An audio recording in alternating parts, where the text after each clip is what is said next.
Chapter 1. What? The Mother Dragon's first encounter. Damn it. Is the boss even human? Moving goods in this sweltering 41-degree heat.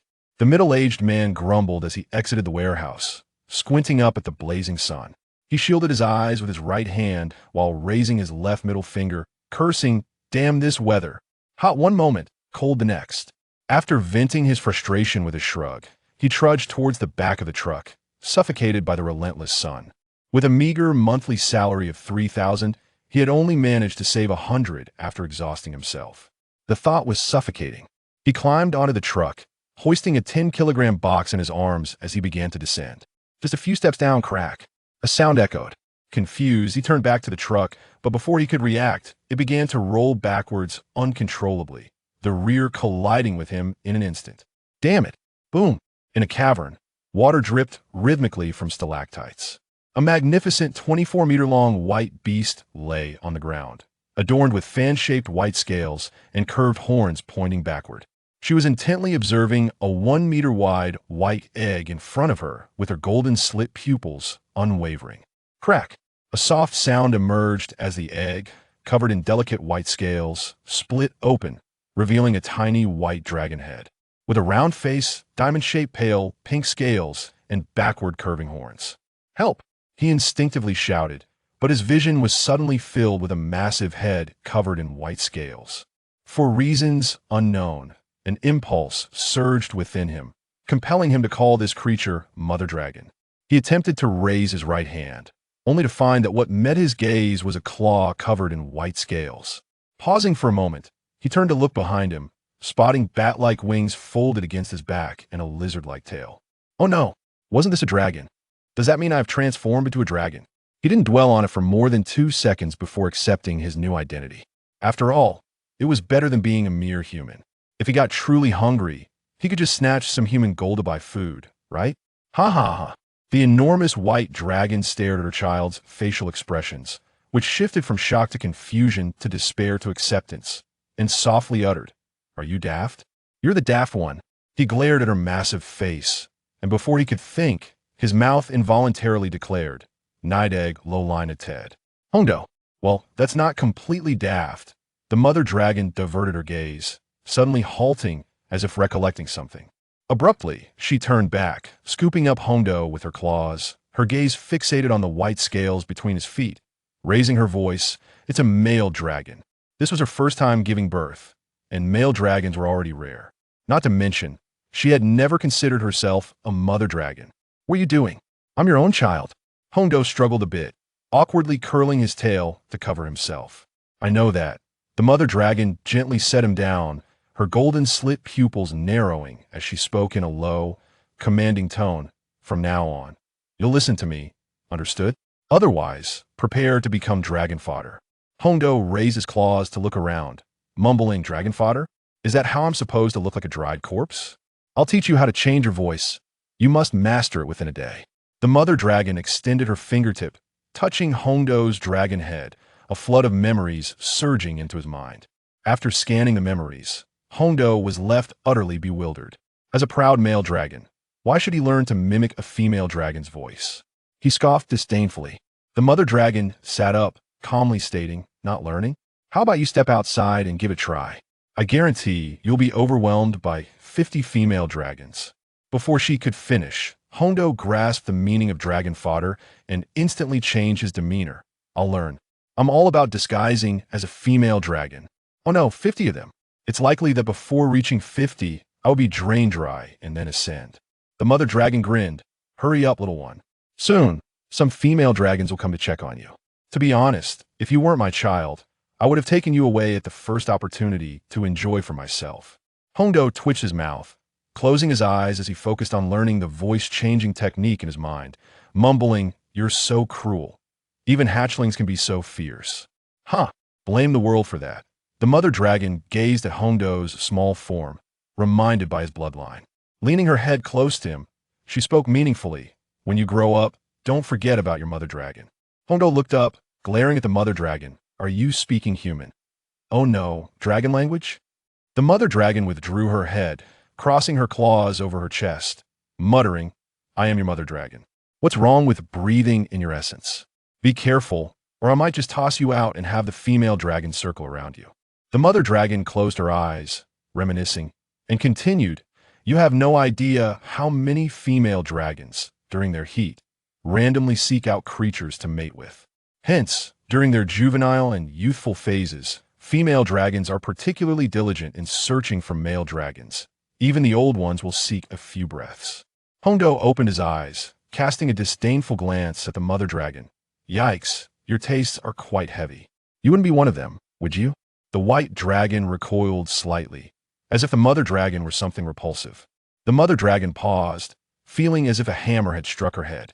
With a swift motion, her massive white-scaled right paw swatted Hondo away, indignantly declaring, "You little brat. Thank your lucky stars that your mother dragon is so gifted, allowing a middle-aged dragon to take notice of you." Hondo rolled several times on the ground before managing to stabilize himself. Slowly rising, he surveyed his body, relieved that he wasn't severely injured, and shouted, "Damn it! You can curse, but why hit a dragon?" The mother dragon, incensed, stood up and approached him, her enormous right paw pointing at Hondo as she roared, "You little brat. Who are you cursing?" Just then, a soft voice called from the cave entrance, "Aunt Elro, has her egg hatched yet?" The mother dragon quickly retracted her paw, urgently advising Hondo, "Hurry and learn." She turned in a flurry toward the cave entrance. A 7-meter-long red hatchling bounced into the cave, accompanied by a 6-meter-long green hatchling. The red hatchling's eyes immediately scanned the cavern, landing on the cracked, white-scaled egg. Glancing around and not seeing the hatchling, it curiously asked the mother dragon, "Where's the dragon?" The mother dragon stepped aside, revealing the dazed Hondo behind her. The red hatchling, seeing Hondo silent and unable to confirm his identity, observed that he resembled a male dragon. If he truly was, she would certainly cherish him, a wicked smile spreading across her face as she slowly approached. On the surface, Hondo appeared dazed, but inside, he was drenched in sweat. How could he be presented to a female dragon at the start? Moreover, judging by the red dragon's robust frame, he felt that one of her could easily match 3 of him. "Hurry up! Damn it! Transform already!" As the red hatchling drew nearer, a spell abruptly lodged itself in his throat, blocking half his airway. It worked. Hondo waved his right paw and quickly exclaimed, "Cough, cough." "HLO." A soft, feminine voice emerged. The red hatchling halted, exchanging glances with him, before retracting her gaze after observing him for a moment. Sniffing the air, she detected a hint of a male dragon's scent, but the voice was not that of one. Could it be a false alarm? Disgusting. She recoiled in disdain, turning away to leave the entrance of the dragon's lair. Hongdo's hind legs trembled momentarily as he watched the red hatchling depart, his body collapsing to the ground like a puddle of liquid. The white dragon mother gazed towards the cave entrance, ensuring the red hatchling had indeed left. Only then did she turn her attention to the sprawled Hongdo, grinning widely. "Well done. You learned just in time. Had you been a moment slower, I would have had to carry you back to the lair, ensuring we were inseparable." With that, she couldn't help but chuckle, haha. Chapter 2. Relying on Oneself. Hongdo shot a glance at the white dragon mother, questioning, "Are you truly my dragon mother? Why does it feel a bit condescending?" The white dragon mother closed her transparent eyelids. "I am not. Should I have been born of air?" Her massive white-scaled tail nudged an eggshell towards him. "Eat." Hongdo inspected the eggshell, then looked up at the white dragon mother, his stomach grumbling audibly. He grit his teeth, flipped onto his feet, opened his small mouth, and took a bite, the crispness accompanied by a hint of sweetness, akin to indulging in a delightful confection. Moments later, his pink tongue licked his dragon lips, the pale pink scales now solidified into white, while his claws grazed over his belly. Yet, he still felt a twinge of hunger. Hongdo raised his head, gazing longingly at the white dragon mother. "Is there more to eat?" The white dragon mother averted her gaze, feigning ignorance, and laid down with her eyes shut, entering a state of slumber. She had no intention of hunting. It was far too troublesome.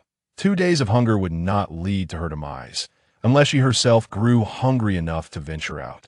Having spoken so much and taught him the voice-changing technique was already a concession made for the sake of the male dragon. The dragon race was severely lacking in males. If she were to eliminate one, it might invoke divine retribution upon her. As long as she nurtured one for a month and then cast it out, its demise would be of no concern to her. Fortunately, she had hidden her treasures in another cave. Hongdo squinted, resignedly sifting through the inherited memories within his mind. He soon realized that his dragon mother was quite generous. At least she taught him something, unlike others who would not even spare a glance. However, among 100 female dragons, there was only one male dragon. Who on earth had made the male dragon a protected species? It seemed he would have to venture out to find his own sustenance while familiarizing himself with his surroundings. The crucial aspect was to remain vigilant against the female dragons. He had never imagined that after living as a male his entire life, he would one day need to disguise himself as a female dragon. Hongdo stepped out, circumventing the enormous white dragon mother, and approached the ledge of the lair, where sunlight bathed his white scales. Ahead lay a forest. Wasn't the white dragon supposed to reside in icy mountains? Why had she relocated to a forest? Peering over the edge, he hesitated at the sight of the ground almost 100 meters below, muttering a curse under his breath.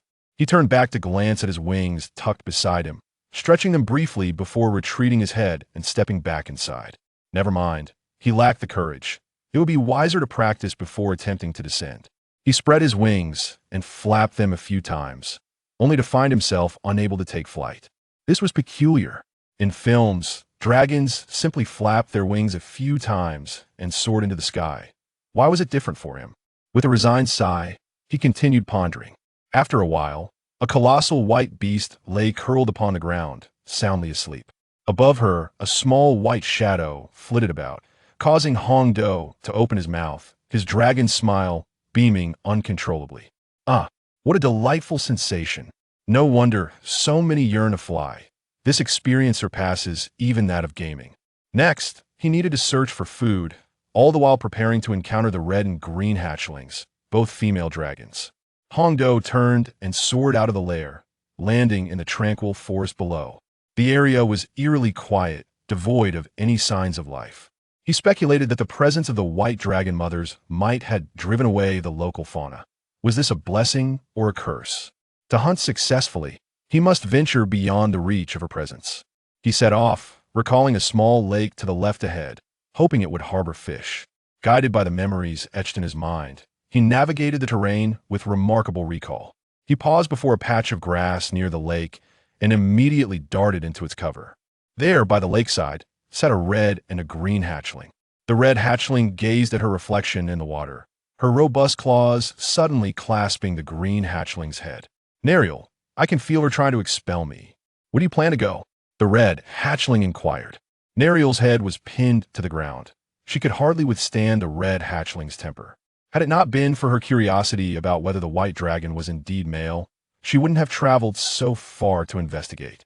The white dragon mother refrained from confronting them out of deference to the red dragon mother, as a pact had been struck between the white, red, and green dragon mothers. The specifics remained unknown to her. Nariel maintained an unusually calm demeanor, attempting to soothe the red hatchling. "Carly, I understand that seeing the white dragon isn't easy for you, but could you please refrain from taking it out on me?" Hongdo turned and carefully stepped away, deciding it best to remain unseen. He certainly did not wish to be recognized as a male dragon. Considering the current dragon population, the world likely had around 200 dragons from the 5 chromatic types, metallic dragons and gemstone dragons combined. According to the inherited memories, there was only one male dragon among 100. Thus, there were likely only 2. That seemed rather unrealistic. It was more plausible that there were about 20. Nevertheless, even that would make him a coveted being. One day, male dragons would have to adorn themselves in disguise, masquerading as female dragons, or else the implications were unfathomable. It seemed he was the first to don the guise of a female dragon, for male dragons were often concerned with their pride.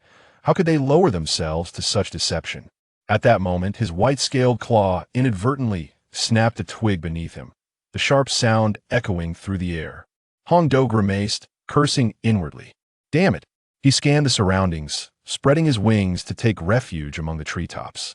Upon hearing the noise, Carly and Nariel turned to look. The presence of dragon might was palpable. Any intruding creature would be detected. Yet, the white dragon mother remained unperturbed, indicating only one possibility. Familiar dragons or their kin were nearby. Carly rose first, moving to the right, passing a thicket where she spotted the broken twig on the ground and surveyed her surroundings with keen eyes, finding no sign of life. Was it an illusion, or had she broken it during her fall? Nariel approached her side, her gaze precisely landing on the broken twig above in the tree canopy. There, a small portion of white scales peeked through the leaves. She blinked her transparent eyelids, a slight smirk forming at the corners of her mouth. "Nariel, do you know what's going on?" Carly asked. Turning her gaze away, Nariel shrugged her green claws, replying, "I have no idea. Perhaps it broke when it fell." Concealed in the tree, Hongdo gently tapped the trunk with his white claw, relieved to hear their conversation. For now, he needed only to wait for the two female dragons to leave before he could breathe easy. Indeed, when a male dragon ventured out, he must prioritize his safety. Carly rubbed her belly, a soft growl emanating from within, distracting her from the broken twig. "Forget it. Let's go find something to eat." Nariel nodded, and together the two dragons spread their broad wings, soaring off into the distance. As Hongdo observed them soaring into the distance until they vanished from sight, he hesitated before descending from the tree, fearing that the two female dragons might suddenly return, which would spell trouble for him. After a brief moment, he glanced around, noting the stillness of his surroundings and the absence of any creatures. Only then did he dare to carefully descend from the tree. Chapter 3. No choice, just a turn. The moment Hongdo's claws touched the ground, he turned around and collided directly with a white-scaled chest. "Oh no, unless something unexpected occurred. What are you up to?" came the childish voice of a female dragon. The white-scaled dragon slowly raised its head, and at that moment, he fervently wished the dragon before him were a white dragoness. However, reality shattered that hope as the appearance of green scales dispelled his fantasies. Clearing his throat and employing a spell to alter his voice to a feminine tone, he stammered, "Why you? Hello, I'm not doing anything, just out looking for food." Nalier lowered her head, pushing him against the tree trunk with her paw, her dragon body leaning slightly forward, her golden slit pupils fixed intently on him, as if attempting to see through him. Hongdo leaned against the trunk, with the female dragon pinning him in front and the tree blocking his escape behind. His heart raced. Though he had been single in his previous life, being this close to the opposite sex for the first time inevitably caused his pulse to quicken. "Nalier, why did you come back so suddenly?" Carly murmured as she landed beside the green hatchling. Upon closer inspection, she noticed the white hatchling and frowned slightly. "Weren't you in the dragon nest?" Nalier withdrew her gaze, and from her expression, she could discern nothing amiss. If pressed to say, she might have remarked, "You are different from other white dragons. You possess a certain cleverness." Typically, white dragons in their hatchling and juvenile stages are rather dull-witted, yet he was an exception. He had eavesdropped stealthily and knew to hide at the first sound. Hongdo smirked slightly. "Was that a compliment or a criticism?" "You said you were hungry, didn't you?" Nalier continued. Hongdo nodded gently, a wave of foreboding washing over him. "Well then, I present you with two choices." Nalier raised her paw, extending two claws. "One is to come with us. The other is to endure a beating from Carly and me before we go together. Choose." Clearly, this was a single option disguised as two. Why not just admit their intention to abduct him? "Nalier." Carly pulled Nalier away to face her directly. Casting a disdainful glance at Hongdo, she declared, "I don't want this foolish dragon." "Foolish? I think she's far more intelligent than other white dragons." Nalier squinted, exasperated. With a gentle step forward, Hongdo's lips curled into a smile. "Let them argue. Let them argue. I'll remain inconspicuous." Suddenly, a robust red-scaled tail coiled around his right leg. Before Hongdo could react, a powerful force yanked him in front of Carly, lifting him to dangle between the two female dragons. "Wait, just because you two are arguing, why drag me into this?" Carly glanced at Hongdo and loudly inquired, "Come on, tell us. Are you a silly white dragon?" Nalier jabbed her paw at his round dragon head, questioning Carly, "Since when is a silly white dragon fly on its first day of life? Or eavesdrop?" Caught in the middle, Hongdo looked innocent as he quietly asked, "Could you please let me down?" Both of them glared at the white hatchling, firmly retorting no. Hongdo closed his eyes, awkwardly smiling. In the midst of this maternal dragon dispute, lacking the strength to intervene, it would be wise to remain silent. The two female dragons glared at each other. So what if it is? It's still a white dragon, Carly stated. Use your brain, always judging by appearances. As the two dragons continued their incessant bickering, Hongdo simply closed his eyes to sleep, waiting for their argument to conclude, though his posture was unfortunate, resembling that of a bat. As the clamor of the quarrel subsided, Carly released her grip on the tail, and with a thud, Hongdo's dragon head struck the ground, jolting him awake in an instant. Upon opening his eyes, he found two female dragons gazing intently at him. Hongdo forced a smile, his voice cautious as he inquired, "This has nothing to do with me, right?" Rising to his feet and shaking off the disorientation, he declared, "I shall take my leave." They remained silent. Carly silently seized his tail with her claw and then unfurled her wings to take flight, with Nariel following suit. Thus, he found himself bewildered, being whisked away by the two female dragons, while the white dragon mother peacefully slumbered in the dragon's lair. Hongdo struggled a few times, but the red-scaled claw coiled around him like a serpent, tightening with every attempt to escape.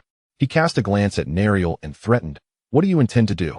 Release me at once, or I shall summon the dragon mother." Carly chuckled mockingly. "If your dragon mother truly cared for you, would she allow you to hunt alone?" She paused, infusing her tone with a hint of derision. "Let me enlighten you. Within a 2-kilometer radius, there isn't even a small beast to be found." Initially, Hongdo instinctively nodded, only to abruptly shake his head in disbelief. This reasoning seemed rather plausible. Wait a moment. Could they be planning to capture him as a backup food source? Or worse, sell him for gold? Dragons have always had a penchant for collecting glittering treasures like gold and gems, often curling up to sleep amidst them. Take the white dragon mother, for instance. Upon learning of the birth of a little one, she deliberately hid her treasures. He found it hard to believe that an adult dragon would lack such baubles. Carly tightened her grip on Hongdo's tail, turning to face him with a menacing threat. "Move again, and I shall devour you." "I won't move, I assure you," Hongdo replied, having recently escaped the perilous existence. In light of the current predicament, it was prudent to placate these two female dragons, biding his time until an opportunity to escape presented itself. Carly and Nariel carried Hongdo to a vast forest before finally landing on the ground, releasing him from her grasp. Nariel surveyed the surroundings and turned to Carly, suggesting, "This shall be our location." Hongdo lay motionless on the ground. He yearned to move, yet he had been held up for so long that the blood had pooled in his upper body, leaving him unable to regain control as he slowly allowed it to flow back down. At that moment, a figure suddenly emerged from the right, a dog-headed creature, approximately 1.8 meters tall, who knelt before Carly and earnestly proclaimed, "Woof woof, O red dragon lady, I pledge my life to follow you." Carly cast a disdainful glance, her claw raised high as she swatted the dog-headed creature away, wiping her claw on the grass with a look of contempt. "Humph, what trash are you?" With a thud, the creature collided with a tree trunk, its mouth agape as it sputtered forth a few drops of drool before collapsing to the ground. "Carly, do not speak so harshly. This one could prove to be a useful minion," Nariel remarked as she approached the fallen creature and lifted it up.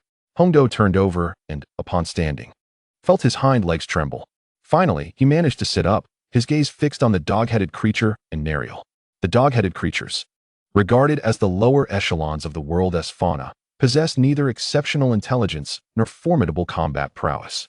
Their singular ambition is to follow the chromatic dragons, indulging in a life of luxury, with a hierarchy that prioritizes red, blue, black, green, and white. The chromatic dragons typically deploy the dog-headed beings as expendable pawns, leading them into perilous situations. Ultimately, these creatures are deemed undesirable, as they harbor no intentions of establishing a territory. The fear of being ensnared in a single location for an extended period, particularly with a host of female dragons encroaching, drives them to wander endlessly. Although they may encounter female dragons along the way, as long as they can convincingly masquerade as females, they are relatively safe. In Chapter 4, he recalls the concept of transformation from his ancestral memories, a skill he must acquire. However, it is imperative to find a secluded spot devoid of dragons for this transformation, necessitating training to convincingly disguise himself as a female. Should he transform into a male in the presence of two females, it would be an untenable situation. And he certainly wishes to avoid the fate of characters from certain dramas who suffer torment. Callie turned to Nariel and declared, "If you desire him, take him." I have no interest. With a claw raised and resting upon her chest, she glanced at Hong Do, seated to her right. She mused that a white dragon would be a far superior companion, possessing at least tenfold the strength of a dog-headed creature. Nariel's lips twitched at her words. Lowering her dragon head to inspect the dog-headed being, she spoke in a universal tone. Hey, she does not want you. I offer you a chance. Think it over. With that, Nariel tossed the dog-headed creature before Hong Do, questioning whether he truly sought sustenance. If he was unwilling to follow, then he would be left to his fate. The dog-headed creature, having suffered a broken rib from Callie's earlier strike, felt a dull ache in his chest as he slowly rose to his feet. Glancing at the red dragon, he squinted his slit-like pupils, the dragon's maw slightly curling in a menacing manner, as if to say, I shall crush you. After a moment of hesitation, he ultimately knelt before Nariel, exclaiming, Great green dragon, I pledge my allegiance to you. Callie scoffed, Humph, I'm hungry. You figure it out. With that, she turned away, casually pulling Hong Do along with her. Hong Do, momentarily bewildered, inquired, Why are you dragging me again? Didn't you say you were looking for food? If you're not hungry, I could let go now. After a few steps, Callie paused, having forgotten something important. She seized Hong Do and asked, What is your name? Hong Do lowered his head slightly, pondering for a moment before murmuring, Hong Do. Hong Do? Callie raised an eyebrow, noting that, as a female dragon, she had taken the name of a male dragon. Releasing her grip, she stepped forward, delivering a stern warning. If you dare to flee, I will ensure your demise is most gruesome. Hong Do staggered slightly, feeling his rear as he regained his balance. Standing at merely 1 meter tall, he was certainly pained by being dropped from 5 meters, though the discomfort gradually subsided. Raising his head, he gazed at Callie, contemplating for a couple of seconds before deciding to follow her. In unfamiliar territory, it was prudent to accompany a local dragon. Moments later, a 1 meter tall white dragon fixated on the ground before him. This was Hong Do. Meanwhile, Callie had abandoned him to hunt in a more distant locale. Behind him lay a collection of fruits, varying in size and hue, alongside 7 or 8 burrows, each half the size of Hong Do. Suddenly, a brown-furred mole emerged from the burrow to his right, sticking out its tongue in a pale pink flicker and raising its tiny paws in a gesture of defiance. Hong Do's eyelids twitched, revealing a pair of sharp little fangs as his right paw clenched into a fist, seething with impotent rage. Curse you, if you have the guts. Don't hide in your hole. A high-pitched voice echoed, emanating from the mole. This creature had been taunting him for a good 10 minutes. Had it not been for the fact that this was the only source of meat in the vicinity, he would not have wasted his time. The mole turned its back, swaying its rear end provocatively. You, if I can't catch you, I'll just destroy your home. He extended his claws, furiously digging at the burrow's entrance, his paws moving with such speed that they seemed to blur.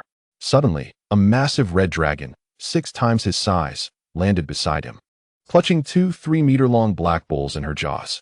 Carly observed him laboriously attempting to catch a mere mole and muttered disdainfully, Fool. She lowered her head, set down the black bulls, and nudged Hong Do aside with her paw, declaring, Let me handle this. I've seen foolishness, but this is a new level. Hong Do felt the temperature around him rising, undoubtedly a sign of the red dragon's fiery breath. He turned his gaze towards Carly, who was now showcasing her brilliant red scales, a vibrant glow emanating from her white-scaled chest. He stepped aside to avoid the impending flames. Having been born less than a day ago, he lacked mastery over his diverse elemental attributes, although he knew the methods of casting spells and dragon breath from his ancestral memories. His size rendered him incapable of using them. Carly opened her mouth, directing a stream of fire into the burrow, followed by a sharp cry of pain, and the unmistakable scent of charred flesh wafted into the air. Upon catching a whiff of the burnt aroma, she promptly closed her mouth, ceasing her fiery assault, while wisps of black smoke continued to curl from the burrow's entrance. Turning away, Carly lowered her dragon head, picked up one of the bulls, and retreated to enjoy her meal.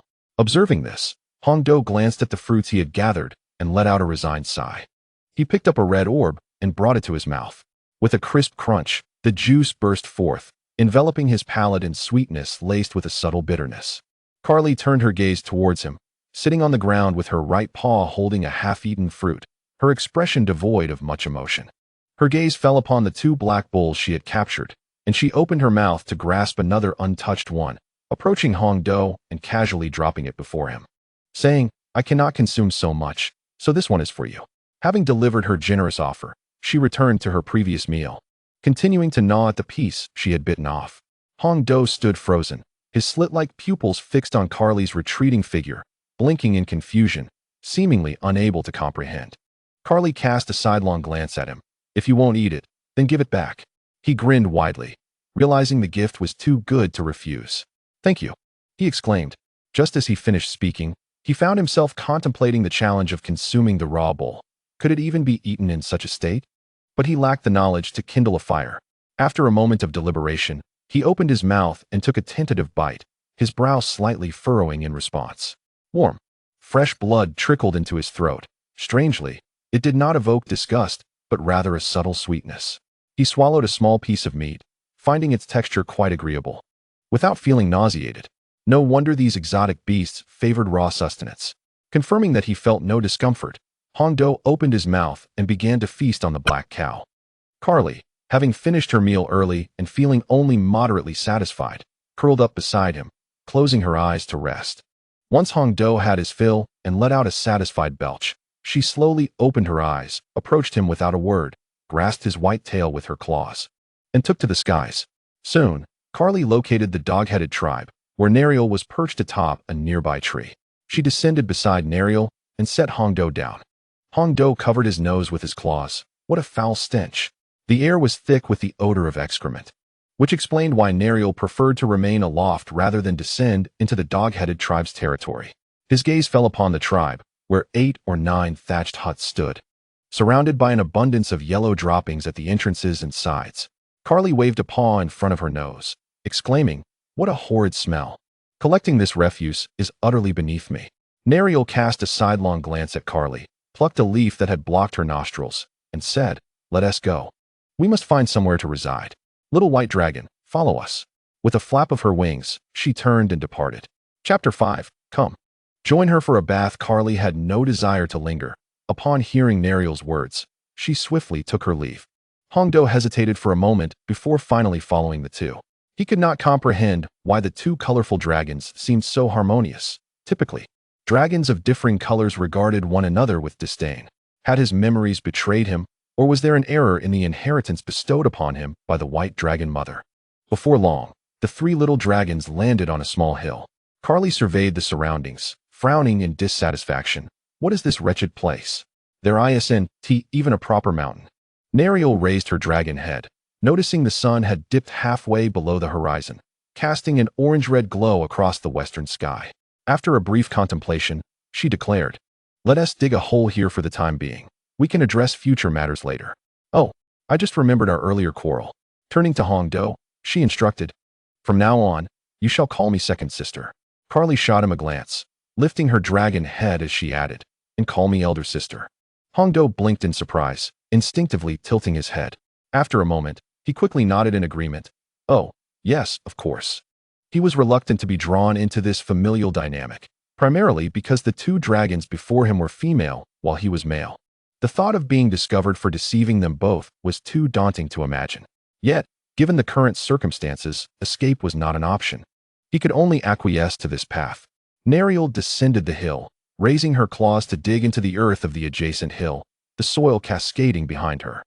Carly stood for a moment before moving to her side to assist. Hong Do remained rooted in place, watching them both. It wasn't that he was unwilling to help, but he feared being mistaken for mere dirt in their excavation efforts.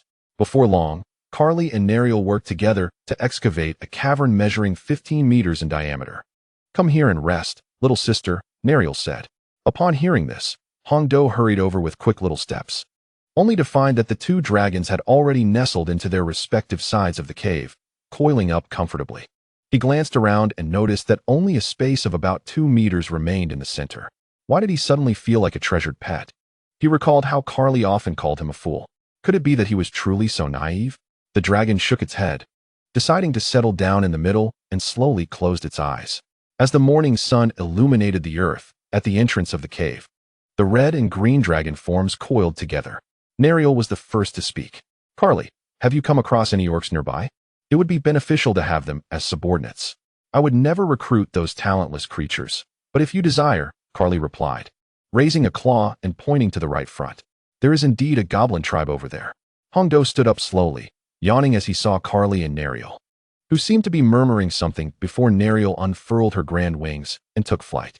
Carly turned and peered into the cave, inviting, "Little sister, accompany me for a bath." Hongdo blinked. A bath? Is it in lava? Surely not, he thought. He was not a red dragon, and if he ventured down, he would soon be nothing more than a pile of white dragon bones. Carly stood up and glanced back, noticing him sitting there in a daze. Her eyes wide with urgency as she prompted, "What are you dawdling for?" Hongdo shrank his neck, his voice trembling as he nervously whispered, "Is it really lava? Are you foolish? In this great forest, where would you find lava?" "Oh, right." Hongdo raised his right claw to scratch his dragon head, then stood up and stepped out of the cave, his dragon lips curling upward as he nodded. "Lead the way, elder sister. Stay close to me. If you get lost, I won't be responsible," Carly warned, spreading her wings and taking off into the air. Only pausing once, she saw Hongdo following closely before gliding toward the left rear. They approached a 10-meter-wide river, flowing gently, only slightly larger than Carly. A group of 5 or 6 deer lowered their heads to sip from the water. Suddenly, a flame descended from the sky, enveloping the deer in its fiery embrace. After 3 seconds, the fire vanished, and they were left without even a cry of pain, their lives extinguished. A 7-meter red dragon landed gracefully, folding her wings as Carly seized a roasted deer, tossing it into her mouth and swallowing it whole. Only then did the tardy Hongdo land. Carly glanced at him, her claw picking up 3 roasted deer and presenting them to him, teasingly shaking them as she said, "Would you like to eat?" Hongdo's gaze followed the deer meat on her red-scaled claw, and he eventually nodded, though he wished to respond more openly. He had to maintain the guise of a naive and innocent demeanor, so he simply acted as he knew he should. Carly raised another claw and pointed to her back. "Wash my back, and I will let you have some." He had initially imagined it to be something particularly special, but it seemed he was overthinking it. Hongdo replied, "All right, sister." Carly set down the venison, consumed the other 2 pieces, and waded into the river. The river was not merely shallow, boasting depths of over 10 meters, until her entire dragon body submerged beneath the surface, swiftly vanishing from sight. Splash! A crimson dragon head broke through the water's surface.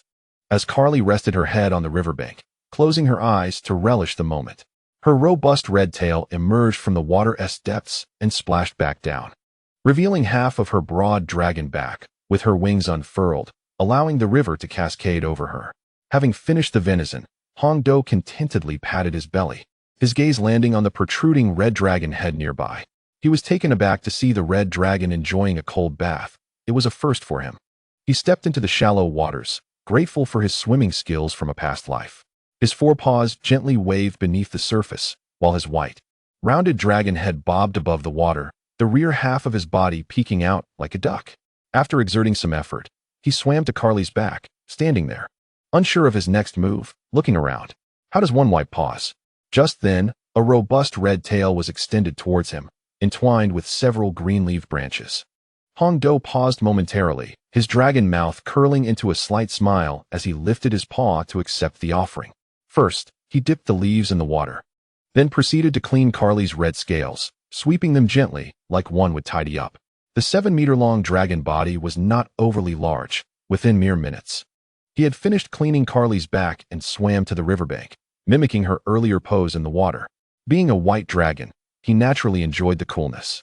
If this continued, he might start to think of himself as a female dragon, speaking in a higher pitch each time. Carly opened her eyes, her gaze fixed on Hongdo, her dragon mouth slightly parting as she inquired, "Third sister, have you learned to shapeshift yet?" "Not yet." Carly diverted her gaze towards the trees ahead, seemingly lost in thought, when suddenly, a glimmer flashed in her golden vertical pupils. She folded her wings, lifted her dragon head, and crawled towards the riverbank. The droplets of water cascaded from her red scales with a splashing sound, the remaining moisture gradually evaporating under her body's inherent warmth. Chapter 6. Return to the dog-headed tribe. Carly turned and glanced at Hongdo, whose rounded dragon head was partially visible. "Third sister, do you wish to take in a subordinate?" Hongdo shook his head firmly. No, take in a subordinate? That was utterly impossible for him. If he did, how would he roam the continent freely? Really? I was considering giving you a male beast man, but it seems I shall forego that idea. Carly appeared to grasp a hint of Neryl's cunning. Hongdo tightened his grip in the water, adamant. Really, I don't want one. I am not gay. Seeing his reaction, Carly sighed in resignation, curling up on the ground. I'm going to take a nap. Don't disturb me, understood? Hongdo nodded in response. Oh. He emerged from the water, surveyed his surroundings, and walked towards the left, the residual droplets on his body transforming into beads that fell to the ground. He sought out some scallions, chilies, or similar ingredients. Although he could eat raw, adding some seasoning would enhance the flavor, making it a more familiar experience. The river, aptly named Saltwater River, offers a unique opportunity. By collecting its water and letting it evaporate, coarse salt can be obtained. As for purification, well, that's beyond his capabilities. Beneath a tree, several brown mushrooms of varying sizes flourish, their white, claw-like appendages reaching out. Hongdo plucks the largest among them. Yet, this single specimen is insufficient for a dragon's tooth. He wonders whether it is toxic. He gazes down at the mushroom resting in his claw. An idea strikes him. Is there not a tribe of dog-headed beings nearby? Perhaps he could take it back for them to test its toxicity. What compassion is there to be found? Such sentiments were lost eons ago. Hongdo shifts his gaze to another paw resting on the ground. The dilemma arises: how to transport it back. He closes his eyes, searching his mind for useful memories. Suddenly, he opens his vertical pupils wide, and a wooden bucket model emerges in his thoughts. His eyes narrow as he fixates on the tree trunk ahead. An old saying comes to mind: to seek wealth, one must first harvest from the trees. Hongdo releases his grip, allowing the mushroom to fall to the ground, and unsheathes his sharp claws. Forgive me, dear tree. A series of claw strikes ensue. And a wooden bucket, measuring 20 centimeters in diameter and 30 centimeters deep, is born. He retrieves the fallen mushroom and places it into the bucket, followed by the remaining ones he has gathered. Yet, this is still insufficient for even a simple broth. His eyes dart around, scanning a cluster of trees 10 meters away, where more mushrooms lie scattered. Excellent. Perhaps he can indeed brew a soup. The white dragon flits through the forest by the river, gathering mushrooms here and there. Before long, the bucket is filled to the brim. The base is filled with mushrooms, while the top brims with some red fruits. He favors the sweet ones and has left the unripe ones untouched. These fruits, recorded in his inherited memory, are known as sweet red fruits, their ripeness exuding sweetness. Hongdo drags the bucket to the riverbank, and with his claws, he picks a sweet fruit, rinsing it in the river, repeating the process until everything is clean, especially the mushrooms that tend to harbor dirt. Just then, Carly opens her vertical pupils, and upon noticing a white dragon seated by the river, washing something, she approaches and inquires curiously, "Sister, what are you gathering these for? They are not even palatable." Having finished washing the last mushroom and placing it into the bucket, Hongdo responds, "I'm making soup, dear sister. Would you like to try some?" Carly raises her dragon head slightly, scoffing, "Humph, I wouldn't touch that." No sooner had she spoken than her throat betrayed her with a swallow. Hongdo stands, his vertical pupils widening, and presses his claws together. "All right then, dear sister, could you help me catch a cow to bring back?" Carly glances at him, her dragon mouth slightly downturned. "No, you must catch it yourself." The white-scaled dragon's head twitches, and Hongdo stammers, "Ah, but I don't even know any magic." "What does that have to do with me?" She retorts. With a soft, defeated sigh, he visibly droops, spreading his wings wide, grasping the bucket with all four claws. He takes to the air, heading towards the cave in the distance. He prepared to return in search of Neril, to inquire whether she had stumbled upon a cast-iron pot or something akin to it. Carly watched as Hongdo soared through the sky, his white silhouette gradually receding into the distance. She spread her wings and flew in the opposite direction. Hongdo glanced back, noticing she had not followed him. After all, she was a young dragon capable of wielding magic, so why should he fret over her? The wooden barrel descended slowly, and he released his claws, turning his gaze towards the cave, which was devoid of any dragon or even any semblance of life. Perhaps he should pay a visit to the goblin tribe and see if they were present. Resolute, he flew onward, and before long, an unpleasant odor pervaded the air, assailing his nostrils. What a foul stench! It was imperative to relocate this group and establish a new tribe elsewhere. A voice from his right interrupted his thoughts. "Sister San? Did you not accompany Carly?" Neril had flown to his side and halted. "Sister Air, just in time. Have you seen a cast-iron pot in the tribe? The round, concave one made of iron." Hongdo gestured with his claws, illustrating a circular shape. Neril closed her eyes, Recalling that she had indeed seen something resembling that in the goblin tribe yesterday, they had been using it to boil water, though she was unsure of its purpose. The liquid was yellow and emitted a faint, unpleasant odor. She unfurled her right claw and said, "It seems the goblin tribe possesses one. But I cannot confirm if it is the one you seek. Sister Air, did you not collect their items? You could request them to relocate and establish a new tribe." "The stench is unbearable," Hong Do remarked, covering his nose with one claw and waving the other in front of him to dissipate the odor. Neryl chuckled lightly, "Haha?" But her expression soon turned serious. "No, I have no interest in that. After all, they are merely expendable tools. I have no time to tidy up. I wish to construct a sanctuary and rest within." Hong Do squinted, his dragon lips parting slightly before closing again. "Forget it. I will simply retrieve a pot and depart. I am not their leader. After all, there is no need for undue concern." He turned and flew towards the center of the tribe, where it appeared relatively cleaner. Neryl's dragon lips curled slightly upwards as she turned back to check on the goblins and their stone excavation. The cave nestled within that small hill was rather shabby.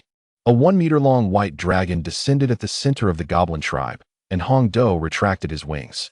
In an instant, all eyes of the goblins were drawn to him. The previously mentioned yellow-haired goblin rushed forward, barking, "Woof woof. Great white dragon, what brings you here?"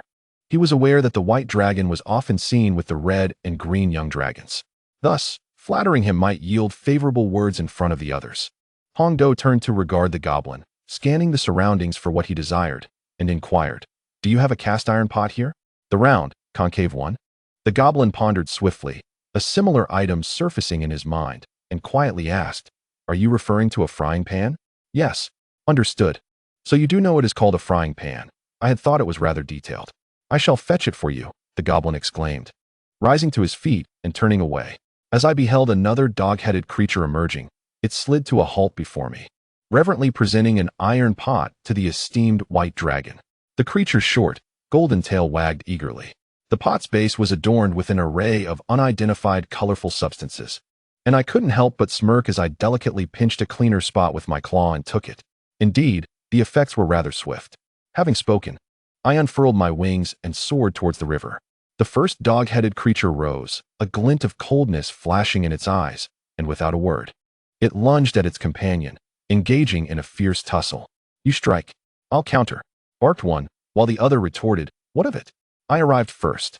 The remaining dog-headed beings merely watched, secretly hoping for the demise of these two, thereby reducing competition for the dragon's favor. With a look of disdain, I approached the riverbank. Setting down the iron pot, I plucked a branch from a nearby tree and filled the pot with water, scrubbing it with the branch and leaves. After considerable effort, the sun had dipped from noon to afternoon before I managed to cleanse it of that layer of grime. "What a hassle," I muttered, frustrated by the difficulty of simply obtaining a broth. Once the pot was filled, I pondered for a moment before deciding to kindle a fire right there. With my white wings unfurled, I took flight back to the cave in the hillside. Shortly thereafter, I returned, carrying a wooden bucket and setting it down. I then turned to gather thicker branches to support the pot, knowing fragile twigs would not suffice. Once my materials were assembled, I crouched, feeling as though something was amiss. Rope. How was I to suspend the pot without it? I scanned my surroundings, but in this vast forest, who would sell rope? Glancing at the trees, I sighed, realizing I must seek out some vines nearby. Resolute, I flew leftward. Before long, a colossal dragon, measuring 7 meters, with red, fan-shaped scales and backward-curving horns, descended upon the scene. Carrying 3 black cows in her maw, Carly surveyed her surroundings. If memory served, the contents of this wooden bucket belonged to me. Yet I did not see the dragon. Though uncertain of her intentions with the gathered branches, she lowered her head, opened her mouth, and set the black cows down, settling into a sitting position. In a fleeting moment, a white figure soared through the air towards us, my claws empty and my expression slightly dejected. It seemed my hopes of drinking were dashed. "What a pity," I murmured. Looking towards the riverbank, I spotted a red young dragon with its back turned, beside which lay 3 black cows. "Carly," I exclaimed, surprised. Wasn't she supposed to refrain from assisting in the hunt? Yet here she was, having returned with 3 catches. Nevertheless, a sense of relief washed over me. She appeared oblivious to my earlier musings, having not cast any spells to obscure my voice. I landed beside Carly and inquired, "Sister, when did you arrive?" She turned her head slightly, nodding, and pointed with her claw at the pile before her, asking, "What are you doing with all this?" Upon hearing this, Hongdo displayed little change, seemingly beginning to acclimate to Carly's personality. He approached the wooden spring, grasped a fruit with his claws, and took a bite, producing a crisp sound. Alas, the concoction lacked essential items such as ropes or vines. The sound of his consumption was muffled. Carly paused momentarily, her vertical pupils quivering. Had she wasted her efforts? After contemplating in silence for a while, she lifted her dragon head and growled at Hongdo. "Are you foolish? Isn't there still grass vine?" Hongdo's eyes brightened. Indeed. How could he forget about the grass vine? Most ropes were indeed crafted from it. Casually tossing aside the fruit in his claws, he surveyed his surroundings. Being in a forest, there was an abundance of grass, some even growing up to 3 meters tall. And it was evident that few creatures roamed about. With his white-scaled claws, he stepped towards the nearby thicket, glancing around.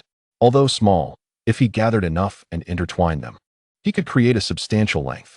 Carly remained indifferent, resting languidly by the riverbank, her robust tail trailing into the water. In the sky to the left, a green young dragon glided gracefully down, Nariel scanning the surroundings before fixing her gaze on Carly, murmuring, "At last, I have found you." The green dragon descended gently, its leaf-shaped scales shimmering, with elongated horns curling backward, its physique slender. Nariel turned to Carly, inquiring with curiosity, "Where is the third sister?" Carly remained silent, her vertical pupils focused on the left side of the forest. Following her gaze, Nariel turned to see a small white dragon seated with its back to them, its claws restlessly moving about in the grass. With a graceful stride, she approached. The green dragon was undoubtedly the most elegant among the chromatic dragons, albeit also the most cunning of the dragon kin. However, its grace could not rival that of the silver dragon among the metallic dragons. Nariel positioned herself behind Hongdo, her imposing figure casting a shadow that enveloped him. Suddenly plunged into darkness, Hongdo furrowed his brow and mumbled irritably, "Second sister, don't block the light. You aren't even helping, honestly." Nariel paused, initially intending to tease him, but upon hearing his words, she felt displeased. After all, she was a magnificent green dragon. Although not as arrogant as Carly, who constantly boasted about her lineage, she still demanded respect. In a soft tone, she replied, "Third sister, you are mistaken. I ask you, is that iron pot not under my command?" Having woven the grass rope, Hongdo tugged at it to confirm its strength before turning to her. "Please don't." Nariel smirked. "What if I decide I don't want it, and I take it away instead?" Hongdo looked up at her green-scaled head, feigning a pitiful expression. "Fine. It's a pity I won't be able to enjoy that delicious soup." Upon hearing this, Nariel's curiosity was piqued, and she feigned indifference, saying, "Very well. Out of deference to you as the third sister, I shall not take it." With that, she turned to walk towards Carly. Hongdo scoffed, noting how everyone seemed to bow before the allure of food, creatures of all kinds drooling at the prospect of a feast. What if there were none? That is no longer biology. It transcends the realm of the earthly. To put it simply, one might as well sit at the same table as the demons. For most demons do not partake in food. He grasped a piece of grass rope with his claws and approached the iron pot, meticulously arranging a pile of wood. For stout branches were firmly planted at the corners of the wood pile, each leaving a forked branch at the top. Hongdo turned to Nariel and said, "Sister." He held a piece of wood root, half the length of his own body, and tapped it at the 4 corners of the pot. "Please help me poke a small hole in each of these spots. But remember to be careful not to damage it." At that moment, he resembled a possessed chef, as Hongdo's lifelong dream had been to become a culinary artist. He often learned online during his leisure time, yet lacked the funds to open a restaurant. Chapter 8. Tagged along, Nariel extended her claws to lift the iron pot, her vertical pupils narrowing into slits. She was eager to see what Hongdo could concoct. With ease, her sharp claws pierced the pot, creating a small hole. And after making holes in the other 3 spots, she set the pot down. Bai Lin took the grass rope, threaded it through the pot's opening, tied a knot, and pulled it tight. Then, she secured the other 3 holes, finally fastening them to the stout branches. He pressed his claws into the pot to ensure nothing would fall.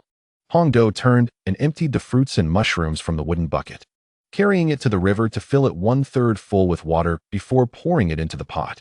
He nodded at Carly, saying, "Sister, fire." He intended to produce some salt using this method. Carly nodded, extending her claw, conjuring a small flame that she hurled directly at the wood pile. The branches ignited instantly.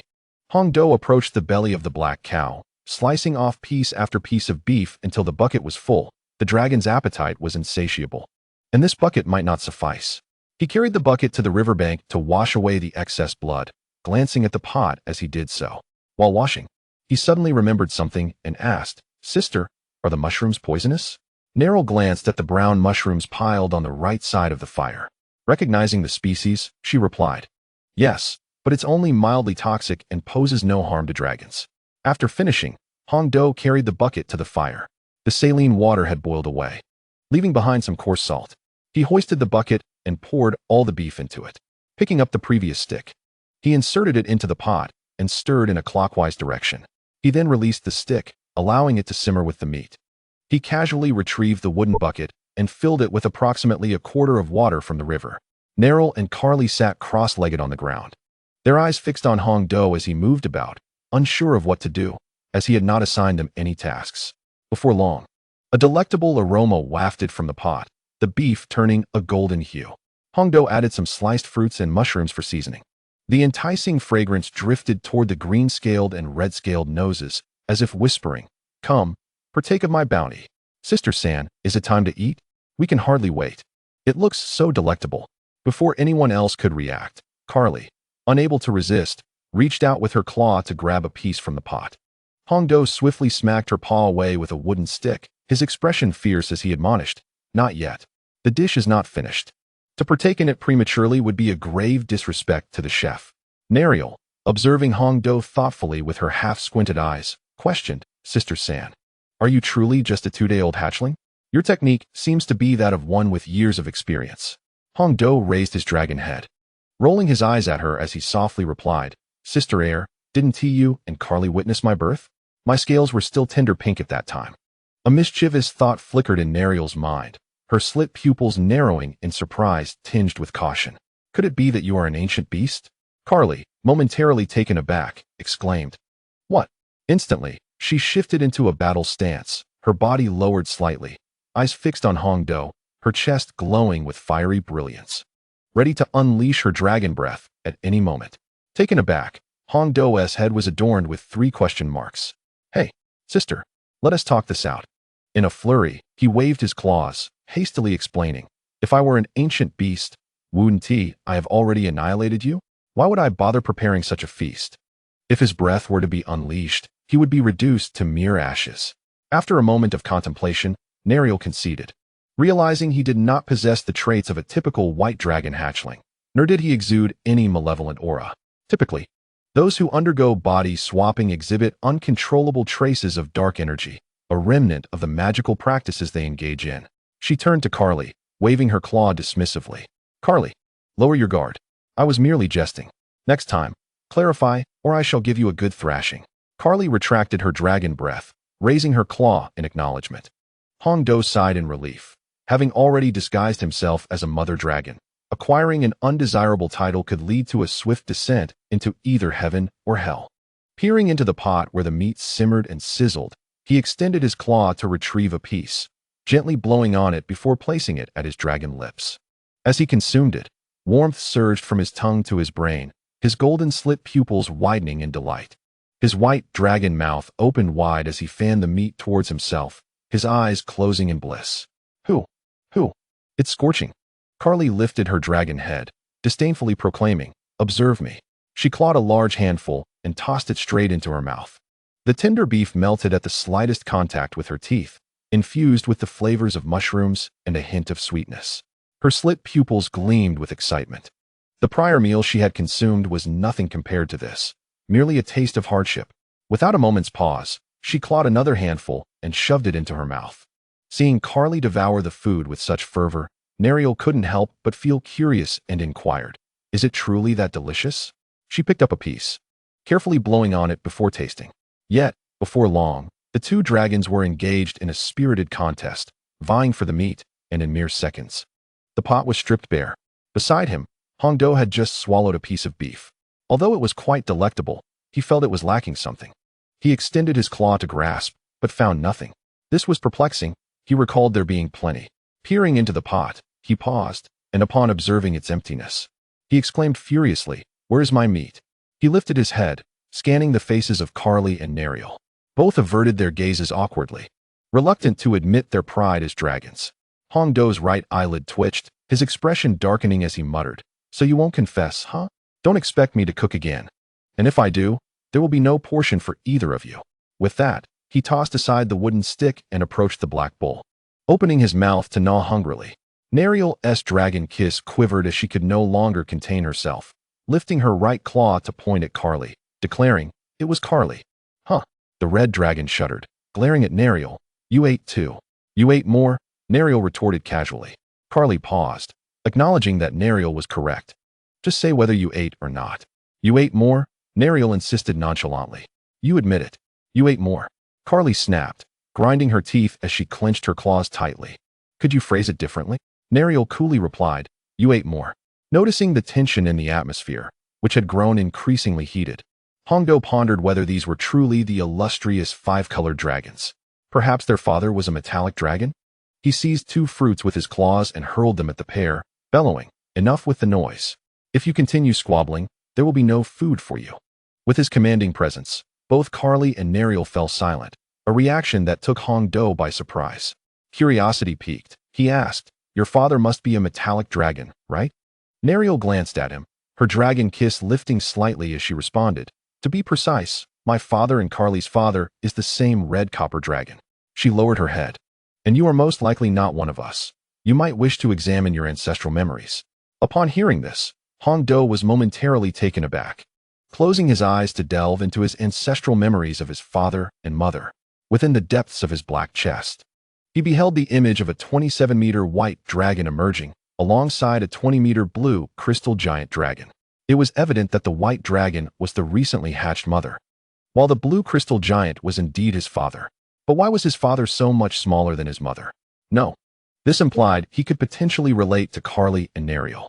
Shaking his white-scaled head, he thought, No, I must not reveal my identity so easily." Hongdo opened his eyes, stealing his resolve, and quietly inquired, "Sisters, do you desire a male dragon?" Neriel and Carly turned to each other, their expressions morphing into astonishment. Neriel, incredulous, exclaimed, "Third sister, are you inclined that way?" Hongdo rolled his eyes in exasperation, lamenting, "Second sister, where do I resemble that?" With a claw, the white-scaled dragon lifted a wooden bucket, turning to fill it to the brim with water, pouring it into the pot. Neriel gazed at the flickering fire, observing that the branches were nearly consumed. She rose voluntarily, uprooted an entire tree nearby, and placed it upon the ground. Disassembling a few branches, she cast them into the flames and spoke gently, "It is of no consequence. Even if I am bent, dear sister, I would never disdain you." Hongdo shot her an incredulous glance. "I am not," he exclaimed, merely inquiring whether they held a preference. As his voice faded, he hesitated momentarily, reflecting that as a male dragon, it was only natural for him to be attracted to female dragons. Neriel hummed softly, "What are you boiling water for? Clearly, you are not paying attention." Hongdo internally complained, yet he dared not voice his thoughts, for such a revelation would cast suspicion upon him, exposing his identity as a male dragon. "To prepare soup," he replied, "as a resident of a certain realm. It was imperative to have a pair of soups to temper the heat of the meal." Carly lay down, her 2 paws delicately stacked together, her dragon head resting atop, while her stout tail curled beside her right flank. "I shall rest for a while. Awaken me when it is time," she declared. Hongdo squinted at the half-sleeping Carly, thinking to himself, "How dare she treat me as a servant? I'm not even full yet." Moments later, the petite white dragon plopped down onto the grass, her paw gently caressing her round belly, her brilliant gold vertical pupils suddenly flickering. She was aware that it was time for her slumber phase, marking her progression into a juvenile dragon. Her eyelids gradually descended, drowsiness enveloping her mind, and Hongdo, with his sparkling cerulean scales, reclined, surrendering to sleep. Carly and Neriel calmly continued to consume the beef from the pot, 3 pairs of white horns stacked beside the fire. Neither dragon uttered a word. As juvenile dragons, they had all experienced the slumber phase. Neriel, feeling 80% satiated, turned her gaze towards Carly across the fire, raising her paw gently to inquire, "Have you encountered any formidable creatures?" "I wish to acquire a companion." Carly pondered for a moment, then lifted her paw to point towards the left front. "Over there." She indicated, There lies a 4-meter-long green-scaled serpent. Neril followed her direction with a nod of her dragon head. Very well. Keep an eye on our younger sister. Do not let her slumber be disrupted. With that, she unfurled her wings and soared towards the indicated direction. Carly turned her head to glance at Hongdo, who was still in slumber, murmuring softly as she closed her eyes. I must consider how to get through these days. Having tasted the dishes prepared by our younger sister, I long to indulge further. Lying on the grass, the white dragon's body expanded each day. It was not until 3 days later, when the orange-red light illuminated him, that he reached a height of 4 meters. His delicate white scales quivered momentarily before he opened his eyes, revealing a pair of radiant golden vertical pupils. As Hongdo opened his eyes, he was met with the sight of a large green-scaled dragon head, with Neril's gaze fixed intently upon him. He still recalled the need to disguise himself before the female dragon, casting a voice-altering spell before he spoke.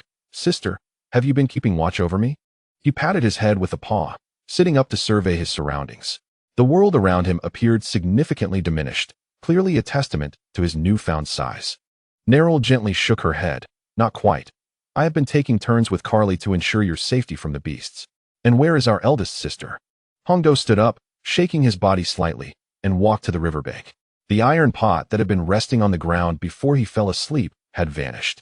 Leaning forward to gaze at the river's surface, he saw the rippling water reflecting his 4-meter-long white dragon form.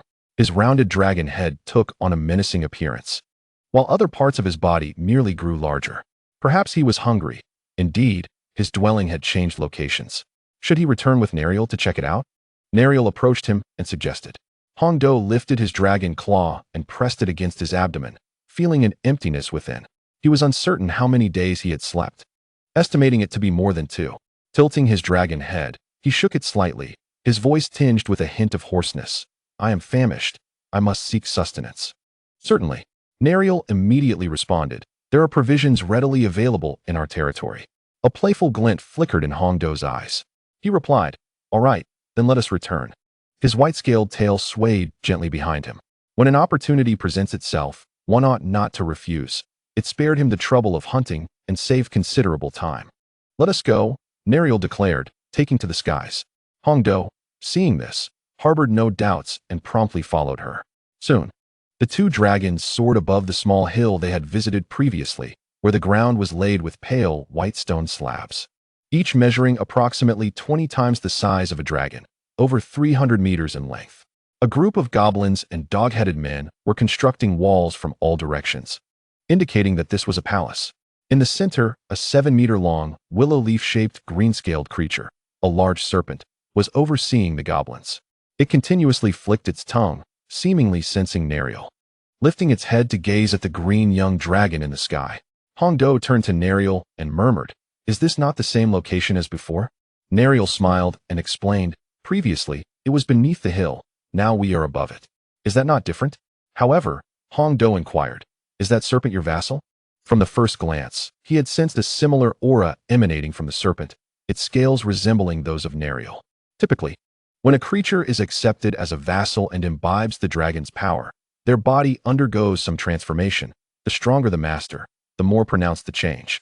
Neril nodded, clarifying. Indeed, I initially sought someone to supervise this disorganized group of goblins and dog-headed men. I couldn't possibly monitor them myself and didn't hold out much hope at first. She landed on the grassy area before the palace entrance and continued. When I discovered him, he was gravely injured by a large eagle. Normally, one in such a state would perish upon receiving the dragon's power, but I thought I would give it a try, and to my surprise, he withstood it. Chapter 10, Error. It is the steamed bun captain. Hongdo landed beside Neril, remarking on the serpent's resolute spirit. Looking around, he saw no food in sight. Could it be that she was deceiving him? Neril called out to the supervising green serpent at the palace, Serpent 1. Have someone bring the meat. Hongdo slowly turned, his gaze directed toward the interior of the palace. Serpent 1, he mused. Such a simplistic name surely must be her self-designation. Upon hearing her name, the serpent quickly turned, flicking its tongue and hastening toward the left side of the palace entrance. Neril looked down and said, Let us wait. Do you require a pot or anything else? Recently, I relocated that pot over here. Hongdo turned back, flicking his claws, declaring it unnecessary. He was far too famished to contemplate cooking, a task that would take a good 10 to 20 minutes. Moreover, he believed that Neril ought to indulge herself a little. Indeed, as a young dragon, he had access to most things now. Nevertheless, he was still uncertain whether he breathed fire or water. His white, finely scaled eyes slowly closed as he delved into his ancestral memories. After rummaging through, he discovered the ice dragon breath. It appeared he was adept at utilizing ice elements, with most of his recollections revolving around ice magic. It was acceptable, though regrettably not the ideal water element, for then he could have cooked without the need for water. While ice does melt into water, the process was rather sluggish, requiring a bit of patience. Neril stepped forward, raising her right claw, and inquired, why? She genuinely craved the culinary delights that Hongdo prepared, and over the past 3 days, she had even taken the time to gather some mushrooms and sweet fruits during her leisure.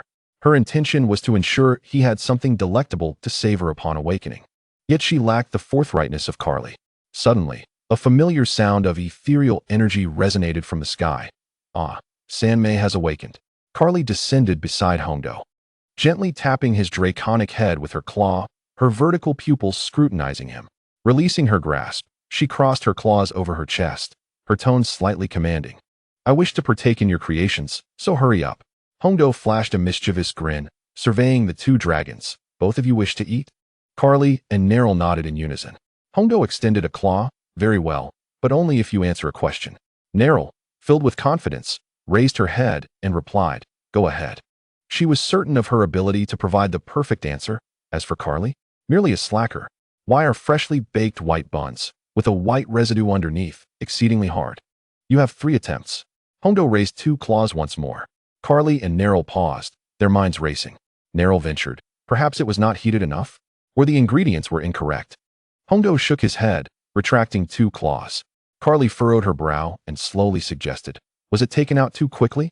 Hongdo shook his head again, retracting the final claw. All incorrect, then no cooking for you. Neril, perplexed, lowered her head, meeting Hongdo's gaze. What is the answer? Hongdo turned his gaze away. The bun is the pilot. It has taken flight, and the white residue is the evidence. Neril and Carly exclaimed, what kind of riddle is that for a dragon? Neril raised her head, her claws pressing down before him. Hongdo, gazing at her green-scaled claws, chuckled awkwardly. Well, I did what I could, but it's not my fault if there are no ingredients. Carly lowered her tail, and any discerning dragon could see that Hongdo was merely toying with them. That was more like it. She turned to Neril. The 2 dragons nodded in agreement, unfurling their wings to gather supplies. Hongdo felt an ominous premonition. True to his instincts, Carly and Neril returned, laden with a plethora of mushrooms and fruits, their mouths stuffed with a dozen or so cattle and sheep. On the ground, the serpent coiled around a pile of dry branches, clearly having made prior preparations. A flicker of doubt crossed his mind. Was he being deceived? The 2 dragons and the serpent placed their findings before Hongdo, while Neril instructed the serpent to continue its oversight. Carly, taking the initiative, began to construct a fire pit, having witnessed it once before, finding it relatively simple to recall. With a sigh, Hongdo raised his right claw, attempting to chant magic for the first time. A frosty blue, circular snowflake-shaped magic circle materialized above his claw. An ice block, approximately 4 meters square, emerged atop his paw. Carly arranged the fire pit and iron pot, igniting the branches with a small flame. Hongdo gently placed the ice into the pot, while simultaneously savoring the cattle the 2 dragons had retrieved, his gaze fixed upon the ice block within the pot. He nodded, his eyes resting on the red-scaled dragon as he spoke. Sister, please fetch some water from the river with that wooden bucket. Can't you use the ice? Before Carly could finish her thought, she recalled the white particles that had emerged from boiling water 3 days prior. She spread her wings and flew towards the river, having left the wooden bucket behind on the riverbank. Soon, Carly returned, carrying a full bucket of water, which she gently set down before sitting cross-legged. Hongdo continued to eat while preparing the meal until he was satiated, then devoted his full attention to cooking for the 2 dragons. It felt as though he were a nurturing dragon mother, preparing a meal for her offspring, albeit for dragons larger than himself. One might reasonably question if these dragons had ever consumed a proper meal. Had they truly subsisted on raw fare their entire lives without growing weary of it? Though it is said that changing species alters taste and texture, the world is vast, and one eventually experiences everything. The white-scaled dragon grasped a stick, stirring the contents of the iron pot as he sat upon the grass and inquired, "Sister, have you ever eaten creatures like centipedes?" Neriel grimaced at the thought, finding the notion repulsive. That vile creature? That dragon might consume it, but I would rather gnaw on tree bark than resort to such a meal. Unless I were truly starved to madness. Carly remained silent, merely twitching her dragon lips, as she had indeed tasted it. At one point, when the red dragoness refused to hunt, her stomach had been grumbling incessantly, prompting her to seek sustenance herself. In the woods, she uncovered a stone, beneath which lay a centipede a few centimeters long, boasting dozens of legs. Considering it a source of protein, she seized it and consumed it, only to discover its bitterness and that it was toxic. Fortunately, being a colossal dragon, such mild toxins posed no threat to her. Hongdo rose to his feet, his gaze fixated on the golden-hued meat in the pot. Grasping the stick, he prodded it and declared, "It is done." Neriel and Carly swiftly extended their claws, each dragon eagerly devouring the meat from the pot until it was entirely cleared. Hongdo blinked in surprise, witnessing the pot emptied in an instant. Carly finished her morsel with a hint of longing, feeling it was insufficient to satisfy her cravings. It was far too little, and next time, they ought to procure a larger pot. Neriel licked her glistening dragon lips and remarked nonchalantly, "Without iron ore and a blacksmith, how are we to forge a larger iron pot?" Carly nonchalantly waved her claw. "Isn't this simple? Just go to a human town and abduct a blacksmith. If they don't comply, just give them a good thrashing." Neriel scoffed, "Oh really? Can you take on the lord of that town?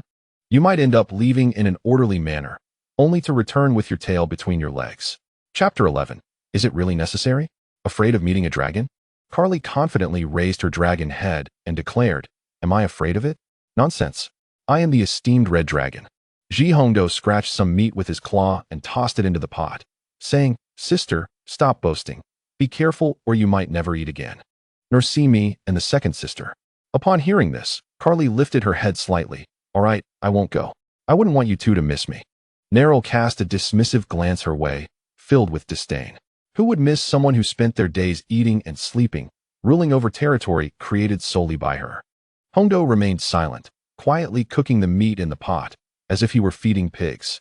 Oh no, more like an elephant, consuming dozens of pounds in a single meal. Truly excessive. Neriel's slit pupils narrowed as she gazed towards the forest on the right. Something small is approaching. Carly fixated on the meat in the iron pot, deeming it worthless and unworthy of her attention. Hongdo looked up at Carly, reproaching her, "Sister, that's not quite right. What if it turns around and calls us old monsters?" 500 meters away in the forest to the right, a middle-aged man, about 1.7 meters tall, parted the underbrush. Clad in lightweight silver armor and equipped with a knight's sword at his waist, he scanned the surroundings, murmuring, "TSK, weren't they saying that the goblin tribe was around here?" The middle-aged man's gray round pupils squinted as he spotted 3 enormous creatures with red, green, and white scales. As dusk approached, the details were not clear, and he muttered softly, "Is that a snake? Or a subdragon? How could it be so large?" In a flurry, he rubbed his eyes, only to realize that the beasts possessed 4 robust claws, wings tightly folded against their backs, and a menacing head resembling a harbinger of death. He had only heard of dragons from others. Having lived 39 years, he had never seen one, always believing them to be mere legend. Now, he beheld the legendary wicked dragon with his own eyes. A dragon indeed. His voice trembled, laced with an inescapable fear that threatened to consume him. With a sudden gasp, his legs gave way, and he collapsed backwards, shaking hands instinctively retreating. He was oblivious to the pain of his armor striking the ground, focused solely on retreating. His back soaked with cold sweat. Beneath him, a trickle of water seeped from his armor, quickly filling the air with an unpleasant scent. Meanwhile, Neriel subtly curled her dragon lips, unfurled her wings, and transformed into a green light, vanishing into the forest. Carly calmly lowered her gaze to the pot, observing the half-golden beef, and asked, "Sister, is it ready yet?" Hongdo grinned. "If you find it unappetizing, then by all means, eat it." He was aware of Neriel's intentions. Since Carly had not joined, it was clear that a single dragon could quietly handle the situation. The middle-aged man suddenly regained his senses and attempted to flee in the opposite direction, scrambling in desperation. However, after only a few steps, a cold, indifferent voice echoed from above, laced with a hint of mockery. "Where do you think you're going? The man mechanically lifted his gaze to find a young woman perched on a branch above. She donned a flowing green robe, with long green hair cascading down her back, her dark green eyes glinting, and the corners of her mouth slightly curled in a smirk. Abruptly, the middle-aged man's vision darkened, and he collapsed onto the grass. Neryl paused momentarily before transforming back into her dragon form and landing gracefully beside him. What is this? She extended her claw to prod at the diminutive human, but he remained unresponsive, his eyes tightly shut as if in a vegetative state. Neryl seized him with her claw and soared back to where Carly and Hondo waited. Carly glanced at Neryl's right claw, noticing the unconscious human held within, and remarked, "I told you he was worthless."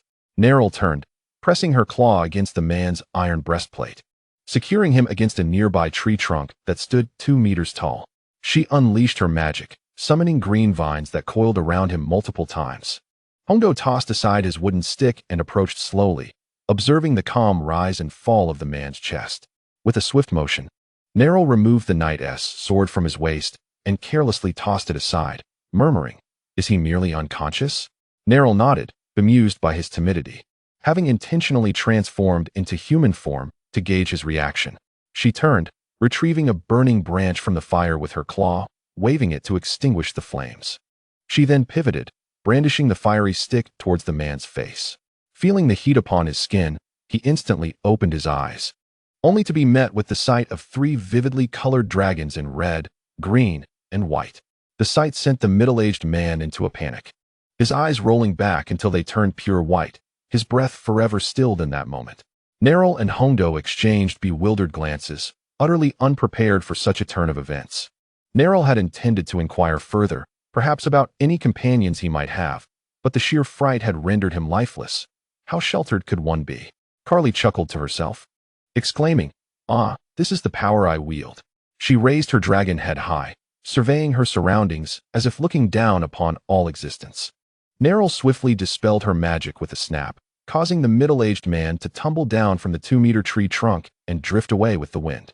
Hondo turned away, picking up the discarded wooden stick to continue cooking the meat. He preferred to let Neryl handle matters, having been human in his past life. He dared not consume a human being, the mere thought sending his stomach churning. Neryl stripped away the middle-aged man's armor and clothing, leaving him in only his undergarments. She then turned to the young red dragon and suggested, "Carly, let us patrol tonight.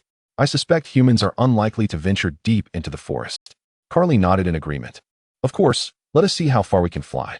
Hondo raised his claw, pointing to himself, and inquired, "Do I join as well?" Reluctant to go, and seizing the opportunity to hone his skills, he pondered whether his own attractiveness matched his expectations. Meanwhile, he yearned to play with magic, a concept he had never dared to imagine in his past life. "Of course we must," Carly declared. Hondo sighed, resignedly replying, "Very well." The atmosphere fell into a tranquil silence.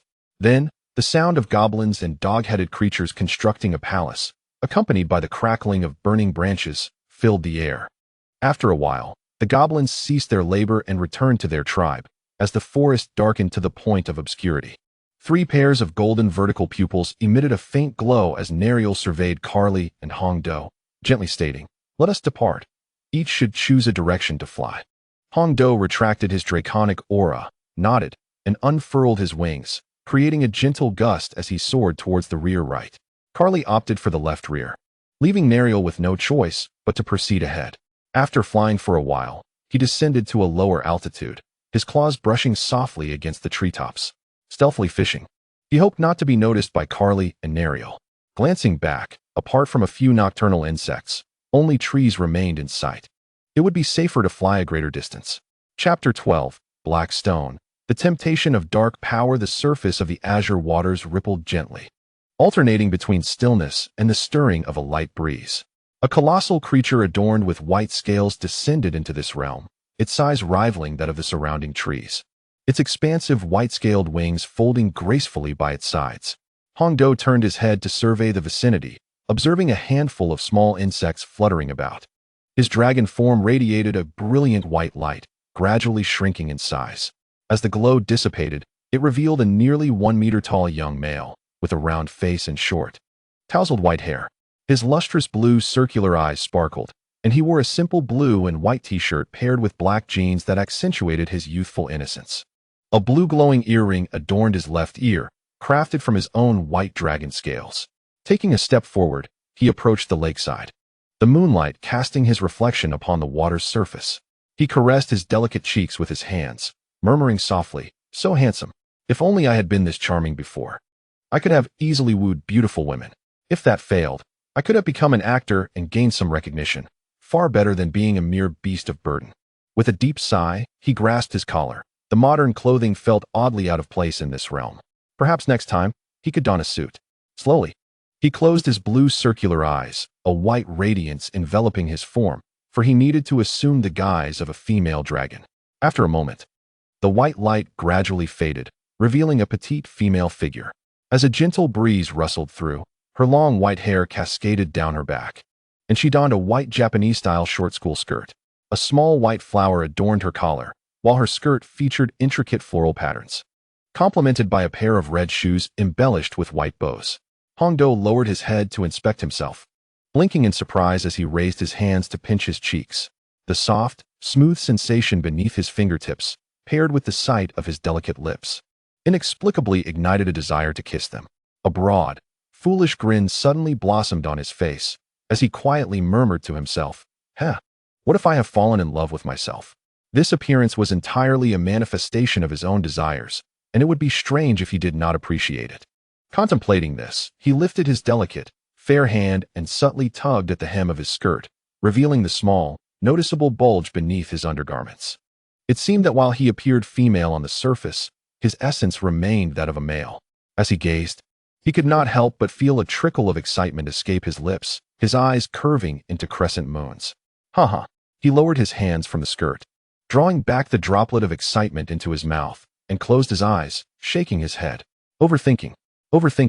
Once again, a radiant light enveloped him, and he transformed back into a white dragon. This form was indeed comfortable. As long as he kept his voice subdued and concealed the scales at the tip of his tail, no one would recognize his male identity. The dragon's physique was largely similar, differing only in scales and size. Well then, having successfully transformed, it was time for a patrol. Perhaps those humans possessed some gold coins. Indeed, part of his demeanor had shifted due to his draconic nature. Expanding his wings, which were 14 times larger than himself, he flapped them and took to the skies. Crackling sounds of the burning fire filled the air. Two middle-aged men sat around a felled tree trunk. The surrounding night was alive with the chirping of insects, and the flickering flames offered the only source of light. They were members of a three-man team on a quest to vanquish a goblin tribe. Yet curiously, one was missing. "Brother, do you think it would look handsome if I dyed this thing green?" said a slightly plump middle-aged man clad in heavy silver armor, with a square silver shield resting at his side.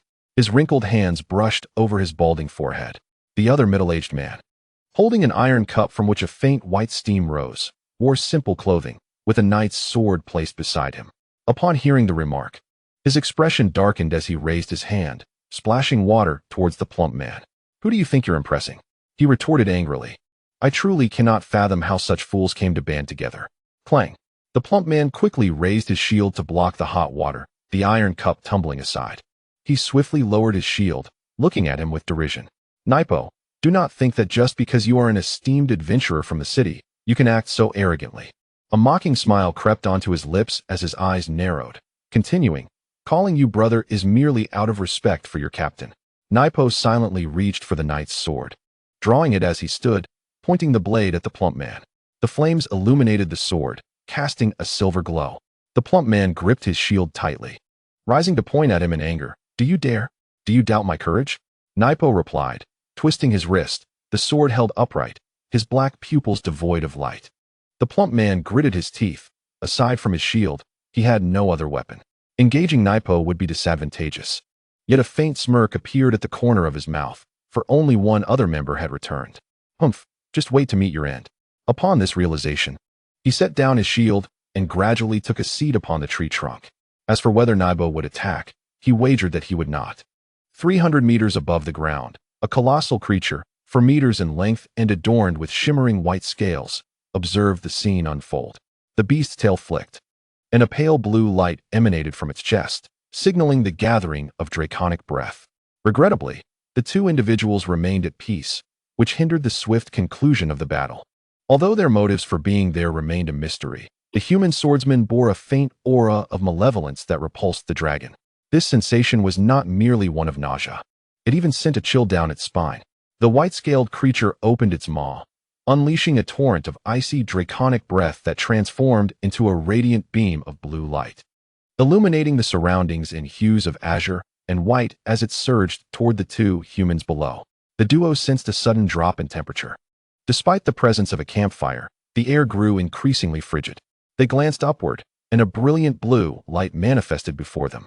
Nibo reacted with remarkable swiftness, leaping out of harm's way, while the slightly portly man, having just stood, managed only a few steps before the icy crystals instantaneously encased the area, ensnaring him as well. Nibo frowned, momentarily flustered without his sword. He looked skyward, where the menacing white beast was diving toward him. He recognized it instantly as a young dragon, a white dragon among the chromatic kin. While a metallic dragon might have engaged in conversation, his sole concern now was survival. Lowering his gaze to his left side, he noticed a black stone dangling from his waist, adorned with arcane engravings. It exuded a faint aura of darkness, and the stone seemed to whisper thoughts into his mind. "Look at you, the mightiest in the town, yet loathed by the masses. What does this signify? You are not yet powerful enough. Only through strength can you silence them. Go on, shatter the black stone."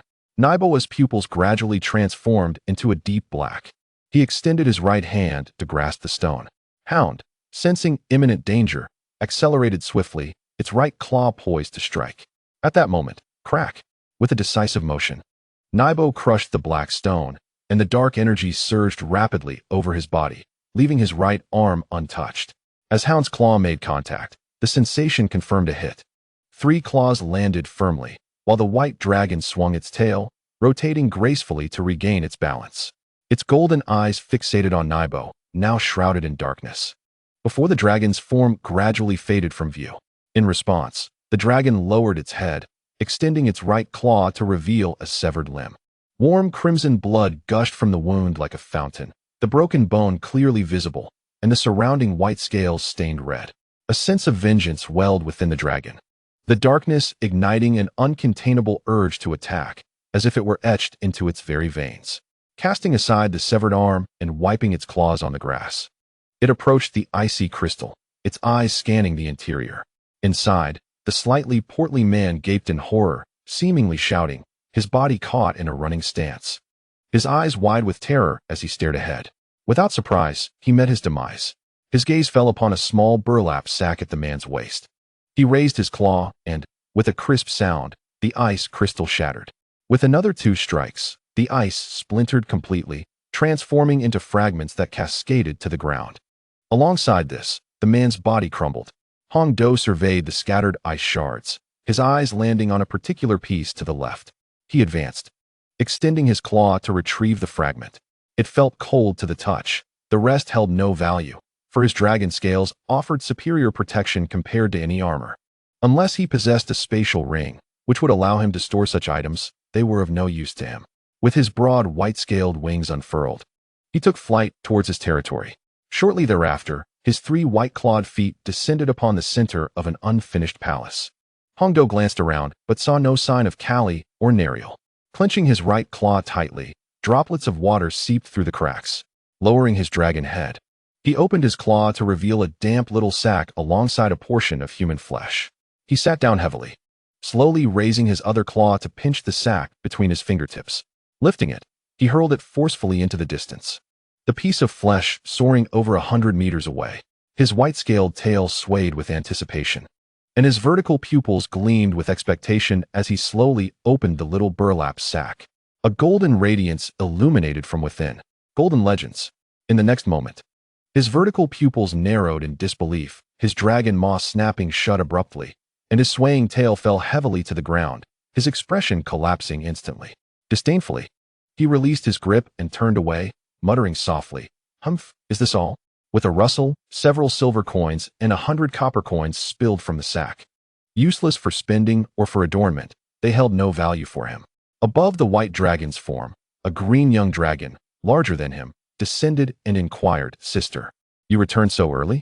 Did you encounter any humans?" Upon seeing the scattered silver and copper coins, Nariel's eyes widened. Hongdo turned to explain, "I killed one. But a swordsman with a faintly sinister black stone escaped after shattering it. Two of them possessed a sinister black stone." Nariel murmured in astonishment, her vertical pupils widening. She was well aware that such an object was no good. Judging by Hongdo's words, it was likely to be traced back to them. Once they grew stronger, the first order of business would be to bury him underground. The white dragon had nodded in agreement. Nariel raised her claw to cover her head, not expecting that in establishing their territory, they would attract such trouble. Fortunately, most of those creatures acted alone and tended to clash with one another. Only 3 dragons remained together, likely too intimidated to strike. Before long, Callie returned and, after listening to the 2 dragons, felt a wave of frustration wash over her. After some contemplation, she resigned herself to the situation, acknowledging that they had already committed to this path. Carly and Nariel sighed deeply, realizing that they must strengthen their powers. Hongdo, on the other hand, looked utterly bewildered. Scratching his head, he found no record of the evil ones in his inherited memories. Naturally, he was unaware of how perilous the situation might be, or perhaps it was not perilous at all. Inside the vast and imposing white palace, 3 distinct breaths echoed through the air. 6 arched windows flanked the sides, illuminating the chamber, while the 3 on the right cast a kaleidoscope of sunlight.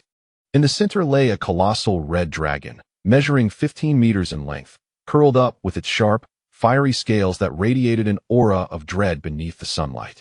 Its robust body, defined by powerful muscles, contrasted with the white dragon sprawled on its left, which was 10 meters long and peacefully asleep, its back serving as a resting place for the red dragon's thick tail. The white dragon's scales shimmered with a cold luminosity akin to moonlight, unlike the robust red dragon. Its physique fell within the realm of normality. Its chest rose and fell steadily, indicative of a serene slumber.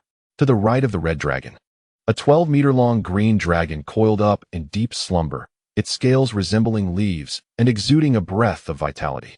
The slender form of the green dragon exuded an air of elegance. The white dragon, with its delicate scales, stirred slightly, slowly opening its eyes to reveal gleaming golden slit pupils beneath a transparent membrane. Hongdo sensed a warm, heavy weight on his back and raised his head to glance back. A robust red tail lay draped over him. Turning his head, he pushed himself upright. With a thud, the red tail fell to the ground. He adopted a stealthy gait, approaching the palace entrance, but stumbled momentarily. Oops, that was a bit of an interruption.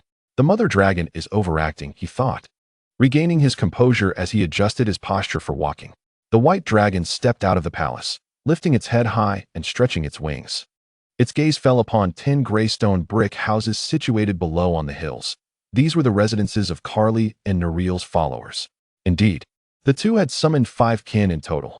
Carly had 2, a gray werewolf and a bare-headed man, while Nariel had 3, a serpent, an eagle-headed man, and a young male. Hongdo, however, had not summoned any. Despite their prior encouragement, he stubbornly refused, even feigning a pout in the manner of a younger sibling. The remaining 5 houses served as storage and utility rooms for miscellaneous items and provisions. Gold coins. Well, in the past 30 years, without raiding cities, where would they find any gold? Yet, he turned back to gaze at the peacefully slumbering red dragon. Carly was ready to take action. After all, they were now young dragons. Yet, without any initial wealth, what did it mean to be a red dragon of prestige? Hongdo turned, scratching his chest, instinctively channeling magic as he murmured softly. Life was rather delightful, far more enjoyable than the early mornings and late nights of the past. Suddenly, he raised his paw to scratch his head and gave an awkward smile. How did his male voice sound again? With both paws lifted, he slammed them down decisively. See, after more than 30 years, he had nearly forgotten. Chapter 14, Shower. The dragon closed its eyes, gently stroking its chin, and suddenly an idea struck. It decided to venture into a nearby town, perfectly timed to indulge in its masculine form for a couple of days. Resolute in its decision, it clapped its claws together and strode towards the forest, a mere 100 meters from the adjacent palace, gazing at the trees before it.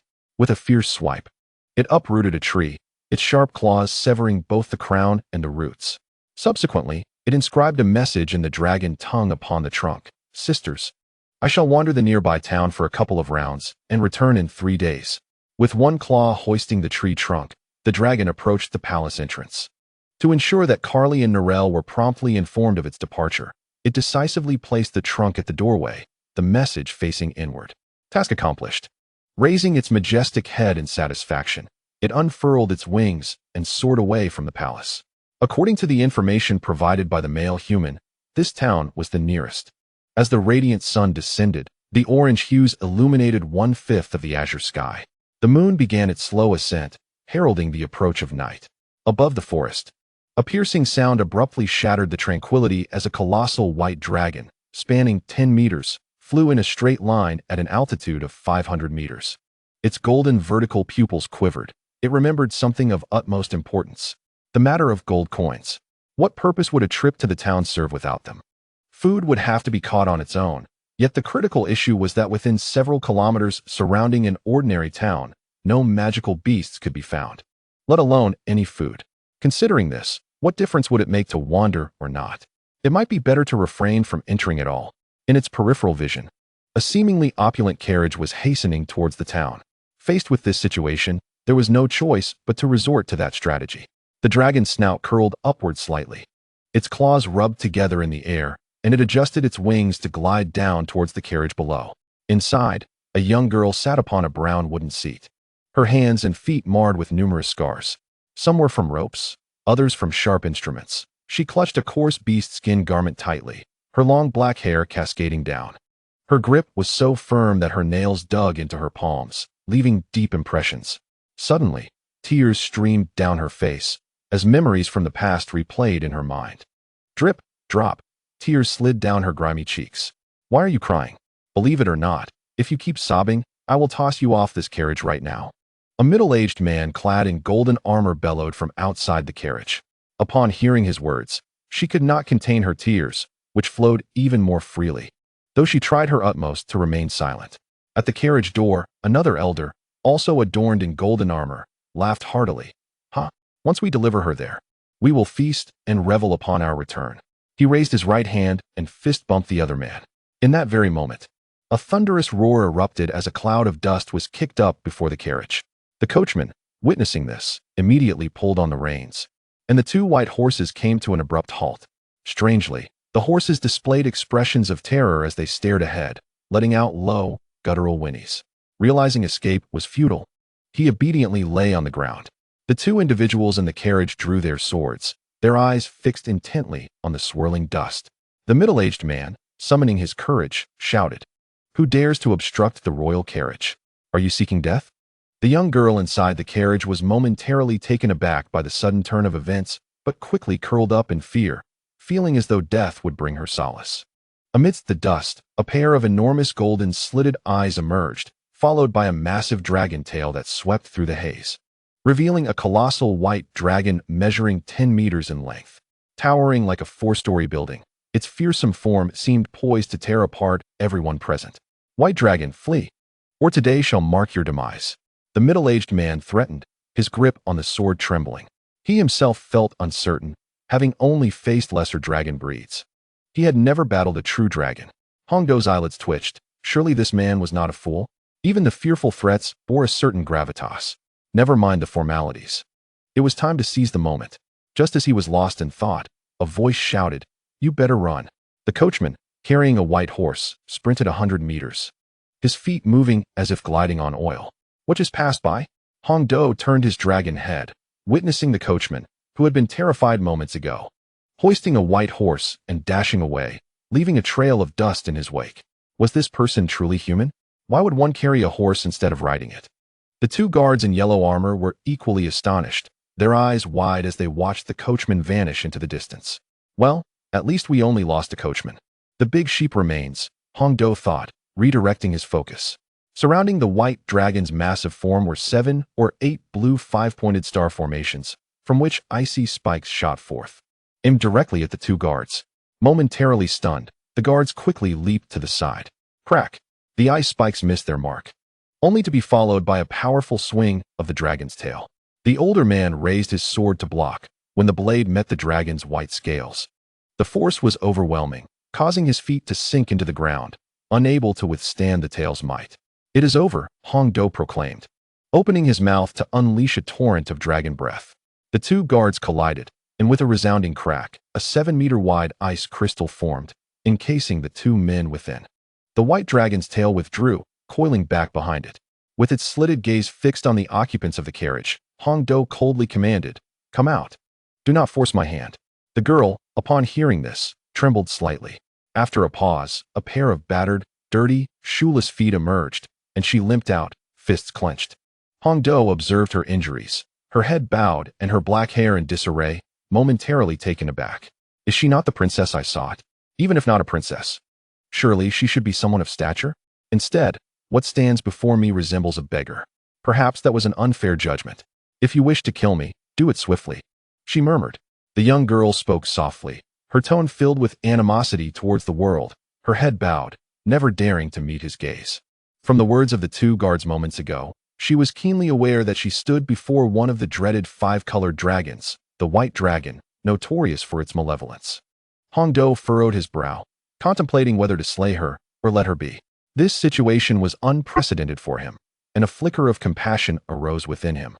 Perhaps due to his past life as a human. It was not mere sentimentality. The girl bore the weight of a significant story, possibly that of an illegitimate child. If that were the case, could he not seize a fortune? After a moment's hesitation, he resolved to inquire about her identity before deciding her fate, whether to kill her or allow her to fend for herself. A radiant white light emanated from the colossal white dragon, and from within emerged a young man of approximately 175 meters, with flowing white hair, clad in casual white attire. Adorning his left ear was a blue earring, and his fair complexion contrasted starkly with the girl's, one reminiscent of nobility, the other bearing the air of an unwanted beggar. Hongdo approached her, gently lifting her chin with his hand. Chapter 15. Oh dear, spare me the disgust.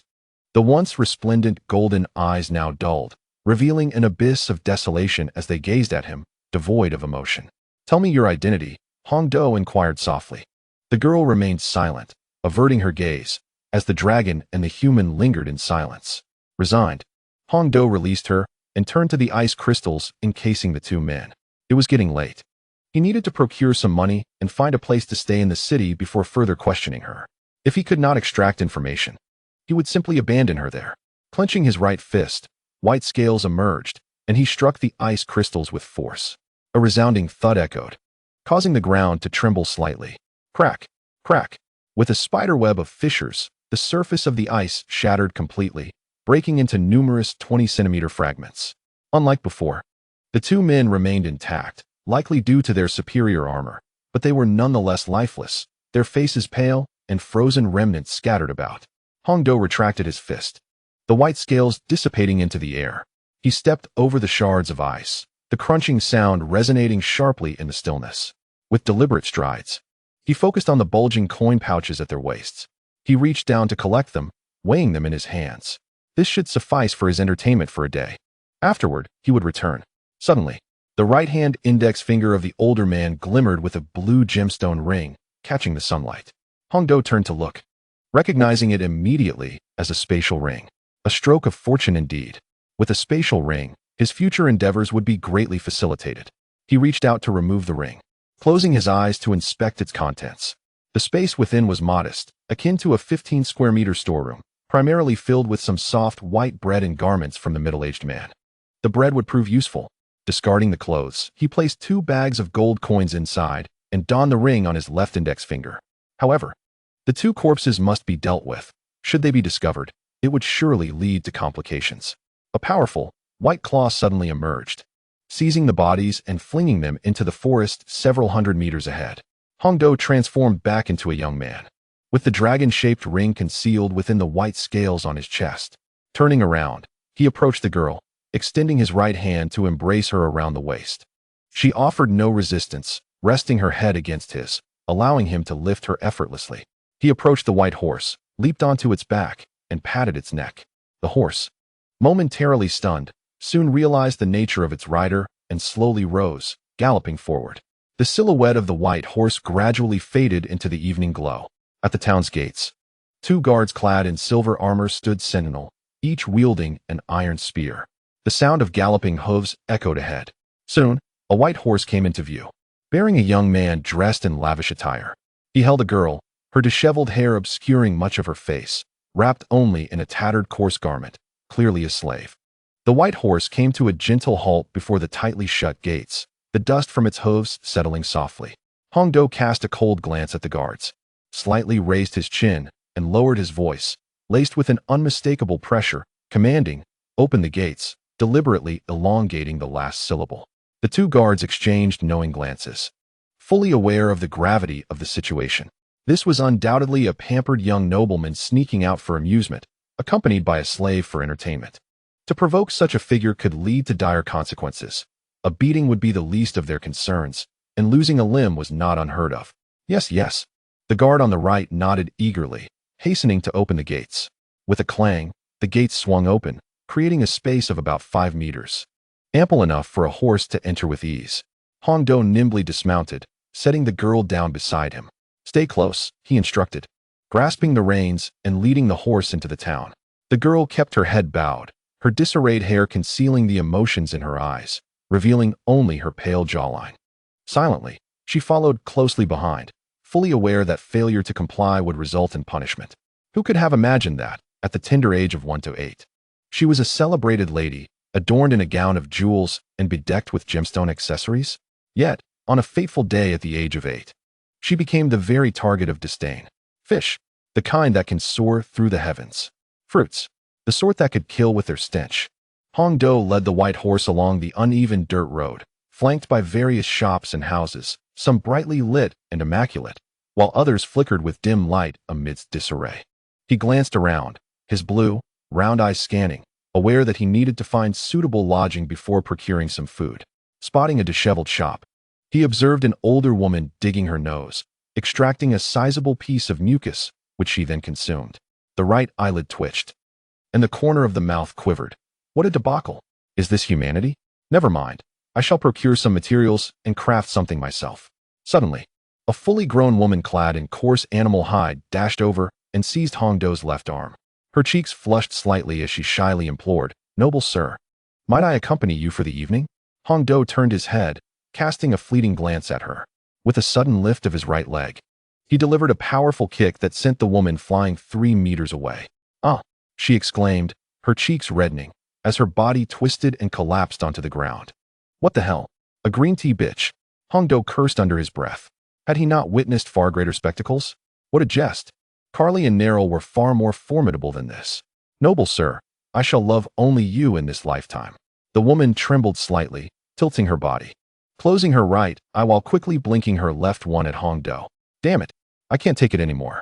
He released the reins of the horse and approached her, conjuring a sword of ice in his hand. He pointed the blade at her throat, roaring, "To hell with you. Who raised you to behave so foolishly?" The woman stood there, bewildered, utterly lost to his meaning.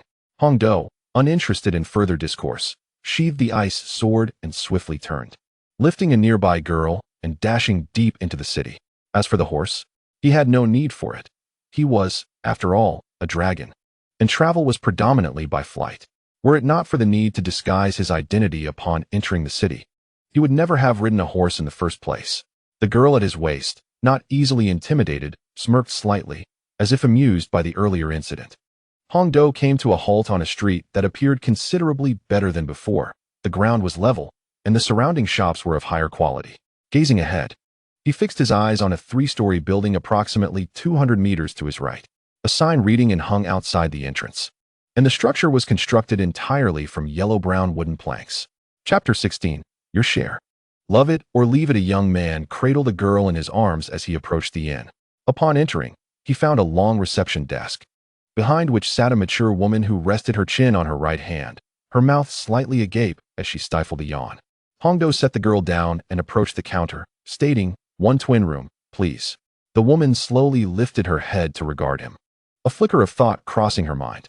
Extending her left hand with an outstretched finger, she boldly declared, 10 gold coins per day. Upon hearing this, he coldly nodded, then raised his hand, summoning an ice sword to rest against the woman's head. Upon reflection, "If I eliminate you, this establishment would be mine." The woman felt the chill emanating from the blade, sensing its aura was at least of golden caliber. She hurriedly corrected herself, "I misspoke. It's 10 silver coins per day." The hierarchy of the world is as follows: bronze, silver, gold, platinum, and legendary. Hongdo produced 10 silver coins with his left hand, placing them on the counter with a clink. The woman trembled as she retrieved a rusty key from below, inscribed with the number 203, and slid it across the counter to him. His fingertips trembled, and his speech was rapid and indistinct. The stairs on the right lead to the second floor. The room number is on the key. He grasped the key, his fingers brushing against the cold iron, and the icy sensation dissipated from his hand. Turning to glance at the girl standing at the doorway, he pivoted and made his way towards the staircase, softly instructing, "Follow me upstairs." The girl clutched the hem of her skirt tightly, her bare and scarred feet trailing behind Hongdo. Upon reaching the wooden door of room 203, he inserted the key, and with a click, the lock disengaged. Grasping the doorknob, he swung the door open. Before him lay a window, with a small bathroom to the right, and within the room, 2 wooden beds measuring 2 meters each were arranged. Adorned with white blankets and pillows, the basic amenities appeared to be sufficiently provided. He raised his hand to tap his forehead, letting out a slight hiss. He had forgotten to inquire if there was a kitchen available for cooking. Yet, it seemed that no one would offer such a facility. Never mind, he thought. I'll ask if I can borrow the kitchen later. At worst, I might need to spend a few copper or silver coins. You go take a shower and tend to your clothes. I'll see if I can find something suitable outside. And you are not to leave until I return. As he spoke, he pulled the girl into the bathroom, slamming the door shut with a thud. Whether she heeded his words was of little concern. If she chose to flee, it made no difference to him. He was here for amusement, not to take on the responsibility of caring for a girl. His right hand gently pressed against his chest, as a twinge of pain struck him, akin to losing a fortune. Hongdo turned to close the door, locked it, and ventured out to procure some ingredients, casually inquiring of the landlady if he could borrow the kitchen. As expected, the answer was a demand for payment, and thus he set out to shop. Meanwhile, the girl paused in the bathroom, turned around, and busied herself with boiling water. This place was no noble estate. There was no butler to prepare warm water in advance. One had to utilize a fire magic array for hot water. Fortunately, she had managed in such conditions for 6 years, and at times, she even went without water for a month, deprived of a bath. As Hongdo walked along the street, he pondered the meal he would prepare. What should I eat? Braised pork? He clapped his hands together. Perhaps fried rice. It has been ages since I last had a proper meal. Soon, he returned with the ingredients in hand, giving a slight sigh as he noted the absence of fine salt and oyster sauce. After handing the landlady a silver coin, he set about cooking. Before long, the tantalizing aroma wafted from the kitchen on the left of the inn's first floor. The landlady, seated behind the counter, sniffed the air, her gaze drawn to the kitchen, and she couldn't help but salivate. Realizing her reaction, she quickly wiped her mouth and feigned indifference. Hongdo emerged from the kitchen empty-handed, casting a glance at the landlady as he made his way towards the staircase. He had stored the meal in his spatial ring, knowing that a dragon's appetite was considerable, and thus he had prepared a larger portion. Arriving at the door of room 203, he inserted the key to unlock it, and the bulb overhead illuminated the space with a warm glow. He caught sight of her at a glance. The young girl had already finished her bath, her long black hair damp and cascading. She sat on the edge of the bed, gazing out of the window, her bare feet, marred with scars, swaying gently. It seemed her spirits had lifted somewhat, no longer bearing the grim demeanor she had initially displayed. Hongdo removed the key, closed the door behind him, and approached the girl at the bedside. He produced a black spaghetti strap dress and a pair of black leather shoes, extending them to her with his left hand while gesturing toward the bathroom with his right, indicating she should change. The girl lifted her gaze to Hongdo, extending her hands to accept the clothes, and with a soft "oh," she descended from the bed and made her way to the bathroom. Her movements appeared obedient as Hongdo observed her enter the washroom. He then took out a large bowl filled with golden fried rice, combined with ham and lettuce, a towering mound of egg fried rice. He scooped a portion into a smaller bowl and placed it on the bed. The rest was all for him. With both hands, he eagerly grabbed the egg fried rice and stuffed it into his mouth. This was the taste he had yearned for. The girl emerged from the bathroom, having changed into the black dress, and she weighed the fabric in her hands. After 6 long years, she finally possessed decent clothing again, a smile blossoming at the corners of her lips. Hongdo, consumed by his meal, made audible swallowing sounds. Hearing her presence, he chewed and remarked, "There is some for you on the bed. Eat if you wish." Without waiting, he continued to indulge. It had been over 30 years since he had savored rice, and the aroma was simply divine. The girl's gaze fell upon the bed, where a steaming bowl of golden egg-fried rice awaited. She glanced at the large bowl on the floor, where a young man was devouring the food with fervor. Indeed, he was like a white dragon. It was curious he had such a small appetite. She lowered her head to inspect her attire and shoes, a wave of warmth enveloping her heart. Approaching the bed, she sat down and reached for the egg-fried rice. She stared at the bowl for a while before slowly taking a small bite. Her once dull black eyes gradually sparkled with a hint of light as she turned to Hong Do. His face radiated joy, and after a moment of hesitation, the girl spoke. "I am Lia, the daughter of a duke." Hong Do cast a fleeting glance her way, continuing to eat, indicating that any discussion could wait until after the meal. Lia, perceiving this, returned her attention to her own food, taking small bites. After a while, Hong Do finished his meal and leapt onto another bed, landing with a thud. He turned to face Lia and inquired, "How did you come to this state?" Lia paused her eating, slowly lowering her head as she began to recount her tale. "My parents have passed away, and my subordinates, driven by the desire for the family fortune, imprisoned me, the sole heir. They could not kill me outright, but instead tormented me in secret, hoping I would renounce my claim to the estate." As she spoke, tears welled up in her eyes, and she struggled to continue. "Today, they intended to abandon me in the slave district, leaving me to fend for myself. In doing so, they could claim I died outside." The tears streamed down, soaking the hem of her dress. Chapter 17. No. Wherever I go, there are always maternal dragons. Hong Do paused, unaware that his words might bring her to tears. Sitting up on the bed, he offered, "I can grant you the strength for revenge, but there is a condition." He raised his index finger. Lia lifted her gaze to him, beginning to understand. "You mean the bond of kinship, but I want to restrict your freedom." Hong Do immediately interjected. Aware of Lia's concerns about her autonomy, he retracted his finger and crossed his arms, declaring, "As long as you don't boast about the title of dragon, the condition is for you to inherit 70% of the journey's legacy. What do you think?" A subtle smile played at the corners of his lips. Wiping her tears with both hands, Lia glared at him. 70%? Isn't that a bit excessive?" "Not at all," he retorted. "Think it over. I will be leaving in a day or two, and I want to be taking you with me." With that, he lay back down, closing his eyes. Lia lowered her head, her gaze drifting from the fried rice to her clothing. She was torn on whether to agree, wavering back and forth, but without acceptance. She would possess little power to survive here. A soft grumble from her stomach interrupted her thoughts, and her brows quivered. Ultimately, she lifted the bowl of fried rice to her lips and began to eat, savoring each small bite. The following day, sunlight streamed through the window, illuminating the face of a young man. Hong Do frowned as his blue eyes gradually opened. He sat up, stretching his arms and legs, and yawned widely. A voice from his left called out, I agree to become your kin." He turned his head to see Lia, seated at the edge of the bed. Her skirt slightly tangled around her knees. Her hands were clasped on her lap, her fingertips tapping nervously, while her head hung low, obscuring much of her expression with her hair. Hong Do rubbed his head and sat cross-legged. "I haven't bullied you, have I? Why the forlorn look?" After a moment's thought, he dismissed it.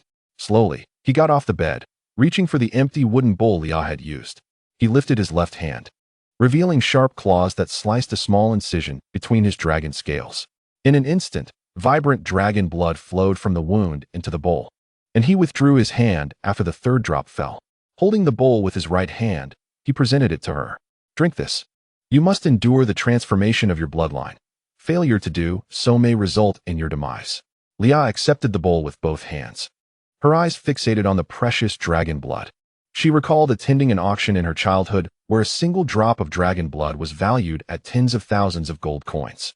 Gritting her teeth, she downed it in one go, then closed her eyes, lying still on the bed. Hong Do seemed to anticipate this, turning to leave the room and taking the key with him. After becoming kin, they would be able to sense each other within a certain range. Descending the stairs, he first spoke with the landlady to extend their stay for another couple of days, uncertain of when Lia would awaken.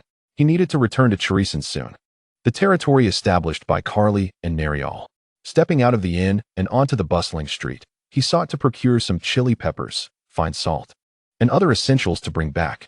As he ambled along, he chanced upon a gem shop and could not resist glancing inside. Displayed within the glass showcase were an array of colorful, ordinary gemstones fashioned into exquisite jewelry. This fleeting glimpse sent a shiver coursing through his veins. A fully grown woman stood before the glass case, selecting her treasures, exuding the unmistakable aura of a dragon. Wait, a mother dragon? Hong Do's steps abruptly halted, his heart plummeting to his stomach as he frantically waved his hand. He swiftly concealed himself behind the shop wall, his back pressed against the cool stone, feeling the furious rhythm of his heart. What a predicament! How could even this quaint place harbor a mother dragon?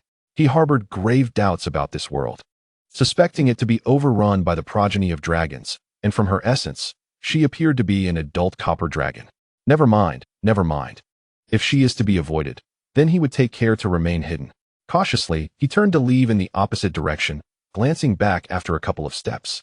Fortunately, upon reaching the other side of the street, the copper dragon had not detected his presence.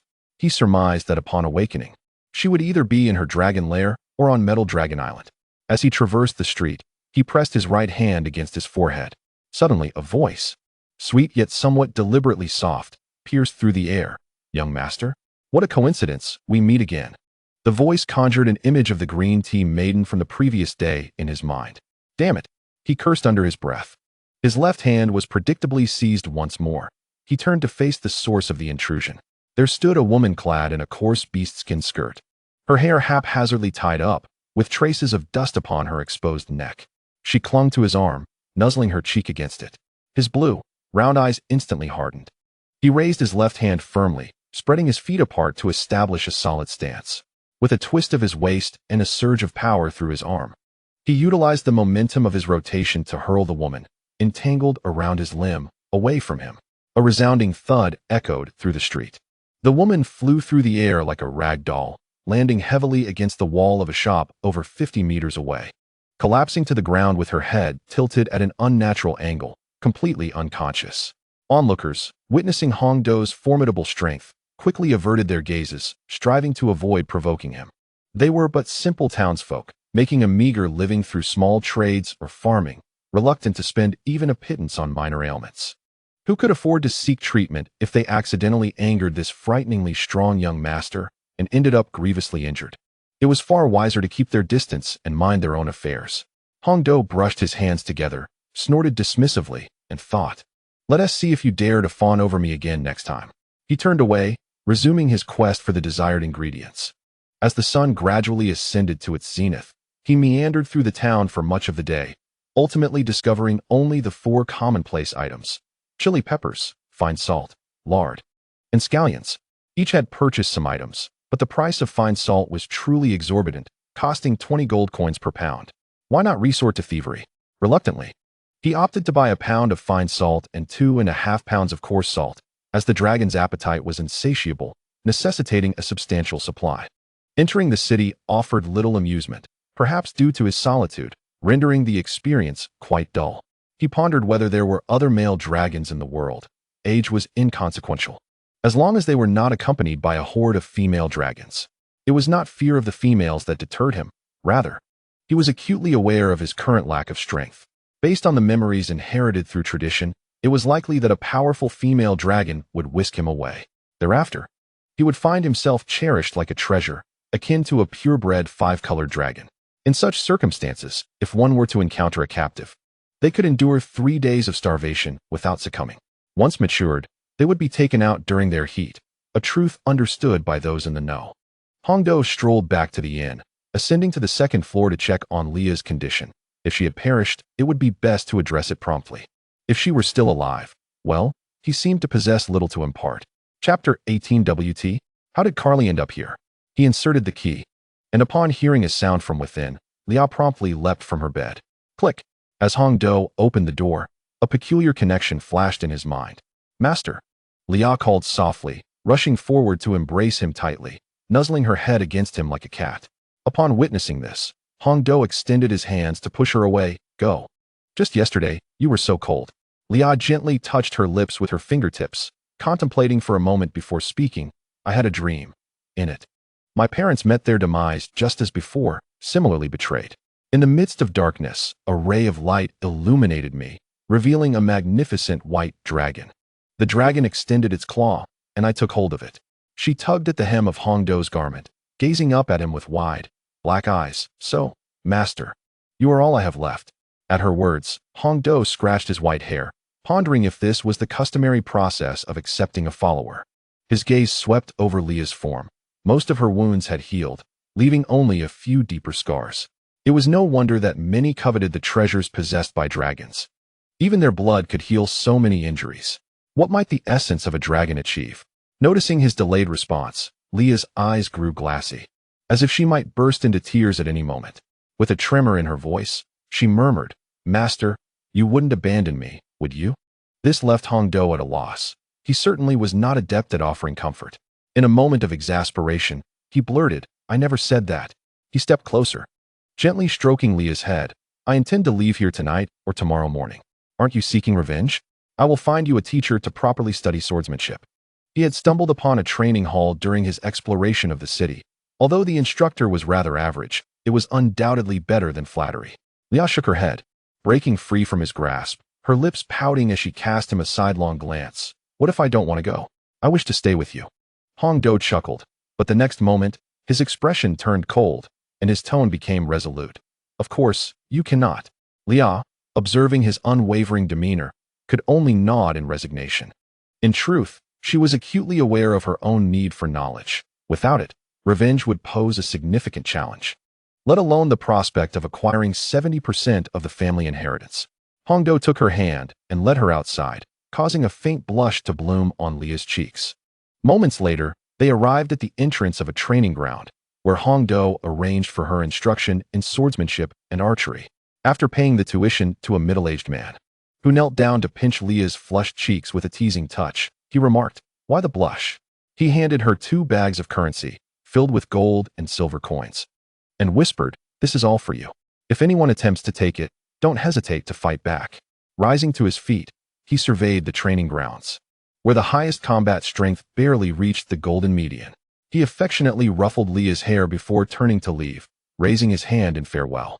Leah clenched the sack tightly, ready to respond, but Hongdo had already exited. As a newly recognized dependent, her current realm stood at the pinnacle of silver, and she could even summon some dragon scales and claws, so long as her opponent was not at the peak of gold. She longed for the moment she would reunite with her master. Hongdo gazed upward, realizing it was time to return, and strode directly toward the city gate.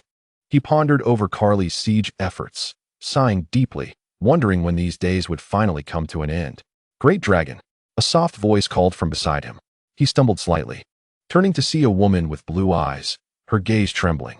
She sat in a shop, dining, and appeared to sense the presence of her kin, glancing at him with remnants of red oil at the corners of her mouth.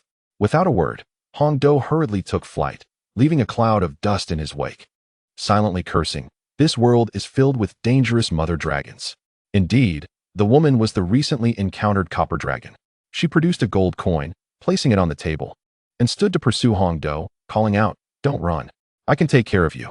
He swiftly darted through the streets, and as she closed in, he could no longer resist, unfurling his dragon wings and soaring beyond the city walls. The 2 dragons engaged in a playful chase around the town for several minutes.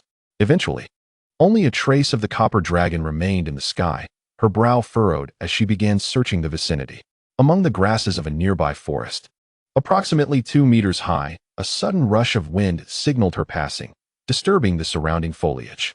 After half an hour, the earth cracked open irregularly, and the grass was pushed aside. Gradually, a white-haired head emerged, his complexion pale, eyes alertly scanning his surroundings. Not spotting the fleeting figure, he cautiously crawled out, shaking his head as the grass fell away. "Thank goodness. If I had been caught, I would have been pinned down." As a male dragon out in the world, he knew he must protect himself. He slightly bent down, brushing the dirt from his clothes, and then stepped forward. He had no intention of reverting to his dragon form just yet. His large size would expose him, and he preferred to avoid being pursued again. For now, he decided to continue walking and see what lay ahead. A young man with white hair, clad in casual attire, ventured deeper into the forest, the moonlight casting elongated shadows across the ground. Suddenly, a wooden arrow whizzed past his head, embedding itself into a tree trunk 5 meters to his left, emanating a faint aura of wind elements. He swallowed hard, his throat constricted, and turned his gaze towards the stone edge. There, he beheld another arrow slicing through the air, propelled towards him with a fierce wind's edge. He crouched low, swiftly dropping to the ground. A dull thud echoed as the wooden arrow struck the same tree trunk once more. Gradually lifting his head, he scanned the surroundings, ensuring no further arrows were approaching before pushing himself up to stand. With a furrowed brow, his radiant golden vertical pupils emerged, piercing through the dense shadows of the trees ahead, landing on a slender young woman sprinting barefoot 400 meters away, her red hair flowing wildly. Behind her trailed 5 adult men, forming a complete squad. 4 of them bore the golden mid-tier ranks, while the 5th, presumably the leader, had stepped into the platinum lower tier. The woman's crimson locks and a pair of red crystalline dragon horns were muddied, and her dark red chi-pao lay in tatters. The hem torn up to her thighs, revealing numerous wounds of varying severity on her skin, with at least a dozen bleeding profusely. A low murmur escaped his throat, tinged with disbelief. Why was she here, and why was she being pursued by a platinum tier squad? Quickly suppressing his confusion, a glimmer of resolve flashed in his golden vertical pupils. He resolved to save the dragon first. Observing her escape route, he calculated the fastest approach, reining in his aura to its bare minimum before melding into the night. Chapter 19, Alas. Remembered. In the midst of the squad, a swordsman received a bow and green arrows from the archer, drawing back a tranquilizer arrow as he scoffed. Red Dragon. Do you truly believe you can assault a medium-sized city? How arrogant. Halting the pursuit, he aimed his bow, and with a swift whoosh, a specially laced tranquilizer dart shot towards Carly. Instinctively, she attempted to transform into a mighty dragon, but a red magic circle illuminated on the back of her right hand, suppressing her ability to shift. A grimace crossed her face. She had not anticipated this seemingly simple squad possessed such magic. She regretted not bringing Nariel along. With a sickening thud, the arrow struck her left shoulder. Gritting her teeth, the tranquilizer surged through her body, causing her vision to blur and her speed to falter. After a few desperate strides, she could no longer withstand the effects of the drug. Her eyelids grew heavy, and she collapsed to the ground with a thud. Carly, ever resilient, forced her eyes open, her hands tensing as she struggled to prop herself up, gasping for breath. A laugh erupted from the swordsman as he and his companions approached her, their faces stoic, yet their eyes glimmering with greed. They regarded her as if she were a dying dragon, and a young dragon at that, worth millions of gold coins. Carly glared at the 5 men, despising their treachery as the tranquilizer coursed deeper into her system, rendering her increasingly lethargic. At that moment, a shadow darted into the group of 5. A gaunt figure clad in a purple robe, a mage, was abruptly pierced through the heart by a chilling sword. The mage's eyes widened in shock as consciousness faded, revealing a young man with white hair. Simultaneously, Carly recognized the newcomer, dressed casually, with white hair and delicate features, adorned with a blue earring on his left ear, and, notably, he was a male white dragon. Overwhelmed by the narcotic, she could no longer withstand its effects and collapsed to the ground, succumbing to unconsciousness. What? The sudden turn of events ignited a mix of shock and fury among the remaining 4, who instinctively turned towards the direction of the fallen guardian. You. The leading swordsman reacted swiftly, his pupils constricting as his right hand gripped the hilt of his sword. A sharp sound of metal scraping filled the air as he swiftly drew his blade, its gleaming edge aimed directly at the white-haired youth. Charging forward in a fit of rage, Hondu smirked slightly. His motive for attacking the mage was rooted in the mage's ability to inflict high damage while providing buffs to allies. Releasing the ice sword, his distinctive golden vertical pupils glimmered, emanating an aura of coldness as ice spikes erupted from the ground in succession. The swordsman swung his sword, shattering the ice spikes entirely. With a resounding crash, a massive white-scaled claw appeared, causing the ground to tremble, its sharp talons radiating a chilling light. As he materialized, the surrounding cold intensified. The young white dragon. The other 3 exclaimed in unison, their faces etched with fear as they involuntarily took a step back from the towering figure of the white dragon, which stood as tall as a 4-story building. The swordsman grumbled in frustration, baffled by the unexpected alliance among the colored dragons. He recalled that only metal dragons were known to protect one another. Grinding his teeth, he composed himself and raised his left hand, declaring, "Do not let the white dragon take the red dragon." The chest of the white dragon glowed with a blue light. The swordsman recognized it immediately and waved his hand, shouting, "Dragon breath! Scatter quickly!" With that, he propelled himself forward to attract attention, igniting flames along his blade, and swung towards the nearest claw. Hondu unfurled his expansive white-scaled wings, taking to the air and stirring up a tempest that swept the four below away from the swordsman's attack. Opening his mouth, he unleashed a torrent of dragon breath, the blue light surging towards the other three, his objective clear: to rescue Carly, not assured of defeating the platinum-level threat. Saving the dragon was paramount. The three darted in different directions. The white dragon's snout lifted slightly. Suddenly, he closed his mouth, halting his breath, transforming into human form as he dove towards the red figure on the ground. Not so fast. The swordsman, witnessing this, raised his sword and rushed towards Carly. However, Hondu shifted direction, charging at the swordsman. He reached the red figure's side, barely steadying himself, his gaze momentarily pausing. Suddenly, the white dragon reappeared, swinging its white tail forcefully towards the swordsman. With remarkable reflexes, the swordsman turned and swung his sword to parry the strike. The vertical pupils narrowed as the other three prepared their stances, the archer drawing back his bowstring. Just as the archer was ready to release his arrow, the white dragon vanished once again, losing sight of its target, its eyes scanning the surroundings in search of a new opportunity.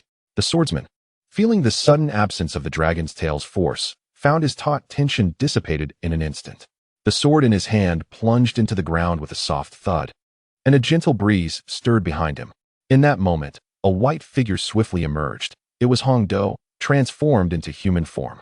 He cradled Carly and fled, only to morph into a colossal white dragon, hastening away from the scene. The swordsman glared at the white dragon soaring swiftly 100 meters away, his teeth grinding in frustration.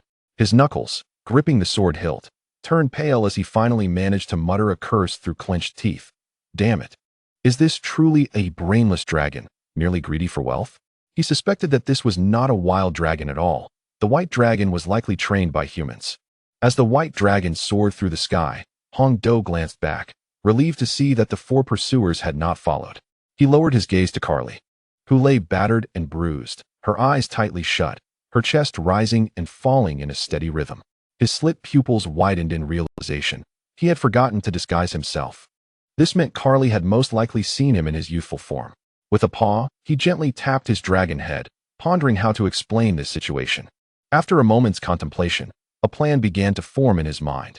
After flying for 3 hours, traversing a forest and mountainous terrain, the white dragon descended into a small grove, carefully placing Carly on the grass. It took him another hour to eliminate all surrounding magical beasts and ensure the area was clear of suspicion. Then, he flew back a kilometer or two, concealing himself within the mountains to create a chance encounter. Why not return directly? Nariel posed a greater danger. She was far more astute than Carly and would likely be the first to suspect him after hearing Carly's account. Hongdo remained perched atop the mountain for a full 7 hours, the prolonged stillness weighing heavily on his eyelids. Unable to resist, he opened his mouth filled with sharp white teeth and let out a yawn, lifting his gaze toward the horizon. The sun had risen, and it was at this moment that Carly began to stir on the grass. Observing her, he quickly regained his composure, hiding behind the mountain and peering out. Carly awoke with a start, scanning her unfamiliar surroundings. She raised a hand to her head, recalling that she had been rescued by a male white dragon.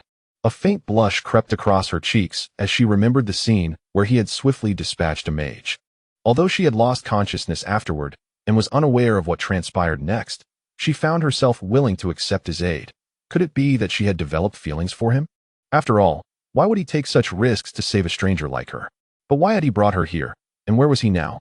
Chapter 20. Have you discovered a male white dragon? Lowering her head, she raised her right hand, noticing that the magical array had vanished, indicating her ability to transform into a dragon. Without a moment's hesitation, Carly took a deep breath and, with a resounding burst, transformed into a magnificent red dragon. Her human form replaced, she turned her head to admire her muscular dragon body, her claws digging into the earth. Hiding behind the mountains, the majestic white dragon, Hongdo, smirked, realizing that Carly was indeed thinking of him. Just a moment, he thought, for appearing now would seem too seamless. He conjured magic from his throat, amplifying his voice. After a brief wait, without sighting the dragon she longed to see, Carly spread her enormous wings and began to soar in the sky. Minutes passed as she circled 4 times, each rotation expanding her search radius. Feeling it was time, Hongdo tapped his claw lightly on his snout, feigning nonchalance.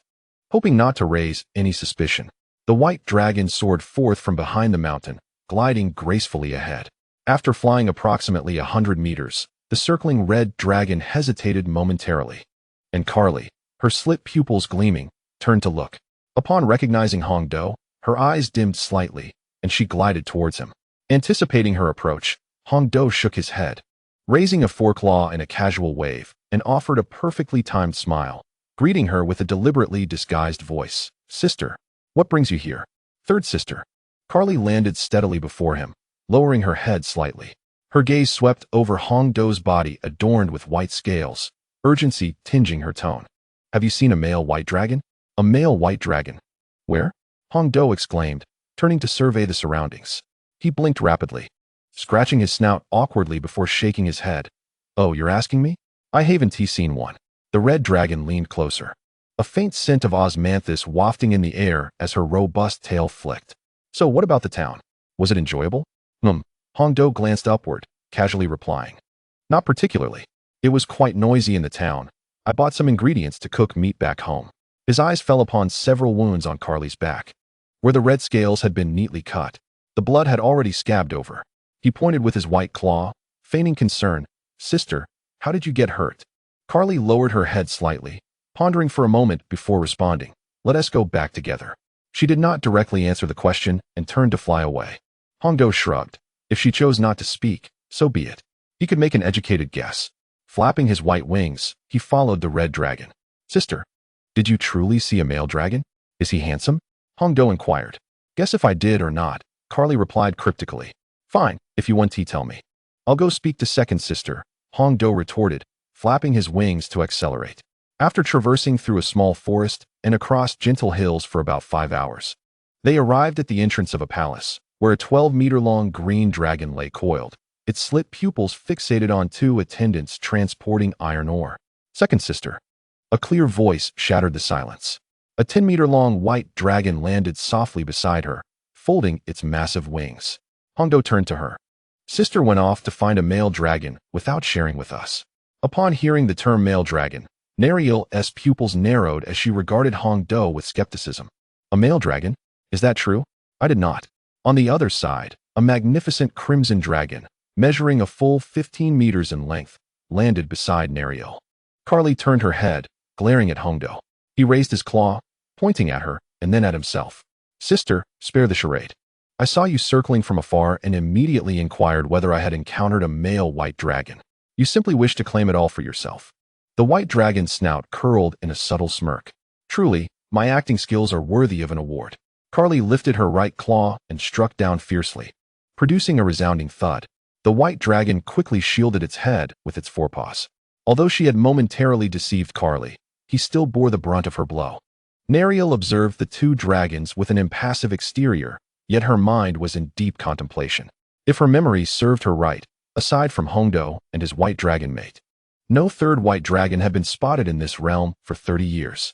Considering Hongdo's penchant for mischief and the fact that both dragons had ventured out just days prior, she couldn't help but suspect that they had conspired together. As for Carly's injuries, she couldn't be bothered to inquire. They were hardly severe, and the opponent could only be so formidable. Just as the 2 dragons ceased their bickering, the green dragon rose, gracefully maneuvering past the crimson and white figures and entering the palace, where it coiled up and lowered its eyelids.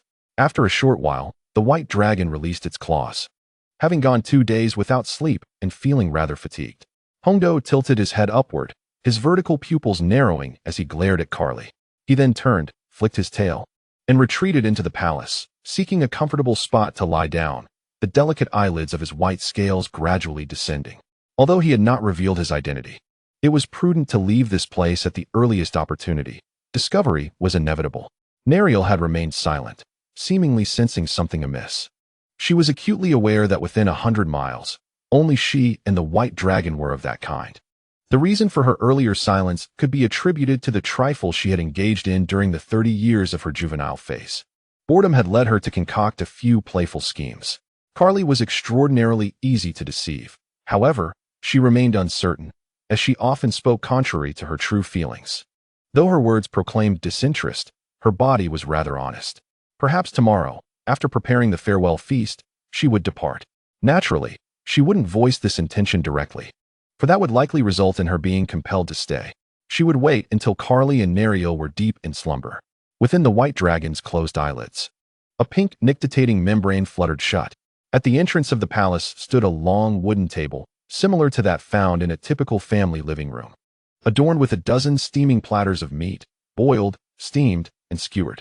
The skewers were generously sprinkled with diced red chili peppers, accompanied by 3 wooden barrels filled with fresh water. Sister, such a lavish feast this time. The 15-meter-long crimson dragon crouched on the grass, its eyes fixated on the meat-laden table, its thick tail coiled behind it. Neriel, seated to Carly's right, furrowed her brow, perplexed by the sudden abundance. With a large claw, Hongdo lifted a platter of fruit salad and gently placed it on the table before settling down. Isn't this just a little bit of material? He mused, contemplating a delightful meal. The white claw grasped 3 skewers. It was time to eat. He extended them toward his snout, opening his mouth to take a bite. The spicy flavor erupted instantly on the palate, first with the pungent aroma of chili that surged into the nostrils, followed closely by the rich scent of roasted meat that wafted through the mouth. The white-scaled dragon closed his eyes momentarily, and the previously slightly pursed lips of the dragon involuntarily lifted in a subtle smile. He silently marveled within, reminiscing about how long it had been since he savored such an exquisite spiciness. Each bite penetrated to the very core of his being. Chapter 21. Departing, yet anticipating a better reunion. Observing the scene, Carly unabashedly extended her claws, eagerly stuffing meat into her mouth. Neriel, on the other hand, delicately picked up a smaller piece to savor, contrasting the 2 dragons, one brash, the other refined. Half an hour later, the table was cleared of all food, and the 3 dragons lay down to rest within the palace, while their attendants took care of the cleanup. At the entrance of the palace, a 3-meter-tall black-brown bear, one of Carly's companions, moved the table away. The white-scaled dragon raised his eyelids, the pink nictitating membrane unfurling as his radiant golden slit pupils scanned the vicinity, landing on Carly and Neriel. The 15-meter-long red dragon lay sprawled with its 4 claws in the air, its magnificent tail arching into a grand crescent, while the green dragon rested nearby. Hongdo gently stood up, treading softly as he exited the palace and descended the hill to find Shi-Yi. Shi-Yi, I have something for you. You must keep it safe. With that, he retrieved a wooden board from a spatial ring nestled within the scales of his chest. Extending his white tail forward, raising a claw, he gritted his teeth and forcibly plucked a white dragon scale, placing it before Shi-Yi, saying, "Deliver this to Carly or Neriel in 10 days. Shi-Yi examined the board, inscribed with dragon script that he could not comprehend. However, witnessing the scale being personally removed was enough to convey its significance. He flicked his tongue and nodded. Hiss, understood. Hongdo inclined his dragon head slightly toward Shi-Yi, unfurled his wings, and departed towards the rear right of the palace. The dragon glanced back at the palace, reflecting on their 30 years together. It would be a lie to say he felt no sorrow. At the very least, he would miss it, until we meet again. With a deep sigh, he accelerated his flight. At the entrance of a dragon lair, a 27-meter white dragon landed gracefully on the platform. Raising a claw, she stroked her dragon head, pondering if she had forgotten something. Elro murmured as she gazed at the empty lair. After a moment's reflection, her radiant golden slit pupils widened in realization. Indeed, her gems and gold were not here, so why linger in this cavern? As she turned her dragon body, her outstretched claw hesitated in midair. No, something felt amiss. Slowly, she retracted her front claws and turned her head back, her slit pupils fixating intently on the depths of the lair. A frown involuntarily creased her brow. An unsettling feeling nagged at her. Was there a creature missing? That vague thought swirled in her mind, eluding her grasp. Elro turned back, gazing at the gentle breeze stirring the green-leaved forest beneath the dragon lair. Creature? She murmured, and suddenly, her slit pupils widened in shock. My son. Yes, she had a son. After a decade-long slumber, had she truly forgotten? Was he lost outside? Channeling her dragon might, she sought to sense the surroundings, yet found no trace of a being that shared her essence. Surely he hadn't perished outside? She recalled the promise made at his hatching, to grow and embrace the world. But now, The dragon was nowhere to be found. Elro spread her colossal wings, enveloped in a delicate membrane, casting a shadow that nearly obscured half of the entrance as she surveyed her surroundings. Unsurprisingly, she detected not a single trace of life, not even a remnant of bones from the deceased. This absence led her to question whether anyone remained alive. 1 day, 2 days, and by the 5th day? Within the opulent palace, Nariel furrowed her brow. Hongdo had vanished without a word for 5 days. Initially, she presumed he had merely gone out for leisure. Yet 5 days felt rather excessive. She recalled the meal they had shared before his departure. At that moment, a formidable red dragon stormed through the palace entrance, questioning, "Where has that rascal Hongdo gone?" Just then, a 9-meter-long serpent, its body adorned with verdant scales, slithered in an S shape. It coiled its tail around a wooden plank, upon which lay a single white scale. Lowering its head, it extended its forked tongue, hissing, "Master, this was left by Lord Hongdo, to be delivered to you in 10 days. It turned to see the red dragon at the entrance and added, "Or perhaps to Lady Carly." A sense of foreboding washed over Nariel as she grasped the scale, peeling away the topmost layer. "Carly, Nariel, I apologize. By the time you read this, I will have been gone for 10 days. I wish to explore the world. Forgive my abrupt departure, and I look forward to our next meeting. Hongdo." Carly leaned closer, and upon reading the message, bared her sharp teeth, her breath quickening as heated air billowed from her nostrils, the aura of her draconic form visibly intensifying. Clenching her crimson claws, she scraped them against her scales with a sharp clattering, her anger reaching a boiling point. "Sister, this coward dares not face me directly. Let me find him. I shall teach him a lesson." Nariel's heart sank as she recalled Carly's frequent outings in recent days, seemingly in search of something. Lifting her dragon head, she cast a sidelong glance at the red dragon and inquired, "Carly, be honest. Have you truly encountered a male white dragon?" Carly hesitated, scratching her head with a claw, and replied, "I cannot be certain. I will recount the entire process." Upon hearing her sister's words, Nariel murmured softly, a glimmer of meaning flickering in her vertical pupils. Carly paused, her entire form momentarily still, before slowly stating, "But that cannot be right. Is she not a female dragon?" Nariel lowered her head, her claw delicately lifting the white scale, and declared, "Focus on your ascent. I, too, shall depart this place in a few years." Carly sighed in resignation. Very well. She had contemplated that the 3 dragons would eventually part ways, but she had not anticipated it would be so soon. Meanwhile, a 10-meter-long white dragon soared parallel to the clouds, taking advantage of the concealment they provided. Hongdo had been flying tirelessly for 3 days straight, having only rested for a day after a single day of flight. Fear not at him. If this continued, Carly and the others would surely pursue him. Prompting his hurried journey, he lowered his form, emerging from the clouds, his keen gaze sweeping over the ground below. Upon discovering a cavern approximately 15 meters in diameter at the base of a towering mountain, situated about 50 meters ahead, we decided to rest there for a day.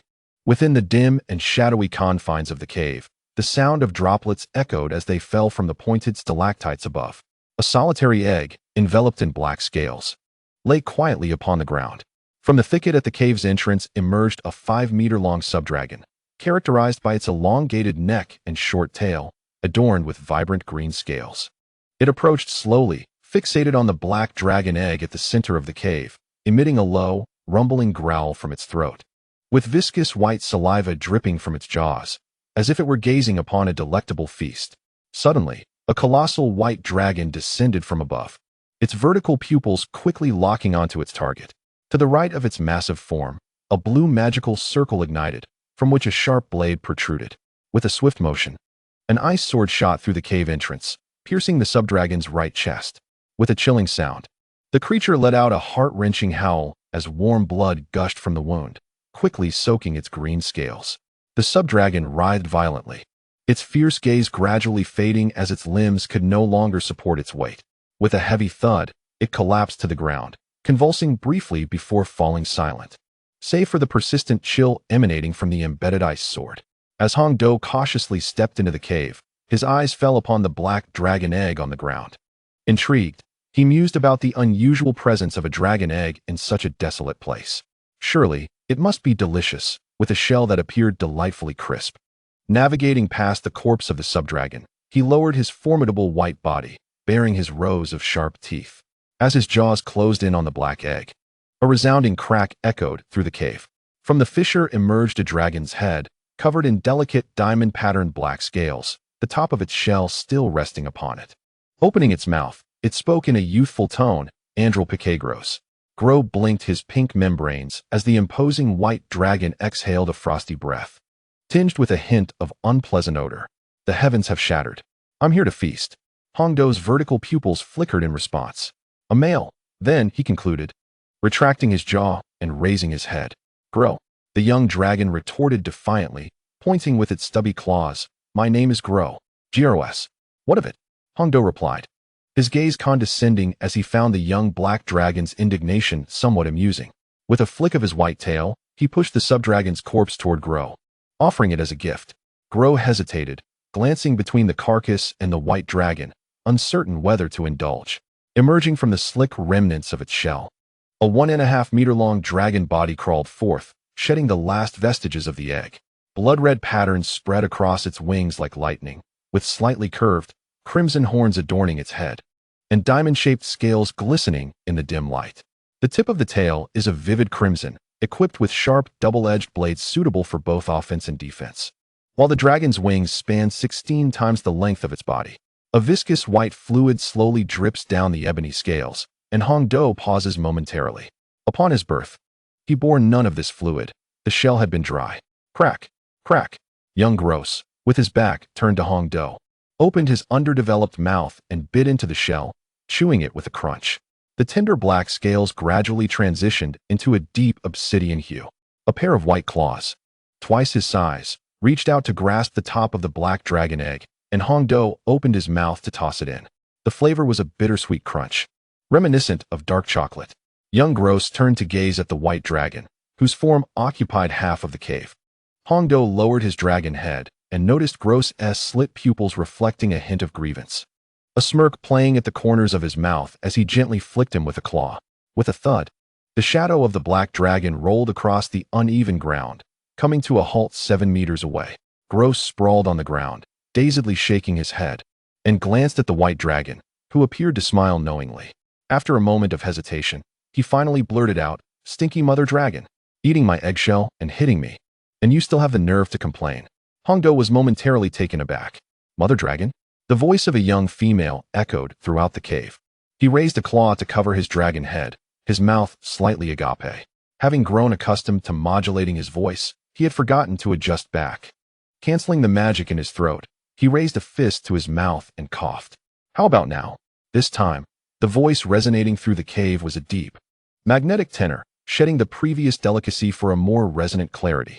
Gros sat up, looking at him disdainfully, as if to say, "What do you think? Just because you changed your voice doesn't mean you've transformed from a motherly tone into that of a male dragon." Hongdo raised an eyebrow at his silent mockery, tilting his dragon head slightly. "What? Do you expect me to reveal my grand treasures?"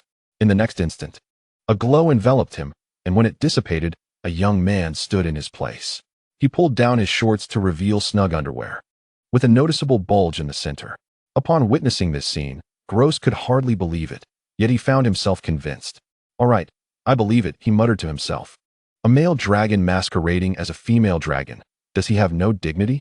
While transformation could disguise one's gender, the inherent traits of masculinity remained intact. Hongdo bent down to adjust his shorts, reverting to his white dragon form. This form felt more authentic. The transformation seemed less like his true self. He glanced at Gros, who wore an infuriating expression, undoubtedly cursing him under his breath. However, in the future, this fellow would come to understand why. The white dragon laid down his body, having gone 3 days without sleep, too weary to bother with Gros, needing to rest. Gros raised his small claw to cover his belly. Hungry, his eyes fell upon the carcass of a subdragon, a frost sword embedded within it. Oh, how he longed to eat. Indeed, the white dragon had declared it a gift to him, therefore it rightfully belonged to him. He cautiously approached the corpse of the young dragon, his small paws moving step by step, tilting his head to gaze at the robust, hardened scales. His little brow furrowed. Though he had the strength of bronze as a newly hatched creature, it was insufficient to breach those formidable scales. His eyes fell upon the spot where the sword had pierced. The scales there had already been shattered by the blade, revealing the tender flesh within.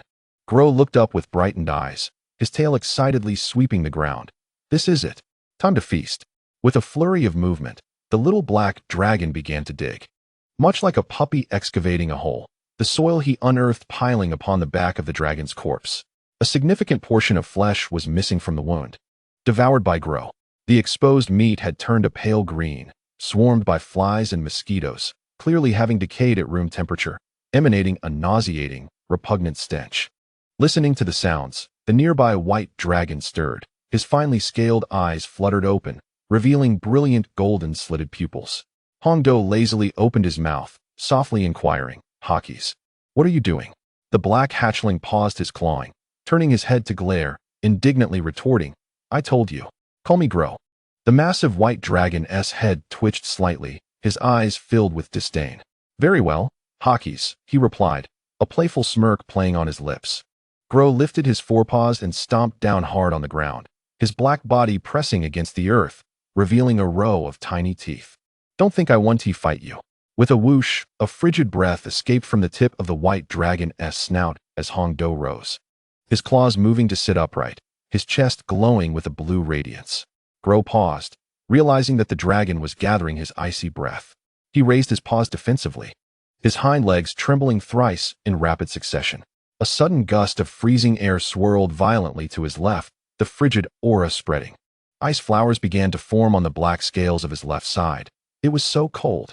Moments later, Hongdo closed his mouth, the icy breath dissipating. Grow, trembling, lowered his paws, glancing nervously to his side. Chapter 23. Farewell. The one-armed evil swordsman there, not far from his left side. The corpse of the young dragon was now enveloped in a thick layer of irregular ice crystals, the sharp edges of the ice firmly preserving the distorted posture of the dragon. The unpleasant odors within the cave had diminished significantly. "Are you hungry? I shall go out and find something to eat," Hongdo proposed. Grow shook his body, the icy layer upon him shedding like flakes. He tilted his head upward, observing the 10-meter-long white dragon, casting a sidelong glance at the young dragon encased within the ice. After pondering, he realized that throughout their interactions, the white dragon had never harbored malice toward him, save for the initial display of its enormous maw. After a moment of silence, he began to view Hongdo in a new light. "You're quite the dragon." To his ears, it almost sounded like an insult. Nevertheless, he decided it was best not to dwell on it. After all, a great dragon wouldn't hold a grudge against a small one. Hongdo rose, flicking his tail, which thumped against the cave ceiling, causing several stalactites to fall. "Wait. If you go out and meet your demise, it will be nothing but your misfortune."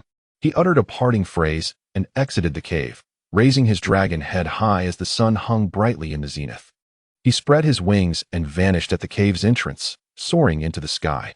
Gross, retreating from the ice crystals, curled up and lay in wait in silence. After a span of several minutes, the gentle warmth of the sun bathed the willow grove, casting dappled patches of light through the varied gaps in the foliage. Suddenly, a sound pierced the air. A white giant dragon soared overhead.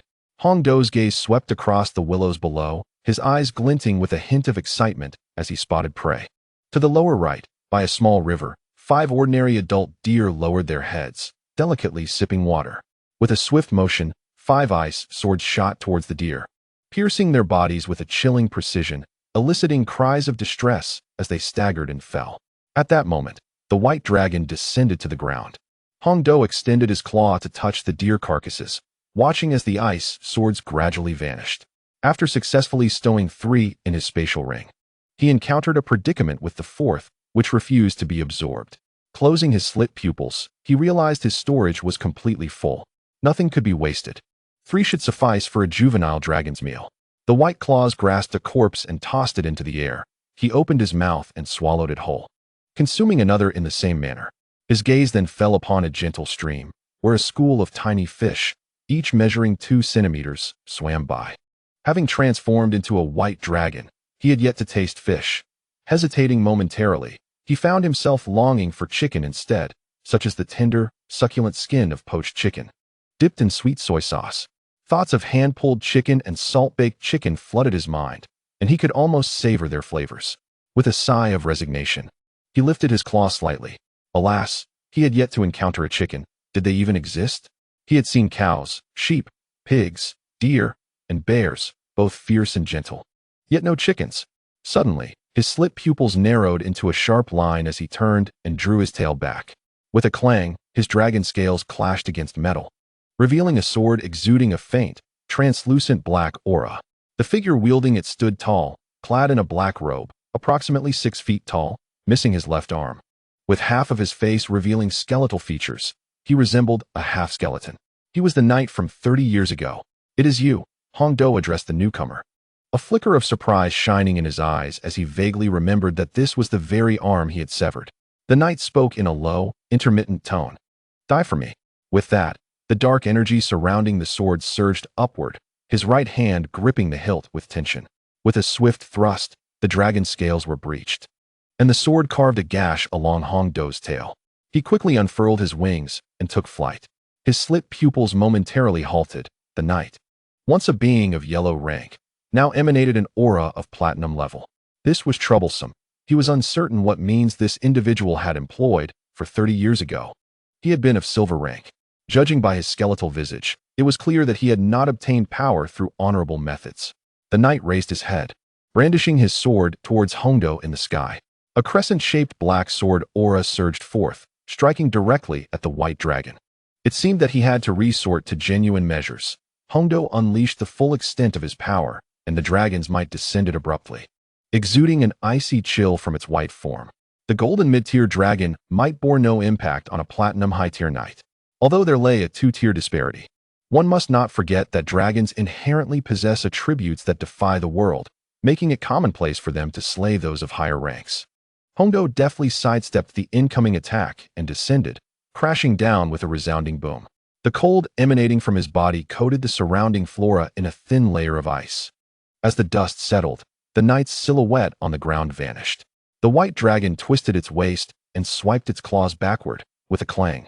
It seemed to anticipate the knight's movement, landing a decisive blow that left nearby trees encased in ice once more. This exemplified the dragon's extreme destructive capability. Although the knight blocked the strike with his sword, the tremendous force sent him flying, toppling 3 trees in succession.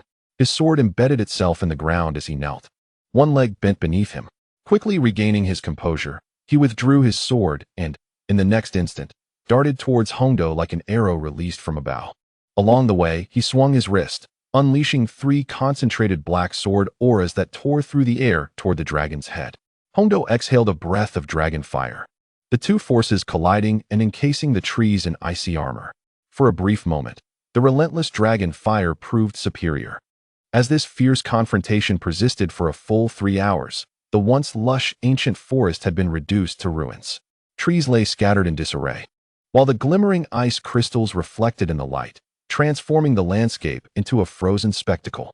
A thunderous crash echoed as the white dragon hovered low amidst the willow thicket. Hong Do forcefully struck the ground with his heavy tail, embedding it deeply into the earth. His dragon form bore 7 conspicuous sword wounds along his spine, tail, and 4 claws, with warm dragon blood seeping from the white scales surrounding the injuries. As his tail lifted, a 4-meter-deep crater revealed the knight embedded within the ground. The earth around him cracked, his limbs sprawled wide, and his clothing lay in tatters from the battle, yet his exposed skin bore no scars. In his right hand, a dense black aura gradually dissipated, revealing a dual-edged sword entirely black with a crimson blade. The white claw rose, the wind howling as it descended upon the knight. The knight's sword vanished. Instead, he produced a black stone reminiscent of one from 30 years past. With a decisive crack, he shattered the stone, enveloped by black smoke. "You certainly have been patient," he uttered menacingly before disappearing. With a resounding thud, the claw struck downwards, but Hong Do sensed the absence of impact and slowly withdrew his paw. Realizing the knight had vanished without a trace, he let out a deep sigh, reflecting on how close he had come to meeting his end. Relieved that the knight had escaped. At his current strength, he truly could not prevail. After such a prolonged battle, he had merely torn the knight's clothing, leaving no wounds behind. Although not entirely true, as after sustaining injuries, dark smoke had enveloped the knight's wounds, aiding in his body's restoration. Quite an unsettling notion indeed. Chapter 24, Come. Hakis is incredibly handsome. The white dragon's head rises, and Hong Do surveys his surroundings. where ice crystals and sword marks have devastated nearly 60% of the willow forest. Numerous creatures have been affected, including 2 goblin tribes. Yet this is of no concern to him. It is essential to refine the ice element. He has a premonition that it will return, intent on his demise and stronger than before.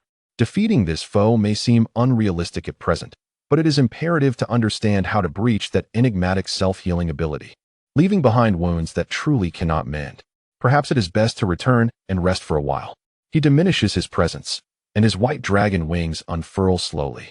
A rush of wind sweeps through, sending the nearest fallen willow trees tumbling away as if they were mere blades, with claws that resemble swords. He ascends from the scarred earth, and as he turns slightly in the air, his radiant golden vertical eyes scan the ravaged forest before he glides forward, gradually vanishing from sight. Minutes later, within a cave at the base of a mountain, a small, plump black dragon lies on the ground, fixating on the entrance. Gross. He droops his ears, speaking in a youthful tone. Is that white dragon playing tricks on me? It's been so long. Just as he finishes speaking, a colossal dragon shadow descends at the cave's mouth. The familiar white dragon appears, though this time it looks somewhat disheveled. Gross scans the white dragon's form, seeing no trace of promised food. Instead, he notices 7 sword wounds on its body, with faint blood scabs at the edges, evidence of a fierce battle just endured. Are you all right? Gross inquires, concern lacing his voice, for it is the white dragon he wishes to consume. Without it, he likely would not have ventured out to hunt, and thus would not bear these injuries. The white dragon's massive claws step forward, causing the cave to tremble with each movement.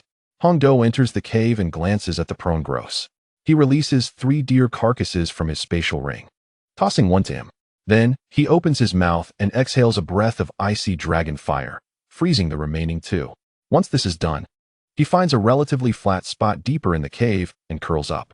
Hongdo, appearing somewhat fatigued, shifts his body, folding his white wings around him, and softly murmurs, "I will rest for a while."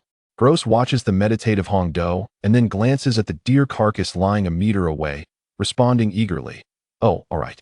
He promptly raises his 4 small black-scaled paws and scurries to the deer, opening his mouth filled with tiny sharp teeth to begin feasting. The sound of his crunching echoes vividly in the quiet cave. 2 days pass quietly. In the cave, the 10-meter-long white dragon sits cross-legged, its vertical eyes fixed on the small black dragon just 2 meters away. Hongdo's wounds have long since healed, and fresh patches of white scales are gradually replacing the cracked ones. By the way, Hawkies, isn't it time for you to sleep? The young dragon, having slumbered for merely 2 days, found himself perplexingly stagnant, 3 days having elapsed without any advancement. His inability to progress as a fledgling dragon rendered him incapable of flight, and he had yet to take to the skies. "Harkies, do you feel drowsy?" Hongdo inquired.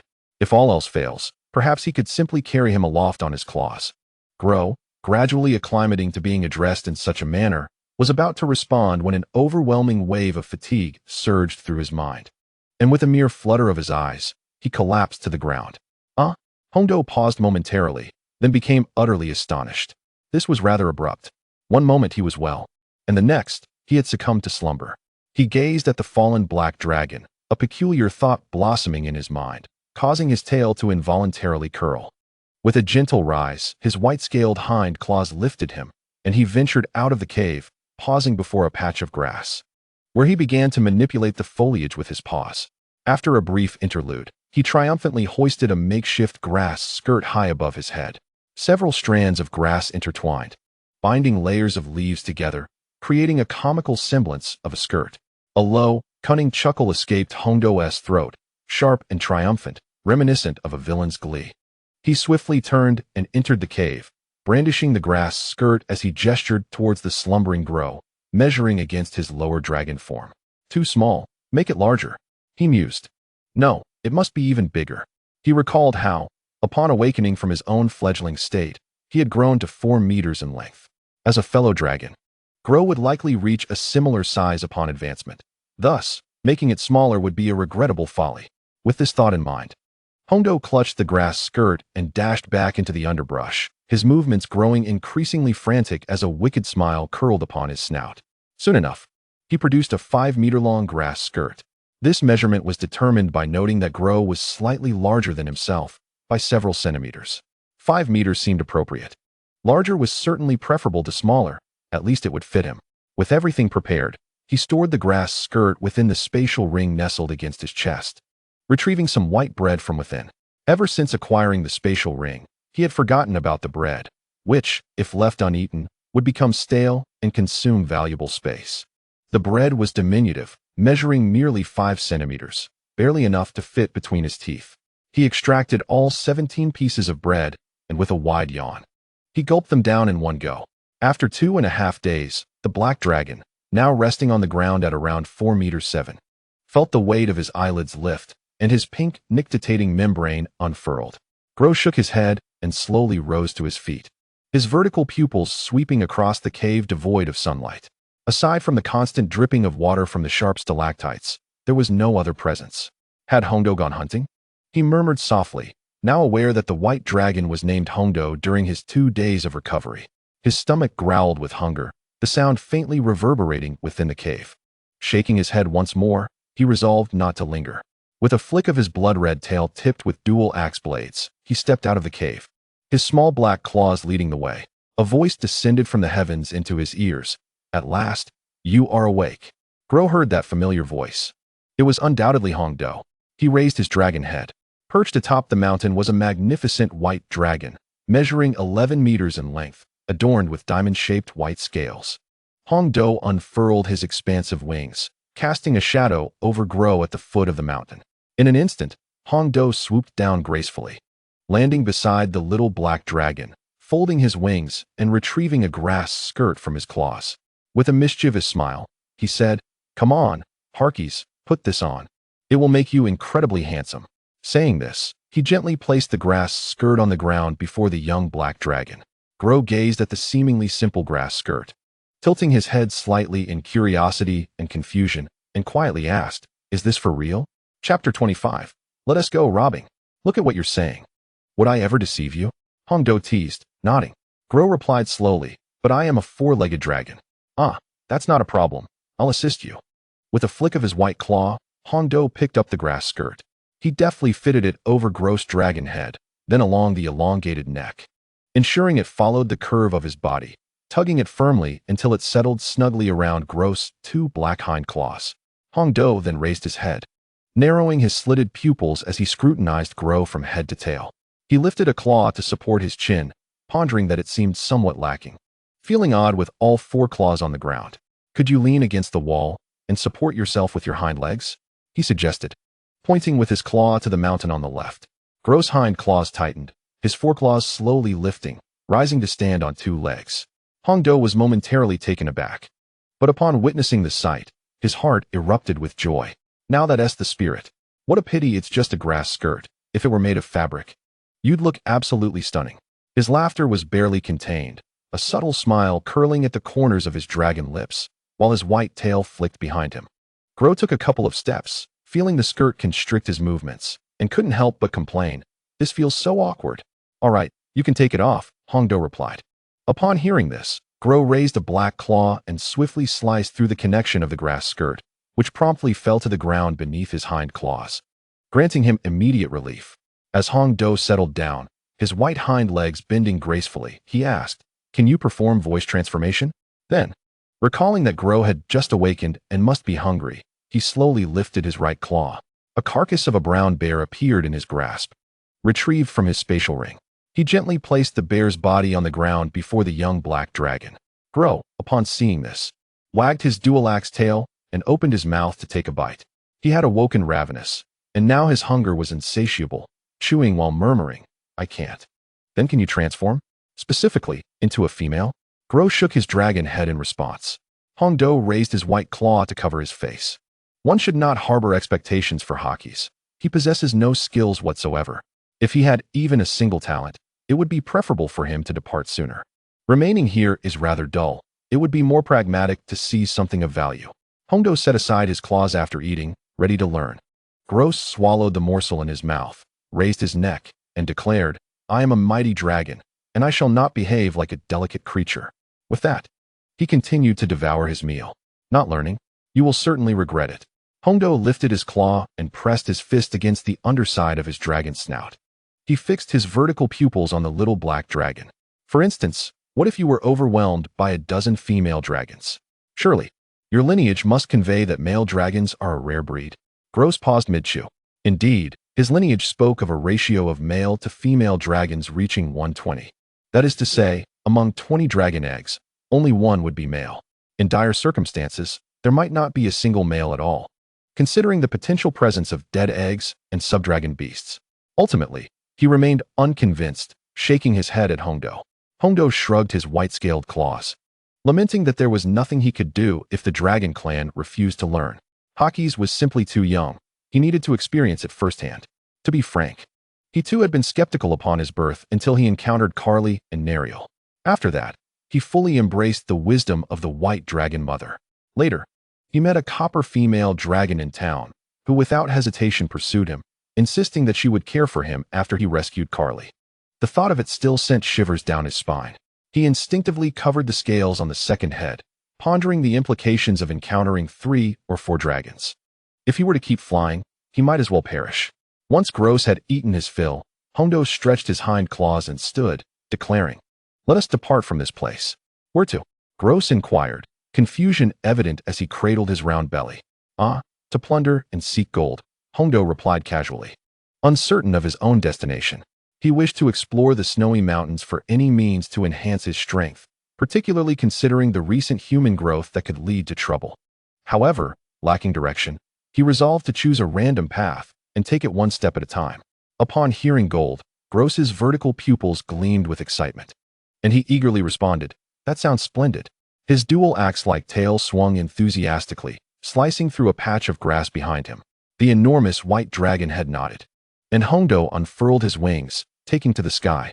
The force of the wind pushed Gross back a half-step as he spread his wings, clumsily lifting off the ground. Initially, he stumbled and crashed into the treetops, only to emerge moments later with a few willow leaves adhering to him. Shaking his head, he dislodged the leaves, realizing it was his first flight and he was still adapting. As he followed Hongdo, he swayed precariously, as though he might topple at any moment. After an hour of flight, Gross had fallen 10 times, colliding with trees, getting stuck in branches, and tumbling to the ground. With each fall, he gritted his teeth and quickly caught up to the white dragon's silhouette, voicing his grievances about Hongdo's pace. Meanwhile, Hongdo maintained a leisurely glide, believing this was a lesson Hakis must learn, regardless of his own concerns. During this period, he made a few light-hearted jests, reflecting on how he never enjoyed such privileges at the outset. Now, Gross had complete command of the flight. He twisted his body and executed a graceful spin in midair. The dragon's head turned towards the white dragon on his right and inquired, "Hongdo, where shall we procure some gold coins?" Hongdo responded, "Let us go seize," but quickly halted, hastily rephrasing, "Let us reclaim what rightfully belongs to us." With that, he raised his gaze, his sharp eyes fixing on a clearing in the forest approximately 3 kilometers ahead, where a tribe resided. The area was marked by several 2-story wooden houses, with a dozen small figures scurrying about, appearing to be humans walking upright. However, the distance made it difficult to discern their features, leading to the conjecture that the tribe was quite formidable and surely possessed a wealth of resources. It would take considerable audacity to challenge a figure of platinum rank or higher. Otherwise, he would not believe that 2 dragons could not succeed, a notion that would surely tarnish their pride. Resolute, Hongdo lifted his sharp white claws and pointed towards their target, addressing Gross. "Hakis, do you see that tribe to our right? That shall be our first objective." Gross squinted towards the direction indicated by the white claw, his golden vertical pupils narrowing into slits. "What? I don't see anything." Upon approaching closer, the vague outlines of several structures came into view. He turned back and asked, "Are you referring to those indistinct gray silhouettes?" Hongdo paused momentarily before affirmatively nodding his head. "Yes." Chapter 26. The Agreement with the Tiger Beastmen. Well said. With that, Gross, invigorated as if fueled by enthusiasm, flapped his wings forcefully and quickly distanced himself from Hongdo, soaring towards the tribe. Hongdo simply watched him, his expression unchanged, not in a hurry to follow. His vertical pupils captured the creatures within the tribe. Their bodies were covered in thick fur, predominantly a shade of yellow, with a few deep black stripes tracing their backs and foreheads in natural patterns. A black mark resembling a royal emblem adorned nearly half of their heads. Indeed, they were a group of tiger beastmen. Such beastmen were rare, Most were animalistic and lacked intelligence, merely roaring in the wild. This tribe evidently had a capable leader, otherwise they would not have constructed houses. Suddenly, Gross's golden pupils widened as he beheld an astonishing sight. On the 100-meter square of flat ground, a deliberate enclosure had been created using wooden logs and planks, forming a fence. In the cross-shaped trench dugout, a steady flow of water could be seen, and the black-yellow soil was cultivated with golden rice. A field. What? Tiger beastmen cultivating rice. Aren't they carnivorous? The image of the sticky dragon girl flashed in his mind. He decided to inquire further, his gaze shifting to the black young dragon in front of him. Though he would need to intercept Hackus first. With a powerful flap of his white wings, he shot forth with a resounding thud, swiftly closing the 100 meters distance to the black young dragon within seconds. He extended his claws and grasped Gross's tail tightly, the sharp tips of his dual axes pinning down the white-scaled claws. A tremendous force suddenly surged forth, abruptly halting Gross's body, the inertia causing his dragon head to lunge forward momentarily. The small black-scaled dragon head turned slowly, puzzled, to gaze at the massive white dragon, whose enormous vertical pupils were fixed upon him unblinkingly. Hongdo spoke slowly.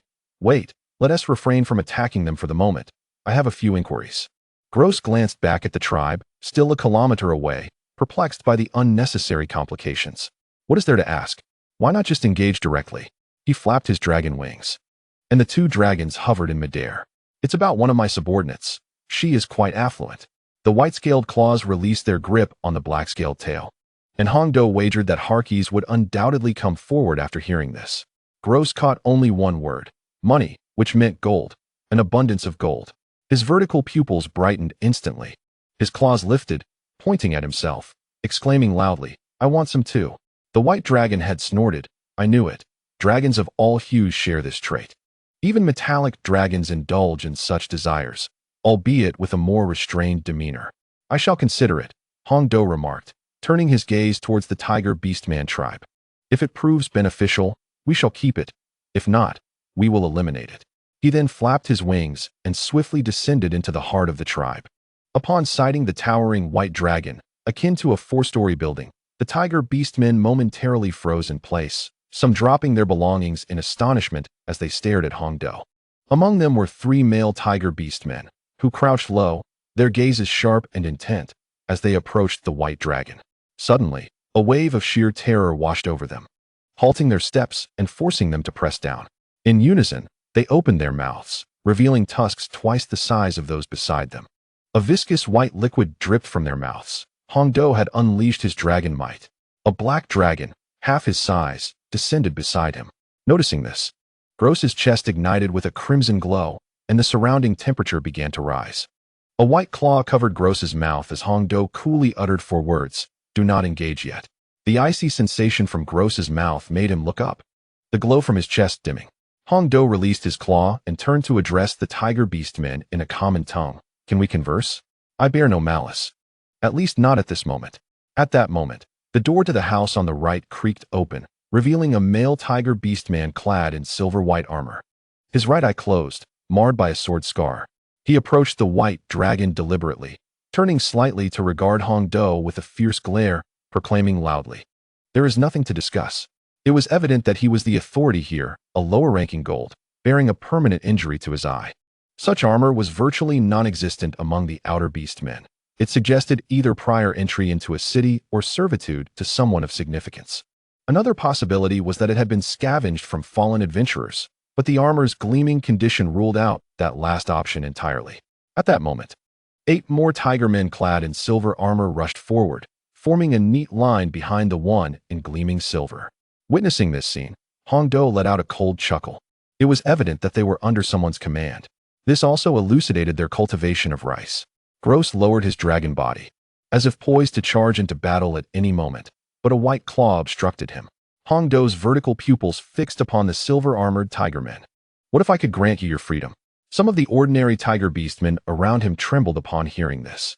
In contrast to the consul, he remained notably calmer, bowing his head, furrowing his brow, then raising his gaze to speak. There is no need.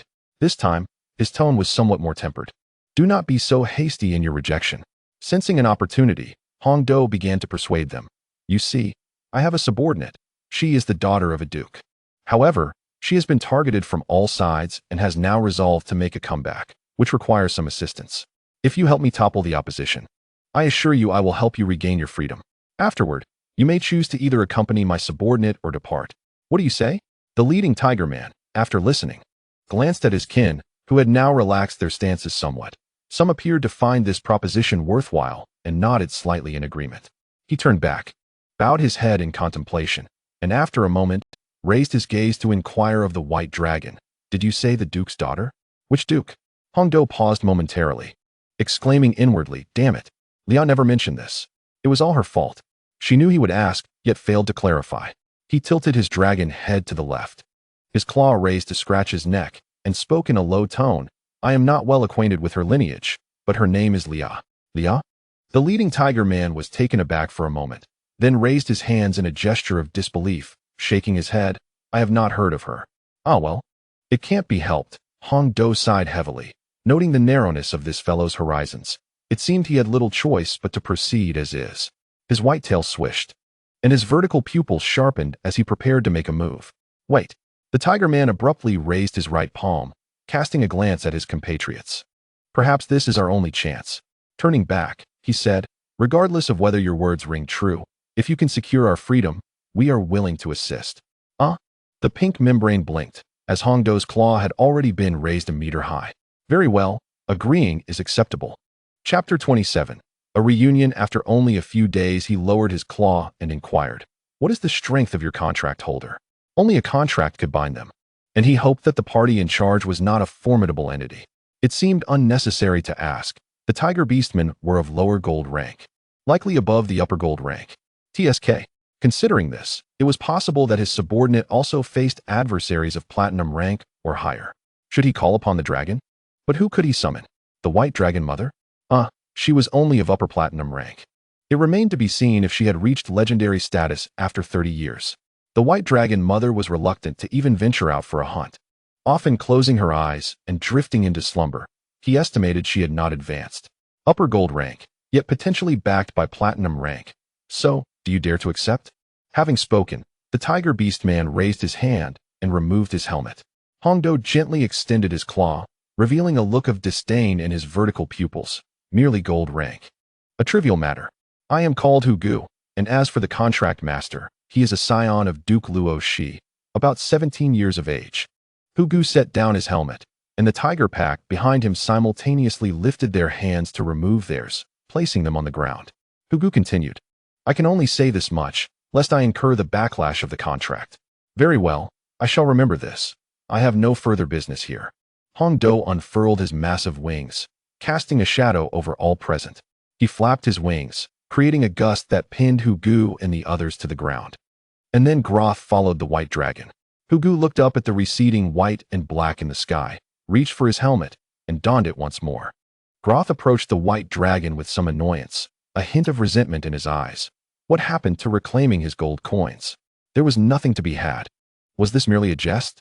Hongdo, such a pity to leave like this. Hongdo rolled his eyes at him. They had no gold coins, and even if stolen, they would only acquire a few sets of armor. The tiger beast man was acutely aware that the tribe possessed no gold. Any collected by the contract tribe must be surrendered. He understood human greed all too well, even more than that of dragons. For the sake of wealth, they would not hesitate to eliminate those around them. Dragons, on the other hand, seldom behaved in such a manner unless there was enmity. Typically, the victor would claim the spoils while the vanquished surrendered their amassed treasures. This was confined to allies. For instance, if a metallic dragon encountered a vicious chromatic dragon, the metallic dragon would likely eliminate its foe. Whether this was indeed the case, it was written in the annals of inherited memory, though he had never witnessed it himself. Groth flicked his tail, still harboring doubt. Could it be that you intend to hoard it all for yourself? The double-bladed axe at the end of his tail struck the white dragon's body. Words were one thing, but what was the purpose of striking the dragon? The white dragon's tail stealthily extended above Groth, giving him a gentle tap, causing the little black dragon to lose his balance and plummet 50 meters before he adjusted his wings and soared back up. He squinted, casting a sidelong glance at Hongdo. The white dragon's maw slightly curled in a grin, yet Hongdo paid no heed to Groth's expression. 7 hours later, under the night sky, On a muddy path within the forest, 3 horse-drawn carriages lay overturned on the ground. 11 trails of blood marked the earth, some splattered. Others dragged a distance before vanishing. A white dragon, measuring 11 meters in length, loomed, accompanied by a 4-meter small black dragon. Behind them, a brown horse knelt on the ground, its hindquarters seeping yellow liquid, paralyzed by the oppressive aura of the giant dragon. The white dragon weighed 2 small sacks in its claws. Hongdo slowly opened the sacks, revealing a glimmer of gold coins, with approximately 40% being silver coins and 60% copper coins. A bit impoverished, the sacks vanished from his claws, stowed away in the spatial ring nestled among his chest scales. He raised his dragon head and inquired of the small black dragon, who had turned his back. Hakisi, how were your gains? I do not know. Groth stared at the 3 small sacks in his claws, his mouth slightly agape. Transparent. Colorless mucus dripped from the sharp teeth of the dragon, falling into a small puddle on the ground, exuding a faint fragrance that would surely entice any nearby creatures to come and savor it. Upon hearing this, Hongdo transformed into a youthful, petite form, turned around, and leapt onto the horse's back. He recalled the sudden appearance of a copper dragon while strolling through the city earlier and deemed it wise to remain concealed. 2 female dragons had already taken note of him. One was a white dragoness, and the other, Callie. He suspected Nariel was no different. Alas, what a headache. The round, delicate head turned back to gaze at the black young dragon behind him, its 2 black-scaled claws engaged in some unknown task. Releasing a spell to muffle sound, he parted his lips to call out, "Hurry up. We're leaving. They're coming." Gro raised a claw, creating a small slit in the white scales on his chest. He cautiously stuffed 3 bulging little pouches one by one into the opening, resembling someone concealing rare treasures. After ensuring everything was secure with a gentle pat, he stood up.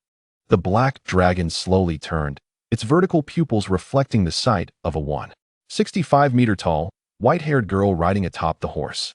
Noticing Gro's gaze, Hongdo narrowed his eyes slightly and reprimanded with a hint of impatience. "What are you staring at? Haven't you seen one before?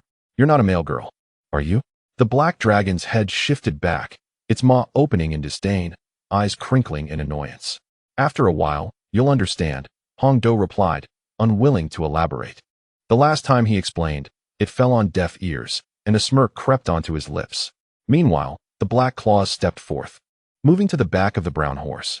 Gro emanated a soft white light, and soon his dragon form transformed into a white sphere. As the sphere landed, a young man in a black suit and brown tie appeared. His black hair was parted in the center and slicked to the sides, giving an impression of a butler. He slightly bent his legs, pushed off with force, and landed precisely on the horse's back, sitting 15 centimeters away from Hongdo. His petite red leather shoes kicked the horse's belly. "Go." The trained brown horse responded to the command, transitioning from a walk to a gallop. The streets at night were brightly lit and bustling with people, as a girl in a Japanese school uniform walked along the cobblestone pathway. Behind Hongdo was the suited young man, while Gro held the reins in his right hand, leading the brown horse. "Why do I have to lead it? Can it be let go? It could be sold for money," Hongdo replied nonchalantly, his eyes scanning the surroundings. This city was evidently superior to the last one he visited, boasting improved security, a better environment, and an abundance of ingredients. Suddenly, a connection formed in his mind, causing his blue round pupils to pause as he stopped in his tracks, turning to look back at the city gate. This connection signified a bond, indicating that his rather fortunate girl was nearby. How long had it been? About 10 days, and she had already made her way to another town? "Master?" The voice of Lia echoed in his mind, clearly tinged with confusion, then swiftly shifting to excitement. What a coincidence. Hongdo closed his eyes and replied, "Are you heading to a city?" "Master, how do you know? Are you in the city of Katanan?" How does he know what it is called? The reason for entering here was primarily boredom, with no particular purpose in mind. "I am indeed in the town, but whether it is the one you speak of remains unclear." Chapter 28. The Miser. Daring to kidnap in Longdu Gross was momentarily taken aback. Noticing that Hongdo remained silent and motionless, he extended his left hand and waved it in front of the little girl, inquiring, "Hey, what are you doing?" Upon hearing the voice, Hongdo opened his eyes, raised his hand with fingers splayed, then closed them once more, telling Lia, "Let us leave it at that. I have other matters to attend to." Just as he severed the connection, he recalled the issue of the tiger beast man. "Never mind, I shall address it when we meet, he thought, sensing Leah's presence gradually approaching this way. If not here, perhaps another opportunity would arise to discuss it. He opened his eyes, and a sudden gust of wind swept through his white hair. In the next moment, a large black hand, calloused and muscular, reached out from an angle behind him, tightly gripping his waist. Following this, two large black feet spread apart, swiftly darting into a narrow alley on the left. Ha ha ha. These two little ones are definitely worth a fortune. The boisterous laughter echoed through the alley, emanating from a middle-aged man with 8-pack abs, his muscles taut. Not far away, a brown horse on the street, witnessing this, reacted and bolted away. Hong Do regained his composure, casting a sidelong glance at the middle-aged man's face, which bore yellow-brown skin and a bald head, with the corners of his mouth turned upward. Ah, have I been sold? His gaze shifted to Gross, who was clutched in the man's other hand. The two dragons exchanged glances, both revealing intentions for their next move. Gross conjured black-scaled claws, and with a resounding crash, they grasped a slightly rusted pipe firmly. The immense force from their run yanked the oblivious middle-aged man backward, causing him to release his hold on Hong Do. His black pupils dilated, and his mouth fell agape, the smile on his face transforming into one of astonishment. Hong Do's left hand manifested white scales, gradually transforming into a claw larger than the man's head. The claw pressed down on the middle-aged man's skull, slamming it forcefully into the ground. Boom! The man's head was driven into the earth, shattering the surrounding cobblestones. Debris flew in all directions, and the impact caused the man's other hand to relinquish Gross, his legs lifting momentarily before he collapsed to the ground like a puddle of mud, utterly powerless. In midair, the white-haired girl spread her legs wide, her slender, fair limbs adorned in a white square undergarment, catching the eye of the nearby boy in a black suit. After incapacitating the man, Hong Do quickly retracted his claw, the scales fading away as his left hand reverted to its human form. With a pair of red shoes firmly planted on the ground, he raised his hands and gave a simple clap, then turned to look at Gross, who had just landed firmly, his clean face now bearing a trickle of blood from his nose. TSK, Hong Do clicked his tongue and coldly remarked, "What? Never seen beautiful legs before." Upon hearing the words, Gross blinked in a daze, warmth trickling from his lips as his gaze fell downward. Noticing the involuntary flow of blood from his nose, his body shuddered slightly, and his hands flailed aimlessly before he hastily wiped away the crimson liquid. Hong Do paid him no further mind and bent down to examine the middle-aged man. The man's upper body was nearly embedded in the ground, his face contorted, eyes rolled back, and his mouth gaping, missing 5 or 6 teeth. A trickle of warm red liquid oozed from the back of his head, and it was evident that without significant medical intervention, he was beyond saving. Gradually squatting down, Hong Do reached into the man's only pocket, only to find it empty. What a pitiful sight. Retrieving his hand, he decided to leave, expecting others would arrive soon. With that, he stood and began to walk back. Gross glanced at the middle-aged man, then lifted his foot to stomp on the man's head twice before turning to follow the young girl in the Japanese school uniform ahead of him. Before long, a middle-aged woman discovered the scene and quickly brought along 3 town wardens clad in silver armor. Meanwhile, Hong Do and Gross checked into an inn, securing a twin room. The sound of the key turning in the lock was followed by a delicate hand grasping the door handle. With a creak, the door swung open, and the young man in a black suit entered first, collapsing onto the floor. Hong Do raised his hand to cover his face, his mouth slightly agape, eyes closed. Rather than lie on the bed, he chose the floor. Aside from the unworldly dragon, no one else would make such a choice. He kicked Gross, who lay on the floor, and said, "Hawkies, can you not sleep on the floor? You're obstructing the way."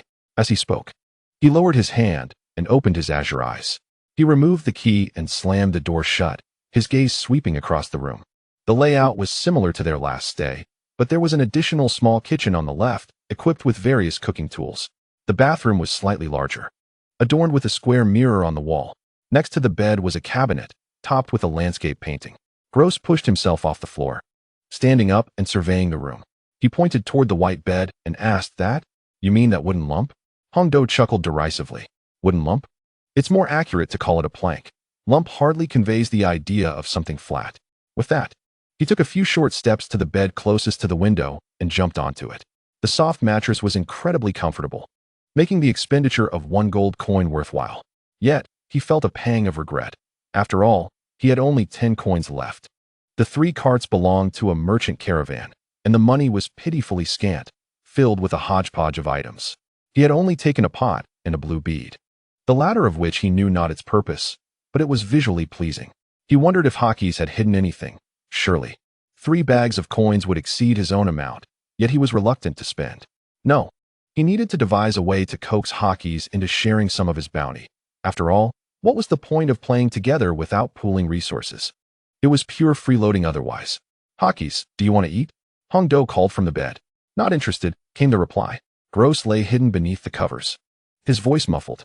In truth, he was nestled inside, surrounded by a pile of gold, silver, and copper coins. Beside him lay 3 flat, empty burlap sacks. Hong Do twitched his lips, exerted his waist, and sat up. Observing the bed before him, which bulged like a large dumpling, he wondered what Hawkes was up to. He placed his feet on the floor and stealthily approached, tilting his head to press his ear against the blanket. Softly, he discerned the murmurs. 1, 2, 3, 20. Hee. Gross chuckled softly. Hong Do withdrew his head, stroking his chin with his right hand. 20? Could it be 20 gold coins? Goodness. So much, yet he expected a dragon to pay the rent.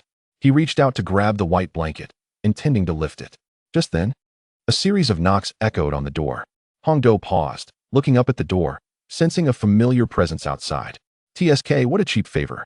Releasing his grip on the blanket, he turned and approached the door, unlocking it with a click. A girl in a black spaghetti-strap dress and long black hair stood at the entrance, her excitement palpable as she exclaimed, "Master," just as she uttered those 2 words. She blinked and gazed at the unfamiliar white-haired girl before her. Chapter 29, Want to eat? Pay up. Come in. I have something to discuss with you. As he spoke, Hong Do turned and sat down at the edge of the bed. Lian nodded blankly, recognizing that it was indeed her master, though she missed his previous handsome appearance. Still, this cute version was lovely too. She stepped forward, tiptoeing as she gently closed the door behind her. Her gaze fell upon the bed opposite Hong Do, which was still quivering slightly. Noticing her hesitation, Hong Do crossed his arms and said, "Sit beside me. There's a black dragon under there." Upon hearing this, Leah's cheeks flushed, and she dismissed the latter part of his statement entirely, bouncing over to plop down next to Hong Do. "Do you know Duke Luoshi?" Hong Do inquired, turning to her. "Duke Luoshi?"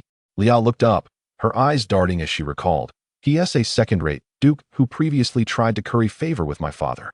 She turned to Hong Do, her round cheeks expressing curiosity. "What is the matter, master?" "When I arrived, I encountered a group of tiger beast men working for Duke Luoshi. They seemed capable, and I wished to recruit them to assist you. But there's a condition," Hong Do explained, stepping off the bed. "To rescue them, we must capture the Duke's eldest son and force him to relinquish the contract. If necessary, we may have to kill him." The smile on Leah's face faded somewhat. She furrowed her brow, her gaze intently following Hong Do's movements. "Master, do you know the level of power the Duke's eldest son possesses?" Hong Do did not answer directly. He walked toward the bulging bed, extending his hand to gently pull back the white blanket. A boy in a black suit was curled up, kneeling in the center of the bed. Upon seeing this, Gross immediately lay down, shielding the coins beneath him with his body. "What do you want?" he exclaimed. "I'm telling you, these are mine. I killed for them. Don't even think about stealing them." He glared at Hong Do, baring his teeth as if daring him to make a move. Ria blinked, initially believing that the master had brought along a female dragon, only to discover it was actually a male. Hong Do smirked, but did not respond to Gross. Instead, he turned and returned to the bedside, taking a seat. Though he held a golden rank, the one behind him was of platinum status or higher. This posed a bit of a dilemma, as he was alone and only of mid-golden rank. No need to rush. Hong Do raised his hand to gently touch the curve of his abdomen behind the skirt, pondering whether he was hungry. "Shall I prepare something to eat?" Without a moment's hesitation, Ria replied, "That sounds wonderful. The fried rice we had last time lingers in my memory." She had sought out several restaurants in the city afterward, ordering fried rice, but none could replicate that exquisite taste. With a subtle gesture, 2 bulging sacks appeared out of thin air, along with a room key, which he handed to Ria. "Go out and buy a bag of vegetables and 10 tomatoes, nothing more. If anyone tries to rob you, you know how to handle it." "Understood." Ria nodded, taking the bags.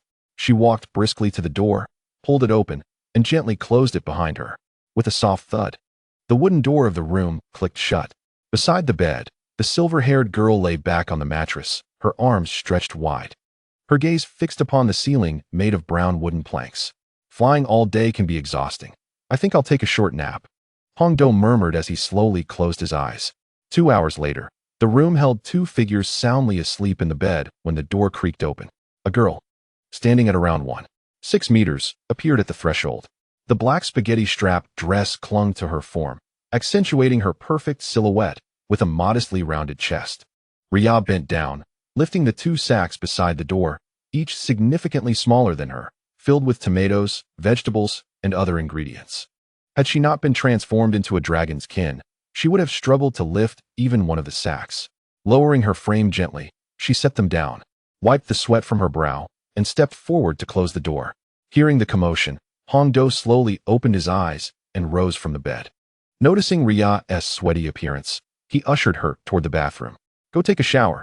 I'll handle the rest. He turned back, glancing at the 3 sacks of ingredients on the floor, interlocking his fingers and cracking his knuckles before getting to work. The sound of running water echoed from the bathroom as Hongdo deftly wielded a cleaver, skillfully chopping the ingredients. Wisps of white smoke wafted from the iron pan, filling the room with a tantalizing aroma.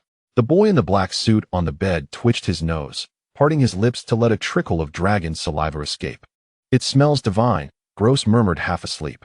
The alluring scent beckoned him to rise, his eyes still closed as he stumbled toward the door where Hongdo was cooking. Meanwhile, the silver-haired girl grasped the handle of the pan with her left hand, shaking it slightly, while the oil quickly coated the bottom. With her right hand, she tossed sliced pork chops into the pan, where they sizzled upon contact, bubbling furiously. On the far right of the countertop lay plates of scrambled eggs with tomatoes, stir-fried vegetables, and a generous serving of white rice. Gross extended his small hand, and with a sharp clap, Hongdo struck it, having caught the little rascal attempting to snatch a bite. Hiss! He suddenly opened his eyes wide, cradling his stinging right hand. You have no share in this. Hongdo squinted, his tone laced with unabashed disdain. You don't lift a finger, you don't pay a dime, and yet you dare to think about eating? Not a chance. Gross pouted, glancing up at the plate of scrambled eggs with tomatoes, swallowing hard. Just then, the bathroom door creaked open, and Lia emerged, adorned in a light green spaghetti-strap dress. A cloud of steam billowed out behind her, and her eyes immediately landed on the delectable dishes laid out on the table. Her mouth watering as she exclaimed, Master, it smells divine. Hongdo turned to her, pointing at Gross, and commanded, Keep an eye on him to prevent any pilfering. Gross shot a glare at Hongdo, then surveyed the enticing spread. Although he was a dragon accustomed to meat, the aroma was irresistible. He boldly declared, I want to eat too. Hongdo stirred the pork chops in the pan, adding a pinch of salt, and casually uttered, Pay up. Gross lowered his head, his eyes darting back and forth, and finally, gritting his teeth, he ventured, How much? Hongdo retrieved a wooden plate and carefully transferred the cooked duck pork chops onto it while rinsing the pan, stating, 2 gold coins. If you find that too steep, you need not eat. No dragon is forcing you. 2. Gross gasped, his mouth agape in astonishment. Bowing his head, he slowly extracted 2 shimmering gold coins from his pocket. His gaze fixated on the gleaming coins, and after a brief moment, he closed his eyes, trembling, and extended his hand to offer them. Hongdo turned to see 2 intricately engraved golden coins resting in the small hand. A slight smile curled at the corners of his mouth as he reached out to accept them, tucking them into his spatial ring, saying, All right, just a moment. I'm not finished yet. Okay, Gross murmured in a low voice, his mind replaying the 2 gold coins, feeling a pang in his heart, sensing he had made a poor bargain. An hour later, all the ingredients had been used up, and Hongdo had prepared 5 dishes and a soup. Setting them on the table, Gross and Lia lay on separate beds, and he surveyed the spread with satisfaction, nodding before calling to the dragon and the girl. It's ready, come eat. With that, he picked up a wooden bowl and ladled a serving of rich, brown beef mushroom soup. Gross was the first to dash over, eagerly grabbing a golden pork chop and sinking his teeth into it. The juices burst in his mouth, a savory explosion mingled with a hint of spices, washing down the earlier anguish over the coins. His eyes lit up, cheeks bulging as he reached for another piece, nearly wishing to devour the entire plate of pork chops in one go. Lia approached next, first taking a wooden bowl and filling it halfway with white rice, savoring each small bite in conjunction with the 5 dishes. Though lacking a spoon, She felt no dirtiness in eating with her hands. Before encountering Hong Do, I had been subsisting on leftovers, barely tasting a fraction of what could be considered delectable. As Hong Do closed his eyes to savor a sip of soup, he opened them only to exclaim in shock, spitting out the half-swallowed mouthful. What a waste.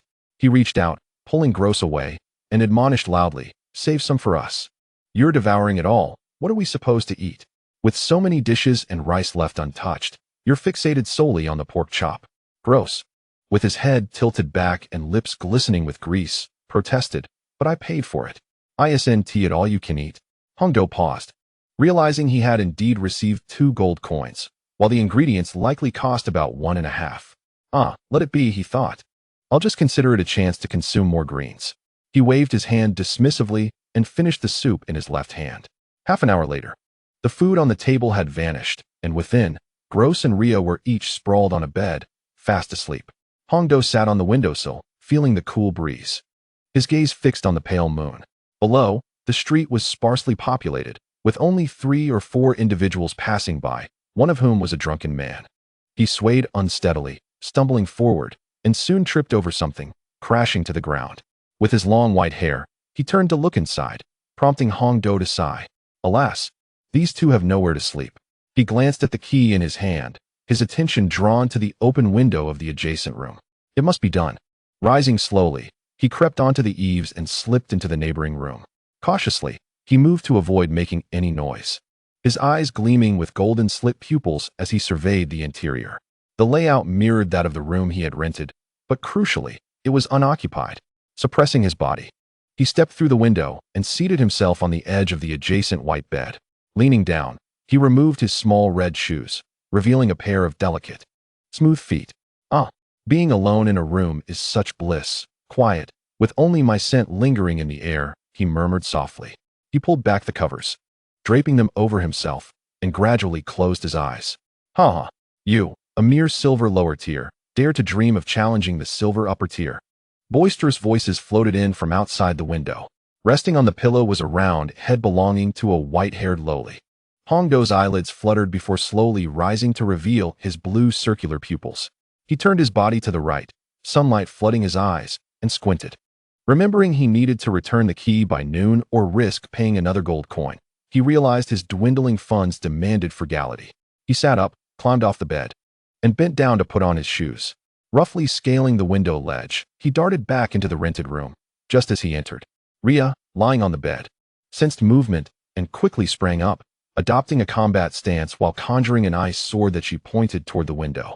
The hilt bore an intricate carving of a dragon's head, resembling Hong Do's own dragon visage. Xiao Gang uttered a single word, and upon recognizing the visitor through his hazy eyes, he promptly sheathed his sword. A look of complaint crossing his face as he turned towards the white-haired lowly by the window. "You startled me. Why did you sneak in through the window?" Hong Do shot him a glare and retorted, "How can you say that? There are only 2 beds. Where am I supposed to sleep?" With that, he stepped towards the other bed. A boy clad in black lay sprawled across the center, his mouth moving as if engaged in conversation. He raised his right hand, and with a sharp clap, a small red handprint appeared on Groth's cheek. "Hockeys, get up and face the music," Hong Do instructed. Groth jolted awake, sitting up with wide eyes, feeling the sting on his face. He turned to Hong Do, who stood beside the right bed, and without a word, lunged forward to deliver a swift strike. Hong Do simply raised his hand. Before Groth could even land the blow, a hand grasped his neck, lifting him off the ground. Groth struggled futilely, thrashing about in a fit of impotent rage, using even his feet, but alas, he was merely a young dragon, his size and level far too inferior to reach his opponent. Hong Do effortlessly held Groth aloft with one hand, softly commenting, "Such a fierce morning temper." He then tossed Groth back onto the bed, causing him to bounce slightly. Hong Do was cautious not to exert too much force, for fear of damaging the bed and incurring the cost of repairs, a sum he could ill afford. After throwing Groth down, he turned to exit the room, taking a couple of steps before glancing back and waving his right hand, urging, "Let us go, let us go." Lia followed closely, while Groth pouted, taking his time to finally leap off the bed and catch up. Descending the stairs to return the key, the trio exited the inn. Hong Do recalled the tiger beast men and turned to Lia, saying, "Lia, that tribe of tiger beast men is located in the upper right corner of this town. It would take about 7 hours to fly there, and longer by horseback. If you feel confident enough to ambush the eldest son of the Luashi clan, do it. Otherwise, let us wait until I'm ready to sweep in. Leah nodded in agreement. All right. Her main focus was on enhancing her strength and reclaiming what rightfully belonged to her. On the street, people inexplicably parted to make way, as 4 white horses donned in silver armor adorned with golden patterns trotted by. The horses were pulling a carriage of similar golden-patterned silver iron, mounted on 4 wooden wheels, followed by 2 identical carriages. Wow, this is quite the spectacle. Something significant must be afoot. If I'm not mistaken, it's likely a duke, Liao observed, darting behind Hong Do to conceal herself. The 3 carriages passed before Hong Do and his companions, making their way deeper into the town.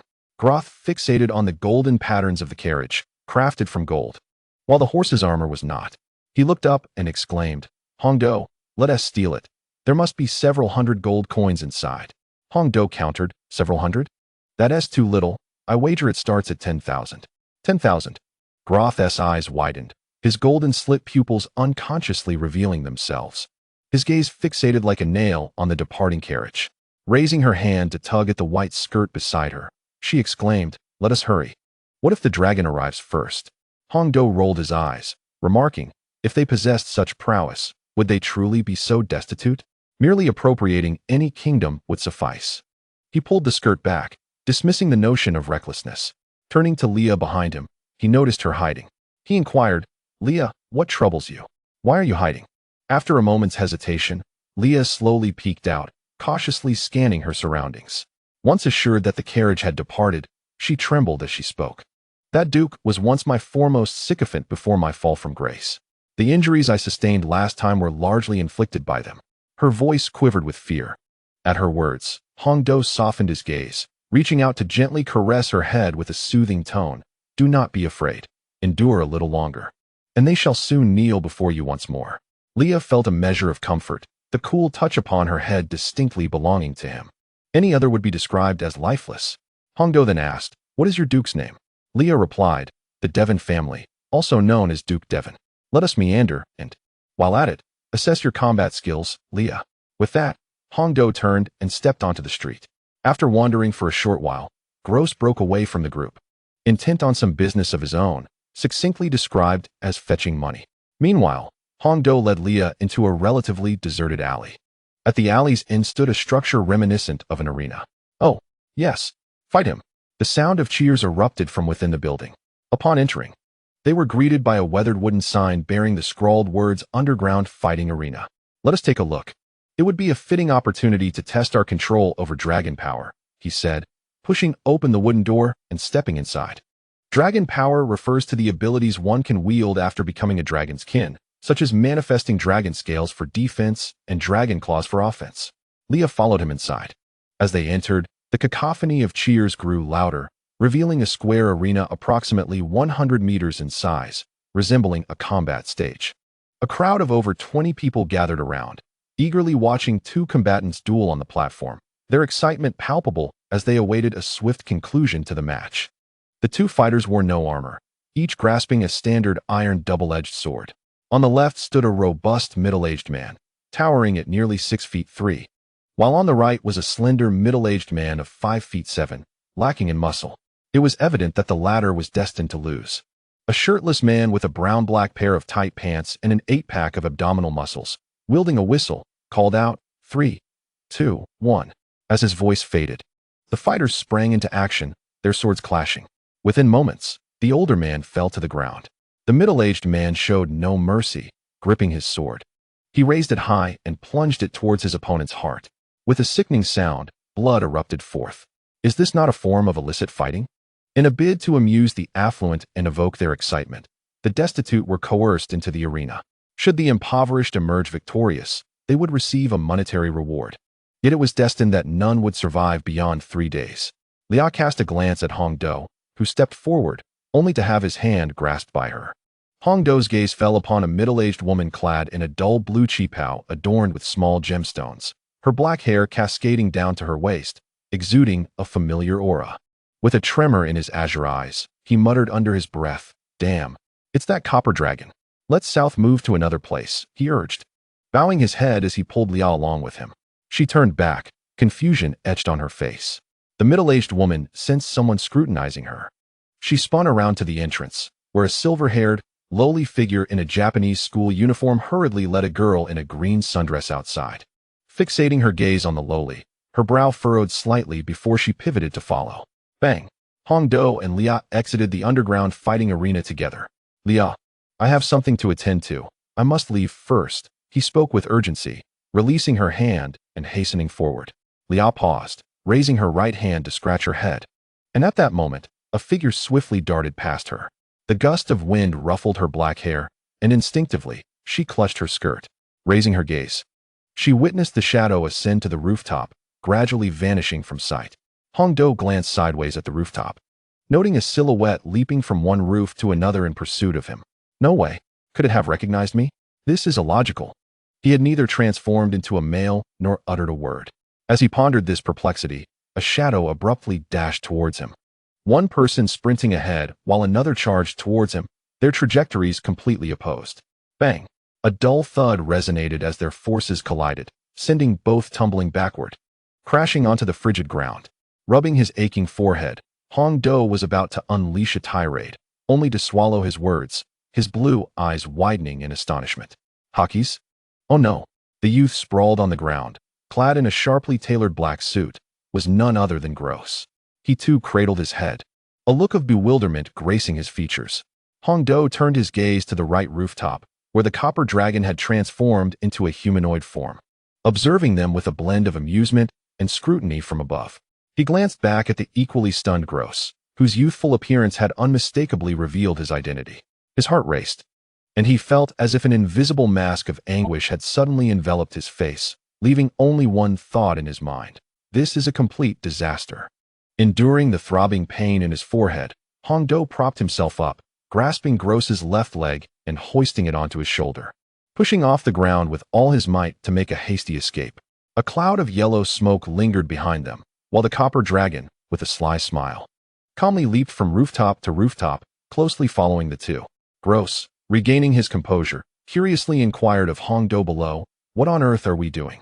He turned and entered the narrow alley on his left, his red leather shoes splashing in the puddles that dotted the path. The droplets of water danced, striking against the walls on either side. Nonsense. Do you still want to keep your head intact?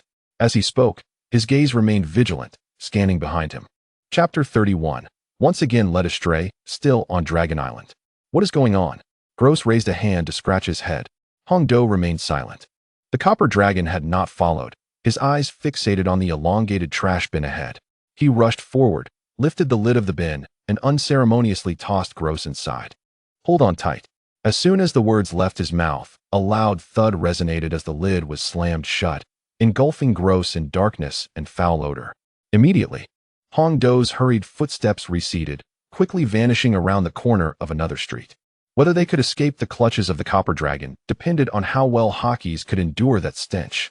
10 minutes stretched on like a century. Inside the bin, Gross pinched his nose, his fingers long since numb. His gaze roamed over the decaying fruits, kitchen scraps, and viscous yellow liquid, as numerous rats and maggots writhed about.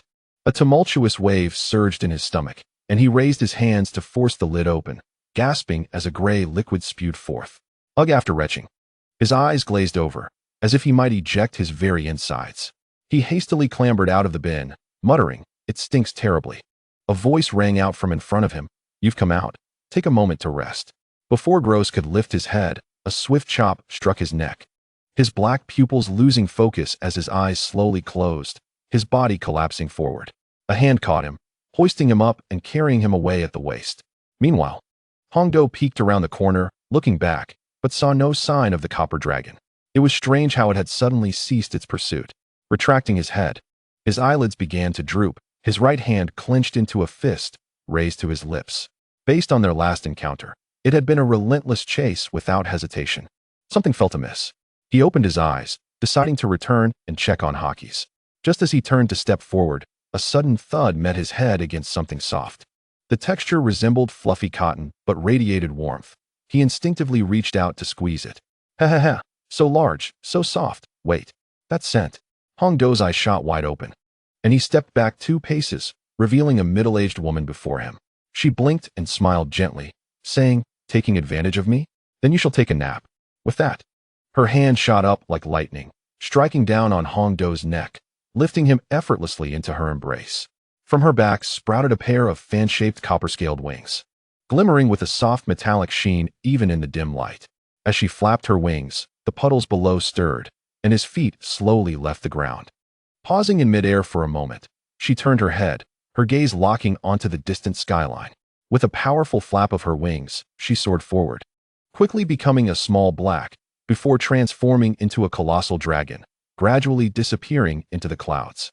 The vast expanse of the serene sea is punctuated only by the presence of an island, sprawling hundreds of kilometers in size. Upon this island, every mountain is home to dragon nests, where colossal dragons of 5 hues, gold, silver, red copper, brass, and bronze, enthrone themselves. Their scales shimmer with a metallic luster, each one a testament to their grandeur. Within the depths of one particular dragon's lair, a semicircular chamber measuring 50 meters is suffused with a metallic aura. Here, a young girl clad in a Japanese school uniform and a boy in a black suit breathe steadily. Hong Do is the first to awaken, his eyes fluttering open as he sits up, a hand pressed to his head. It seems he has been asleep for an eternity, and he curses the red copper dragon for whisking him away to this unknown location. As he gathers his senses, he surveys his surroundings, his gaze falling upon the claw-carved cave that envelopes him. A shiver runs down his spine at the unfamiliarity of the environment. At that moment, a youthful female voice, tinged with curiosity, pierces through the silence. "You're awake?" His brow furrows slightly as a brilliant light flares up, followed by the sudden appearance of 4 paws adorned with white scales. A sinuous white tail flicks behind him as a fearsome dragon head rises slowly. In the next instant, an overwhelming draconic pressure descends upon him. With a soft thud, Hong Do's massive form is pinned to the ground, robbed of the opportunity to resist. The sheer force of it renders him incapable of even parting his lips, a power 100-fold greater than platinum, his golden slit pupils widening in realization. Such might can only belong to one, a legendary dragon. From outside the lair, an ancient voice calls out, "White dragon, behave yourself."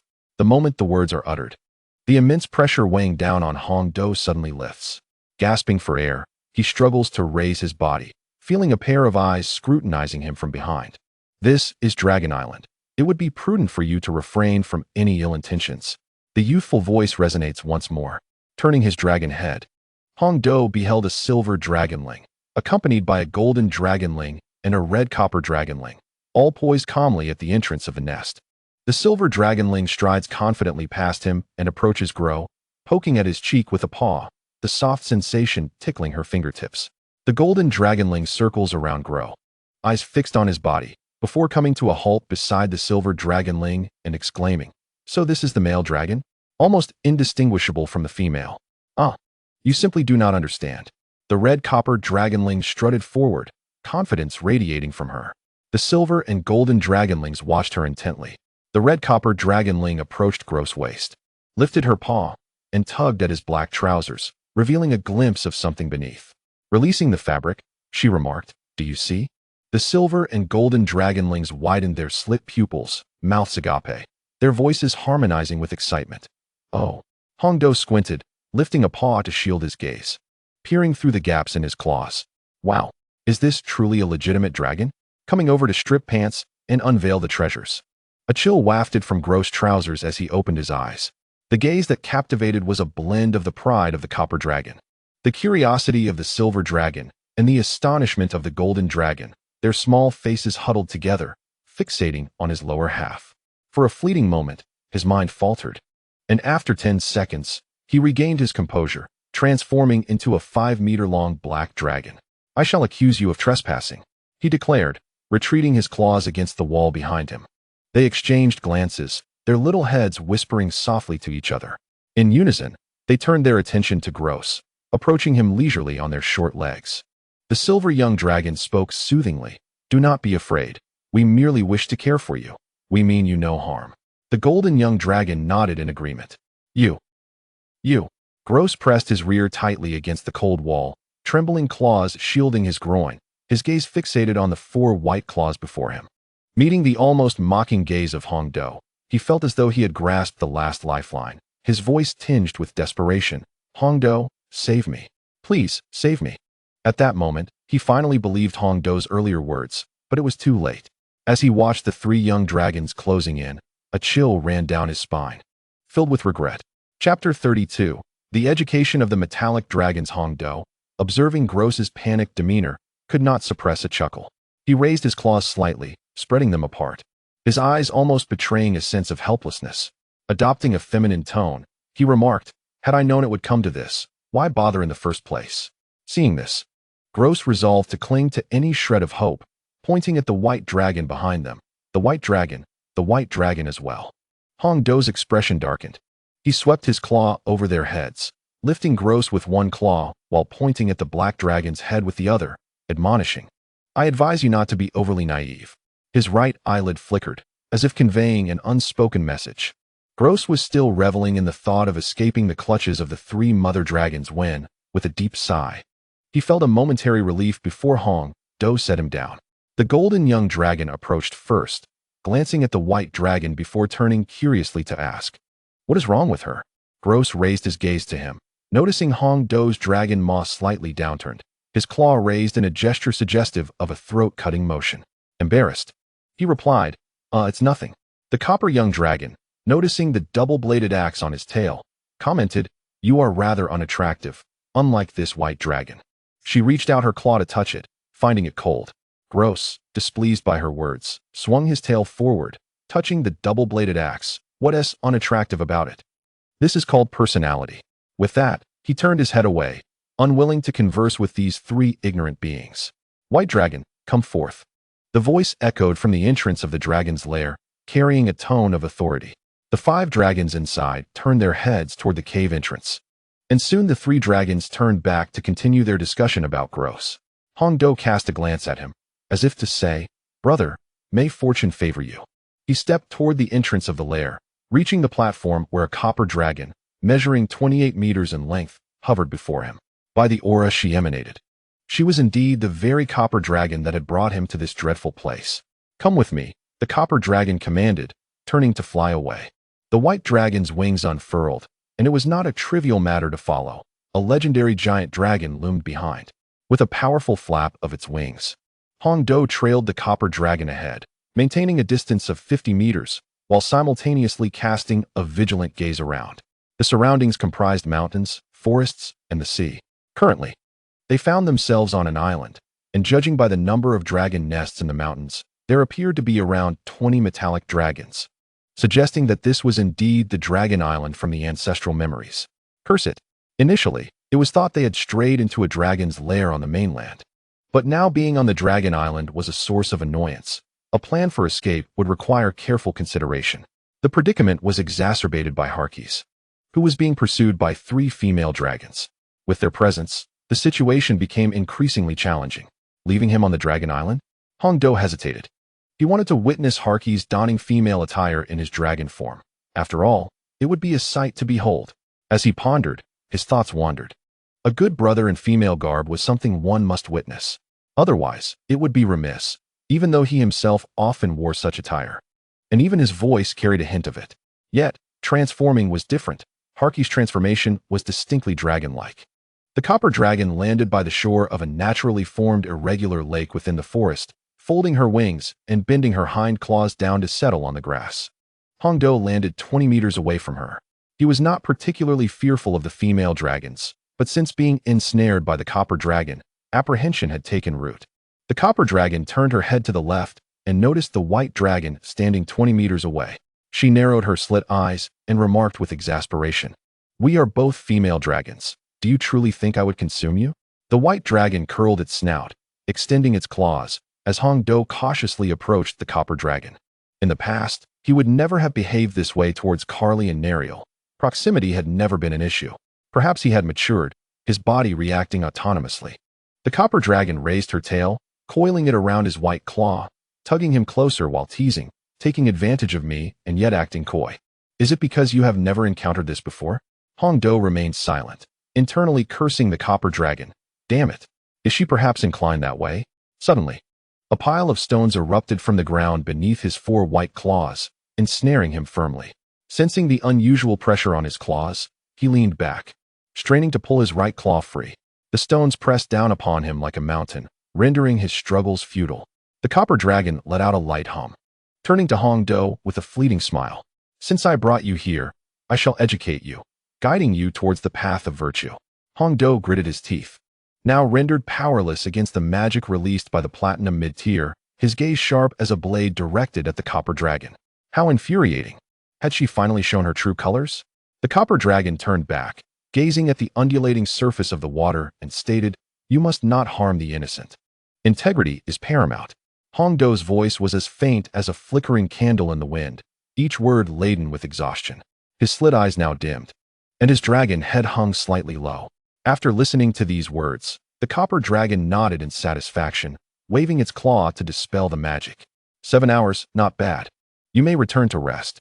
Upon hearing this, he instantly perked up, akin to the joy experienced during the 10-minute break after class. With his white wings unfurled, he departed without a backward glance, eager to distance himself. To hell with the sanctimonious. Once he left this place, he would surely find a way to vent his frustrations on a town.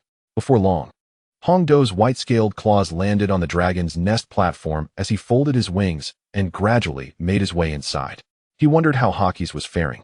As he traversed the corridor, memories of being surrounded by 3 mother dragons flooded back. His slitted pupils scrutinized the dragon's lair, searching for a vulnerable spot to prepare for a future escape. "Celestia, take care of your daughter," Gross reprimanded. Hong Do's steps abruptly halted, his advancing claws suspended in midair, instinctively softening his breath. A rather mature thought surged into his mind, not yet 18. He slightly parted his dragon lips, a hint of mockery gleaming in his slitted eyes. 7 hours. Was it that quick? Truly, Hockey's deserves the title of the swiftest sire. As he continued deeper, the sight of 4 young dragons frolicking filled his vision. To the right, a small hole had been excavated, where a copper hatchling sat cross-legged. Gross and a silver hatchling named Celestia were nestled together, with a golden hatchling lowering its body before them. Hong Do raised a claw to cover his face, his expression darkening. Was this merely a game of pretend? Such a pity. Out of the corner of Gross's eye, he caught sight of white scales and turned to see Hong Do's disdainful expression. "Hong Do, you're back," he remarked, tilting his head. Hong Do moved to the center, curling his body as he lay down, his gaze directed toward the hole, locking eyes with Gross. "You seem quite fond of them," he said softly. Gross glanced at the 3 mother dragons, who smiled and turned their heads back, responding nonchalantly. Chapter 33. What is this? Am I battling a dragon? Oh, Hong Do smirked mischievously. As a fellow sire, Gross understood the implications of that smile and glared at Hong Do. "Hey, what do you mean by that?" Hong Do averted his slitted gaze, replying nonchalantly, "What have I said?" Gross, flustered, approached him, raising his double-bladed tail, striking against the white scales with a series of clangs, yet leaving no mark. He remained still, allowing Gross to strike, knowing it could not inflict harm. Celestia and the others exchanged glances, both bewildered by the quarrel between the 2 dragons. After 3 minutes of this, Gross finally ceased, his black head drooping as he took deep breaths. After a moment, he nodded to Hong Do, saying, "Wait, I'll let you have it." The white dragon's head quivered slightly as he narrowed his slitted pupils. "You dare? Unless you wish to suggest that you want to remain here forever." Hong Do's words were clear. "As long as you complain, you might as well stay on Dragon Island," for he had ways to extricate himself. Groston hesitated, realizing that his departure from this place hinged upon him. Both sides possessed their own leverage, rendering neither capable of truly affecting the other.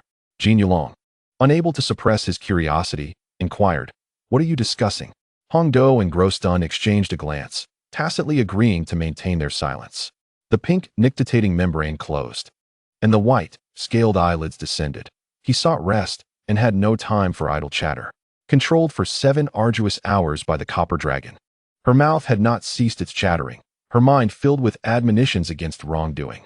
Jin Yulong smirked, his gaze settling upon Groston. Meanwhile, Celestia and the copper dragonling also turned their attention in his direction. Groston gulped, a soft sound escaping his throat as he swallowed. With a halting tone, he remarked, "Well, we were discussing how he bullied me before." Taking a step forward, Celestia gently consoled him. "Oh, your character seems quite amiable. How could he be so cruel?"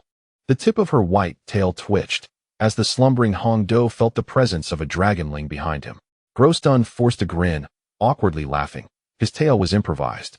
While he claimed to be bullied, that was not entirely true. He was even willing to hunt for food on his behalf. Rest assured, we shall treat this Hong Do to a feast tomorrow. As she spoke, Celestia approached him, raising her claws to pat his shoulder covered in black scales. With both black-scaled claws raised in a dismissive gesture, Grosdun quickly replied, "No need, I can manage." His fabrication was not born from a true desire for revenge against Hong Do. Jin Yulong promptly interjected, "All right then, do you wish to rest? We shall clear some space for you." Grosdun nodded in agreement. Celestia and the others lifted their right claws in a wave, turning to head towards the entrance of the dragon's lair. The sound of their claws scraping against the ground echoed as the three dragons arrived early at the nest. They observed the slumbering Hong Do and grew. "Have you noticed that the white dragon named Hong Do has a physique somewhat reminiscent of a male dragon?" Celestia whispered, her keen eyes taking in the 11-meter-long white dragon. Jin Yulong, upon hearing this, scrutinized the slightly larger-than-average female dragon. "Now that you mention it, there is some truth to that." The copper dragonling nodded in agreement, adding, "Celestia, could it be that she is a mutated white dragon?" Observing her for any distinguishing features, Jin Yulong turned to look behind him. In the small hole they had unearthed yesterday, a 5-meter-long black dragonling coiled up, pointing with her claw. Dragons like Grosdun are the real mutated ones. As the white, scaled eyelids rose but the nictitating membrane remained closed, Hong Do noticed the three female dragonlings whispering about him. Celestia tapped Jin Yulong, who paused in surprise, then turned around, her silver-scaled claw's index finger resting against her dragon lips. At that moment, the three female dragonlings appeared akin to children caught in wrongdoing, staring blankly at Hong Do. The massive head of the white-scaled dragon lifted, his 11-meter-long body rising. He paid no heed to the three diminutive dragonlings as he strode toward the entrance of the lair. He could hardly be bothered with their chatter. Let them discuss. It would not cost him anything. Upon arriving at the platform, he raised his dragon head and gazed towards the deep blue sea, 5 kilometers ahead. The sunlight bathed the white scales, warming him pleasantly. However, this predicament could not persist indefinitely. Discovery was inevitable. For instance, after reaching maturity, the female dragon would enter a state of estrus, leading to an increasingly intense desire to approach him, which could result in disastrous consequences. In the distance, a 29-meter-long copper dragon flapped its wings and approached. It was unmistakably that same copper dragon again, which raised doubts about the limited number of dragons on this vast dragon island. The legendary giant dragon had been fixated on him, even watching him while he slept. As the copper dragon flew in front of Hong Do, its golden vertical pupils swept over him, and it raised its right claw, striking him. The sharp sound resonated, and a searing pain shot through his left cheek. He turned his head to the right, bewildered. Meanwhile, Celeste was watching gleefully from the dragon nest at the cave entrance. "Didn't I tell you not to bully dragons? Yesterday was a lesson well learned," said the copper dragon. Hong Do, perplexed, wondered what he had done to deserve such an unprovoked slap upon awakening. After a brief moment, he regained his composure, defiantly turning his dragon head back and proclaiming loudly, "When did I ever bully those three dragons?" He glared at the copper dragon with his vertical pupils. "It wasn't them, it was gross." The copper dragon paused, recalling the words of the three female dragons from the previous day, confirming her understanding as she continued, "Yes, it was indeed him." With a slight upward curl of his white dragon snout, Hong Do's head drooped, his expression darkening as he nodded slowly. "All right, Harkies, when have I ever wronged him? He bites back, does he? Come help me today." Without granting him a chance to respond, the copper dragon seized his tail and turned to depart. "I can fly," Hong Do protested as his tail struggled momentarily, the scales scraping against the copper dragon's claws, before he freed himself and flapped his wings to follow her. This would afford him the opportunity to observe the environment of Dragon Island and discern which nests were occupied. Within 3 minutes of flight, the copper dragon descended gently, her claws lightly touching the ground as she lifted them, swiftly chopping down ordinary trees, one after another. Hong Do folded his wings beside him, standing in confusion as he watched. After felling 15 trees, she finally came to a halt, clearing away the fallen crowns. Then, she tossed the remaining trunks towards him. With a thud, the trunks landed, rolling to rest before one of his white-scaled claws. Once she had finished processing all the crowns, The copper dragon turned back to find Hongdo still standing in a daze. Approaching the pile of trunks, she hooked her claws around 6 of them and, with steady steps, brought them before him, placing them down. "Carry these and follow me," she instructed before turning and lifting the remaining trunks, taking flight with a flap of her wings. With a long sigh, Hongdo reluctantly extended his claws, clutching the trunks against his chest and slowly following the copper dragon. Chapter 34. Gross is actually playing cosplay. 10 minutes later, the copper dragon gently descended in a spacious clearing, neatly placing the trunks down. Hongdo followed closely behind, setting down the log in his arms, his elongated dragon neck lifting slightly as his gaze fixated intently on the red copper dragon. He was curious to discern what secrets lay within her seemingly innocuous demeanor. 3 hours elapsed, and upon their return from the hunt, it was evident that the red copper dragon had merely been foraging for food, with no ulterior motives at play. "How do you feel?" she inquired, arranging the fire pit with the log and igniting it with a magical circle. Hongdo sat cross-legged on the ground, responding with a nonchalant air, "Unremarkable." "Then let me ask you, is the relentless cycle of violence truly enjoyable? It not only inflicts wounds, but also entangles one with formidable entities," he countered, questioning the red copper dragon. "How else can one grow if not through strife?" "Indeed, that is a valid point." The red copper dragon shifted the subject. "Do you have an older brother, or perhaps a younger sibling?" The white dragon shook his head. "No." He was well aware of her curiosity stemming from their previous encounters, a mere attempt to glean insights about him. A young dragon could be nurtured for decades before it could truly wield its claws. However, the same could not be said for Harkis, as he was too young and the growth period too lengthy. Otherwise, the dragoness lair would certainly house more than just 3 hatchlings. The red copper dragon fell silent, focusing on roasting the meat. Hongdo shrugged, extending his claws to assist in the cooking. They needed to depart swiftly. The malevolent swordsman remained a concern, and it was imperative to devise a means to counter him. Half an hour passed, and Hongdo sensed that the oppressive gaze from behind had vanished, suggesting that the legendary dragon was either deep in slumber or had let down its guard. An auspicious sign. "Enough of this. Let us leave it to them." The red copper dragon rose, her claws seizing 3 adult water buffalo and 5 mature white goats. With a powerful flap of her wings, she turned right and soared forward, Hongdo trailing closely behind. Before long, the red and white dragon silhouettes descended upon the platform, where muffled cries for help emanated from within the lair. "What do you think?" Celeste asked. The red copper dragon appeared unfazed, her expression betraying no emotion as she strode into the lair. Hongdo raised an eyebrow, sensing that this time it might be significant. The cries for help had certainly escalated. Upon entering the innermost sanctum of the lair, his vertical pupils gleamed with intensity as he pouted in surprise. There, he beheld Gross, bound by a crimson chain that restrained his mouth, body, claws, and tail. The intricate bindings resembled a form of Japanese restraint, with his mouth stuffed with green leaves, producing muffled sounds. Upon seeing Hongdo, Gross stirred, his vertical pupils glistening with apprehension.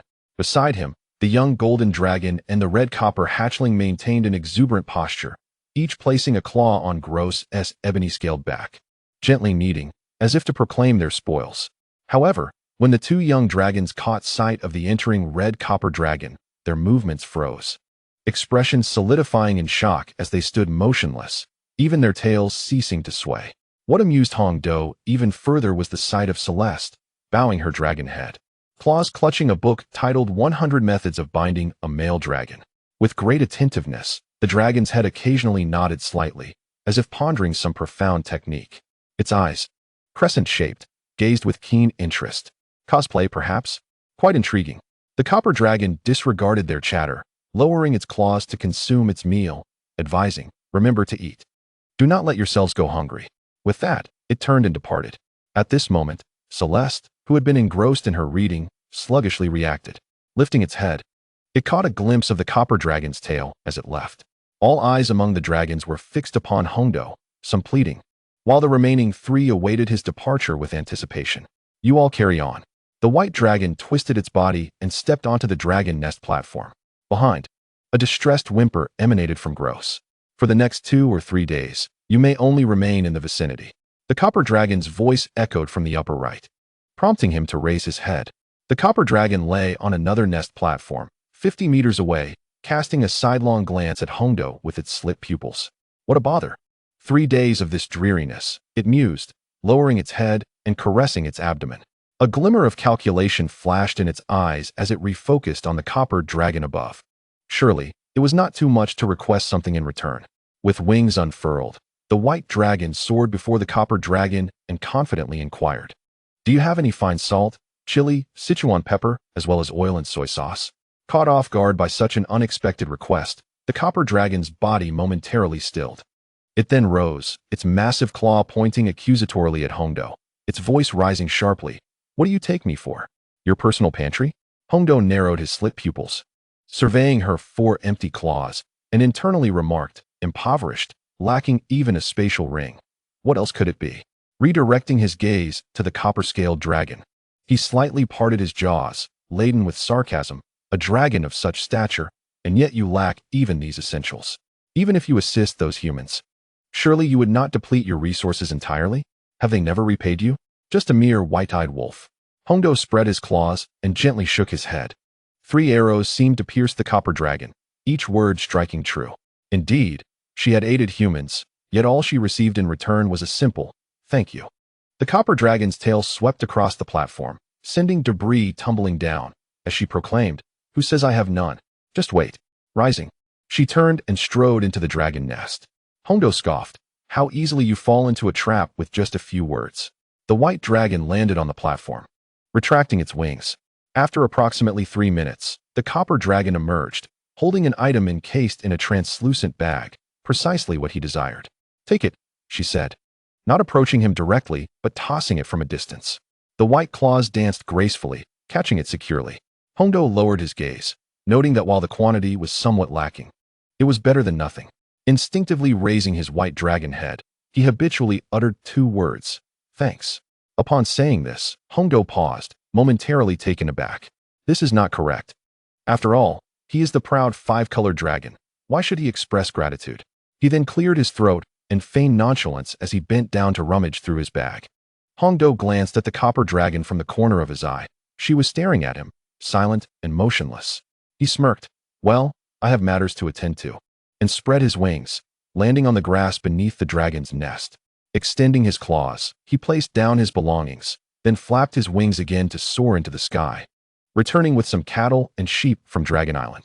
The copper dragon trailed closely behind him. Having prepared everything, he only needed a spark. So he ascended to the dragon's nest, where Gross was kneeling on his hind legs, bound. Without a word, he swept his claws, whisking Gross away. Chapter 35. The materials are mine. Is it excessive to eat a bit? Celestia was the first to react, flying in front of Hongdo to block his path.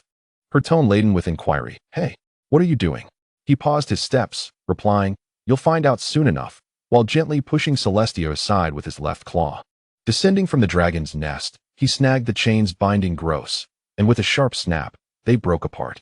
Releasing his claws, Gross tumbled to the ground, shaking his dark dragon body as the chains fell away.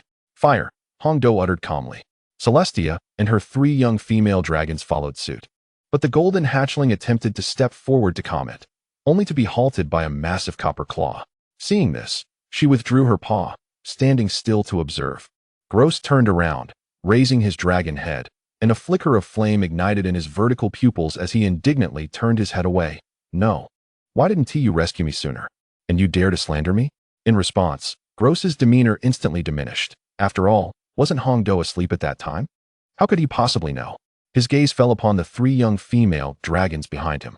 Gross remarked, "The thoughts of female dragons are truly terrifying. We agreed not to speak of this." "Very well."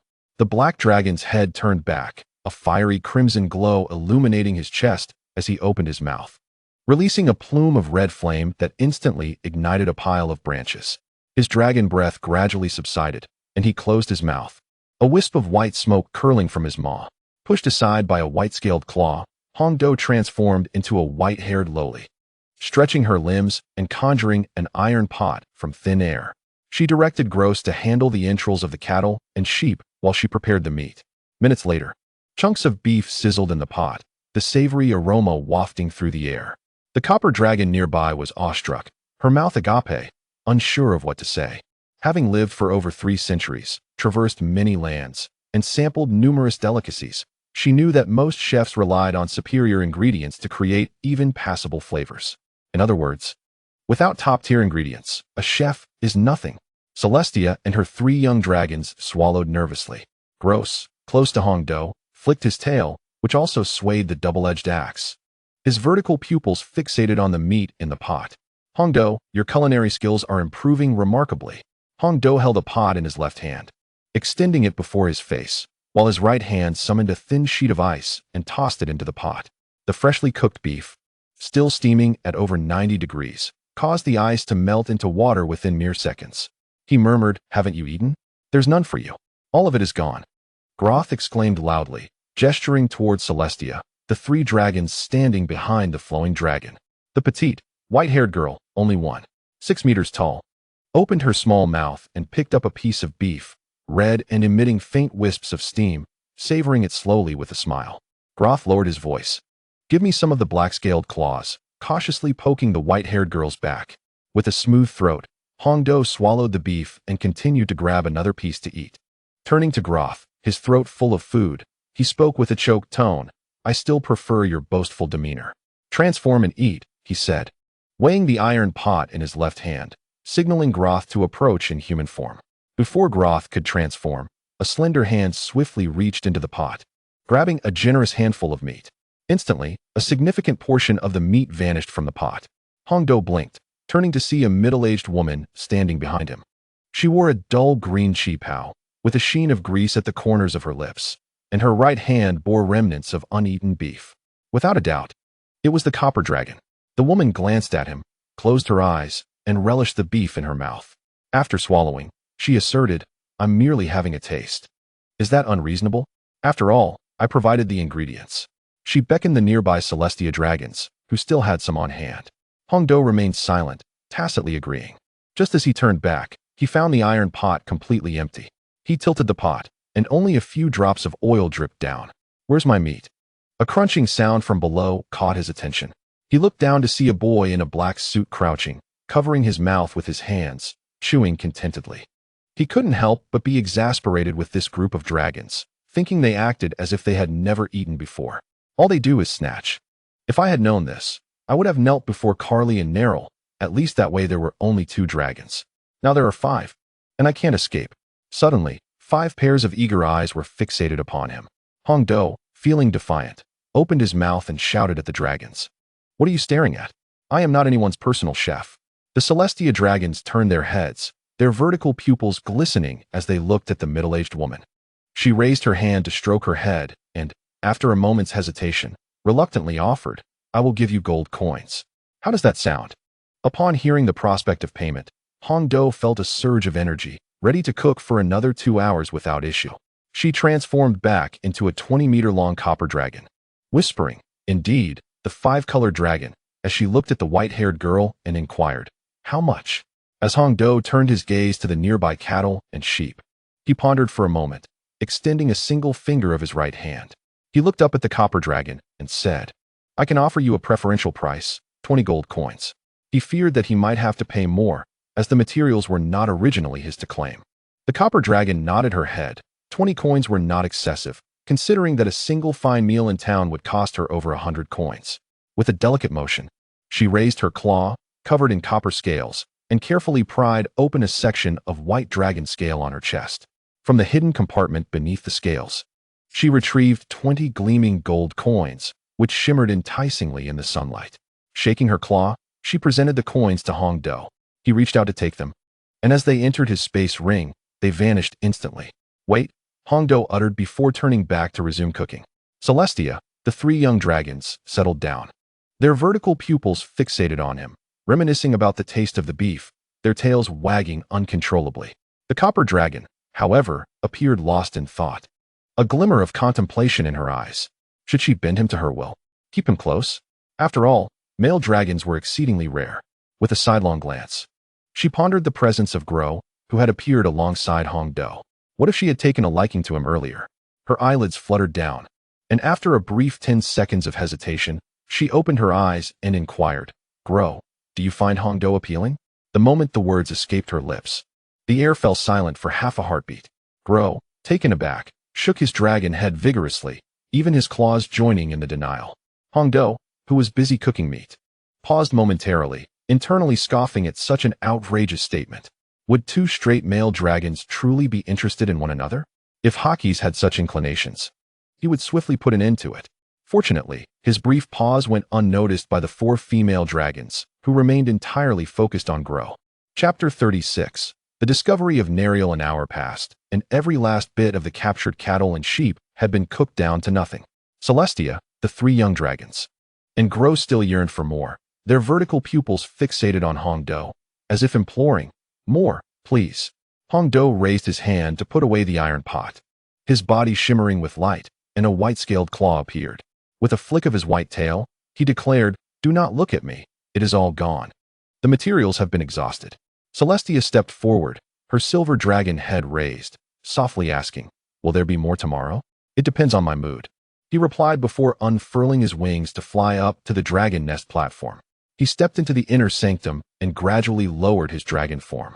This day had been quite exhausting. First, he had been led around by the copper dragon, and then he had cooked for four insatiable gluttons. In a couple of days, once he had settled down, he could leisurely explore Dragon Island, ascertain which areas were closest to the mainland, and plan an escape route. Hakis was a complete layabout, spending each day mingling with the female dragons, leaving all the hard work to his own dragon self. Sighing, he resolved to endure these next 2 or 3 days, knowing that Hakis would soon find himself in quite the predicament, as the very next day would find him entangled in some binding business. As the pink membrane closed and the white-scaled eyelids descended, a resplendent white palace stood atop a verdant hill. A dragon, measuring 16 meters in length, bore a white underbelly, while its body was adorned with scales that shimmered with the heat of flames in hues of red. "Nariel has evidently departed before me," mused Callie, who, with heavy claws, entered the palace, the sinewy muscles of her draconic form still distinctly visible. At the center of the palace, another dragon, 14 meters long, exhibited a similarly white underbelly, its body cloaked in green scales.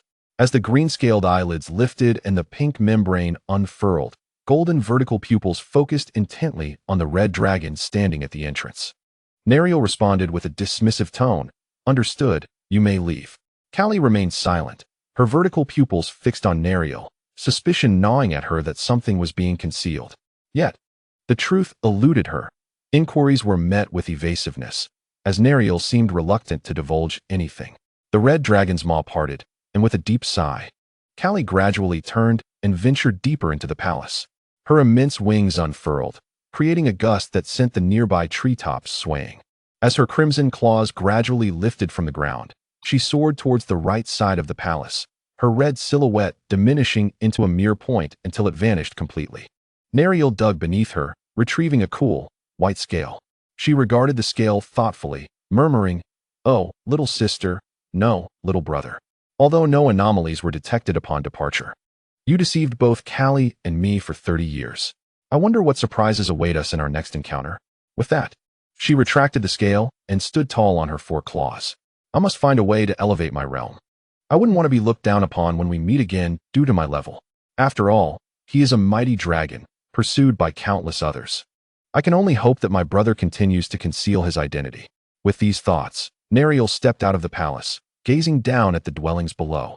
A werewolf and a bear man ambled along a stone-paved street, while Callie had not taken her 2 dependents with her.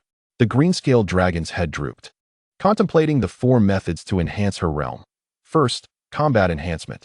Second, the search for treasures such as the flame lotus or natural crystals. Third, acquiring a legacy from an ancient immortal. And fourth, a rather sinister choice that would grant her a permanent status as a biological enemy of the world.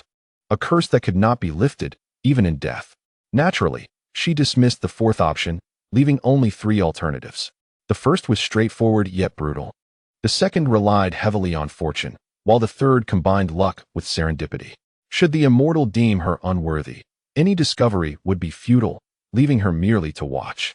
As Nariel pondered, a sudden rustling sound emanated from below. Turning her gaze, she spotted an 8-meter-long green serpent swiftly writhing its body.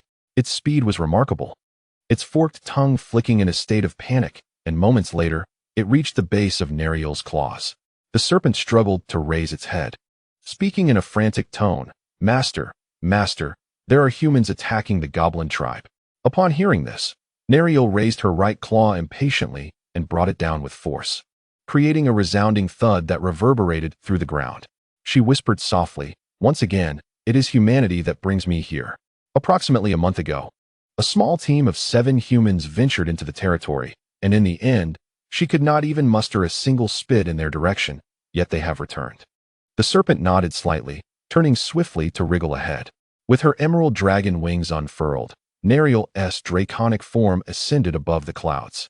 3 minutes later, within the goblin tribe, 5 humans ruthlessly slaughtered any creature they encountered, their objective being a nearby treasure, the wind crystal. This wind crystal is a rare gem nurtured by the spirit of the heavens and earth, radiating a delicate azure hue, with pure wind elements swirling within. Upon absorption, it can elevate wind elemental beings to greater heights, enhancing their realms and magic without any adverse effects. However, not everyone can absorb it. Only those with a certain understanding of wind elements can partake. Above the clouds, Neriel's gaze was fixated on every movement of the 5 humans.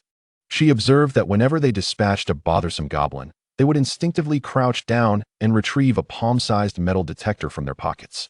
The surface of the detector was etched with intricate magical patterns, emitting a faint blue glow that swept across the surrounding land, evidently searching for something. Having resided here for 30 years, she had never encountered anything particularly special.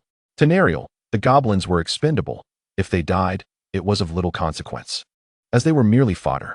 She was primarily curious to see what these 5 humans were seeking. Perhaps it would prove valuable. The highest-ranked human among them was a low-ranking platinum, while the remaining 4 were at the upper echelon of gold. After observing for another 3 minutes, Neriel grew impatient. Her slender green-scaled tail flicked, and a gentle breeze escaped her nostrils. In an instant, her wings unfurled, and she dove downward. A green shadow plummeted from the sky, with Neriel's primary target being the low-ranking platinum human. At that moment, the 5 were oblivious to the commotion above, engrossed in their instruments. A couple of them began to doubt their leader, questioning the existence of the rare wind crystal, lamenting the lack of any signs after such a lengthy search. Just then, a resounding crash echoed, and a cloud of dust erupted around their leader, revealing a fearsome dragon head adorned with green scales and backward-curving horns. Neriel's right claw lifted slightly, and beneath it, a sturdy middle-aged man clad in ordinary clothing was embedded 2 meters deep into the ground. Warm, fresh blood trickled from his lips, his eyes tightly shut. With remnants of the damaged instrument clutched in his right hand, evidently caught off guard and knocked unconscious by the sudden strike. A middle-aged woman in light silver armor and gray hair shouted, "Stay alert. It's a dragon." Chapter 37. Discovery of the Wind Crystal. She was the vice captain of the team, her power nearing that of a low-ranking platinum. Extending her right hand, she grasped the long sword at her left waist, drawing it with a swift motion. The other 3 team members hastily discarded their instruments and drew their respective weapons. Although this detector is worth 100 gold coins, it is a dragon. The thick smoke reveals only the head of the dragon, leaving one uncertain whether it is a WYRM or a colossal dragon. The green tail emits waves of azure light as Neriel, using the smoke as cover, lashes out her tail towards the 4 individuals. Within the haze, a 10-meter-long blade of wind surges forth, aimed directly at the vice captain. As this strike is unleashed, the smoke dissipates, revealing the massive green dragon's form, measuring 14 meters in length. The eyes of the 4 narrow in shock. The vice captain quickly recovers, hastily moving his feet to escape the wind blade's reach. The golden slit pupils fixate on the instruments lying on the ground beside them. Neriel, curious about what they are searching for, resolves to leave at least one intact, preferably all of them. With a lift of her green claw, the stones on the ground tremble as a fierce gale converges towards her paw. The 4 individuals gaze in terror at the dragoness claw, where small azure wind blades coalesce, gradually forming into a sphere the size of a fist. As more wind blades join, the sphere swells larger, ultimately expanding into a 5-meter diameter wind ball. The sphere spins increasingly faster, forcibly drawing in nearby stones, fallen leaves, and even small twigs. Upon contact with the edge of the wind ball, they are shredded into fragments by the blades within, leaving no remnants behind. The eye of the tempest forms a wind ball that continuously absorbs surrounding objects, while the blades within relentlessly strike anything inside. This technique is merely a pseudo-magic. The true magic is known as Storm Dragon's Eye, with lethality and range tenfold that of its predecessor. When unleashed by a colossal dragon, it further amplifies the spell's potency. And if executed by someone of legendary status with profound comprehension of the wind element, it could level an entire forest to the ground. Neril observes the panicking humans below with cold indifference, her mind calculating how to acquire the remaining 4 instruments. As she ponders, a middle-aged woman raises her hand. Turning to command, "You all must leave. Go back and fetch help. I will cover the rest." With that, she brandishes her longsword, her feet moving as she charges directly at the green dragon. The other 3, upon hearing her words, suppress their fear, sheathing their weapons and resolutely departing in 3 different directions. Neril does not act immediately, her vertical pupils scanning the area, quietly noting the positions of the 4 to avoid inadvertently damaging the instruments. The middle-aged woman reaches the green claw, gripping the sword hilt with both hands. Bending her knees slightly as she begins to chant a spell, leaping 3 meters high, she raises the sword above her head. As her lips finish the incantation, the silver blade ignites with crimson flames. "Green dragon, your opponent is me," she exclaims, and as her words fall, she plummets downward, her muscles taut as she swings the sword towards Neril's right claw. In a blink, the eye of the tempest activates, and Neril's green claw swats towards the woman. The eye of the tempest ensnares her in its center, the wind blades tearing at her armor, resulting in a cacophony of cracking metal. As the armor shatters, the wind blades strike her body, warm blood gushing from the wounds. The woman emitted a piercing scream. "Ah!" The blades of wind carved varying depths of wounds across her chest, legs, face, and hands, leaving her entire body marred. Blood flowed from the gashes, soaking her tattered garments. As the previously azure eye of the storm was tainted with a hint of crimson, her agonized cries lingered for 7 seconds before falling silent. The magic persisting for another 5 seconds before gradually waning, ultimately dissolving into wisps of pale green air that vanished into the atmosphere. The woman plummeted in a U-shape, her attire in tatters, drenched in dark red blood, her frail form resembling a flickering candle in the wind, devoid of even the strength to move a finger. With a heavy thud, she crashed to the ground, creating a shallow pit as blood trickled down the edges, seeping into the parched earth. Neril cast a fleeting glance but paid no further heed, her wings unfurling behind her as they stirred a tempest, swiftly pursuing the remaining 3 comrades. Should they escape, no one could predict whether a more formidable force would come seeking vengeance in the future. Half an hour later, a colossal green dragon descended, with Neril carrying the lifeless bodies of the other 3. She carelessly discarded the corpses with her claws and approached the captain, who had been rendered unconscious at the onset. The white scales on her chest glowed with an emerald hue. The dragon's maw opened wide, unleashing a concentrated breath of dragon fire that struck the middle-aged man in the pit. At the moment of contact, pain jolted him awake, his pupils filled with a greenish light as his body felt as though it were being torn apart from within. With a sickening pop, his eyes were shredded by the wind, blood gushing forth while his body lay paralyzed. Clearly, his bones were shattered, and he endured silently, succumbing to death within 4 or 5 seconds. Neril closed her mouth slowly, turning away, her tail flicking as she approached the first apparatus. The green glow of her dragon form flickered, and the massive green dragon vanished. In its place stood a gown of emerald smoke, cascading golden hair reaching down to her waist, with the ends tinted azure and bright gray eyes. Standing at 1.7 meters tall, she possessed sharp, elfin ears, delicate legs, and donned azure leather shoes. She stepped back with her right leg, her knee bending slightly as she gracefully crouched, extending her slender right hand to pick up a square metallic detector. The surface bore no buttons, only an engraved hexagram magic circle, which illuminated with white brilliance upon the infusion of elemental power. After a 10-second wait, the inscription above revealed null. Neril casually discarded it, murmuring, "Boring, let the snakes handle the detection." Once more, the light flickered, and a green dragon reappeared, unfurling its wings and soaring into the sky, on the streets below the palace. Her green claws gently touched down as Neril summoned 4 of her subordinates, the snake, a young man, a sphinx, and Carly's werewolf companion. After explaining the method of use to her 4 followers, she commanded them to proceed with the detection while she set off to hunt for sustenance. 7 days passed, and Neriel, as per her routine, lounged at the entrance of the palace, basking in the sunlight. Beneath the hill, upon the street, a green serpent hastily approached. In its anxiousness, the serpent emitted a sound, lifting its tail to entwine a device, proclaiming, "Master, we have results. It has been detected that wind crystal stones are present." The voice reached the ears of the dragon, whose green, scaly eyelids snapped open. Neriel paused momentarily, then swiftly rose, declaring, "Take me there." The serpent nodded slightly and turned to descend. In less than half a fragrant stick of incense, a werewolf sat upon the grass, accompanied by a 2-meter-tall axe. Chapter 38. Is this feeding method confirmed? Neriel fixated on the marked location, refraining from unnecessary conversation as she approached the X-shaped mark, her colossal claws slightly raised. In the next moment, her massive claws plunged into the earth, producing a rustling sound as soil and gravel were unearthed, swiftly forming a deep pit on the ground. As time passed, after several minutes, a faint azure glow emerged from the bottom of the pit.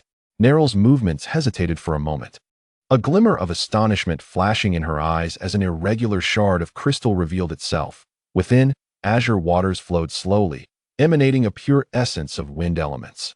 After a few more minutes of excavation, the wind crystal, measuring an impressive 5 meters, revealed its substantial energy reserves. Unable to contain her exhilaration any longer, the grand dragon coiled within the pit, enveloping the wind crystal in her embrace, gradually absorbing its wind essence. She had initially intended to excavate the crystal completely and return it to the palace.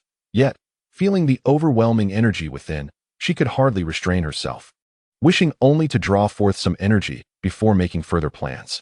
The white-scaled eyelids slowly lifted, the pink membrane unfurling as her golden vertical pupils scanned the surroundings.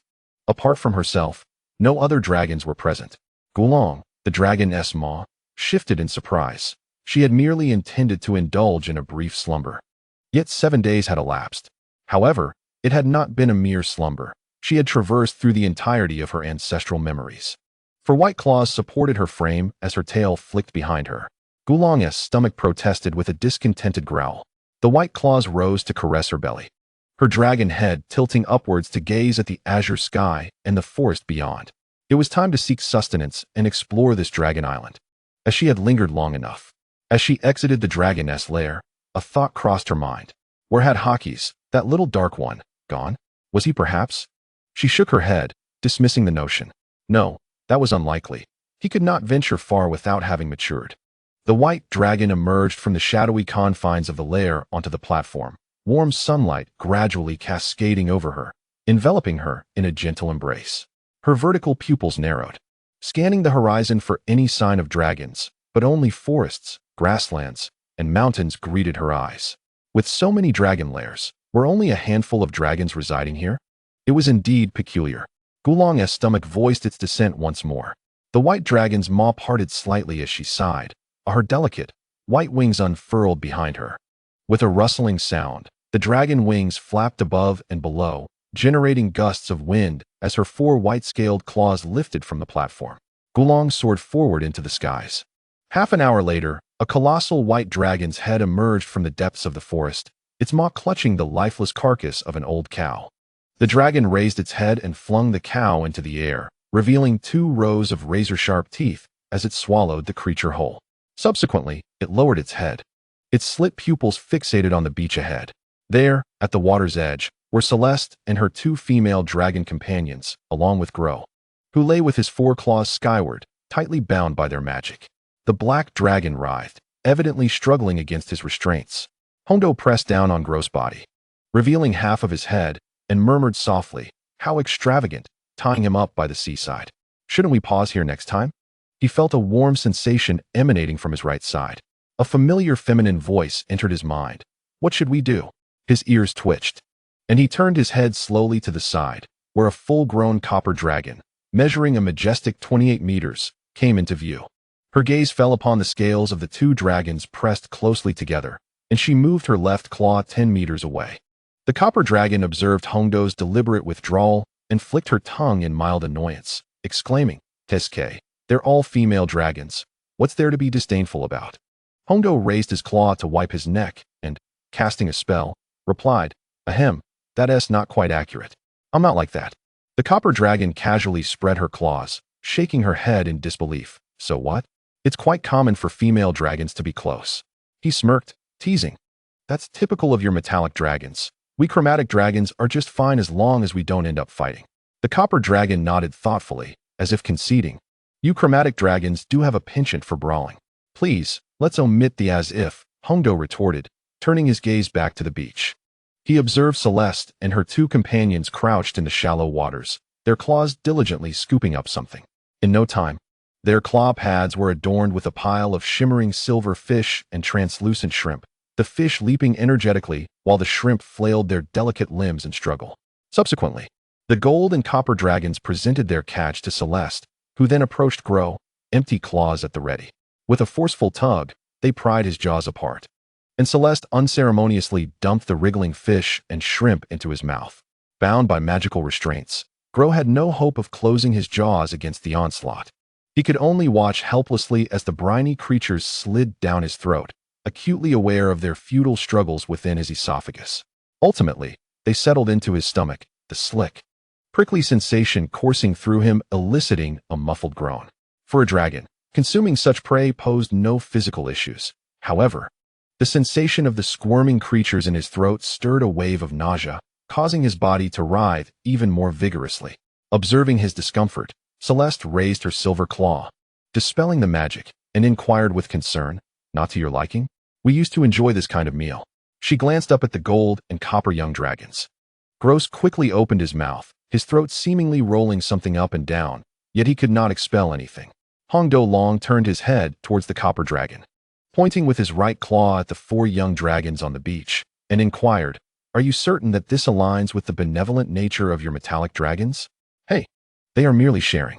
I used to eat like that when I was young, the copper dragon replied with a shrug. Quite peculiar, the white dragon remarked, pursing his lips before asking, Is most of your food fish from the deep sea? The copper dragon nodded in affirmation. Hongdo raised his right claw to stroke his chin, pondering for a moment. It had been a while since he had seafood. Perhaps it was time for a change in palate. Can you catch some for me? I will prepare a meal. Upon hearing this, the copper dragon perked up, but did not forget to haggle. That's fine, but you must prepare enough for all 5 of us dragons. You, me, and the 4 young ones. Hongdo hesitated for a brief moment, calculating swiftly in his mind. It would be troublesome to catch fish from the deep sea himself, and he might not catch many. Allowing the familiar copper dragon to do the fishing meant he would only need to invest effort in cooking, which seemed a fair trade. He then nodded decisively. All right. It's settled. With the agreement, the copper dragon spread its wings and flew to the ocean's surface, plunging in with a splash that sent a massive 5-meter wave crashing outward. Soon, the turbulent sea regained its calm, leaving only ripples that spread across the surface. Hongdo's gaze shifted to the beach and to Gross, but after a fleeting moment, he shook his head. Enough of that. While the copper dragon is away, I shall take the opportunity to explore this dragon island. With wings unfurled, he ascended into the air and turned away. After approximately 3 hours, the layout of the island was etched firmly in his mind. As for the depths where the dragon nests lay hidden underground, he would address that later when the legendary dragon nests were revealed. The white dragon soared through the sky, returning to the beach where Gross was located. As his claws gently touched the ground and his wings folded back, he raised his eyes to the grassy area beside the beach. There, a golden octopus of considerable size lay sprawled among the verdant grass, its lively eyes now turned a ghastly white. A circular wound nearly 20 centimeters in diameter penetrated its head. Black ink slowly seeped from the roots of its 8 tentacles, staining the ground with dark marks. Adjacent to it, a larger, grayish-white shark, also a golden tear creature, bore a similar wound, evidently inflicted by a dragon claw. Nearby, a dozen ordinary fish hopped around the corpse of the shark, clearly in search of a source of life. On the beach, Gross sat expressionless, the sound behind him causing his right ear to twitch. Turning his head, he saw an 11-meter-long white dragon, its massive form radiating a familiar aura, calling out, Hongdo, are you preparing food again? As the young dragon pondered how to proceed, he gradually turned his head upon hearing a sound. Grozma, with his formidable claws, approached him. while the three female hatchlings nearby sensed the commotion and turned their heads in unison. Isn't there already a tool for this? He mused. He raised his left claw, gesturing towards the forest on his left, and requested, "Please help me gather some branches and trunks." Grozma paused, then inquired, "Do I have a part in this?" The white dragon gently nodded in affirmation. Upon receiving the answer, Grozma immediately unfurled his wings and soared towards the forest ahead. Celestia and the others exchanged glances before also spreading their dragon wings to assist. The young dragon tilted his head, watching the four hatchlings gradually disappear into the woods. His tail swept behind him, sending small stones skittering across the grass. He turned and walked to the edge of the beach, where the rhythmic sound of the waves occasionally splashed against his front claws. Raising his dragon head high, he gazed out at the expansive sea stretching nearly 10 kilometers to the horizon, slightly parting his lips to let out a long sigh. "Oh, I wonder how long it will take to see the mainland," he lamented. His eyes fell upon the water's surface 100 meters ahead, where a dark silhouette emerged, growing larger with each passing moment. Suddenly, with a resounding splash, a massive plume of water, 17 meters in radius, erupted from the tranquil surface, lingering momentarily in the air before crashing down and showering countless droplets around. It was a 28-meter-long copper dragon bursting forth from the depths of the ocean. Her fan-shaped copper scales glistened as droplets cascaded down, striking the sea and creating ripples.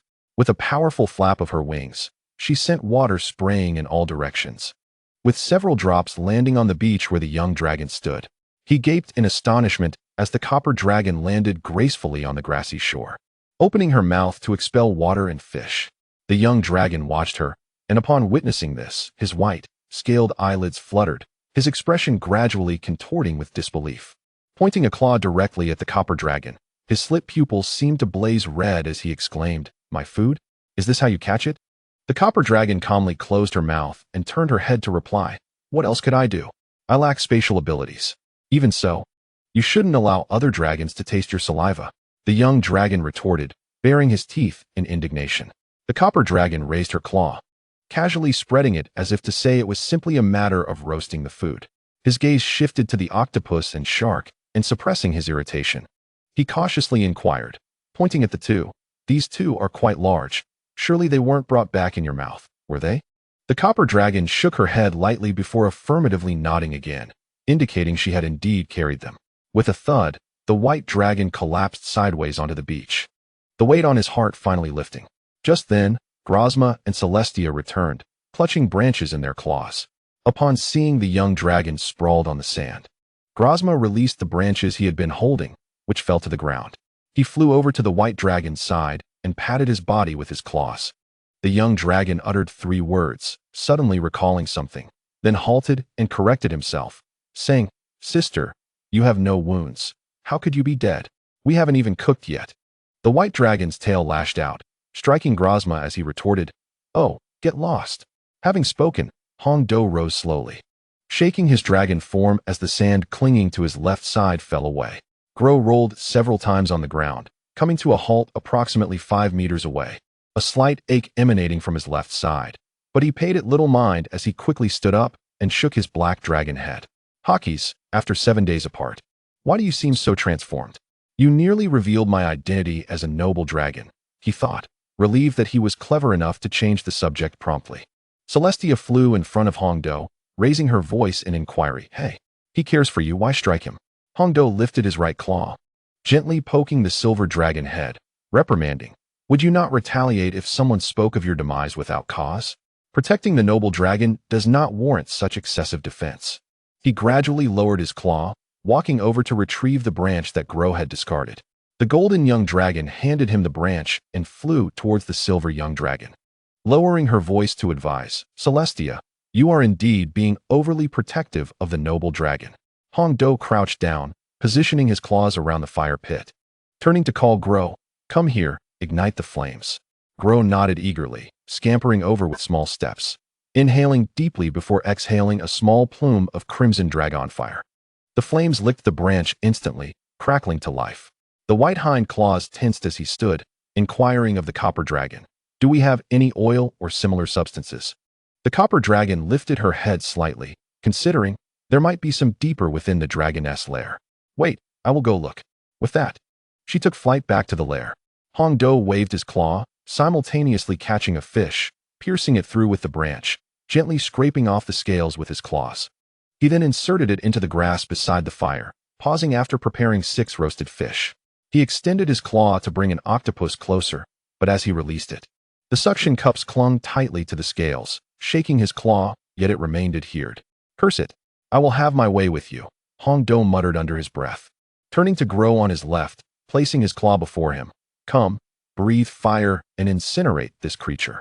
Grow's slit pupils fixated on the octopus firmly stuck to the white claw, his black dragon head tilting unconsciously.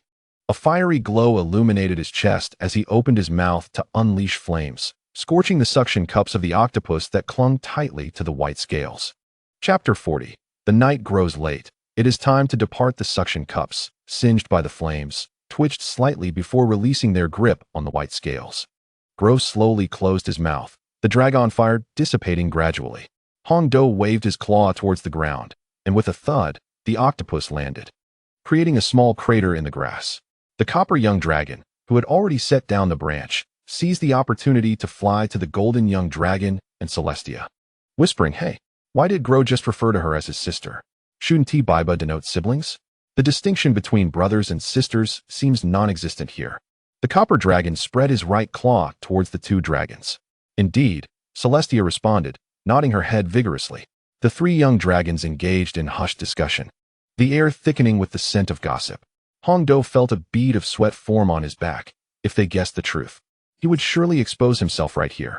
The white-tailed gently prodded Grow's back, prompting him to lower his dragon head slowly to avoid detection by the 3 female hatchlings behind him. Casting a sidelong glance at the lively conversation among Celeste's trio, he confirmed they were oblivious to his presence. In a hushed tone akin to a mosquito's buzz, he urged, "Hawkies, hurry and explain, otherwise our escape plan will be in jeopardy." Grow was initially disinclined to address the matter, but the words escape plan resonated deeply in his mind, prompting him to nod. He turned and unfurled his wings, gliding effortlessly to face the trio, presenting no hint of deceit. "You're merely speculating. I misspoke in a moment of impulsiveness. I actually intended to call for Sister Hongdo." Upon hearing this, Hongdo's dragon form momentarily stiffened, as if repulsed by the very notion. The words rang true. There was no pretense, and she found Hawkies utterly unreliable. Extending a claw, she retrieved a skewer of grilled fish, the fire-kissed side slightly charred. With her other claw, she took the grilled fish and, with an enthusiastic awoo, tossed it into her mouth. In the distance, a small black dot emerged, steadily growing larger until, within half a minute, the figure of the copper dragon materialized. 2 minutes later, the copper dragon landed beside Hongdo, her raised right claw revealing a meager assortment of salt and oil. Gently laying them on the grass, a white tail coiled around the bag of fine salt, which Hongdo dragged closer to her. Transforming into a white-haired loli, she retrieved a cast-iron pot and called out, "Hawkies, come and assist." "Oh, all right." Grow turned back, just as before, as Hongdo directed him while tending to the meat. For hours passed, and the dim horizon held the last vestiges of orange.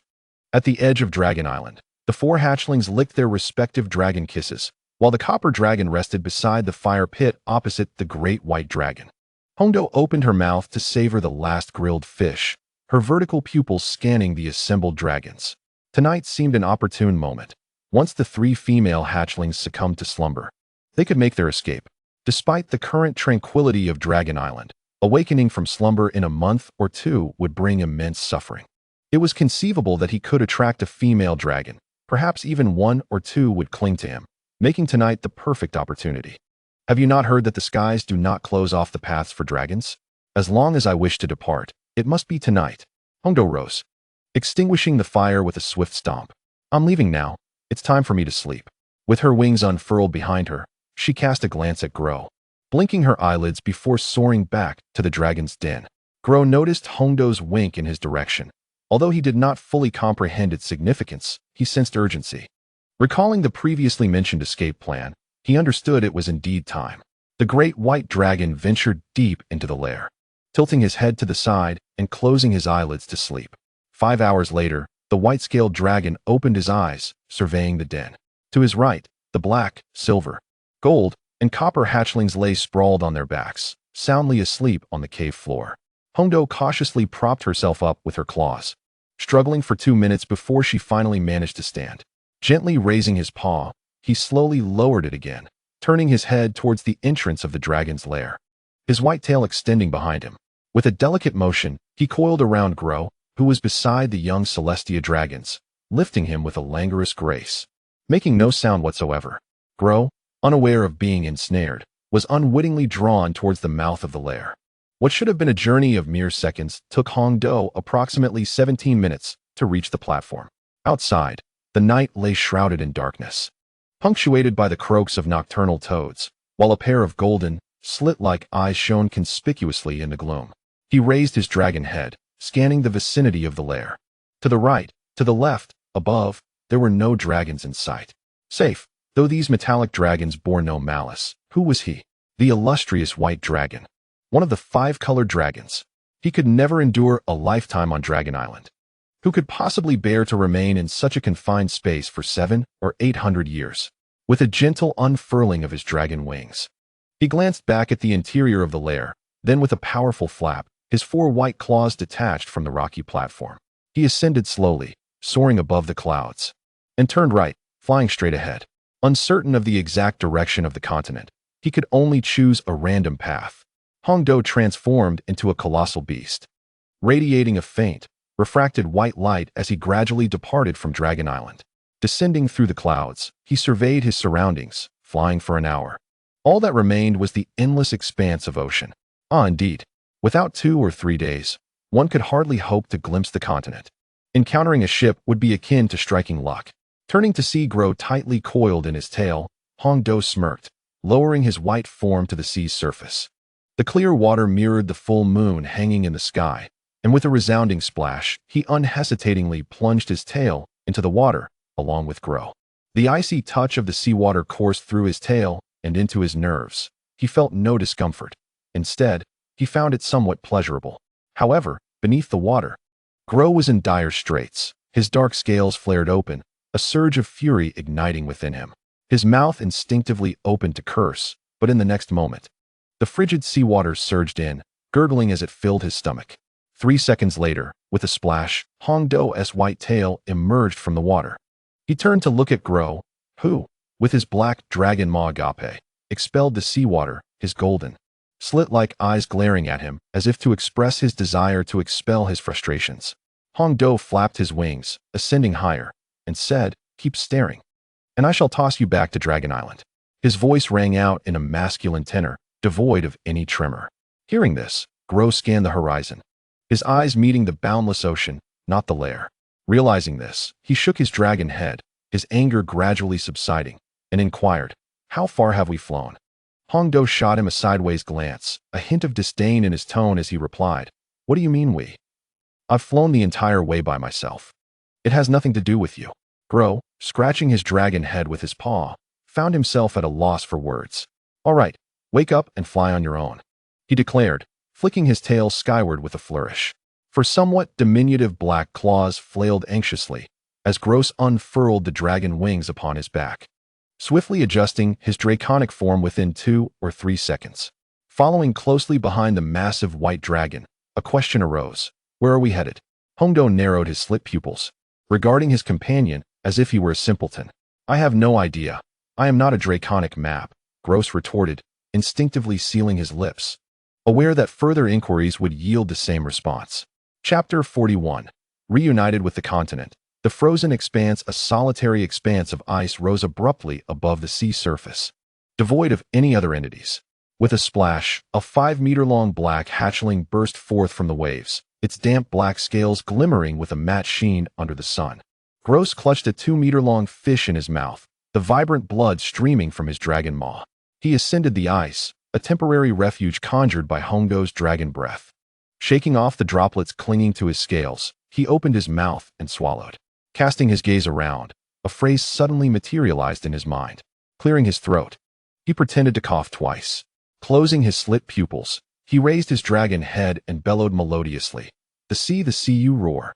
As he spoke, his right claw slowly lifted, when suddenly, a sharp pain shot through his head, eliciting a cry of distress. Just as Gro uttered his complaint, Hongdo leapt from the water, without a word raising his right claw to strike the black dragon's head. He clenched his claws tightly, admonishing loudly, "Damn it! Your singing is akin to dog excrement. Sing again, and I shall deal with you." Gross raised both claws to shield his head, casting a pitiful glance back at him. Was it truly that displeasing? The white dragon's wings unfurled, and Hongdo, disinterested in further explanation, flapped his wings and departed. After a day and a half of flight, they had yet to glimpse the shadow of the continent, a sense of irritation brewing within. A small island would suffice. Even that seemed elusive. He could not fathom why this dragon island was situated so far away, resembling a hidden realm. Fortunately, the aquatic beasts below lacked the ability to fly, and during their day and a half of aerial travel, they had encountered 7 or 8 powerful sea creatures. He felt little confidence in defeating them underwater. The shadow of the black dragon flapped its wings, catching up, but Hongdo cast a sidelong glance, offering no further attention. His sole desire was to reach the land swiftly. Catching fish here proved arduous, as their movements were hindered by the water while the fish swam with remarkable speed. At last, they had arrived. "Damn it! 4 days of flying," Hongdo exclaimed, gazing at the snowy expanse 6 kilometers ahead. Snowflakes danced above, settling upon him, their chill invigorating. The surrounding sea had frozen into a solid sheet of ice. In the frigid environment, with temperatures plunging below 20 degrees, his dragon maw slightly curled upward, and the tip of his tail flicked joyfully, as if the entire dragon were enlivened. Why must it be a snowy landscape? He lamented. How splendid it would be if it were a dark, damp swamp. Behind him came Gross's disheartened complaint, his black scales pressed tightly together, not quite cold. Yet he despised the snow. Hongdo shot a glance back. "And what of your wretched swamp? 1 step in, and half your leg is mired in muck. How could it possibly compare to the pristine whiteness of the snow, both pleasing to the eye and refreshing?" The swamp is pleasing to the eye as well. In a shadowy environment devoid of blinding sunlight, emerging from the dragon's lair leads one into a dim forest, where the scents of earth and moss linger in the air. Gross pressed his lips together, filled with yearning, and continued. The marsh at his feet was a muted yellow-gray, its surface dotted with duckweed. Beneath, succulent water beasts lay hidden. As long as I restrained my dragon's might, those little creatures would swim right up to my feet, making hunting a breeze. How unlike this place, where snow and ice reign supreme. Hongdo paused, opened his mouth, and then closed it again. As a resident of a certain region, he had never encountered snow throughout his life. How could he describe it? The only thoughts that came to mind were white and cold. With a powerful sweep of his white dragon wings, he surged forward into the snowy expanse. No matter the argument, could he truly evade it? Snowflakes struck Gross's face, and as he shook his dragon head, he realized Hongdo had flown over 200 meters away. 20 minutes later, the 11-meter-long white dragon plunged into the pristine snow with a splash. His massive body rolled playfully like a snow fox, facing the sky with an open mouth, joyfully laughing. Delightful. The temperature, dipping below 20 degrees, felt far from cold. In the next instant, Hongdo recalled hotkeys and swiftly flipped over, his hind claws curving as he sat delicately in the snow, feigning nonchalance. Before half a stick of incense had burned, Gross soared to Hongdo's side. Having witnessed the entire scene unfold, Hongdo raised his right claw and a fist to his lips and cleared his throat with a serious expression. "Ahem. Let us proceed to hunt for food." He spread his wings, sending the snowflakes swirling away from beneath him, blowing them once more into Gross's face. The white dragon smiled, gradually turning his body and flying deeper into the snow. Gross shook his dragon head in exasperation, shaking off the snow and flapping his wings to catch up with him. Not long after taking flight, Hongdo spotted a large spicy strip lying in ambush on the snowy ground below. Its white scales glimmered, its 5-meter-long body poised, while its green vertical pupils fixated intently on a nearby target. That was another spicy strip emerging from the adjacent snowy forest, slithering closer to the white serpent. This one was 2 meters shorter, adorned with blue ice scales and golden vertical pupils. Clearly, the blue ice serpent had encroached upon the white serpent's territory. Most serpents are solitary, though a few may gather in groups. Yet, do not underestimate such gatherings, for they often comprise more than 10 individuals. If it weren't for the green vertical pupils of the white serpent, one could easily overlook the hiding spicy strip below. Just right, I will take the larger one. And the smaller one is for Gross. Gross halted beside Hongdo, puzzled as to why they had stopped, when his vertical pupils caught sight of a blue ice serpent. He murmured softly, "So small. The smaller one is for you, the larger one is mine." With that, Hongdo dove toward the white serpent. "The larger one?" Gross questioned in confusion, his body instinctively charging toward the blue ice serpent. With a thud, his white claw landed upon the white serpent, which let out a painful cry, its tail coiling tightly around Hongdo's right hind claw.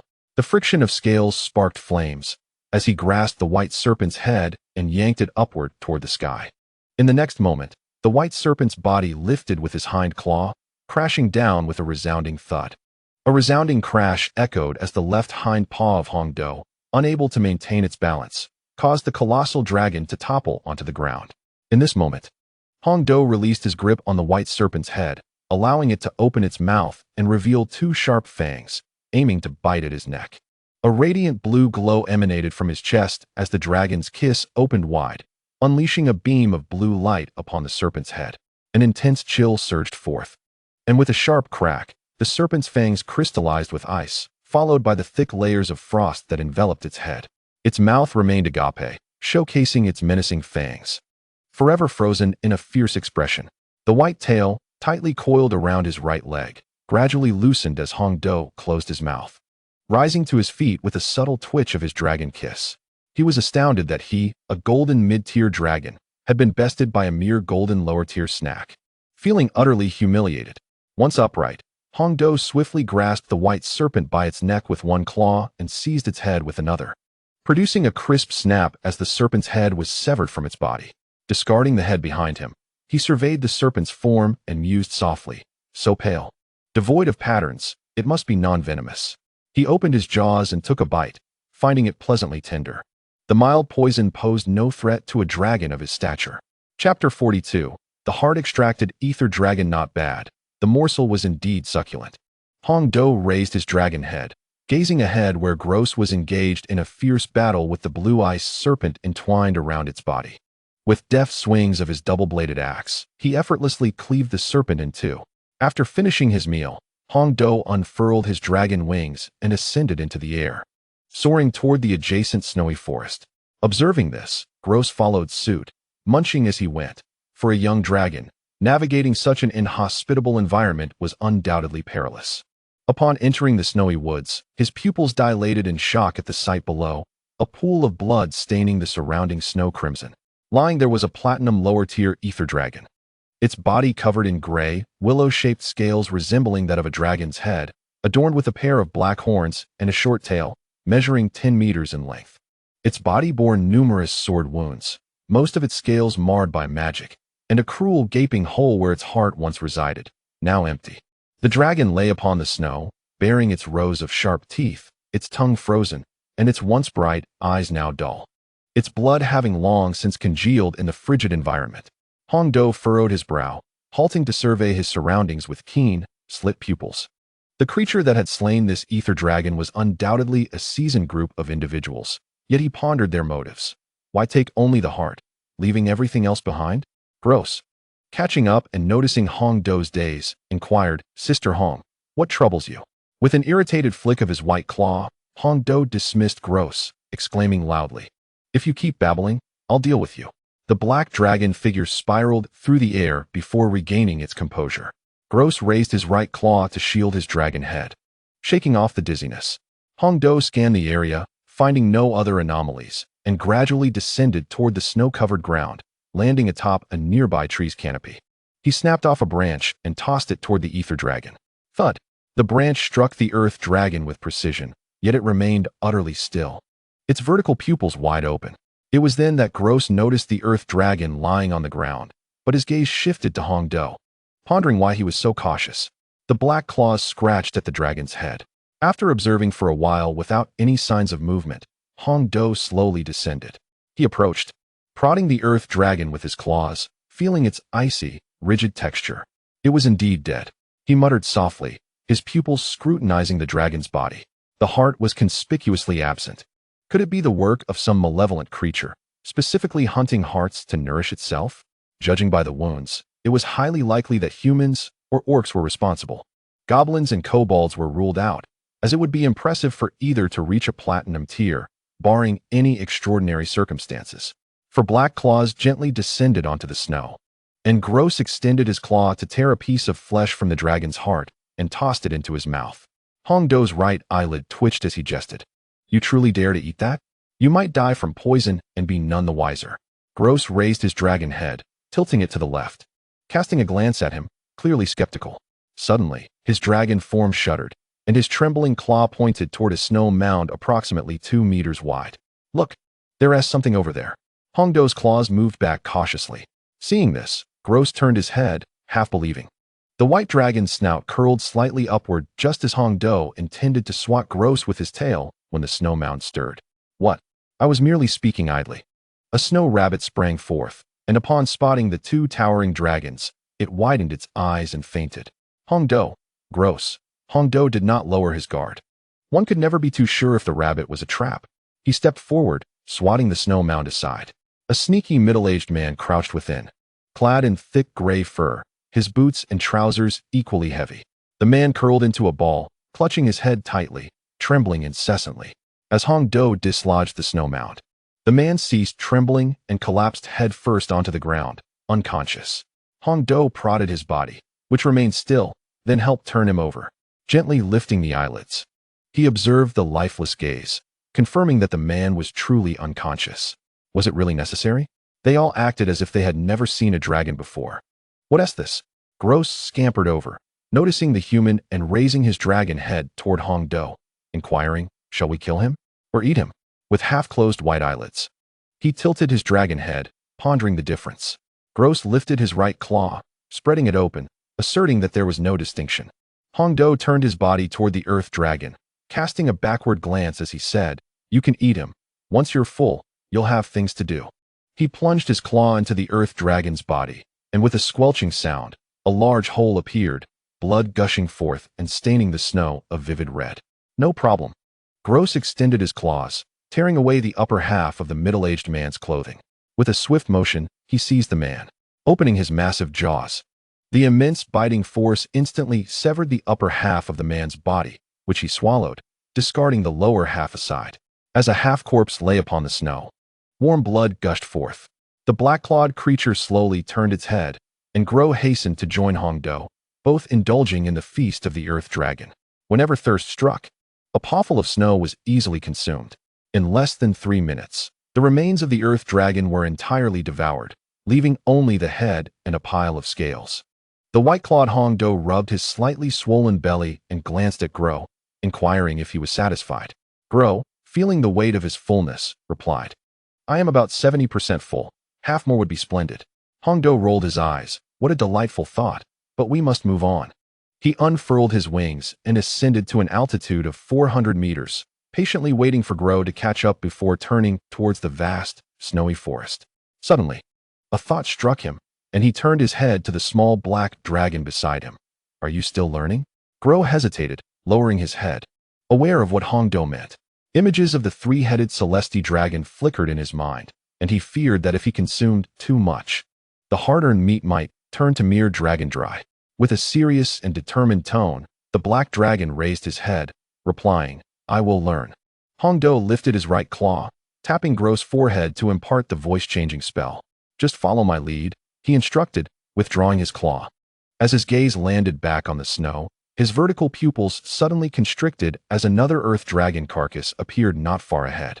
This creature bore diamond-shaped dark scales, a thin layer of snow covering its body, with nearly identical wounds, several sword cuts, and scales darkened by magic. A gruesome hollow gaped in its chest where its heart had once been, forcefully removed. He hovered, snowflakes cascading down upon the dragon's form. Hongdo grasped the black, red-tipped double-bladed axe's tail, pausing.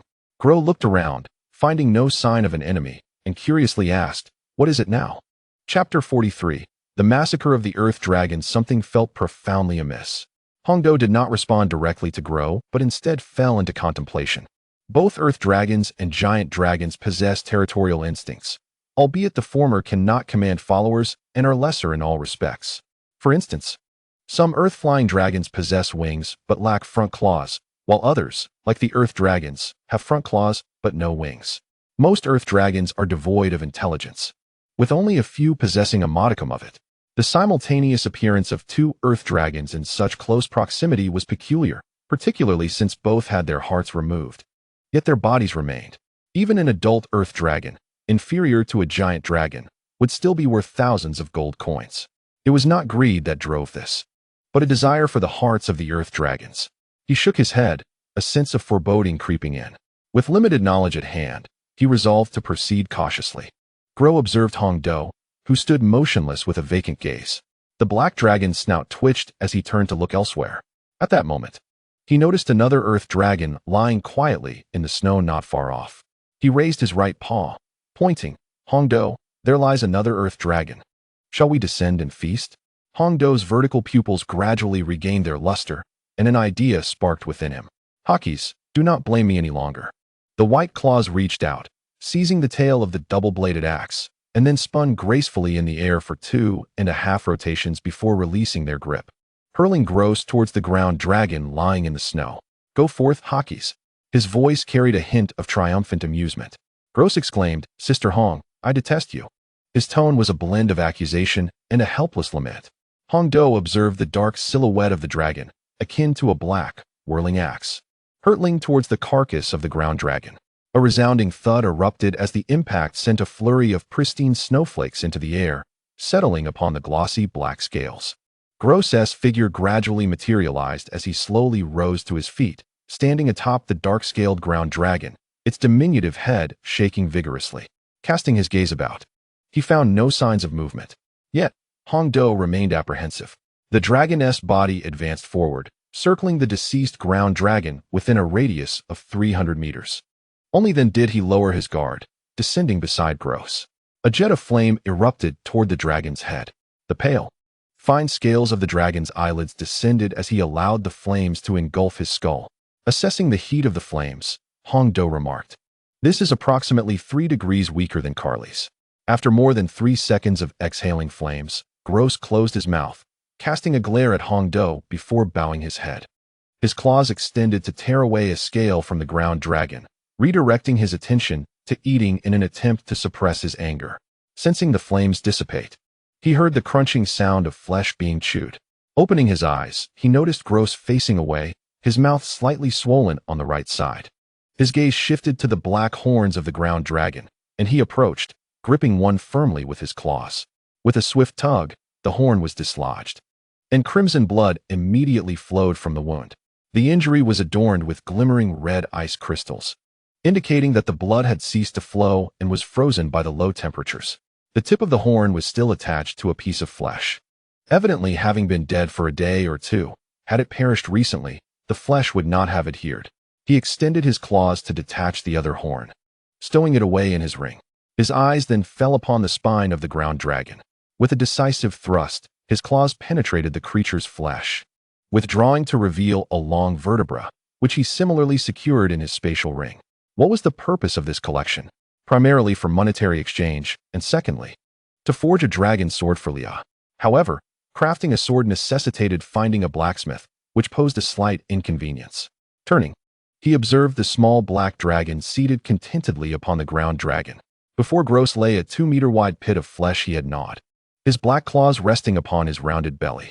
Hongdo swiped a claw, tearing off a chunk of meat to consume. Moments later, feeling nearly satiated, he gazed at the remaining half of the ground dragon and waved his claw, beckoning Gross, Let us depart. With that, his dragon wings unfurled behind him, elevating him into the air. Gross rose, responding, coming, and flapped his wings to follow Hongdo. After flying a kilometer, the two dragons spiraled in the sky once more, spotting another corpse of a ground dragon, though this one was merely a head of a flying dragon. Its demise bore similarities, magic, sword marks, and a heart that had been extracted. At present, 3 young dragons perished just beyond the snowy forest's edge. Grow observed the fallen dragons in the snow and whispered, What is happening? Who would embark on a mass slaughter of young dragons? The wounds are identical. His black claw gently brushed against the dragon's head, tilting to gaze at the adjacent white dragon. He did not respond directly to Grow, but instead peered deeper into the forest before turning and soaring towards the depths of the right side woods. Grow twisted his dragon head to glance at Hongdo, then back at the dragon carcasses in the snow, and flapped his wings to follow suit. As they entered the forest, he felt an intensification of elemental forces, fire, water, and nature, permeating the air, an occurrence decidedly unnatural. Not long after, they stumbled upon a multitude of pristine white wolf corpses, numbering over 10, each bearing lacerations that were indiscernible as inflicted by weaponry or magical assault. Among them, a smoldering campfire stood out alarmingly, situated amidst the wolves, indicating a temporary encampment. This pointed to the presence of highly intelligent beings, likely human. The footprints, likely concealed by freshly fallen snow, hinted at a recent presence. Observing the wolves, which were mostly buried under snow, suggested a massacre had occurred the previous night. Gro surveyed his surroundings, noting the absence of any life apart from the two dragons. With ears slightly drooping, he murmured, "Should we venture deeper? It feels rather eerie." In truth, since entering the snowy forest, they had not encountered any other creatures for several hundred meters. Hong Do, beneath, contemplated that even if he and Gro found something, their current strength would be insufficient to confront it, especially with the enemy lurking in the shadows. The fear of suddenly facing a dozen foes was daunting. "Let us not go further. Let us explore another area," he declared, turning to fly back. Gro exhaled deeply, swiftly following suit. At that moment, a tree beneath the two dragons revealed a pair of black, round eyes peering from its trunk. Clad in garb that matched the bark, it would be nearly impossible to detect without a keen eye. Clearly, Hongdo's realm was inferior to that of this being, which opted not to strike.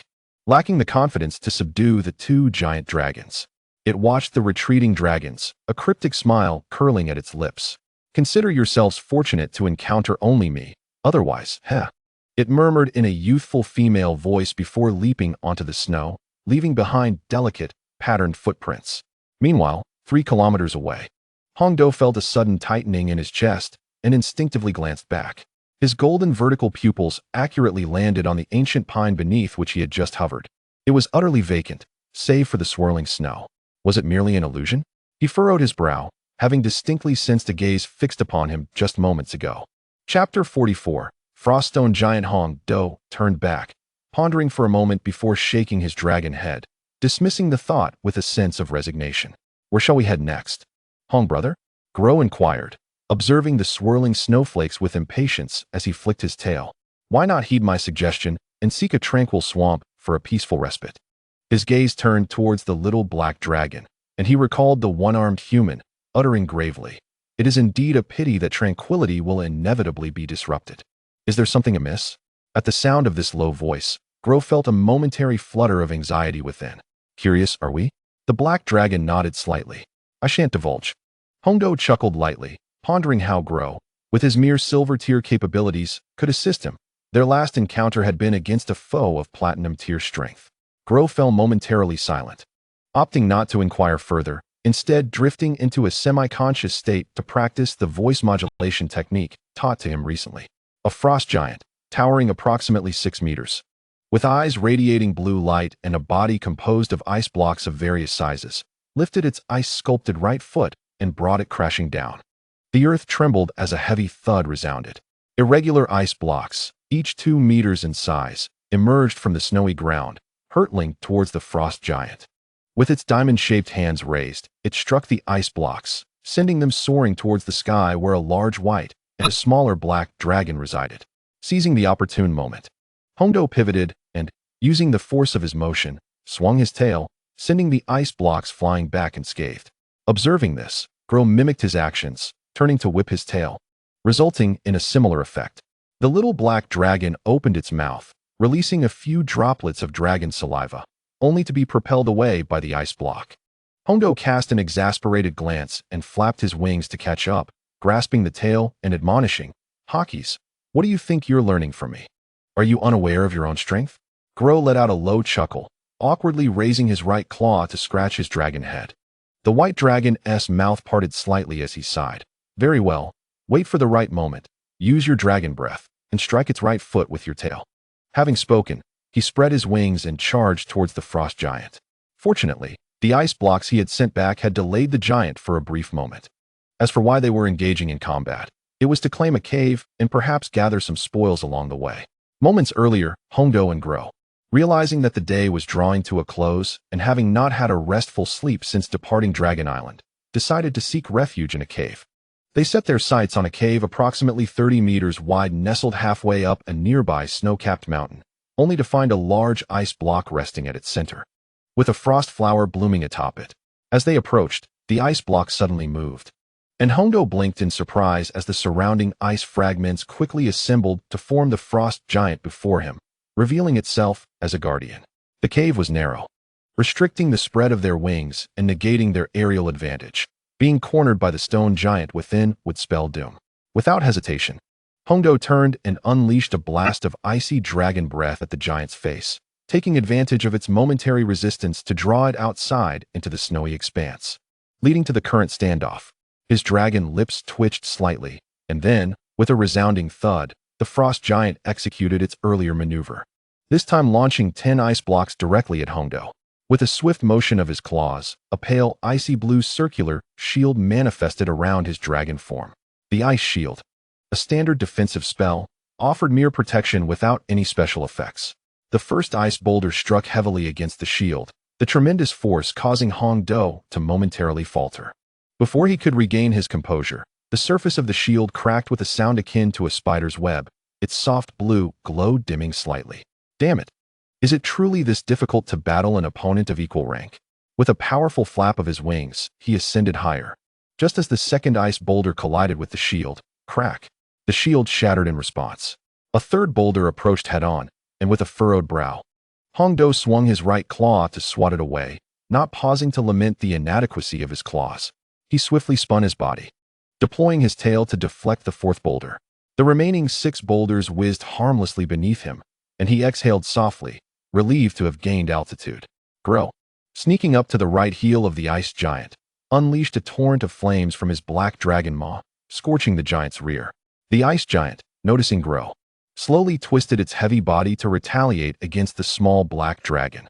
Seizing the opportunity as the giant exposed its broad back, Hondo flapped his dragon wings, his 11-meter-long form barreling towards the ice giant like a colossal freight train. The massive white dragon landed its 4 claws upon the ice giant's back, the weight of over 10 tons forcing it to the ground with a thunderous crash. Boom! The impact sent a 20-meter-high plume of snow spiraling into the air, the reverberations echoing through the snowy mountains. The ground trembled violently, and from the summit of the nearby snow-capped peak, a cascade of snow tumbled down, resulting in an avalanche nearly 500 meters in length. Startled by the sound, Hondo raised his dragon head to witness the massive snow cascading downward, the ground quaking beneath him. Goodness, is this not a level 10 avalanche? He thought in astonishment, instinctively retreating. Grow, soaring in the air, observed the fleeing white dragon with a puzzled tilt of his head. Having sprinted several paces, Hondo suddenly halted, his 4 claws skidding across the thick layer of snow. It dawned on him, he was a dragon. Why should he run when he could simply fly? With that thought, his wings unfurled behind him, carrying him to an altitude of 400 meters. The ice giant, struggling to rise, drew Grow's attention, causing the dragon to startle and flap his wings to ascend higher. A chilling blue light descended from the heavens, striking the ice giant's head, compelling it to raise its hands in defense. What are you dawdling for? Come here. Hondo urged Grow in urgency, knowing that if he delayed any longer, the avalanche would soon teach him the true meaning of nature's wrath. Responding to his command, Grow flapped his wings with renewed vigor, finally reaching Hondo's side, panting heavily. The white dragon closed his maw, ceasing his fiery breath, and lifted his head to behold the ever-expanding avalanche rushing toward them, his heart racing. The avalanche descended at a staggering speed of 50 meters per second. Who would have thought that merely the sound of the ice giant crashing down would trigger such a monumental avalanche? It seemed even legends were not exempt from suffering. Nature is the most formidable force, as it is composed of pure elements, a feat unattainable by living beings unless they are divine. The colossal ice giant below lifted its foot once more, stomping upon 10 blocks of ice, its azure eyes fixated on the 2 dragons soaring above. Chapter 45, Absorbing the Frost Flower. It unleashed a powerful right punch, and in the next moment, an avalanche descended, overwhelming it in an instant. Its entire form was submerged in less than a second. The avalanche showed no signs of abating, continuing its relentless descent. Hondo gazed at the incessant cascade of snow tumbling downward, He vaguely recalled a small village located 2 kilometers below. Never mind, he shrugged. It was not his concern. He looked up towards the mountainside, where the cave had been tightly sealed by snow, impenetrable and airtight. The flower was undoubtedly worth obtaining, but it would require patience. Any disturbance could trigger a second avalanche in such close proximity.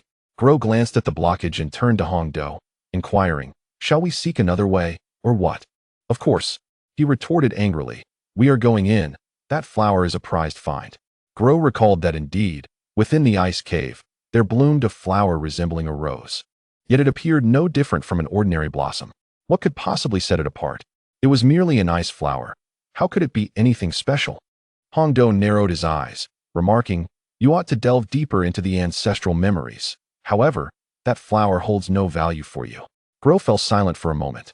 After approximately 5 minutes of tension, the sound of the avalanche ceased, and the white dragon soared forward, sensing the moment was right. He hovered above the thick blanket of snow, his slit pupils scrutinizing his surroundings. He raised his white claw to touch the snow layer, confirming his hypothesis. With a decisive motion, he plunged head first into the snow. Hong Do glanced around, observing the irregular rocky cavern, its edges adorned with a thin layer of ice, while blue icicles of various sizes dangled from the ceiling. This was indeed the place. He stepped forward, entering the cave. Outside, Gro arrived a bit late. His gaze fixated on the snow layer that bore a faint resemblance to a dragon. Quietly, he ventured inside. For diminutive black claws gently touched the ground. Immediately sensing the colder environment within, yet he pressed on. Hong Do approached the frost flower, applying slight pressure with his 4 claws, extending his dragon head towards the bloom. His vast nostrils inhaling deeply. The icy essence of the flower was refreshing, akin to mint coursing through his nostrils, invigorating his spirit. He opened his dragon maw and delicately consumed a small portion. A rush of potent, icy elemental energy surged within him, prompting him to coil up and close his slit pupils to absorb further. At the cave's entrance, a small black dragon sauntered in leisurely, while Gro observed him, then glanced at the remaining flower stem in the center. Feeling the chill of the environment, Gro lowered his dragon head, contemplated, and then turned to exit the cave. About half an hour later, a small black dragon entered, clutching a bundle of logs. He cast a glance at Hong Do in the center, then moved to the right corner, placing the dry wood down to form a fire pit. With a flick of his tongue, flames erupted, crackling to life in the gathering dusk. Gro felt the warmth emanating from the campfire, which prompted him to nod contentedly with his dragon head. Once the flames had melted the icy layers surrounding him, he lay comfortably on the warm ground, his black-scaled eyelids slowly closing. The white-scaled eyelids lifted, his vision still hazy, and Hong Do instinctively sniffed, only to have a splash of icy water rush into his nostrils. He quickly raised his dragon head and opened his mouth, exclaiming, "Cough! What is this?" His body was acutely aware of the icy sensation, and he blinked rapidly, regaining clarity in his vision. What had once been an icy cave was now filled with water, rising 2 meters high. His slit pupils scanned the surroundings, observing the damp rock walls, with bits of wood and ash floating on the water's surface. Perched atop a log floating in the water was a 5-meter-long red dragon with a double-edged axe for a tail. Upon seeing Hong Do glance his way, Gro awkwardly grinned and shrank his neck, saying, "I'm too cold." Hong Do lifted his wet right claw and shook it, indicating he understood without needing further explanation. His left claw halted gross lamentations. It was hard to blame him. Had he been a black dragon, he would not have fared any better in such an environment. Dark elementals might endure it for a while, but fire elementals preferred warmth.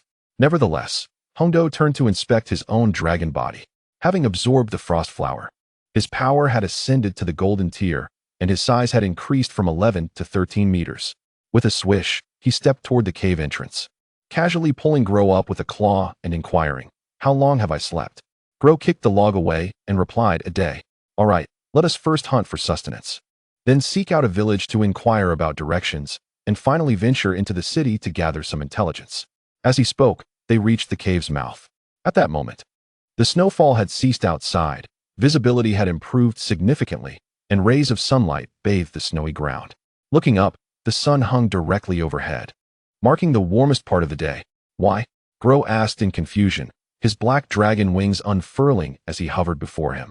Hong Do squinted his white-scaled eyelids and flapped his wings twice, expressing his desire to investigate. He felt a nagging suspicion regarding the peculiar circumstances of the deaths of the 3 lesser dragons. Where else could they go? Back to Dragon Island to keep Celestia and the others company?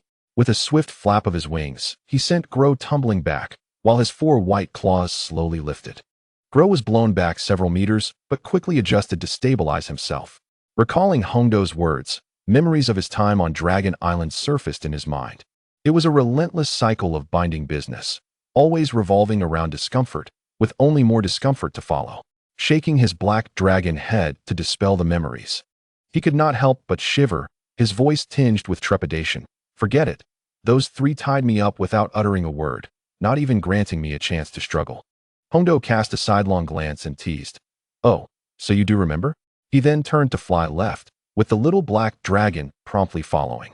Grow glanced over Hongdo's youthful dragon form before returning his gaze to his own juvenile dragon body, a sense of curiosity swelling within him. He began, by the way, when I first encountered you, I was already a young dragon, and you were but a hatchling. Surely you have experienced something to acquire such proficiency, otherwise. How could you be so adept? His slitted pupils swirled in his eyes as he cast a sidelong glance at Gross, his right claw gesturing back and forth. What do you mean by encounter? Had I not arrived a moment earlier, you would have met your demise at the jaws of that young dragon. Wasn't that young dragon your capture? Gross, perplexed, scratched his draconic head with his claw. He still vividly recalled that upon breaking free from his shell, the first sight that greeted him was the gaping maw filled with sharp teeth of Hongdo. While the carcass of the young dragon had only been extracted after a few words were exchanged, he gazed into the distant snowy expanse and shook his head. I flew for 2 or 3 days and happened upon a cave here, intending to rest for a moment. Otherwise, I would not have fallen asleep immediately after you came. Lowering his dragon head, Gross found this recollection indeed aligned with the scene of that time, especially since the blood that had flowed from the ice soared upon retrieving the young dragon's corpse was distinctly vivid. Unbeknownst to him, Hongdo was deliberately diverting the topic. Chapter 46. Entering the village, the arrogant youngster in a relatively flat expanse of snow, approximately 15 single-story wooden houses formed a village. The villagers, clad in coarse, thick brown fur garments, revealed little more than their faces. Not far from the village gate, 2 sets of footsteps softly approached, leaving behind large and small prints with each step. A young man wrapped tightly in a white robe and a similarly clad youth in a black robe, both displaying only the upper halves of their faces, were none other than Hongdo and Gross, who had transformed into human forms. The notion of a mother dragon venturing into this humble village seemed implausible. Dragons were inherently avaricious and would not be found in such a desolate place. If they were to appear, it would be in a town, thus they assumed male human forms. As they entered the village, Hongdo glanced around and noted that the villagers were all preoccupied, paying no heed to him and Gross. Come, let us explore further, Hongdo suggested, turning to Gross, who nodded in agreement. As they ventured deeper, a man of middle height hurried past them, making his way to the door of a house to the right. Raising his right fist, he knocked on the wooden door with urgency. Open up, he shouted. I've heard you brought back the corpse of a young dragon. I advise you to hand it over. Receiving no response, the man continued to pound on the door. I know you're inside. Surrender it. I might even reward you with a few gold coins. Hongdo cast a glance at the man as he walked past him. Since this individual had managed to bring back a young dragon, he might possess valuable information. Perhaps they could glean insights from this household's master. Gross raised his left hand, tugged at Hongdo's garment, and quietly proposed, Hongdo, should we eliminate this man at the door before interrogating the one inside? He tilted his head, suggesting they wait a moment longer. Bang, bang, bang. The man turned his head, surveying his surroundings, and his gaze fell upon the duo clad in black and white.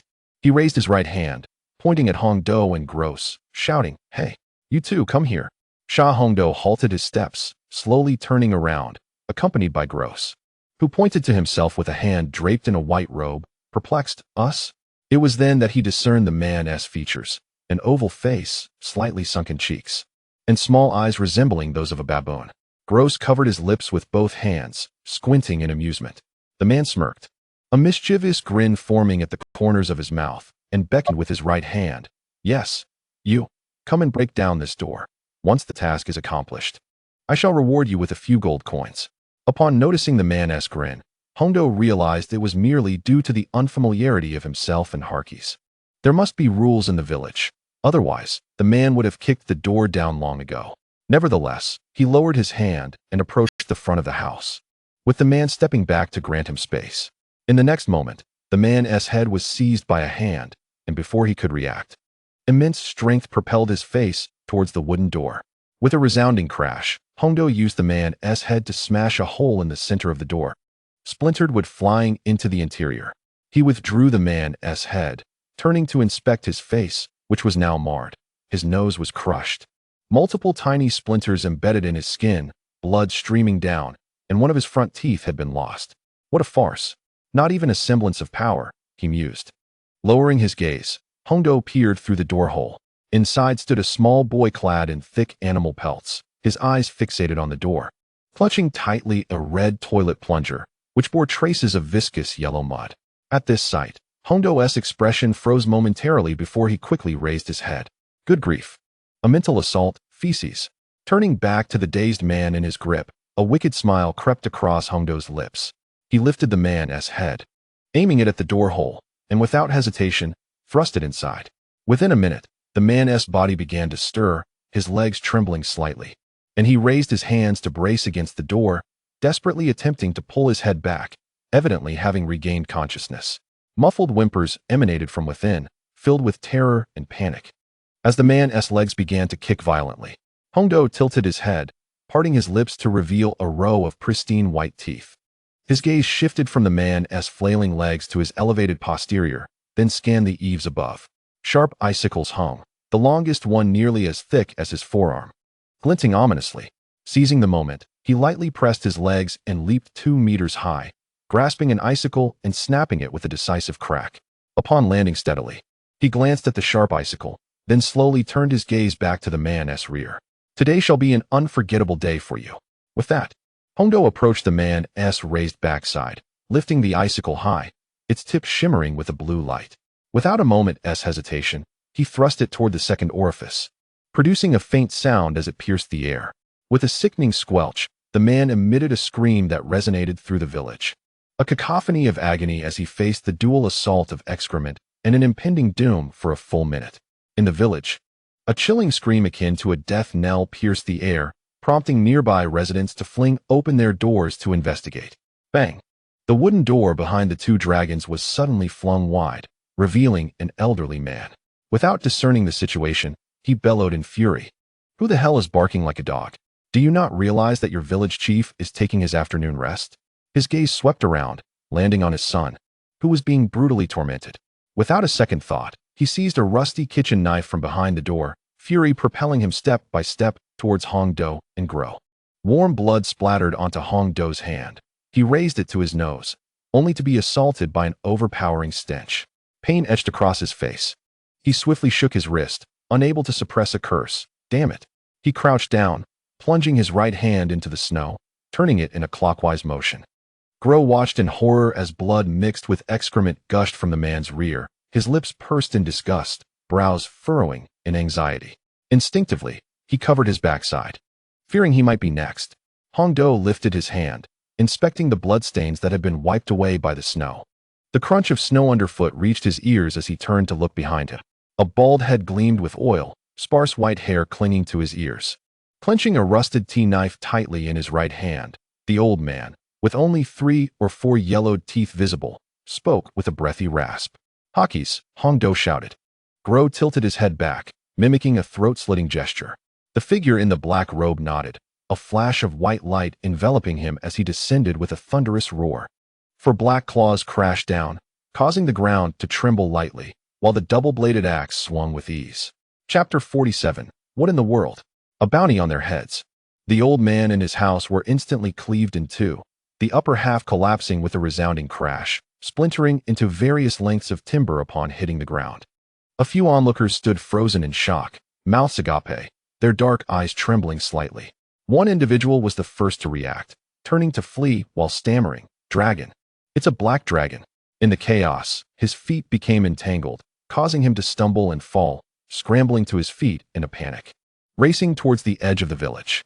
The remaining villagers, spurred by this warning, quickly turned to escape, their minds fraught with the singular thought of flight. Unable to conceive a means to defeat the black dragon, Hongdo gazed up at the young black dragon, raising his right hand in a dismissive wave. Kill them all. Not a single one spared. The dragon's maw opened slightly. All right. I like that. Gro turned, his chest igniting with a fiery glow as he unleashed a torrent of flame upon the surrounding houses. Bowing his head, the man ceased his struggles, collapsing like a lifeless mass. It was time to get down to business. Grasping the man's clothing, he wounded around his right hand twice, yanking him backward with force. The flung man landed with a thud in the snow, his left hand clutching his chest, the right arm sprawled beside him, legs bent awkwardly, a toilet plunger still affixed to his face. As his right hand elevated, it gradually transformed, revealing white-scaled claws. He struck the wooden door twice. An X-shaped claw marks emerged upon its surface. With a resounding crash, the door splintered into fragments, cascading onto the floor. Hongdo lowered his right hand, his arm slowly reverting to its more robust form, and gazed inside, a faint metallic scent invading his nostrils. It appeared the man's words had rung true. This household had indeed returned with the corpse of a subdragon. Observing the scene, the small boy seized a nearby wooden stick, retreating with tiny steps until his back pressed firmly against the wall. Such a commotion, yet only a single boy remained. It seemed improbable. He scanned the surroundings, failing to spot anyone else, and turned his gaze back to the boy. Hongdo, with arms crossed over his chest and his head slightly tilted upwards, regarded him through his piercing blue eyes, his tone laden with gravity. Now, I ask you answer. The boy clenched the stick tightly, his gaze fierce. No. You are all villains, he retorted, his youthful voice tinged with defiance. Raising the stick, he lunged forward with his short legs. As he moved to the right and extended his left foot, he stumbled, tripping himself and crashing to the floor. The diminutive figure sprawled on the ground, hands covering his nose, before gradually rising.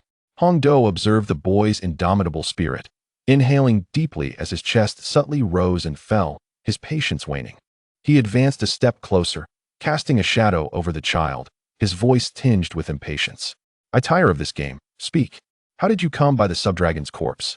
Outside, the crackling sound of burning timber echoed, and the acrid scent of charred remains wafted through the air, mingling with billowing clouds of white smoke and traces of black. I found it outside, the boy replied, momentarily catching Hongdo off guard as he seized the opportunity to swing the stick at him. A hand emerged from beneath the flowing white robe, effortlessly catching the strike. The blue eyes, now devoid of patience, lifted his right foot slowly. With a forceful kick to the boy's abdomen, the child gasped in pain. Huh? The impact sent him crashing through the wooden wall, rolling 5 meters in the snow before finally halting. Seeing the boy sprawled face down, motionless, Hongdo opened his mouth slightly. It seemed he would have to find someone to inquire about the direction to town before formulating his next steps. He ambled out of the house, where a 5-meter-long black juvenile dragon rummaged through the remnants inside, the snow littered with footprints of humans and groths alike. He raised a hand to shield his face. It was evident they had left no survivors. His gaze fell upon the unconscious boy in the snow. What a waste. A burst of white light erupted, and with a resounding crash, white claws descended. A long white tail swished past as 3 ice spikes, each 10 centimeters in length, materialized beside the massive white dragon. The ice spikes shot towards the boy, piercing his left chest, right chest, and brain, a deluge of blood spraying forth and staining the surrounding snow a vivid crimson. Hongdo stared at the boy's lifeless body for a full minute before finally diverting his gaze. The narrative primarily unfolds around 5 pivotal elements: a diminutive stature, the absence of parents, experiences of bullying, disdain from villagers, and the eventual demise of the village. The protagonist, burdened with a tumultuous past, inflicts a wound upon his right chest, a precautionary measure to safeguard his heart, complemented by a further incision to his head for added assurance. He raises his paw to examine the imprint, deciding it prudent to conceal any evidence of a dragon's presence. With a flourish, his white dragon wings unfurl, generating a powerful gust that swiftly lifts the snow beneath him. The snowflakes cascade like a waterfall, obscuring all traces of footprints, claw marks, and the boy's lifeless body within a 100-meter radius. Hongdo's 4 white claws relax, gradually ascending from the ground, ultimately hovering 10 meters above. With dexterity, his white tail dismantles the eaves of the boy's home, meticulously filling in the imprints and claw marks. An hour later, his task is complete, albeit with a few choice words directed at Gross, who, just as Hongdo finished, managed to leave 4 new prints. In the snow, a square town with a diameter of 10 kilometers stands tall, its 3-story rock brick walls formidable. On the rustling path, a girl with long white hair dons a light Japanese schoolgirl uniform, complemented by a white hooded robe. Beside her, another girl with long black hair wears a plush black hoodie, matching plush trousers and high-top shoes. The 2 figures approach the town gate step by step.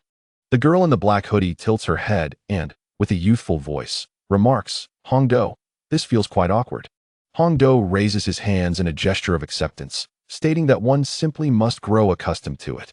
He has donned this guise for so long that reverting to a male form feels somewhat disconcerting, were it not for the presence of his second head. He might even mistake himself for a female dragon. They had flown tirelessly for an entire day in search of this town. Gross raises her right hand, her gaze fixated on her small, slender fingers, appearing almost devoid of strength. He remains silent, and moments later, the 2 dragons arrive at the gate.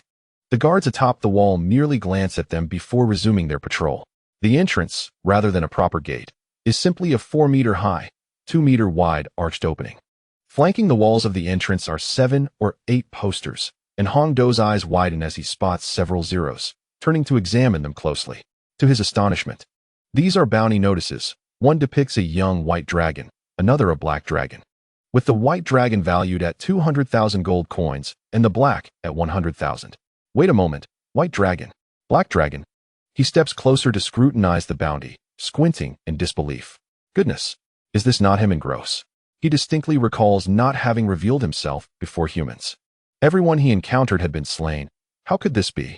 Chapter 48. The woman acknowledges it. Gross approaches, having likewise noticed the bounty notices, her brow furrowed as she speaks. Isn't this? A delicate hand covers her mouth. Hongdo hastily places a hand over her mouth, understanding that should others overhear, their fate would be sealed. He scans the surroundings, observing that passers-by pay no heed to the 2 dragons, and lowers his voice to warn, "Do not disclose your identity here." Gross nods in agreement. With delicate hands gradually releasing their grip, Hongdo turned and walked inside, while the little girl hurriedly followed, raising her right hand to press her fist against her chin.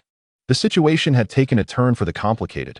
First, there was the mass slaughter by the Yalong, followed by the bounty on dragons. Typically, a bounty on dragons is placed either due to attacks on the kingdom or for stealing something of great significance. Yet, he and Gross had done nothing, even being inexplicably targeted. It appeared to be an action directed against the dragon race. Currently, it was known for certain that the chromatic dragons were involved, but it remained uncertain whether the metallic dragons would also be affected. As he pondered this, he noticed ahead a slender young woman, approximately 165 meters tall, with her feet awkwardly splayed, arms hanging limply by her sides, her body trembling as she walked. Suddenly, they collided with a resounding thud. Hongdo staggered back a few steps, a sharp pain shooting through his head, prompting him to raise his right hand to his forehead. In stark contrast, the young woman fell to the cold, hard stone floor with a thud. Regaining his composure, he lifted his gaze to see a girl sprawled face down on the ground. Her light blue hair cascaded down to her waist, with a small section on the right twisted into a floral fabric, and she wore a sapphire-hued princess dress adorned with golden lightning patterns at the hem. Her slender legs were clad in white stockings, and her feet were adorned with pale blue princess shoes. Hongdo furrowed his brows, wondering if this was an act of deceit. Surely not. Her attire resembled that of a princess. Gross jogged forward and upon seeing the girl on the ground, exclaimed, "Hongdo, she is so beautiful. Why not take her back with you?" He waved off the suggestion with his right hand while thinking, with so many mother dragons around, why would I choose a human? His gaze swept over her frail form, and with his left hand, he conjured a wooden bowl containing cold wolf meat, prepared from his earlier meal 2 hours prior. Consisting of wolf meat, fine salt, lard, and wild vegetables, sourced from a nearby village. Approaching her, he squatted down on his right foot and placed the meat before her, saying, "I apologize, but this is for you. I made it as a gesture of goodwill." He was currently under a bounty, and the last thing he needed was to attract the attention of any princesses. He had no desire to show his face on the continent again. Humans? Before Gross could finish his thought, Hongdo stood up and, grasping her, began to lead her into the town. Verena slowly lifted her head, her face slightly pale. Her sapphire eyes reflecting the sight of the bowl of meat, an unsettling feeling washing over her. Her stomach emitted a deep, protesting growl of hunger. With a resigned sigh, she trembled and crawled forward half a step, sniffing the meat in the wooden bowl. The vivid wolf meat carried a natural aroma, and she pursed her lips, biting into a piece. The moment her teeth grazed the warm texture, she abruptly closed her eyes, her brow furrowing tightly, suppressing her nausea. She chewed a couple of times before pausing. It took her half a minute to continue chewing until she could swallow. Suddenly, her eyes burst open, radiating an unusual brilliance. From beneath her skirt, a blue rhomboid-scaled tail emerged, swaying sharply as she dove into the bowl, devouring the wolf meat in 3 or 4 bites. After finishing her meal, she found herself lingering, her delicate hands reaching for the wooden bowl, and her rosy tongue flicking inside. Suddenly recalling something, she swiftly turned her head towards the town, bustling with people, wondering who among them had provided her with the meat. At that moment, her mind was solely fixated on locating the one who had given her the meat, even if it meant recognizing a girl, no matter how unattractive. She had a compelling reason to pursue this. Meanwhile, Hong Do remained oblivious to her situation, too apathetic even to cast a glance back, unaware of the blue tail discreetly trailing behind her. Only Gross, to his right, recognized that the blue-tipped tail beneath her skirt belonged to a dragon, a young female blue dragon. To be precise, he had intended to warn Hong Do that she was no ordinary human, but before he could utter a word, Hong Do abruptly seized his wrist, pulling him forward. The words that had been on the tip of his tongue were swallowed back, transformed into a silent sigh. As Hong Do surveyed the street, he noticed wanted posters featuring himself and Gross affixed to buildings every 50 meters, internally cursing the lord of the town. How ridiculous. First, a dragon frightens them to death, and then there are orders issued for those who have never even seen one. Clearly, only the lord could orchestrate such a widespread campaign of wanted posters. With his son likely behind the scenes, everything else was just a variation of the same theme. He raised his gaze towards the golden palace at the center, deciding it was best to keep his distance. If a legendary human were to appear, it could lead to dire consequences. However, the dilemma of where to inquire about this matter loomed large, for he was unfamiliar with any of the townsfolk. Hong Do furrowed his brow tightly, and after a minute, a thought struck him. His eyes suddenly sparkled with realization as he clapped his hands together. Of course, the Adventurers Guild. That would be the perfect place to gather information. 2 hours later, squinting his eyes, Hong Do wandered aimlessly down the street, his expression one of exasperation, while Gross followed closely with his hands hanging limply. What a waste. After all this time, I still haven't found that Adventurers Guild, he lamented, though the shops lining the roadside had piqued his appetite. He delicately rubbed his stomach with his slender hand. Oh, forget it. I've walked long enough. I need to eat something. I can't afford to skimp on my meals. Turning to gaze at the various shops, his eyes expertly scanned the offerings, his mind automatically concocting the ingredients. Unfortunately, the choices were either ordinary meat dishes or mundane vegetables. He shook his head.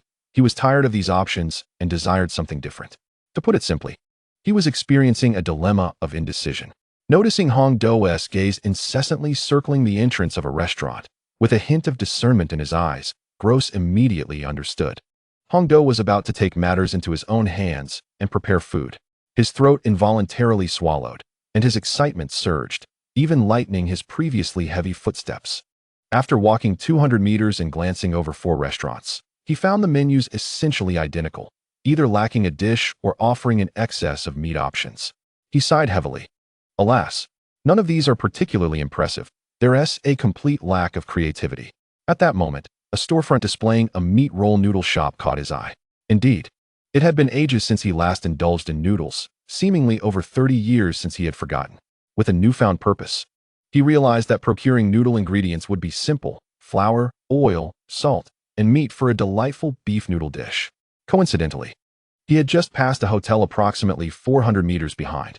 Hong Do hurriedly made his way to the meat roll noodle shop, where 7 or 8 patrons sat, heads bowed, skillfully using forks to enjoy their noodles.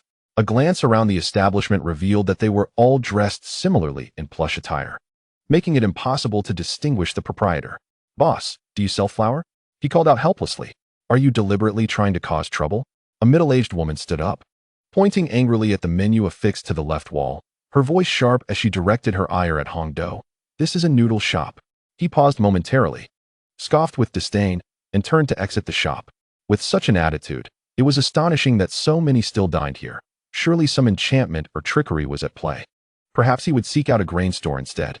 Gro looked at him, hands empty, and quizzically asked, "Hong Do, why are you back out? Let us go." "They won't sell to us." Hong Do waved his left hand dismissively. "We are already showing them respect by attempting to purchase," Gro proclaimed, embodying the pride of the illustrious five-colored dragon lineage, instantly rolling up his sleeves. "If they refuse to acknowledge us, let us overturn this establishment." He seized the little girl's hand, dragging her away while softly advising, "Don't expose us." "Can you really endure this?" Gro attempted to reason with Hong Do. "I won't stop you if you seek trouble, but don't expect me to rescue you if you're captured." With that, he released his grip, allowing Gro to act as he wished. Gro furrowed his brow, contemplating the shop's lack of decor, suspecting it to be financially destitute. Being caught wouldn't be worth the risk. "Fine, I'll heed your advice." 3 hours later, before the wooden door, a delicate hand inserted the key, and with a click, pushed the door open. A pair of red leather shoes stepped inside, and Hong Do's gaze swept across the room. The familiar 2 beds remained, with the bathroom on the right and a small cooking table on the left. The only noticeable change was the thicker blankets and a small desk by the window. Goodness. This inn has the same configuration, a small table, an additional silver coin, utterly ridiculous. At that moment, the little girl entered behind him, hands burdened with 5 cloth bags filled with freshly purchased ingredients, their weight causing Gro's wrists to ache slightly. She placed the bags on the left countertop, then, seemingly relieved, darted towards one of the beds. With agility, she leapt and landed heavily on the mattress, the plush blanket enveloping her form. Hong Do cast a glance her way, slowly turned, removed the key from the door, and shut it with a gentle click. He twisted his neck, the satisfying sound of cracking bones echoing. He transformed his white robe, grasped the bags, and laid all the ingredients on the floor. He retrieved an old iron pot, filled it halfway with water, set aside some flour, measuring out a 2-to-1 ratio, and added a pinch of salt. After washing his hands, he extended the bag and rotated it clockwise until the flour had thoroughly absorbed the water. Having prepared the dough, Hong Do filled an iron pot with about 8/10 of water, igniting a flame magic array that sparked a small flame. He placed the iron pot over the flame, allowing the water to come to a boil. He then bent down, grasping the bag of dough and a bottle containing 500 milliliters of oil, and made his way to the desk by the window. Opening the oil bottle, he poured some onto the desk and subsequently tossed the dough onto it, kneading it with both hands in a rhythmic motion.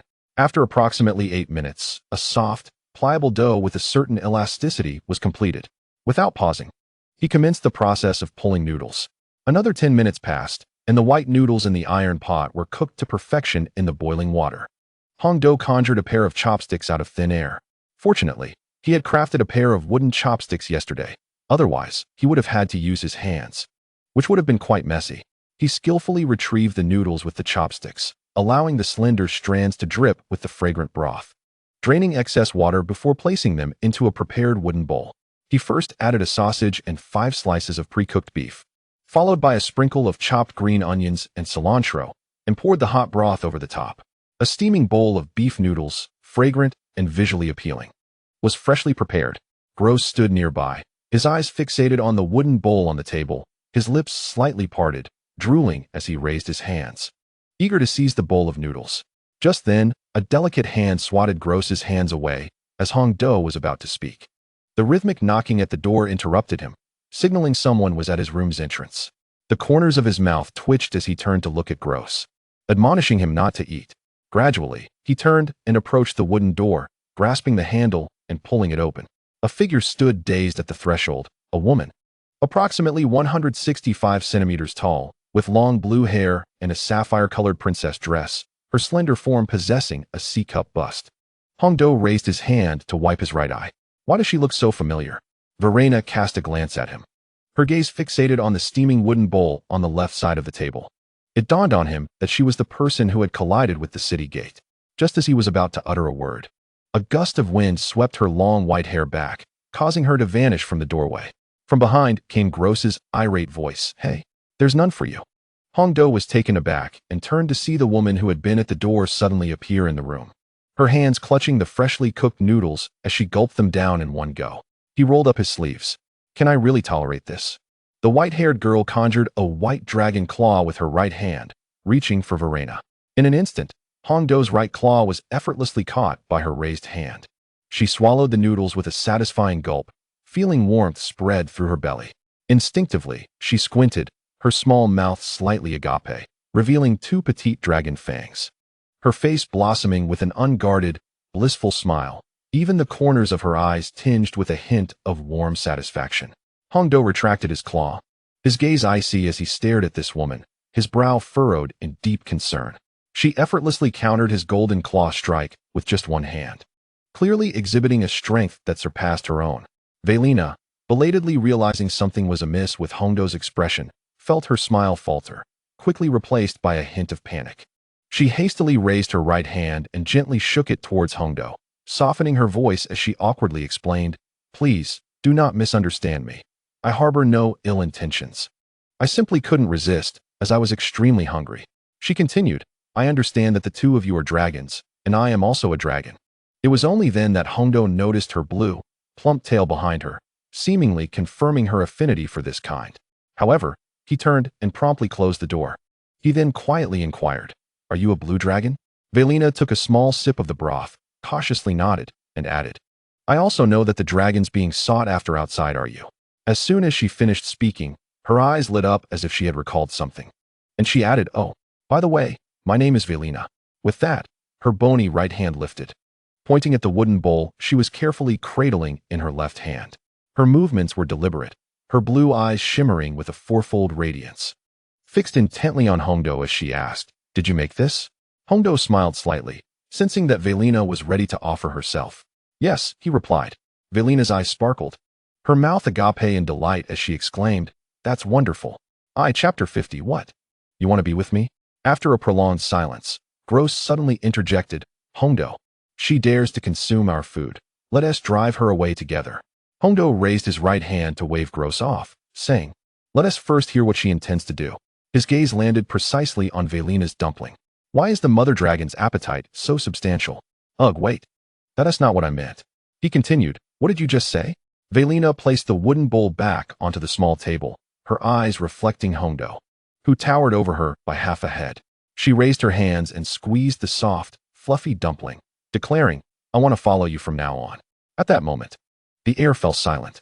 Gross was the first to react, stepping in front of Hongdo and giving the little girl a meaningful pat on the shoulder, as if to say, "Hongdo, it's your turn to experience the taste of having a mother dragon by your side."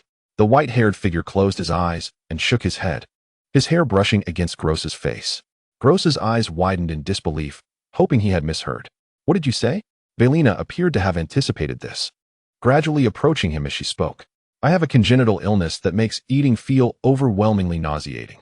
As a result, I became an apothecary, and I have survived thus far due to the nutritional supplements I developed in my youth. However, with excessive injections, I naturally developed a resistance. Hence, I wander the continent in search of someone, or rather a dragon, that I can actually consume." As she spoke, she lowered her head, extending her blue, plump tail towards Hongdo. Gross, observing this scene, couldn't help but think, "Isn't this a confession? Ha. So, I am the dragon you speak of?" Hongdo raised his right hand and pointed at himself. His gaze lingered on the gently undulating blue tail before him, pondering its purpose. Was he to touch it? Being a dragon himself, he understood that tails were typically quite sensitive in their natural state. Verena nodded, and the tail reached closer to his face. He began to suspect that Verena might be aware of his identity as a male dragon, and he pushed the tail away, asserting, "We are both female dragons. This is inappropriate." Verena's cheeks flushed slightly as she frantically waved her hands, exclaiming, "That's not what I meant." Her voice lowered and stammered as she continued, I meant that as long as you cook for me in the future, consider it as you being my subordinate."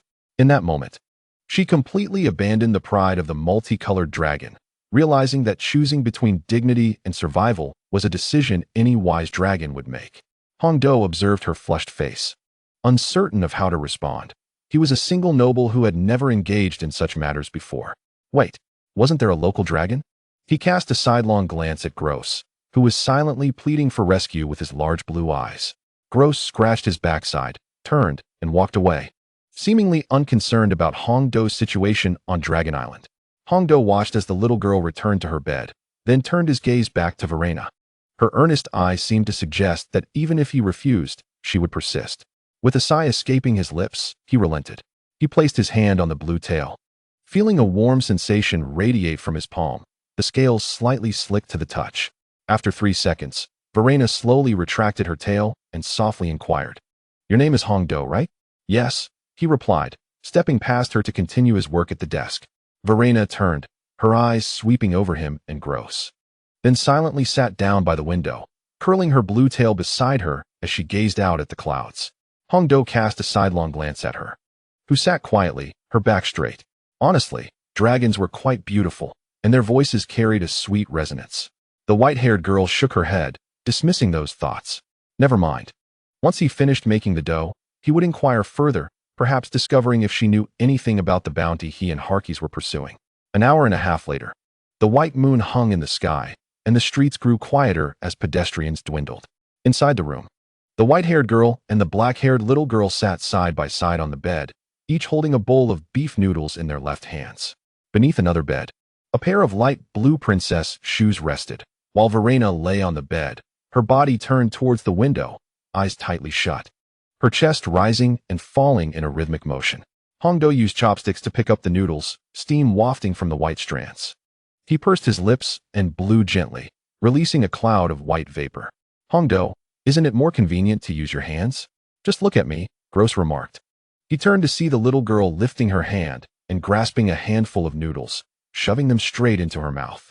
The blue-eyed gaze rolled around in her pupils as she declared, "This is what I call savoring the meal. It's a sign of respect for the food. Can you even taste anything eating like that?" Having spoken, he turned back, opened his mouth, and bit into the noodles, drawing them in with fervor. Groth, indifferent to the world, tilted his head back and gulped down the broth in one swift motion, his pink tongue emerging to lick the remnants from his lips. Rising, he placed the wooden bowl on a small table at the door before returning. Hongdo, witnessing this, swallowed the noodles in his mouth and recalled that they were to share the night together. He raised his right hand, pointing the end of his chopsticks at Groth, inquiring if he would be restless in the night. "No," Groth replied, bending down to remove his fuzzy shoes and burrowing into the blankets for warmth, revealing a small head of dark hair. The white-haired girl tilted her head back, momentarily stunned as she gazed at the wooden ceiling, seemingly lost in thought. After a brief pause, she smiled, lowered her head, finished the beef noodles in her hands, and lifted the bowl to her lips, savoring the broth. She then stood and stacked the 3 wooden bowls together at the doorway. As she turned to return, she stretched her arms high and slowly sat at the edge of the bed, bending to untie her red shoes. With her right hand, she lifted the soft blanket, draping it over her neck, her head peeking out as Hongdo shifted to the left, gradually closing his eyes. Turning off the lights? Do 3-headed dragons require illumination? He mused, as he possessed the ability to see in the dark, rendering it unnecessary. Not 10 minutes into slumber, a cold little foot suddenly kicked him in the backside. Hongdo opened his eyes, lifting his head to glance at the peacefully sleeping Groth, mentally cursing, "What the heck? Is this what you call not moving?" He couldn't help but roll his eyes, lifting the blanket with his right hand and sitting up on the bed, his delicate feet touching the cold floor. While his left hand casually pulled out the pillow, he crouched down, the hem of his skirt brushing against his ankles as he placed the pillow on the floor and gently patted it, grumbling internally.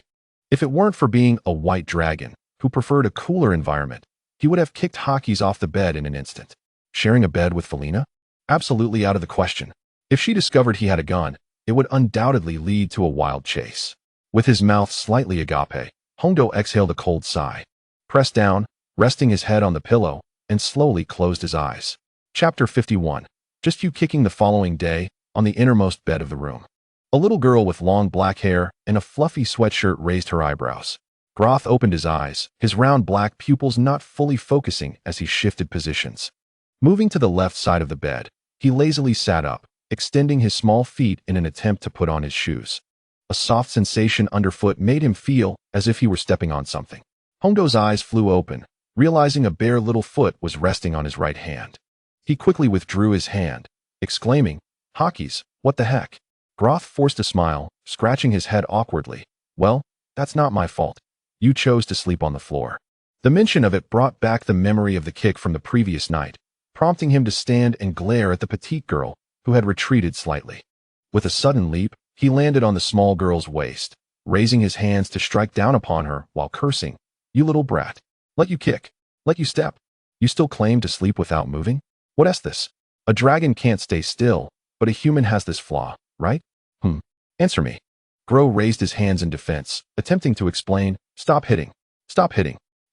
I don't even know what is going on." Hongdo, undeterred, continued to strike him about 16 times before his fury subsided. Gradually, he stood up, twisting his wrists, and sat on the edge of the bed, bending down to put on his shoes.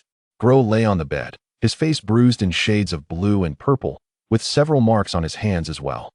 Hongdo glanced at him, then stood up, squatting to pick up a pillow, which he tossed onto the bed, landing perfectly on the small girl's face, concealing her injuries. For a dragon, such injuries were trivial and would heal within a few hours. On another bed, a blue-haired head stirred. Verena rubbed her eyes and murmured, "Why is it so noisy?" Hearing her, Hongdo seized the opportunity to ask a myriad of questions. He moved to the other side of the bed, fixing his gaze on Verena, and inquired, "What realm are you in? Why can't I discern it?" "Mid-tier platinum," Verena replied, groggily sitting up and leaning against the wall at the head of the bed. She closed her eyes, and her body suddenly seemed to unlock a magic. A spark of blue lightning flickering briefly before vanishing into the air. Magic. Hongdo paused, now able to perceive the realm Verena occupied, along with the aura belonging to the dragon lineage. No wonder when they collided yesterday, he initially thought she was a little princess. But wait, if he mastered this, he would no longer need to feign being a mother dragon. With eager anticipation, he asked, "Can you teach me this?" "I cannot." Verena shook her head, explaining that this magic was not universal. Only those with the same elemental affinity as mine, the lightning element, can learn it. Hongdo's shoulders slumped. His head bowed in disappointment as he traced the patterns on the bedsheet with his fingertips, lamenting, "Oh, that's such a pity." However, he quickly regained his composure. It was unnecessary to feel disheartened over a concealed magic he could not learn. He raised his gaze to inquire about the bounty notices plastered throughout the streets. "Do you know why Gro and I are being hunted?" "No, I only know it was announced in large batches the afternoon of the day before yesterday." As she spoke, Verena cast a spell to conceal her aura, continuing, "Don't mind it. I can't retract my tale. My public identity is that of a half-human, half-lizard person, so I want to be exposed." Her tail extended behind her. Hongdo waved his right hand gently. "It's all right. Do you know anything about the rampant hunting of subdragons?" "This is an operation targeting the dragon race," Verena replied, shaking her head. Her slender right hand pressed lightly on the soft blanket, creating a small indentation as her gaze fell upon her outstretched palm. "I don't know the specifics. Due to my own circumstances, I haven't paid much attention." Hongdo lowered his head in deep thought, his brow furrowed. Indeed, the matter pertains to the dragon lineage. Yet for now, that is the only certainty, akin to extracting a strand of seaweed from the vast ocean. Initially, he had no intention of intervening. But having received a bounty, it was inevitable that formidable entities would seek him out. Now entangled in this affair, he could no longer remain indifferent. However, it might be advantageous to gather some intelligence while they were unaware of his presence. Perhaps Liao might possess some insights, being the eldest daughter of a duke. He shook his head. It was futile, as her whereabouts were currently unknown. Velina lifted the covers and moved to the edge of the bed, conversing as she bent down to assist the small girl in donning her shoes. "If you wish to inquire about this matter, you could venture into the slums, where the denizens harbor disdain for the lofty nobility, eager to see them toppled." Upon hearing this, Hongdo's eyes brightened with realization. He clapped his hands and declared, "Let us go to the slums at once." He turned and yanked the pillow off Gro's face, gently nudging the little girl. "Hurry up and put on your shoes." Gros glanced over. "Oh," and sluggishly sat up to wear her shoes. Hongdo turned back to meet Velina's gaze as she finished tying her shoes, her feet lifting slightly off the ground as she wiggled them, her plump tail resting quietly to the right. "You two share quite a bond," Velina remarked. Hongdo leaned back slightly, hands supporting him, the red shoes he wore making a crisp sound as they struck the wooden floor. "It's all right. I've watched her grow up and naturally know her temperament." With that, he turned and strode toward the door. Seeing this, Velina glanced at Gros before stepping forward. As he reached the door, he raised his hand to touch the 3 wooden bowls on the small table to the right, and instantly, they vanished. Taking 2 steps forward, his delicate hand grasped the doorknob, pressing down to open the door with a satisfying click, allowing him to step outside. Velina followed, with Groves bringing up the rear. Closing the door behind them, Hongdo returned the key to the innkeeper, then pushed open the wooden door of the tavern, warm sunlight flooding over him in an instant. He lifted his gaze to observe the passers-by adorned in garments of various hues. Some bargained with vendors while carrying baskets of produce, while others pushed carts selling steaming bowls of meat soup. Children weaved through the crowd, their chatter, shouts, and the clatter of wheels merging into a vibrant symphony. Turning his head, he glanced at Velina, her sapphire skirt catching his attention as he inquired, "Velina, may I ask why your tail is so plump while your body is as slender as a bamboo stalk?" Velina lowered her head, her lashes casting shadows as she spoke in a hushed tone. "It's a matter of transformation. My true form is quite lean." Hongdo scratched his head with his right hand. "I apologize for my curiosity. If you prefer not to discuss it, there is no need to feel obliged to answer." "Not at all," Velina replied, lifting her head once more and shaking her hands. Chapter 52. The entrance with BGM. An hour later. On the dimly lit streets at the eastern outskirts of the town, a young girl, a little girl, and a young woman strolled leisurely into the depths of the area. Hongdo scanned the street, a smile tugging at the corners of his mouth. On either side, the walls and the ground were adorned with indistinct objects in shades of black, yellow, and green, tightly pressed against one another. The ground was littered with fruit peels, kitchen waste, moss, vomit, and shards of broken bottles, permeating the air with a stench more foul than excrement, creating a scene of utter chaos. In contrast, a few other streets still bore witness to 1 or 2 enforcers clad in silver armor. Here, lawlessness reigned supreme, unbridled by any constraints. A little girl to the left raised her hand, and Gross pinched his nose, exclaiming, "Yee, it stinks." He waved his hand dismissively at the air in front of him. Although Hongdo did not cover his nose, his brow furrowed in distaste. He turned to the expressionless Verena beside him and inquired, "Verena, is your nose blocked? Why are you so unfazed?" She pouted and rolled her eyes at him, muttering in annoyance, "Of course not. I've just encountered far worse." Hongdo offered an awkward smile and scratched his head with his right hand. They had indeed located the slums, but the pressing question remained. Whom should they inquire? And could her words be trusted? A glance fell upon the young woman, harboring a sense of skepticism towards Verena. After all, the sudden appearance of a dragon, particularly a blue one, was hardly credible. As a fellow member of the chromatic dragons, he was well aware of the significant distinctions. Nevertheless, he considered her a peculiar anomaly among the white dragons. At the darkened corner ahead, a gaunt man, clad in simple attire and bearing a lecherous expression, peeked out, eyeing the 3 exquisite beauties, known as the 3 dragons of Hongdo, as they approached. He retreated slightly, his voice barely audible, akin to a mosquito's buzz, muttering to himself, 1 golden elite, 1 silver mid-tier, and 1 without boundaries. The wheels in his mind began to turn rapidly, cackling to himself. This could be a lucrative opportunity. I must inform the boss. He then turned and ventured deeper into the alleyway. Verena's azure eyes followed the man until he disappeared from view. Only then did she shift her gaze back. Hongdo noticed her subtle movement and, puzzled, followed her line of sight, but found only a small turn in the alley and nothing notable. He turned to ask, "Is someone there?" Verena gently nodded, "Yes. Let's handle it later. I'll go fetch someone." Observing Verena's calm demeanor, as if she had encountered such scenarios numerous times before, he opened his mouth, momentarily at a loss for words.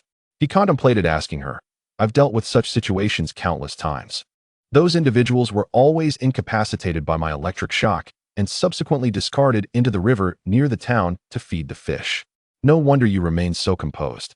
Hongdo mused inwardly, reflecting on her experiences.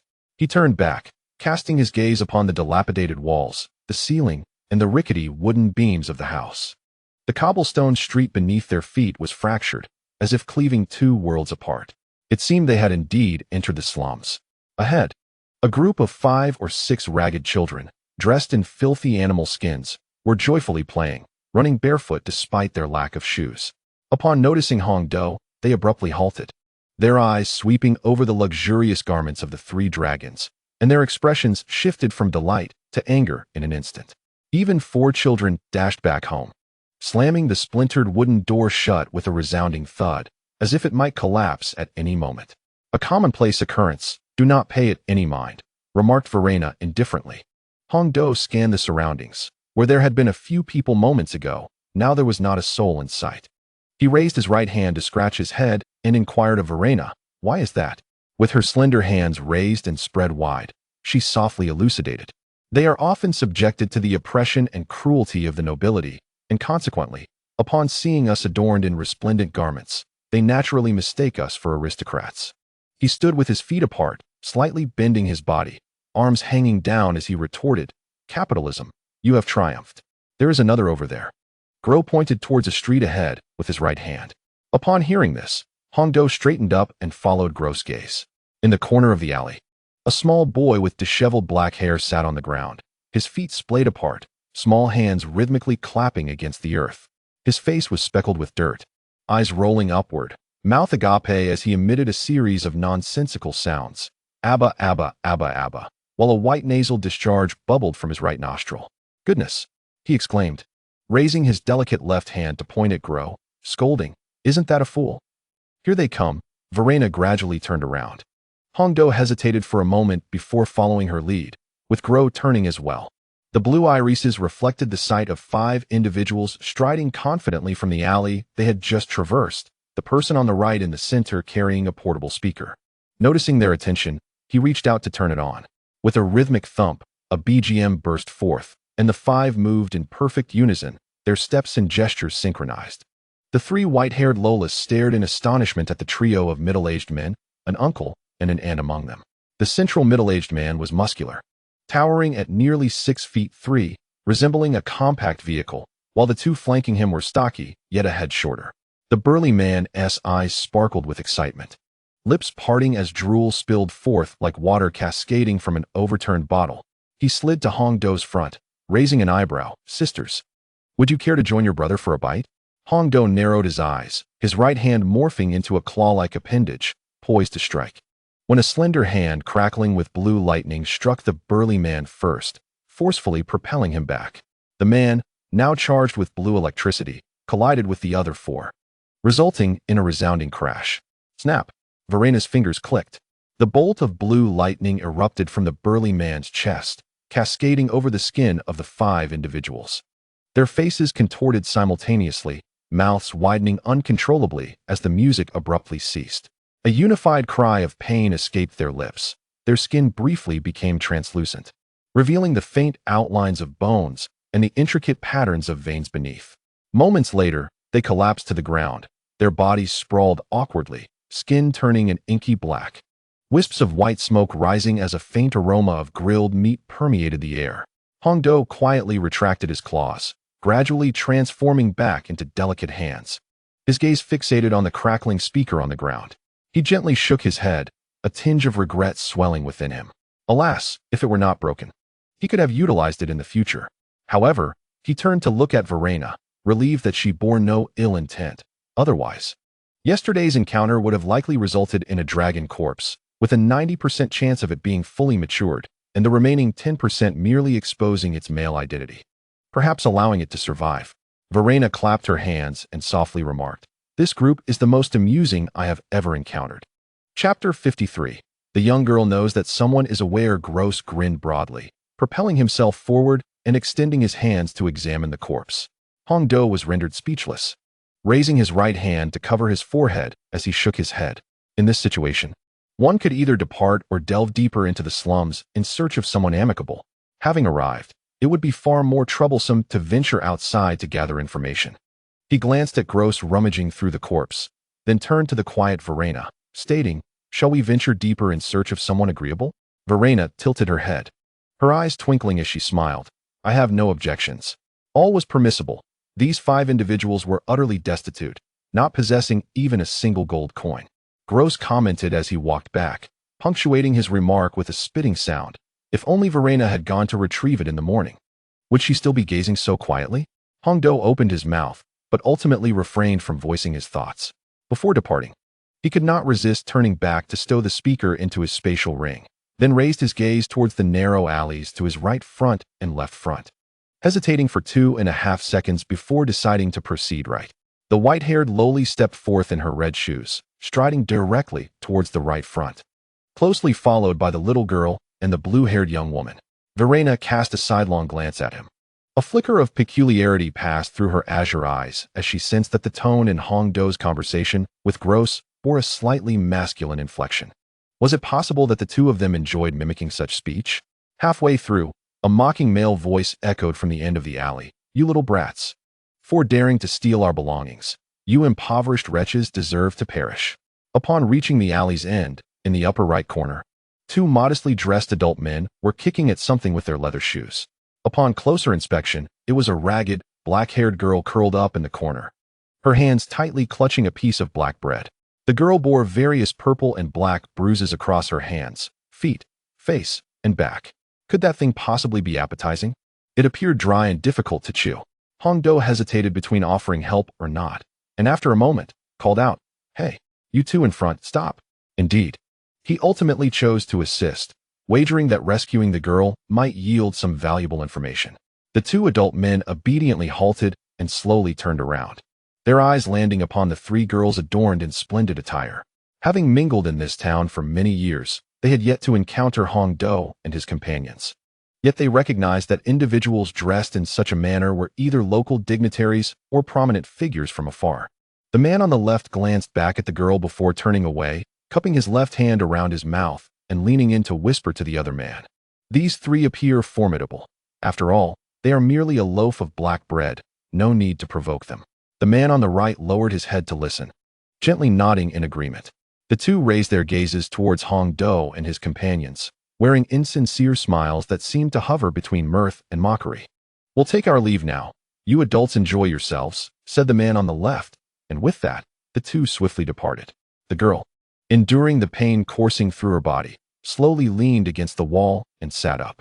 She used her right hand to wipe the slightly soiled black bread before parting her cracked lips. As she bit into it, her head jerked back forcefully, producing a crack as it collided with the wall behind her, just enough to manage a mouthful of the bread. Hong Do glanced at the young girl beside him and the young woman, offering a gentle nod.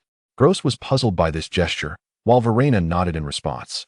He approached the girl, bending his knees slightly to squat down, a faint smile gracing his lips as he softly inquired, "May I ask you a question? I mean no harm." The girl cast a fleeting glance at the white-haired girl, a flicker of surprise crossing her eyes before she resumed her focus on the black bread. With her eyelids lowered, sealing her blue round pupils, she was morally coerced into silence, as if by not speaking, she had consented. "Do you know why there is a bounty on the dragon outside?" he probed. She trembled slightly, her head still bowed as she continued to nibble on the bread. Hong Do waited for 2 minutes. The girl was nearly finished with the black bread, yet her lips remained sealed. He sighed, slowly rising to his feet. Turning to Gross and Verena with a shrug, expressing his helplessness, "Let us go check the left side." Verena nodded gently and turned to retrace her steps, while Gross simply turned around. Just as he walked 5 meters, a small, youthful voice called out from behind, "I don't know. Perhaps one person does." He halted in his tracks, slowly glancing back, his delicate cheeks resembling that of a porcelain doll. The girl in the corner, trembling as she supported herself with both hands, lifted her gray eyes to meet Hong Do's gaze. "Can you take us there?" Hong Do asked. The girl nodded, but as she took a step forward, the pain from her ankle, injured by the 2 men earlier, struck her, causing her to stumble perilously close to falling. The white-haired girl moved to her left side, grasping her hand to assist her, softly saying, "Let us go." The girl expressed her gratitude with a glance towards the white-haired girl before nodding once more. She leaned most of her weight against the girl, her left leg slightly raised, taking slow, deliberate steps. Guiding Hong Do and the others, she led them towards the narrower, dimmer alleyway on the right. 17 minutes later, after a series of twists and turns, the girl arrived at a relatively well-kept wooden house. "This is the place. She tends to dislike nobles," she said, moving towards the door as Hong Do continued to support her. She raised her right hand, marred by 3 or 4 streaks of asphalt, and knocked on the door. Thud, thud, thud. After a few seconds, slow footsteps approached from within, accompanied by the creaking of the wooden floor. The door before them was drawn open. An elderly individual, with hair as white as snow and a face etched with deep wrinkles, slightly hunched forward, possessed eyes scarcely measuring 50 millimeters in diameter. appeared to be around 75 years of age. Upon seeing the young girl, a look of compassion washed over her face. However, her expression swiftly shifted upon catching sight of the extravagantly adorned Hongdo. Her voice, aged and tremulous, declared, "Noble ladies are not welcomed here." Hongdo raised her left hand in a dismissive gesture. "You misunderstand. I am no aristocrat, merely a commoner." The young girl released his hand and approached the elder. "Grandma Ely, they have aided me. They mean no harm, merely inquiring about a matter." The elder softly replied, "Silly child," as she gently patted the girl, then lifted her gaze toward Hongdo and her companions, her demeanor transforming to one of resentment. "Come and go as you please." With that, Ely assisted the girl into the house. Hongdo turned, his white hair swaying lightly, nodding at Gro and Velina, before stepping into the abode clad in his red leather shoes. The young girl and the young woman followed closely behind. Ely helped the girl settle onto a patched old sofa, addressing the white-haired girl seated across from her. "Speak." Gro and Velina took seats beside Hongdo, and he nodded, stating, "We wish to inquire about the dragon bounty posters plastered everywhere. Is there any underlying truth?" Ely, upon hearing this, lowered her head slightly. "Do you wish to hunt the dragon?" "No." He shook his head. Ely furrowed her thick brows, uncertain, and waved her hand, indicating for them to leave quickly. Chapter 54, Society, "You bold brother, come if you dare." Hongdo narrowed his eyes, discarding all pretense. His right hand gradually enlarged, white scales emerging, revealing a dragon claw. Before he could utter a word, Ely's eyes widened in astonishment upon seeing the white claw. "You are the white dragon from the bounty," she exclaimed, her aged body slowly rising. As she spoke, she made her way back into the room. "It is an evil sorcerer. My son was ensnared by him and subsequently perished." Watching the elder enter the room, seemingly to retrieve something, he thought to himself that since she had spoken, it would be prudent to observe her actions. If necessary, he might have to eliminate her. The white-haired girl gradually retracted her claw, the scales seamlessly melding back into her skin. Velina subtly furrowed her brow.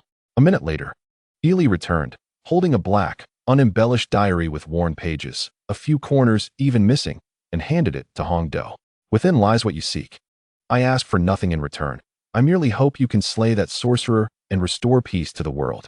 Ely ambled back to the old sofa, gently smoothing the girl's hair with her right hand. "Rest assured, we shall keep your identity a secret."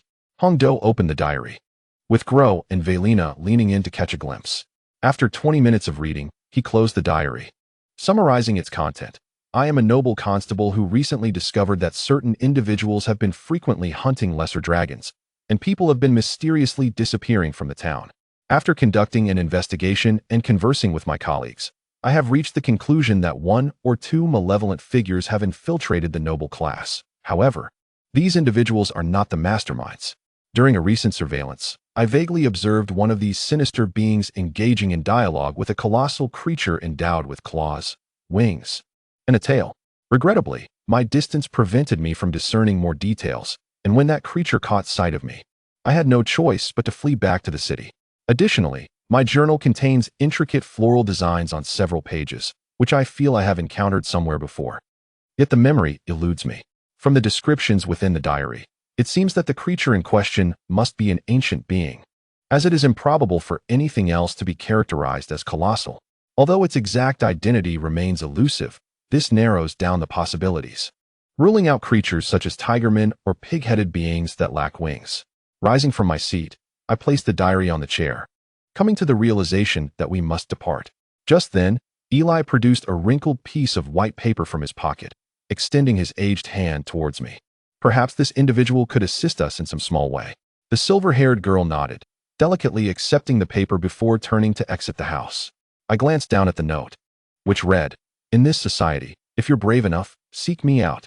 Address, Snow Forest Tribe, to the right of the Snowy Plains, blacksmith shop. Recommended by Ely." Oh, is this the Jega from my memories? How intriguing. Initially hesitant to pursue this lead, I felt compelled to investigate further. However, given that the note indicated a tribal location, it seems we must venture beyond the town, which may require some time to locate. As the paper vanished into thin air, I tucked it into my spatial ring and turned to the young girl and the woman beside me, gesturing with my right hand. "Let us proceed to the location mentioned in the note." Gro rushed alongside me, his short legs moving swiftly as he whispered, "Hongdo, don't you think the creature described in the journal resembles a dragon?" I nodded, then shook my head in contemplation. It is possible. But beings of such size with wings, claws, and tails are not limited to dragons. They could also include creatures such as Xianbirds, dragonmen, or even aberrant beings created through alchemy. As we continued walking, Verena paused momentarily, her slender hand resting on her stomach as she rubbed it, gripping my clothing. She spoke with a tremor in her voice. "I am hungry." "So soon?" I turned to face her, noticing her pale lips. It occurred to me that while noodles can fill one up, they also digest quickly, and considering the dragon's digestive capabilities, could she hold on until we exit the city? A rumbling sound erupted from her stomach, echoing through the streets. I raised my right hand to cover my face. This was genuine hunger. And the thought of Verena's peculiar dietary needs, particularly her aversion to gamey meat, gave me a headache. I turned to the young girl. "Hackus, please assist Verena out of the city. I shall procure some supplies." With that, I sprinted away. Gro, momentarily taken aback, exclaimed, "Wait. How can I carry her? Look at my height." He pointed to his diminutive form. Just as I dashed away, my feet suddenly halted. Oh, right. Forgotten was the fact that Haki, this fellow, was scarcely a year old. Hongdo sighed heavily, turned, and hurried back, reaching out to support Verena. "I shall take you near the city gate. You must stay close and not wander off." The girl with raven hair, hands on her hips, raised her chin confidently. "Rest assured, do you not trust me?" Having fallen prey to last night's deception, he replied with a hint of skepticism, "I hope so." He guided Verena towards the city gate. 16 minutes later, with only 100 meters remaining to the gate, the bustling street was alive with activity. A silver-haired girl supported a young woman with azure locks, followed closely by a small child.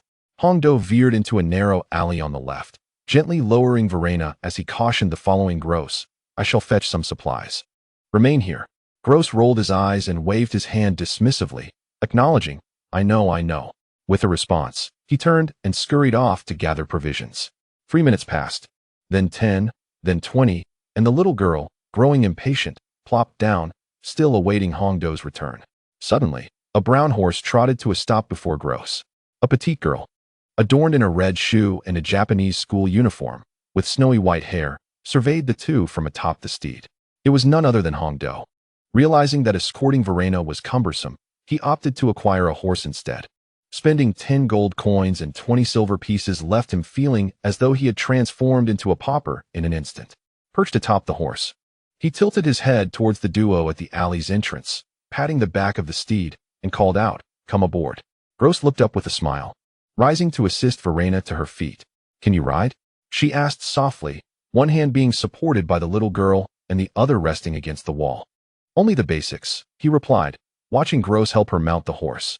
He then moved to the front, slightly bending his knees, and leaped forward. Hongdo leaned towards Gross's ear, whispering, "Why not sit behind?"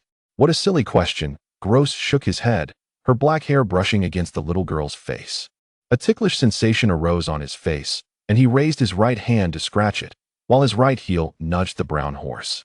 The reins in his left hand jerked, and with a command, "Go," the startled horse began to gallop, transitioning from a walk to a full run. Chapter 55. Behold.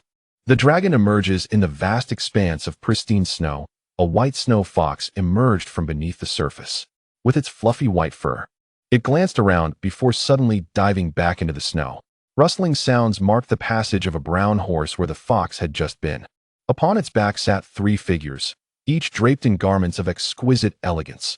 A girl with black hair in a plush hoodie, a silver-haired girl clad in a Japanese school uniform, and a young woman in a sapphire princess gown with blue hair. Verena clung to Hongdo's waist, oblivious to the slight flush adorning the cheeks of the girl before her.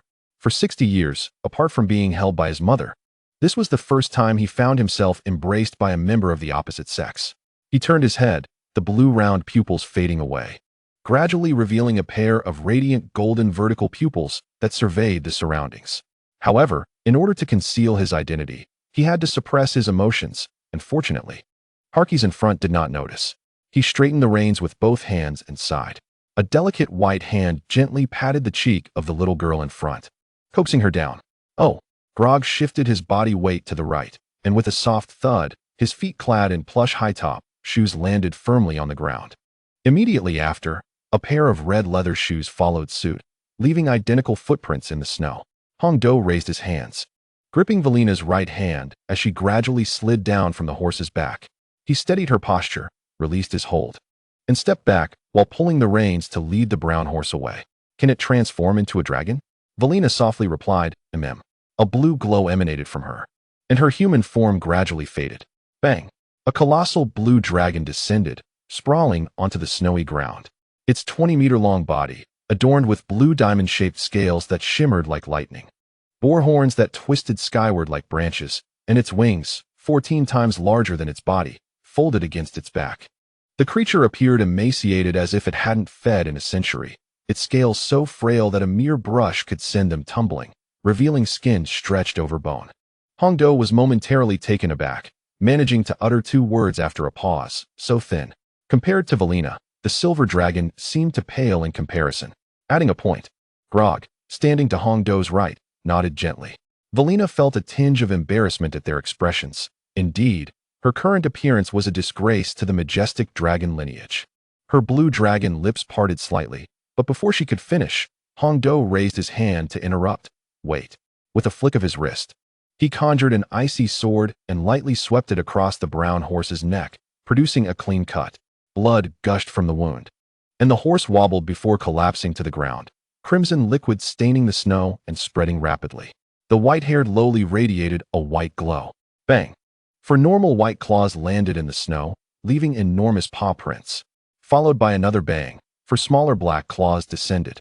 He turned his white dragon head towards Harkis. You go gather firewood. I will go hunting. Just leave it here. Grog nodded in understanding. The white dragon wings behind Hongdo unfurled, the 4 claws pressing down slightly as he flapped his wings vigorously. Boom! The white dragon's silhouette soared into the air, performing a quick spin before flying forward.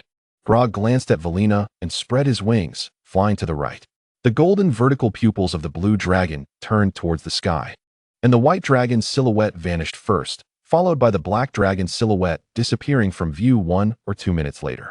She slowly closed her blue-scaled eyelids. The blue dragon lying in the snow let out a deep rumble, its belly echoing across a kilometer radius. Valina opened her eyes, scanning the area, and noticed over 20 tree trunks carelessly strewn about 20 meters ahead. The 5-meter-long black young dragon lay sprawled across a tree trunk. 3 hours had elapsed, and aside from Gross, Hongdo had not returned even once. The black-scaled eyelids lifted, and Gross turned his gaze towards the 20-meter-long blue dragon, 15 meters to the left, and slowly inquired, Verena, how long has it been since you last ate? The blue dragon slightly parted her lips and replied, Well, remember yesterday? That was my first proper meal. Gross's vertical pupils widened, and he raised his head in astonishment, as though 3 exclamation marks had materialized above him. At that moment, a white claw descended, and with a flutter of wings, Hongdo lowered his head and released 5 frost wolves from his mouth. Observing Gross's expression, he quipped, Are you planning to munch on tree bark? Gross remained silent, but felt a gentle nudge from the blue dragon's snout against his rear. Hongdo, knowing precisely who it was, waved his right paw dismissively and said, No need to rush. As he spoke, he began constructing a fire pit with the tree trunk. Hakis, prepare the wolf skins and entrails. The young black dragon shook his head, supporting his body with 4 claws as he descended from the trunk. Approaching the frost wolves he had retrieved, he lifted one with his left paw, and with a delicate incision from his right claw, he swiftly skinned it. Verena observed the scene and teased the little black dragon. Gross, you seem to be Hongdo's personal dragon assistant. Gross halted his actions, indignantly asserting, As a dignified black dragon, how could I be a mere assistant? That would be beneath my stature. He shot her a glare and retorted, It's not like that. I simply enjoy this. When have you ever cooked without my help? With that, Hongdo finished setting up the fire pit and approached the young black dragon, poking his black snout to encourage him to breathe fire. Reluctantly, Gross dropped the frost wolf and, as he walked towards the fire pit, muttered in a low voice, You all just bully me for being small. He opened his mouth to unleash a stream of fiery breath, igniting the fire pit before promptly closing it again. Hongdo extended his right paw and retrieved a 20-centimeter iron pot from his spatial ring, inwardly lamenting its size. Ugh, I wish I could swap this pot for a larger one. It takes 1 or 2 hours to cook every time. By the way, Verena, do you know alchemy? The white dragon tilted his head to the left, addressing the blue dragon, whose head was twice the size of his own, and inquired, "Verena, do you practice alchemical arts?" The blue dragon closed her eyelids and smiled gently, leading Hong Do to believe she could. His lips curled in anticipation, only to be met with her response, "No, I only dabble in potions." Her words caused his expression to droop, his eyes narrowing in disappointment. He wished she had mentioned it sooner. Despite his discontent, Hong Do quickly recovered from his letdown, realizing the only option left was to prepare barbecued meat. Fortunately, he had purchased some grilling supplies in advance. With a sweep of his claws, he gathered the frost wolf carcasses into his grasp. He turned slowly and approached the fire pit, gently placing the wolves down before squatting on his hind legs. With his left paw, he picked up a spare tree trunk and, using his sharp right claw, split it into 4 sections, shaping one into a point. Subsequently, the frost wolf's 4 legs were skewered, with the rear ones threaded onto a stick, while the remaining legs were threaded individually, alternating until all the frost wolves were roasted beside the fire. Chapter 56. Frosty Boar Head. After 5 minutes of grilling, Hongdo retrieved the seasoning with his left claw. A burlap sack appeared, containing approximately 3 pounds of red granules, a spicy barbecue seasoning. With the tip of his right claw, he sprinkled the seasoning onto the meat, casually turning it over to continue roasting. He then returned the seasoning and took out an iron pot to concoct a secret sauce. 10 minutes later, the fragrant aroma of roasted meat wafted through the air as Hongdo set down the iron pot, filled with a yellowish liquid. To his right, Gross glanced over, seemingly unable to discern it clearly, turning his head to get a better look at the viscous yellow substance. Raising his black right claw to cover his nose, he revealed a look of disdain beneath his slit pupils. "Yi, is that feces?" The little black dragon shifted slightly to the right. Hongdo glanced sideways, extending the iron pot towards the little black dragon with a teasing remark, "Delicious." Gross stood up, distancing himself while waving his claws in front of his nose. This was obviously excrement. He remained silent, using his left claw to pull out 3 skewers of meat, flipping them to coat both sides in sauce. Placing the sauce onto the snow, he tightened his 2 white hind legs. Standing up and turning to walk towards the blue dragon's head. "Come." He weighed the skewer of roasted meat in his left claw, the excess yellow sauce dripping onto the snow, instantly freezing the parts it touched in the frigid air. Verena parted her dragon lips, hesitating to eat. Yet her stomach growled in hunger. With trepidation, she lifted her mouth. He stuffed the roasted meat inside, her pristine white teeth gently closing around it, and with a swift pull, discarded the skewer. The blue dragon's mouth sampled the meat. As her tongue took a bite, her slit pupils sparkled, quickly chewing 4 or 5 times before swallowing. Verena's mouth erupted uncontrollably in a roar. Delicious. The spicy sensation was perfectly balanced, the frostwolf meat grilled to perfection. But she hesitated when it came to that yellowish liquid, unsure of what to call it. Upon hearing her roar, Hongdo was startled, thinking Verena might unleash a lightning bolt at him. However, upon receiving her feedback, a sense of pride blossomed within him. This was a recognition of the chef's culinary skills. With a wave of his right claw, he indicated the sauce and continued his stride back to the fire. Regaining her composure, Verena lifted her dragon head and exclaimed, "Yes." Her 4 claws trembled slightly as she stood up. Inspired by the dragon's attempt, Gross immediately pulled out a skewer, bounding over to Hongdo's side. His eyes fixated on the sauce atop the white claw. His small black claws reached out to him, the tail of his double-bladed axe swaying as he shouted, "I want some too." He raised his claw high, a smile playing on his lips, his white tail tip swaying. "Did you not say this was feces?" A massive blue shadow blocked the sunlight from Hongdo and Gross, and he looked up. It was Verena, who had pulled out 2 skewers of roasted meat, using her height advantage to dip them in the sauce before opening her mouth to consume them. "No way." Hongdo lowered his head, his gaze sweeping around the fire pit, where only 5 skewers remained. The blue claw had taken 2 more, and he had yet to consume even a single one. The white dragon head tilted back as he bellowed at Velina, "Hey, save some for me." Velina blinked her momentary confusion away, raised her left claw to scratch her head, and awkwardly smiled. "I'm so hungry. These 2 skewers will suffice." Before Hongdo could respond, she dipped the skewers in sauce and devoured them. The small black dragon below urged him, tapping his left claw against the white chest. "Come on, hurry up." With a sigh, Hongdo's mouth slightly opened as he lowered his claw to set down the iron pot.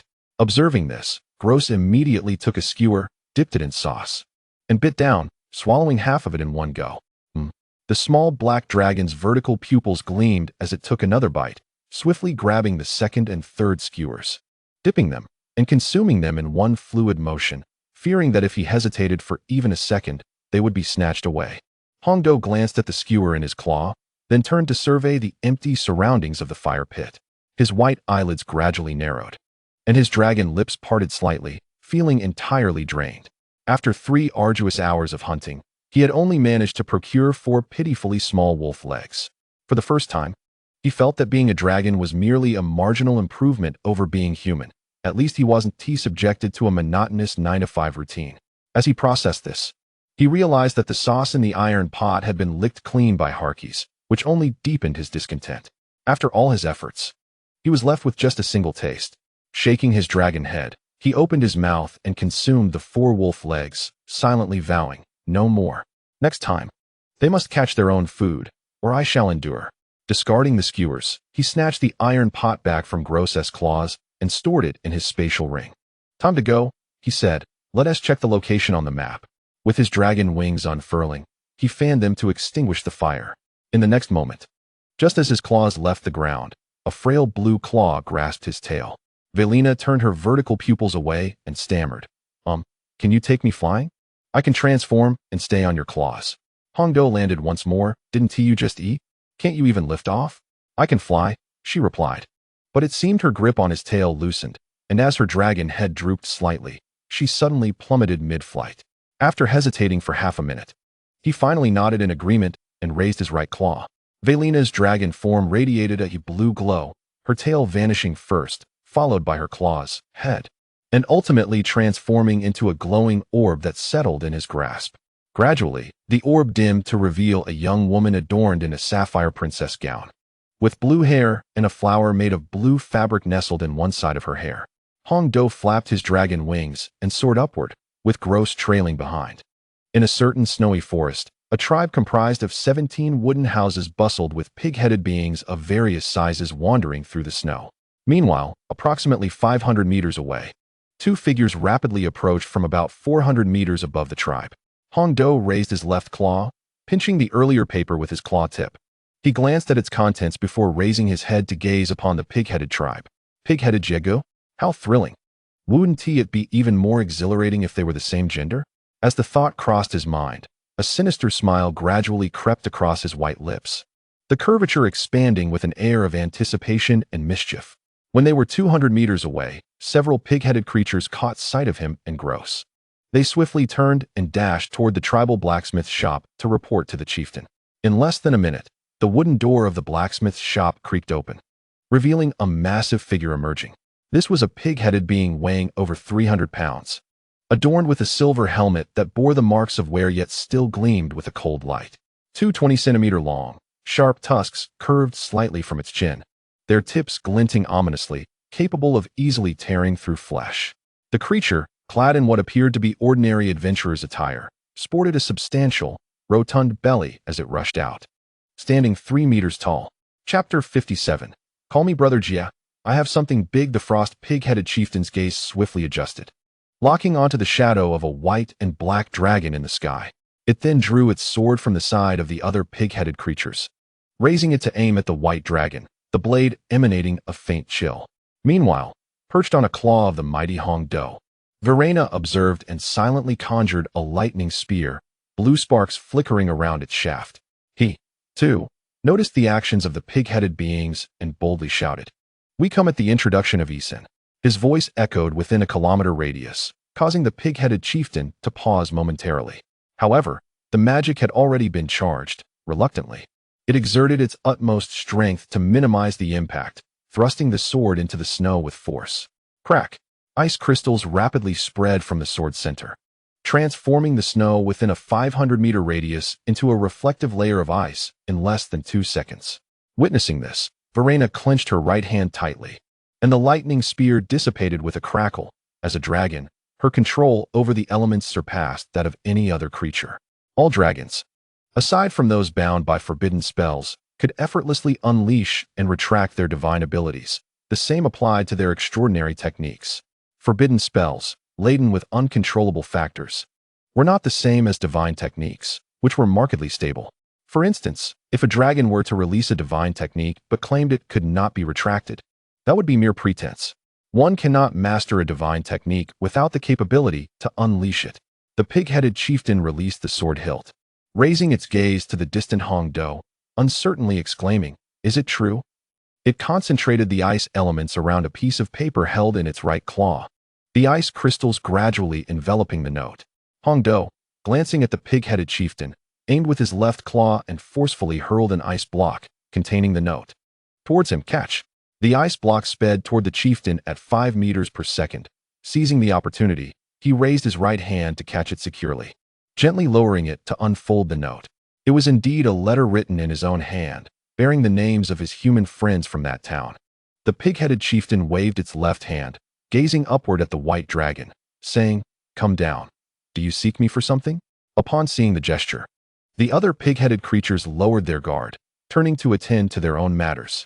Hearing this, Hong Do flapped his wings and descended, landing before the chieftain and slowly lowering Verena from his right claw. With 2 white hind paws bent, he seated himself. "Ely mentioned you might be able to assist us," he said. The pig-headed chieftain extended his right hand and unsheathed his sword with a clang. "What assistance?" "Oh, since it's Ely who referred you. You may call me Agia, or simply Brother Jia." The white dragon's lips parted as Hong Do inquired, "Are you aware of the evil master?" The plump, frost-blue arm paused. Agia furrowed his brow, his voice tinged with a hint of disbelief as he murmured, "Is he dead?" "Him?"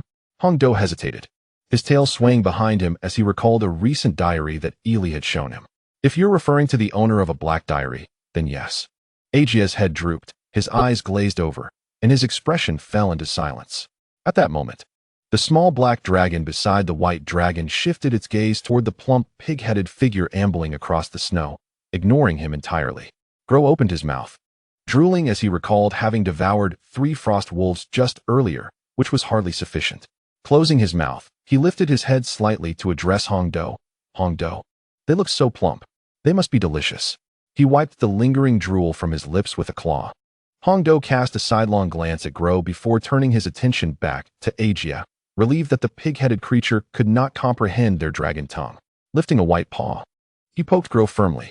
The black dragon closed his eyes, his head pressed down by the force, and stubbornly shook his head in defiance, attempting to lift it again only to be restrained by Hong Do. In a hushed tone, he admonished in dragon language, "Eat, eat. Can't you exercise some restraint?" Agia raised his head to meet Hong Do's gaze, gripping his sword tightly. "I can offer assistance, but you must understand that it is merely a border town.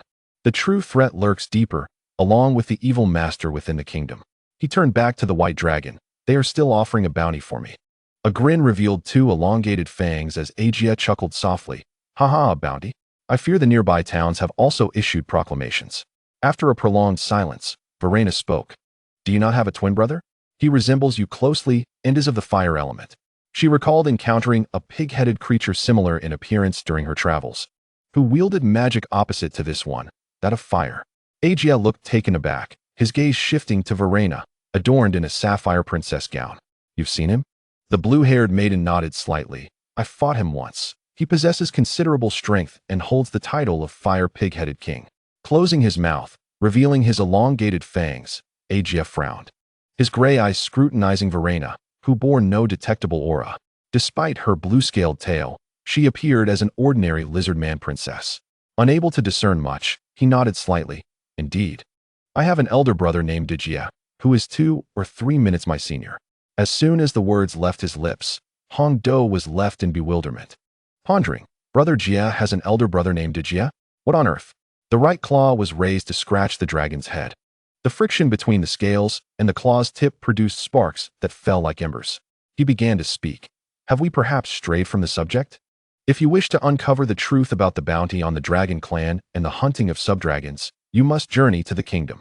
I can provide a teleportation array, considering you are merely a bounty in this vicinity." He stated with a caveat, "I cannot guarantee the stability of the teleportation array. One might end up in a volcano, the other in the sea." With that, Age turned to glance at the direction behind him before returning his gaze. The white dragon head drooped, its golden vertical pupils swirling. Given his words, It indeed seemed unnecessary to search in a small town, even if they did. It would be fruitless, for that entity was not present here. After a moment of hesitation, Hongdo lifted his head, raised his right claw to cover his left chest, and with a resolute tone, said, "I appreciate your assistance." His voice suddenly dropped several degrees. "However, I have one more favor to ask. Could you craft a large iron pot for me?" Upon finishing, he blinked and offered an awkward smile. The once fearsome and formidable dragon had now appeared incongruous with the typical temperament of a five-colored dragon. The pig and the dragon exchanged glances. A hint of menace flickered in aged pupils, suspecting that Hongdo harbored intentions to feast upon his kin.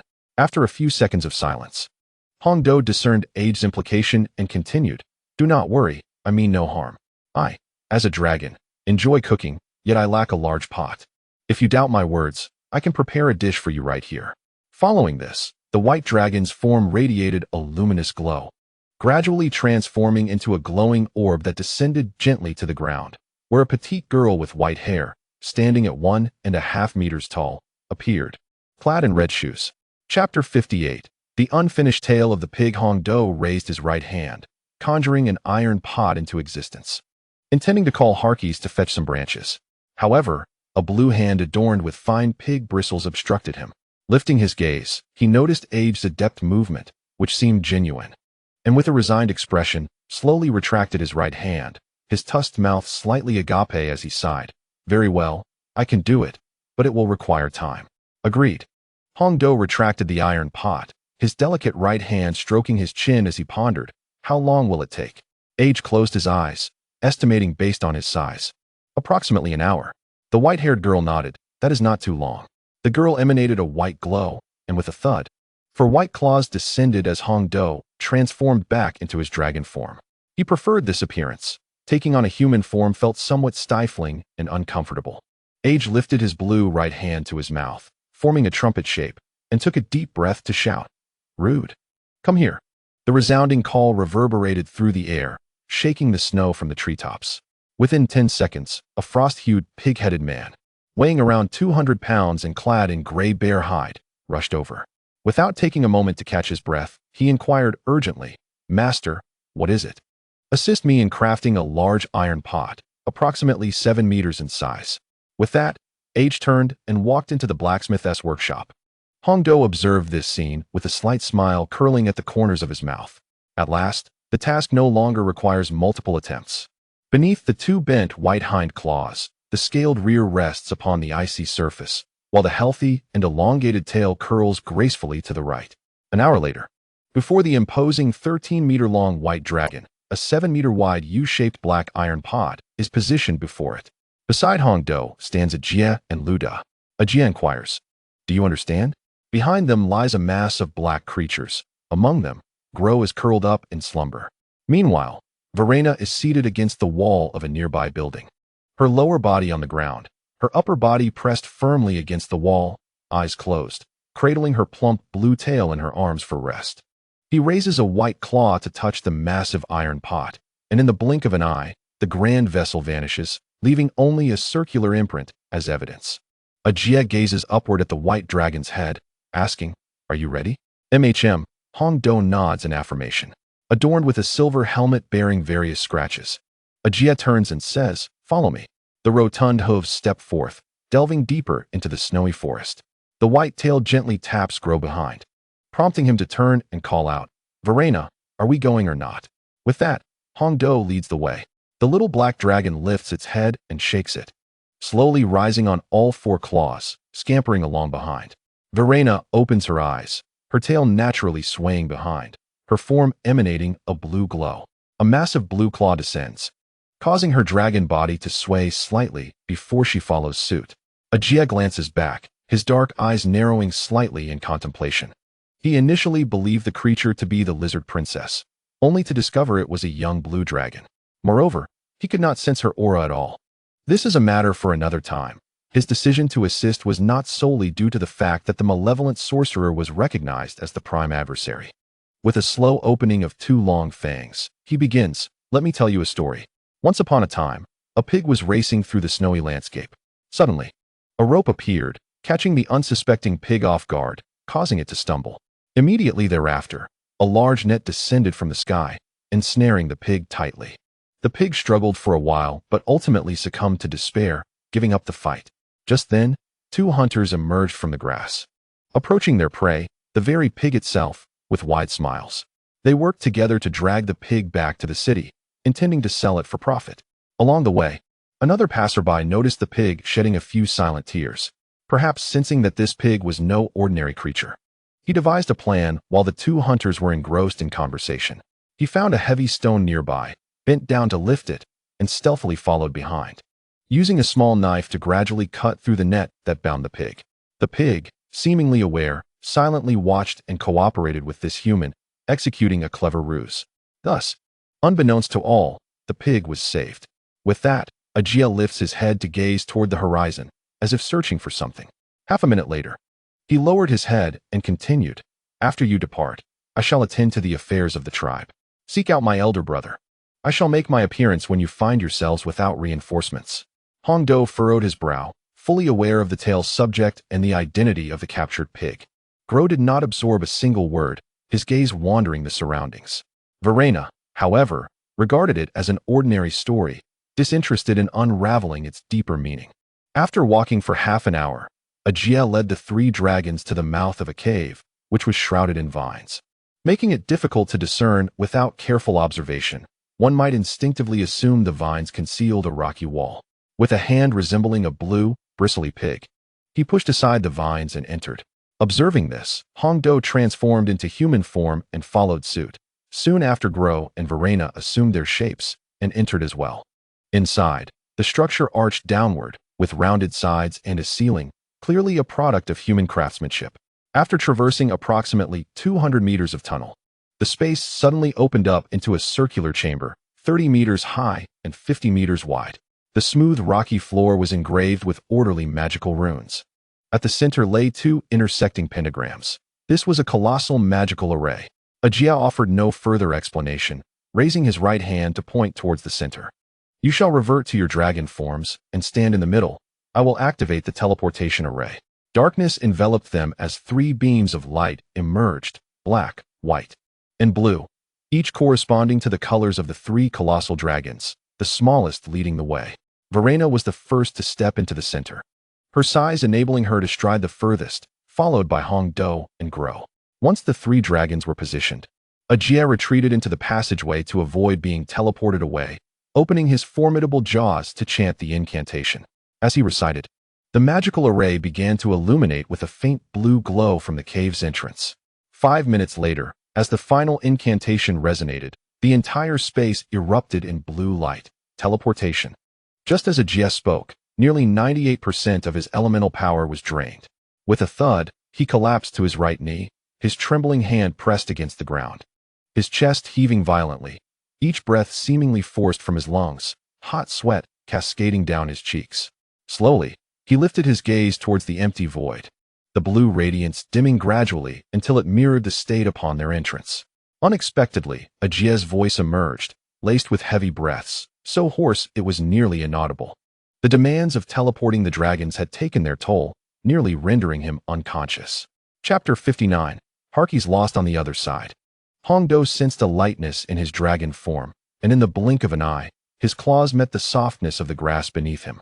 Before him stood towering trees, each 20 meters high, with reddish-brown trunks and red willow-like leaves. He instinctively inquired, "Are you all well?" His keen eyes scanned the surroundings. Yet he found no familiar dragons, not even a trace of their presence. Is it possible? He couldn't believe it. He swept his gaze around once more. But Harkis and Viral were nowhere to be found. After a moment of hesitation, Hong Do resigned himself to the reality, raising his sharp and heavy claws to move forward. As the dragon's lips parted slightly, it walked while voicing its grievances. Three-headed dragon, scattered in different locations. "Oh, dear Jia, can this teleportation array not be a bit more reliable?" After approximately 5 minutes of wandering, he had yet to encounter the two-headed dragon. The white tail swept through the air, brushing against the trees on either side. It was one thing to lose Harkis, but how could Verena be lost as well? She was a valuable ally indeed. Just then, a familiar and youthful voice resonated from the sky to his right. "There you are." With a graceful descent, a slender blue dragon, measuring 20 meters in length, wobbled through the air. It was Verena. He glanced at the blue dragon, yet could not spot the little black hatchling. As Verena approached, he witnessed the blue dragon uncontrollably hurtling towards him, her lips slightly parted. Hey, what are you doing? In a flurry, his white claws moved forward as he watched the enormous blue dragon draw nearer. Verena, too, attempted to regain control of her wings, but alas. After continuous injections of nutrient supplements, her form had become increasingly emaciated, and she had nearly lost her ability to fly, often resorting to walking on her claws. Having recently consumed meat, her body was gradually regaining strength, but when she had teleported, she detected Hong Do's position with her platinum-neutral aura. Realizing that the journey would take a considerable amount of time, with a heavy sigh, she reluctantly unfurled her wings to attempt flight. Ultimately, she struggled to gain altitude, barely managing to ascend after 5 failed attempts, and even then, her flight was erratic, nearly leading to a fall several times. Casting a spell required immense effort, something only a dragon could achieve. For any other creature, it would be akin to a futile endeavor. This was precisely why Hong Do had been tasked with carrying her just a while ago. Verena waved her claws in a flustered manner, exclaiming, I cannot control myself. Hong Do turned to observe her. It was as if she had installed a GPS within herself, turning wherever she went. He opened his mouth to express his frustration. What a disaster. If you can't control yourself, why are you still biting me? Before he could finish his sentence, Verena was upon him, her dragon form crashing into a tree, which could not withstand the sudden onslaught. The impact of her left wing struck him squarely in the face, causing a dull force to transfer partially to him. He let out a pained exclamation, ouch. With a thunderous crash, the blue dragon toppled the trees, dragging a deep gouge into the earth. With a resounding boom, the ground bore the marks of a 10-meter-long scar before finally coming to a halt. The half-crushed blue dragon swiftly rose to her feet, ignoring her own discomfort as she inquired with concern, Are you all right?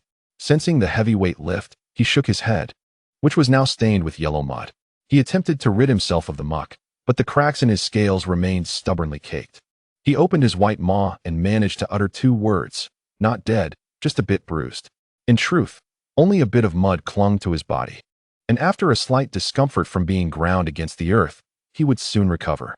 Verena lowered her head, extending her 4 paws backward to create a space of 5 meters for him to rise. Hong Do's massive dragon form twitched as he freed himself from the ground. He then adjusted his posture, placing his front right paw firmly on the ground, and once he found his balance, the back right paw followed suit, all 4 paws stabilizing his body.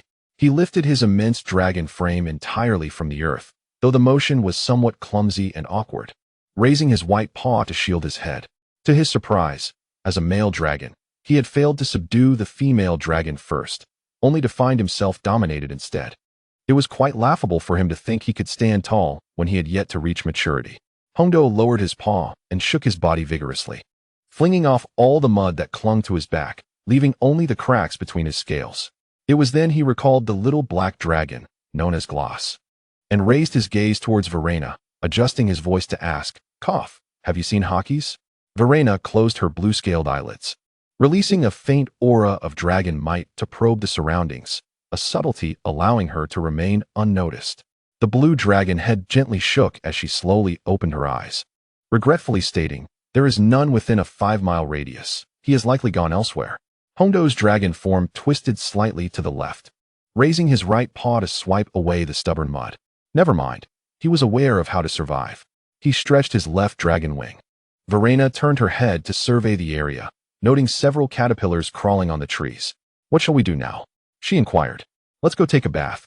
I feel quite uncomfortable, he replied, raising his paw and moving to the left. Verena furrowed her brow, following closely behind, her vertical pupils scanning the surroundings.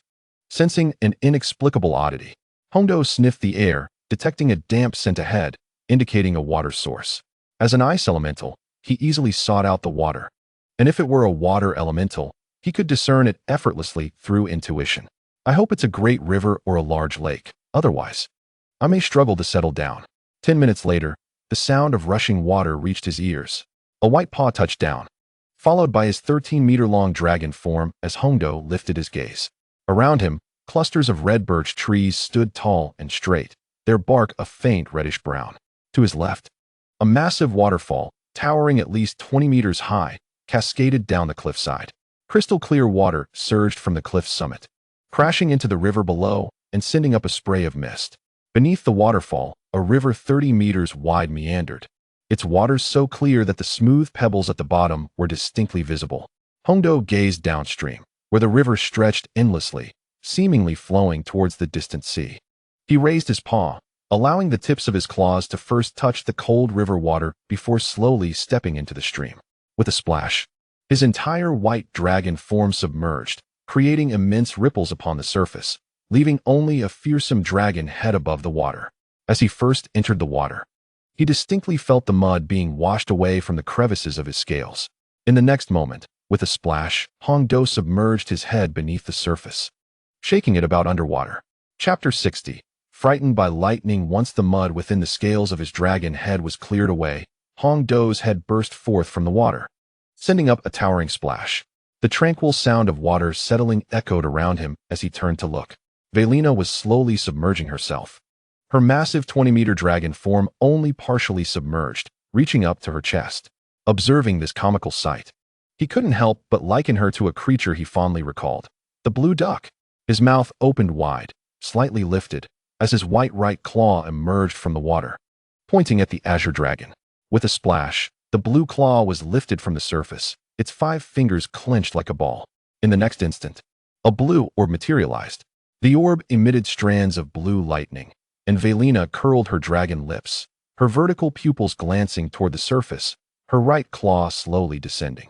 Hongdo's expression froze, and with a sudden motion, his 2 front claws splashed down, quickly retracting from the water as he frantically opened his mouth to stop her. Velina, you must listen to my defense. Before he could finish, the blue claw, containing the lightning orb, plunged into the water.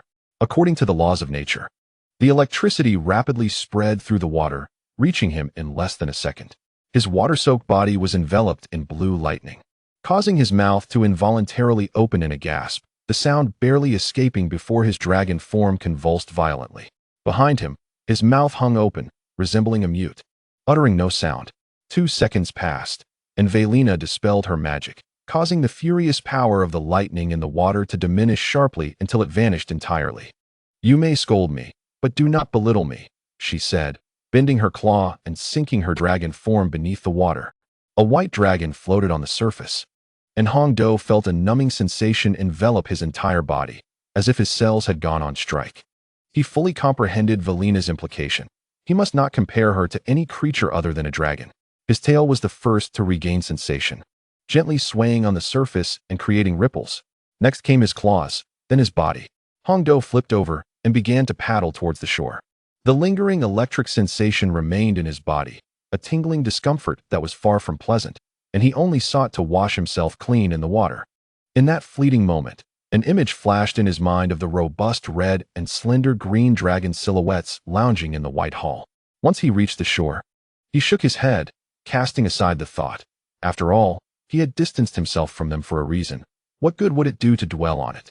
Would they suddenly leap forth before him? Hongdo shivered, shaking off the water, which cascaded from his scales onto the ground, soaking the grass beneath him. A gnawing hunger surged from his belly, and he instinctively reached out with his right claw. He suddenly recalled that he had last feasted upon a frost wolf, and it hadn't even been enough to satisfy his hunger. Turning his head, he glimpsed Velina's blue dragon, head peeking out from the river, her body lying submerged, with her blue tail tip floating above the surface. He called out, Velina, are you able to hunt?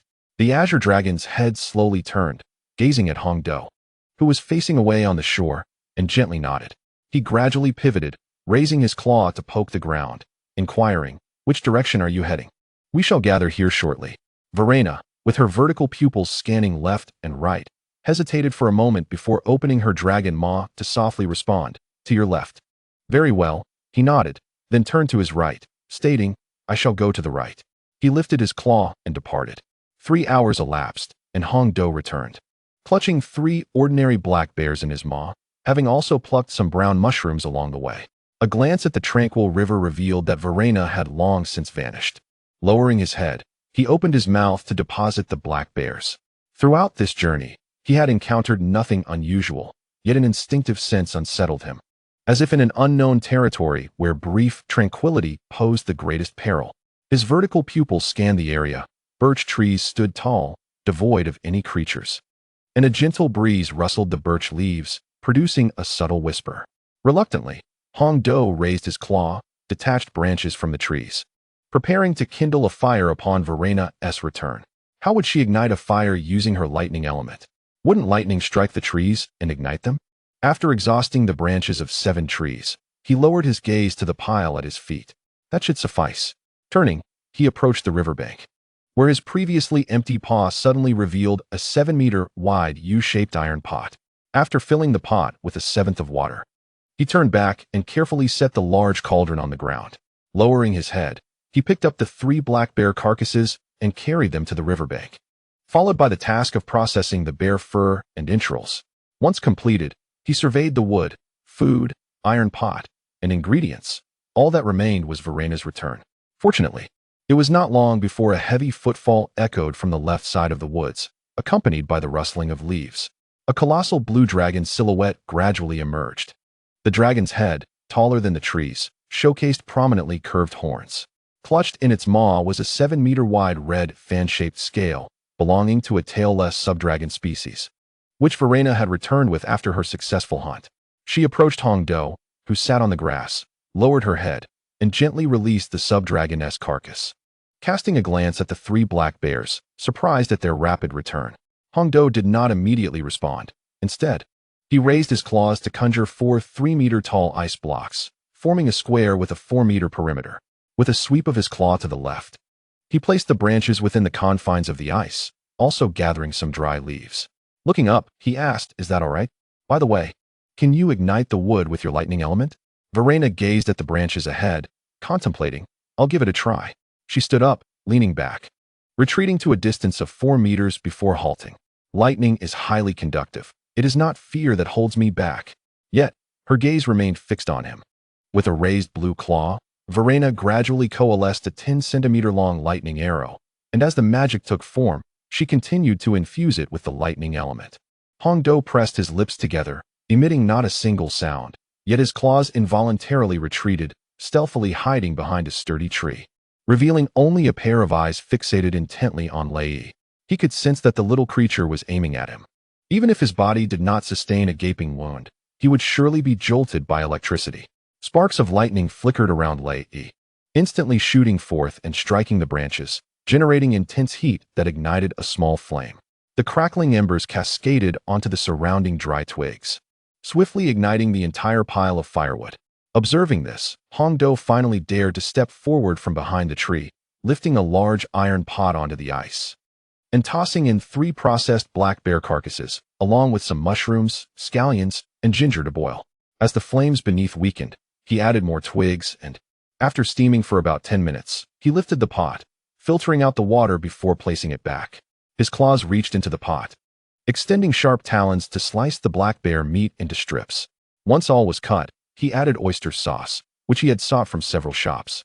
Soon, a delightful aroma wafted through the air, attracting the concealed rabbits and squirrels nearby, who, upon realizing it was the dragon, scampered away in haste. Chapter 61.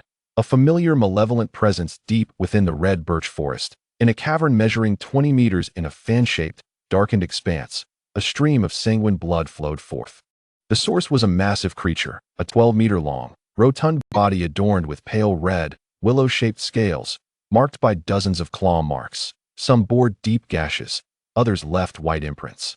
Its head resembled that of a wolf, with elongated fangs protruding prominently above its mouth, and a pair of black, vertical pupils glaring intensely. A robust tail ended with a sharp, square rock. A bite marked the size of a bowl on its neck revealed the bone beneath, as pale red scales were forcibly torn away, exposing the raw muscle beneath. Blood gushed from the wound, cascading down the curve of its neck, marking the source of the 10-meter-long blood trail. This was a platinum-tier tailed dog subdragon. The creature that had slain this tailed dog subdragon possessed not only sharp teeth, advanced rank, but also a monumental biting force. From the surrounding darkness, 2 profound, radiant golden vertical pupils suddenly illuminated the space.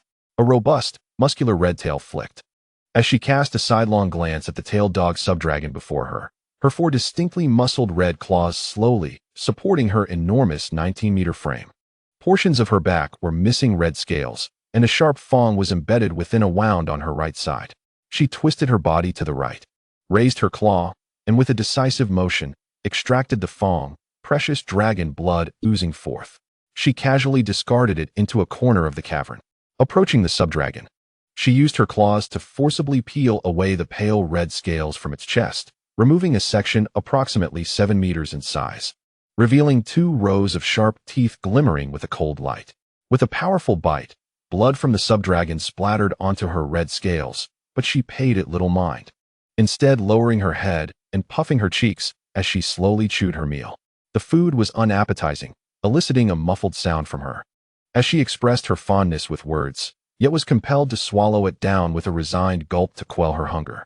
How she longed for the dishes she once made. With that thought, she opened her mouth and took another bite, chewing in silence. She had considered following the white dragon shadow to create a meal, but her attempts had resulted in either charred or undercooked dishes, always missing the mark. Frustrated by this, she resolved to seek out a more formidable creature to engage in battle, which ultimately led to her present state as a platinum underling. At the riverbank beneath the waterfall, a white dragon and a blue dragon stood side by side. The 13-meter-long white dragon reclined against the earth, its 4 claws reaching skyward, while its right paw gently caressed its slightly distended belly. Beside Hongdo, large chunks of subdragon bones lay heaped on the ground. Not far away, the 20-meter-long blue dragon lifted a massive 7-meter-wide U-shaped iron pot with both claws. Verena tilted her dragon head back, exposing 2 rows of pristine white teeth. As she inclined the pot toward her mouth, the broth made from subdragon bones and mushrooms cascaded into her stomach like a small waterfall. After savoring the broth, her blue claws released their grip, and the iron pot clattered to the ground. Verena beamed with joy, her vertical pupils shimmering with vitality, and she let out a satisfied belch. For the first time in approximately 79 years since her birth, she had eaten her fill. She turned her gaze toward Hongdo, who lay on the grass with his face turned skyward, and shyly said, Hongdo. Just as she began to speak, Hongdo glanced at her with a sidelong look. In the next moment, his words were interrupted by a familiar voice. It's you, White Dragon. The voice was aged, laced with a familiar malevolence. In the blink of an eye, he rolled over and sprang up, his dragon head directed toward the forest ahead. Verena followed suit, raising her head to look as well. From the shadows at the edge of the forest, a figure slowly emerged. The individual was tightly wrapped in a black robe, with what should have been eyes now ablaze with flickering dark flames, standing around 1 meter 80 tall. His right hand had transformed into a ghastly skeletal appendage, gripping a sword that exuded a dense black aura, his body radiating a faint dark energy, indicative of a platinum underling. Hongdo furrowed his brow, gritting his teeth before speaking slowly. It's you again. Indeed, this was the half-skeleton being encountered during the hunt for Hakis, or perhaps one could still refer to him as human. 30 years prior, when a man and a dragon first met, he had been a living human, possessing a normal visage and physique. Yet now, upon closer inspection, he had fully transformed into a skeletal form, a mere remnant of his former self wrapped in a robe, appearing even more grotesque and inhuman than before. Kill the white dragon, he commanded, stepping forward on 2 skeletal legs, each movement accompanied by a creaking sound. Verena's brow furrowed in concern. Get back. Her blue tail swiftly coiled around Hongdo's white hind paw, pulling him behind her. Meanwhile, she raised her right paw, conjuring a sphere of lightning to hurl at Naipo. Naipo raised his black sword with one hand to counter the attack, and with a resounding crash, the ground beneath him fractured into a spiderweb of cracks, subsequently caving in under the tremendous force. Simultaneously, the crackling blue lightning lashed out uncontrollably, striking the trees and the ground, instantly charring the trunks and splitting the earth into ashen fragments. Hongdo's 4 claws dug a meter deep into the soil, yet he was still pushed back by the residual force of the platinum mid-tier, leaving behind 8 lengthy claw marks on the ground. It was evident that the previous Nyabo was not a true platinum lower tier, but rather someone who had just brushed against this realm, their power still unsteady. As Verena amplified her elemental power, she further advanced her strength, and the delicate blue lightning instantaneously thickened to a width of 2 meters. The nearest trees were felled with a resounding crash, one red birch after another succumbing to the onslaught. However, beneath them, Niebo remained unscathed, only sinking deeper into the earth. Conversely, a large iron pot was sent flying, and with a resounding thud, Hongdo found himself struck by the pot, sent tumbling away. The entire dragon and the iron pot soared into the nearby river, splashing up two massive arcs of water, as his back slowly touched the pebbles at the riverbed. Hongdo turned his head, glancing around. Above him, the skies roared with thunder, as if he were ensnared within a tempestuous valley of lightning. He swam towards the right, extending his claws to retrieve the iron pot into his spatial ring, then headed towards the surface. Should he assist? He had calculated that as long as he did not impede Verena, their strength was simply not on the same level. With a splash, the white dragon's head burst forth from the water, its gaze sweeping across the forest ahead, while the sound of thunder rolled in from behind. Realizing he had misjudged the direction, he turned his body to see Verena's right claw still pressing down on Niebo. Her gaze fell upon her dragon head, where a multitude of blue lightning crackled within her open maw. This was the thunder dragon breath. Meanwhile, deep within the cave of the red birch forest, a tremendous roar echoed in the ears of the massive red beast. Raising her head to gaze towards the exit, a flicker of excitement flashed in her eyes, and a slight smile graced her lips. With her sharp, heavily scaled claws, she stepped forward, heading towards the source of the sound. Chapter 62. Unwitting convergence. The crackling blue lightning breath descended upon Niebo, the furious electricity radiating an unusual blue glow throughout the forest, wildly engulfing the trees and the ground. Beneath Verena's feet, the earth erupted with a thunderous sound, cracking open in a web-like pattern. Despite Niebo being a non-conductive skeletal framework, the attack from the Platinum mid-tier ultimately surpassed the defense of the Platinum lower tier. Suddenly, a 2-meter-wide bolt of blue lightning surged towards the river behind Verena. Upon witnessing this, Hongdo's eyes widened in alarm as he frantically spread his dragon wings to fly. Yet, the more frantic one becomes, the more difficult it is to execute a task. As the lightning struck, the splashing Hongdo momentarily froze in place. A familiar electric sensation coursing through him, albeit with a different intensity. Verena heard a pained cry and cast a sidelong glance at the river, where a white giant dragon, drenched, was covered in flickering blue lightning. Furrowing her brow, she reluctantly eased her power, allowing the 2-meter-wide blue lightning to gradually thin out. At that moment, her pupils jolted with intensity, revealing a 20-meter-long, fan-shaped crimson dragon, its twisted horns curving backward, its body marked with several wounds. The magnificent red dragon emerged from the depths of the forest, slowly making its way to the riverbank. Its golden vertical eyes glanced at Velina before settling upon Hongdo, who was flipping onto his white belly on the water's surface. The powerful red tail lashed out, reaching directly for him. Velina, upon witnessing this, narrowed her eyes and, disregarding the malevolent sorcerer before her, closed her mouth as the lightning flickered in the air and vanished. She swiftly turned her body, transforming into a streak of blue lightning as she darted toward the red dragon across the river. Carly raised her gaze and, with a fierce determination, unleashed a torrent of flame from her mouth, imbued with the will to consume everything.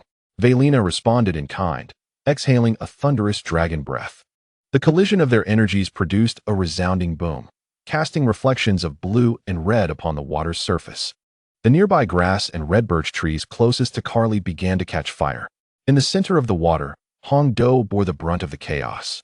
Having already been stunned by the electric shock, his eyes rolling back as he floated with his 4 claws in the air. Now, flames from the 2 dragon breaths scorched his head, awakening him to the searing heat above. The first sight that met his eyes was the clash of blue lightning and fire. With a loud exclamation of disbelief, he flipped his dragon body and plunged beneath the surface. As soon as he submerged, he spotted the one-armed malevolent swordsman, brandishing a black blade, pursuing him from the left bank. He opened his mouth, releasing a few bubbles as if cursing, then shifted his direction toward the right bank, where Carly was located. With a splash, the white dragon's head burst through the water's surface, sending a spray and ripples cascading outward. Soon after, its thick, white-scaled front claws seized the rocky bank, and its massive form slowly heaved itself onto the shore. Velina watched Hongdo swim across to the opposite side, her brow furrowed. Although she was a realm above the red dragon, Her recent confrontation with the sorcerer had drained some of her strength, and her current weakened state resulted in diminished power. Otherwise, she would have unleashed her dragon breath directly upon the red dragon's face. A familiar feminine voice echoed in Hong Do's ears, "Third sister. Hurry." He paused, struck by the familiarity of the voice. Raising his dragon head, his vertical pupils fell upon the robust, 20-meter-long red dragon before him. The resemblance was uncanny. Wait, what did she just call him? Third sister? A memory of a red dragon overlapped entirely with the one before him. Could it be that Carly had appeared here? With a splash, skeleton Naipo emerged from the depths, its dimly glowing black flames fixated on Hong Do, as if vowing not to conclude matters until he was slain. Repeatedly, it uttered the words, "Kill the white dragon, kill the dragon." Its black sword raised, it swung directly toward the white dragon's tail. Hong Do snapped back to reality, his tail whipping out. The black sword struck down, creating a resounding impact. The ground where the tail had been moments before was cleaved to a depth of 5 meters and a length of 17 meters, the blade carving a sharp line. Where the sword had passed, the red birch trees were instantaneously severed in half. The sheer power made him twitch his lips, fully aware of the vast disparity. He took several steps back and turned to look at Carly and Verena. "You two don't fight. Both are dragons of your own kind." Naibo raised his sword, twisting the skull's head with a crack, and struck out towards him. The crescent-shaped black sword aura trailed behind like a flickering flame as it sliced directly towards Hong Do. His white claw raised and then stomped down, conjuring a 10-meter-thick wall of ice that radiated coldness. The sword aura struck the ice wall as if slicing through a watermelon, effortlessly cleaving through the defense. Hong Do grinned, realizing that at this distance, evasion was impossible. He raised his right claw in front of him, simultaneously enveloping himself in a pale blue shield. With a sharp crack, the black sword aura shattered the shield instantly, followed by a hissing sound as the dragon scales could not withstand even a second. He paused for a moment, gritting his teeth, and saw a 3-meter-long, 5-centimeter-deep wound on his right claw. The flesh within wriggled slightly, dragon blood staining the white scales of his claw crimson, dripping onto the ground. Nearby, Blue's radiant glow vanished in that moment. Verena, across the river, glared at Naibo, her gaze seemingly intent on dismantling his skeletal form, coldly uttering a single word, "You." After spending 50 to 60 years to create food that could be consumed by dragons, should it perish, her own demise would be imminent. Carly let out a furious roar, her eyes reflecting the disdain for a lifeless entity, as the red scales at her snout exhaled 2 streams of scalding black smoke. She turned, her foreclaws spread wide. Already in a combat stance, her dragon form emanating intense heat, igniting the grass at her feet. Rows of sharp teeth clenched tightly. "How dare they harm my third sister?" With that, Carly charged forward, rudely pushing Hong Do aside. He collided with a nearby tree trunk, momentarily dazed. His vertical pupils fixed on the 2 dragons that should embody the protective nature of metallic dragons. Something felt amiss. Any male dragon would behave similarly. Yet he was a male dragon, unbeknownst to them. Carly turned around, leveraging her robust red tail to whip Naibo's entire skeletal body, flinging him towards Verena.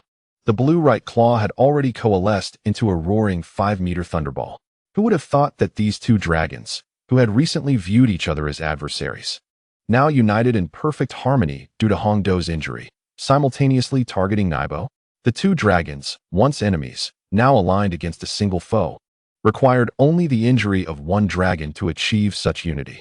Seizing the moment, Verena swung her right claw, launching the detached thunderball at Naibo, sending him soaring skyward to a height of 40 meters. The thunderous roar erupted like a clap of thunder. The dazzling blue lightning illuminated the sky even further. Chapter 63. I shall not concern myself with you.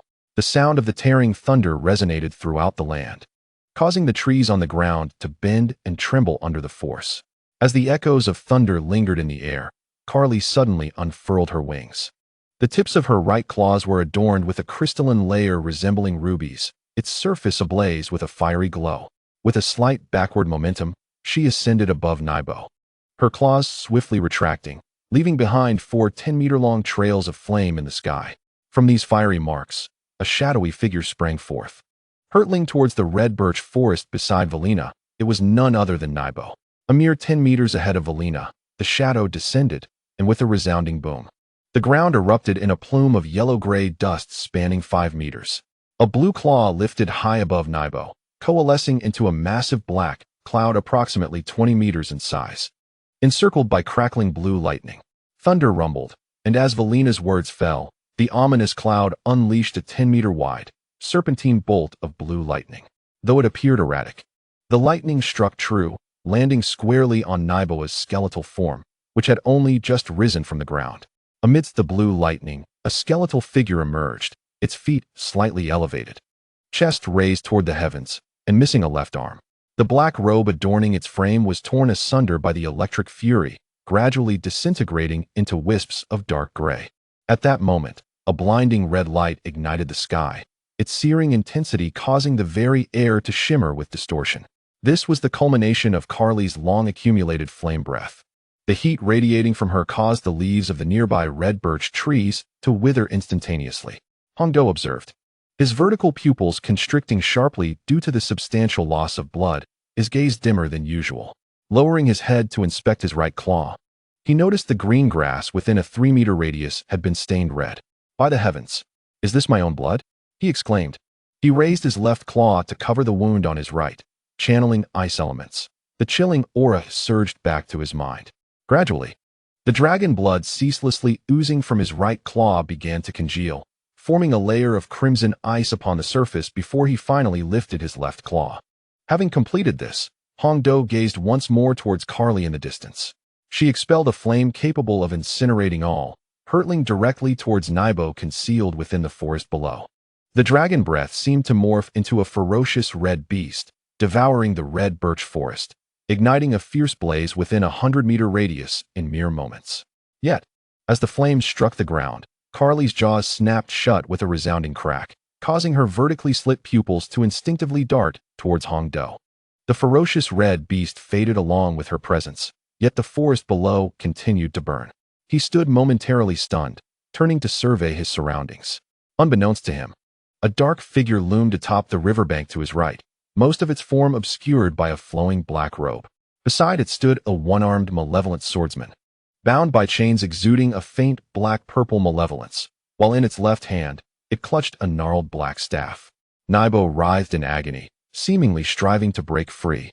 Its eyes ablaze with faint black flames, fixated intently on Hongdo, who felt a chill creep up his spine under the weight of that gaze. Yet, from beneath the black robe, elongated fangs emerged, revealing the silhouette of a humanoid creature. It turned its head to glance at the 3-hued dragons, Hongdo, Carly, and Verena, a peculiar smile curling at the corners of its mouth. The aged feminine voice murmured softly, "What a pity. I had merely intended to capture this fellow and return, without having prepared the necessary arrangements for dragon capture. Next time, luck may not be on my side." Having spoken, the left claw raised a staff, gently tapping the ground, from which a black magical circle emerged.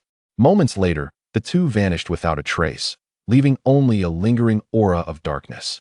Just as Hongdo prepared to rise, a red dragon silhouette swiftly darted into view, its robust crimson claws seizing his right claw. Carly appraised him from head to toe before casually releasing her grip. Raising her dragon head high, she looked down with an air of authority and declared, "What are you staring at? I have no interest in you. I am merely extending my assistance out of respect for my younger sister." Hongdo smirked subtly, shaking his dragon head from side to side as he rose, internally lamenting. Still so deceitful. Verena staggered over, nearly colliding with him, her gaze fixating on his white right claw. She gently prodded the blood crystal that had formed over his wound, inquiring softly, "Are you all right?" He slightly shook his dragon head, lifting his right claw to inspect, responding, "I'm fine. It will heal in time." In the next moment, two voices echoed in unison, "Who is she?" Hongdo was momentarily taken aback, and as he raised his dragon head, he found Carly and Verena once again poised in a tense standoff. Both fixed each other with hostile, slit-like eyes. Carly spoke first. "You left me and Nariel just to follow her?" Her tone laced with accusation. The white dragon head shook vehemently 7 times, understanding her temperament. He feared Carly would provoke a fight without hesitation. Only then did he attempt to explain. "She is, struggling to articulate." Hongdo hesitated, as if trying to bring up Verena's minor ailment. "Not long ago, I encountered her. She has a peculiar issue. She can only consume food I prepare. Carly, upon hearing this, turned to scrutinize the emaciated blue dragon before her, ultimately concluding, "You must be pretending. Which dragon is so finicky? Especially one that is a dragon." She extended her dragon head to within a meter of Verena, exhaling 2 puffs of warm breath, continuing, "You are clearly just craving my younger sister. Believe it or not." Verena shot a disdainful glance at Carly, appearing disinclined to elaborate further, her slit pupils filled with contempt. Hongdo observed the 2 dragons before turning to leave. Tossing over his shoulder, "You two continue your quarrel. I shall take my leave. If another brawl ensues, I am the one who will suffer given our proximity. If not now, then when?" However, as the dark sorcerer departed, he uttered a phrase, too distant and too quiet to discern, certainly not a good omen. As for Carly, it sufficed that she was not Nariel, and it appeared she remained unaware of her true identity as a male dragon. Carly shot Verena a glare before turning to follow Hongdo. Verena twitched her dragon snout and followed suit. The robust red tail gently tapped his dragon head, and Carly, with a hint of ire in her tone, remarked, "The dark swordsman you mentioned before, is that the one who crushed the Blackstone? Furthermore, tell me why you wish to leave me. If not, I shall strike you." Hongdo nodded slightly, affirming her words. "As for departing from you and Neril," his mind raced to concoct a reason, "I wish to explore the world." Carly smirked mockingly. "With your feeble strength, you wish to traverse the world?" She pointed a claw at her own chest, raising her head high, continuing with pride, "Had it not been for my fortuitous presence, you would have perished long ago. Shouldn't you be grateful to me?" Chapter 64. "I prefer the chill. Will you not provide it?" Hongdo glanced aside, offering no response. To commend her would be akin to insult a dragon of many colors. Carly, growing impatient at his silence, swung her tail, striking towards the white dragon head. "Are you not listening to me?" The sound was not loud, yet he flinched slightly, clearly not exerting much force. Hongdo raised a claw to touch his dragon head. Pausing mid-stride, his vertical pupils gazing toward the distant sky on the left, excitedly exclaiming, "Look, flying cows." Verena halted, tilting her head to look in that direction. Carly, however, was not deceived by such antics. She seized the fleeing white tail, narrowed her eyes. "Are you attempting to trick me again?" The feeling of restraint enveloped Hongdo's tail, rendering his outstretched claw immobile as the white dragon's mouth slightly curled. Indeed, deceit had lost its effectiveness. Upon hearing this, Verena diverted her gaze, turning to observe his guilty demeanor, realizing she had been fooled. Hongdo averted his vertical gaze, striving to avoid Carly's scrutinizing eyes. Helpless, he stammered, "Could we perhaps speak of something else?" Carly released her grip, gazing at him for a moment before recalling her earlier desire. "Prepare food for me." Hongdo's dragon head paused, as if someone had struck him on the head. After all this time, it was merely to ask him to cook. Truly, they had never tasted the delights of this world. He clapped his empty claws together, somewhat troubled. "You see, I lack ingredients. I cannot cook." "That is easily resolved. Just gather a few helpers, and we shall have what we need. Follow me." Carly waved her claws, slowly turning to the left. Hongdo glanced at the inferno across from him, where fierce flames crackled, devouring a vast expanse of red birch trees. That forest would surely not endure. Turning back, he nodded at Verena and, with his tail sweeping across the grass, followed Carly. Verena fixed her gaze on Hongdo, who had ventured 10 meters ahead, before finally lifting her claws to follow. Carly led Hongdo and Verena to a small goblin settlement, consisting of 11 or 12 rudimentary, thatched huts, likely housing 18 or 19 mindless goblins. Having spent 3 or 4 days in the red birch forest, she was somewhat familiar with the area. "Roar!" Carly opened her mouth and let out a mighty roar, simultaneously unleashing her suppressed dragon might. Hongdo and Verena watched from the side, a motley throng of grotesque goblins. Their green skin mottled and adorned with elongated ears, tiny, lifeless eyes, and a disarray of missing teeth, lay prostrate upon the ground, their bodies pressed firmly against the yellow mud. Carly's slit-like pupils scanned the subdued goblins, eventually resting upon the figure of an elderly goblin, whose right hand clutched a wooden stick resembling a staff, now fallen to the earth. She retracted her dragon might, commanding in the common tongue that the old goblin procure food for her, threatening with an unspoken ultimatum, her last syllable drawn out menacingly. The elder goblin seemed to comprehend, trembling as he retrieved the wooden stick and clumsily stood up. He then turned to address the other goblins, uttering a series of guttural sounds. The group of goblins, frightened and anxious, hastily raised their hands and rushed into a thatched hut, each emerging with hefty wooden clubs and long spears, eager to find sustenance for Carly. Hongdo observed as these diminutive creatures, no larger than his fingernail, scampered out like a herd of frenzied horses, their absurd antics provoking a chuckle from him. If his conjecture held true, this band of goblins, devoid of silver, would require at least half a day, if not a full day, to return. Their haul likely to consist predominantly of fruits with but a meager amount of meat. He squinted, revealing half of his slit pupil, pondering aloud, "Sister, how long must we wait for them to hunt?" Carly cast a glance at Hongdo, her lips curling in a soft smirk, as if to say, "Have you lost your wits? Just lie down and rest until they return." With that, she curled her serpentine body, closing her eyes in repose. Hongdo turned to Vivanlina, who shrugged and joined Carly on the ground.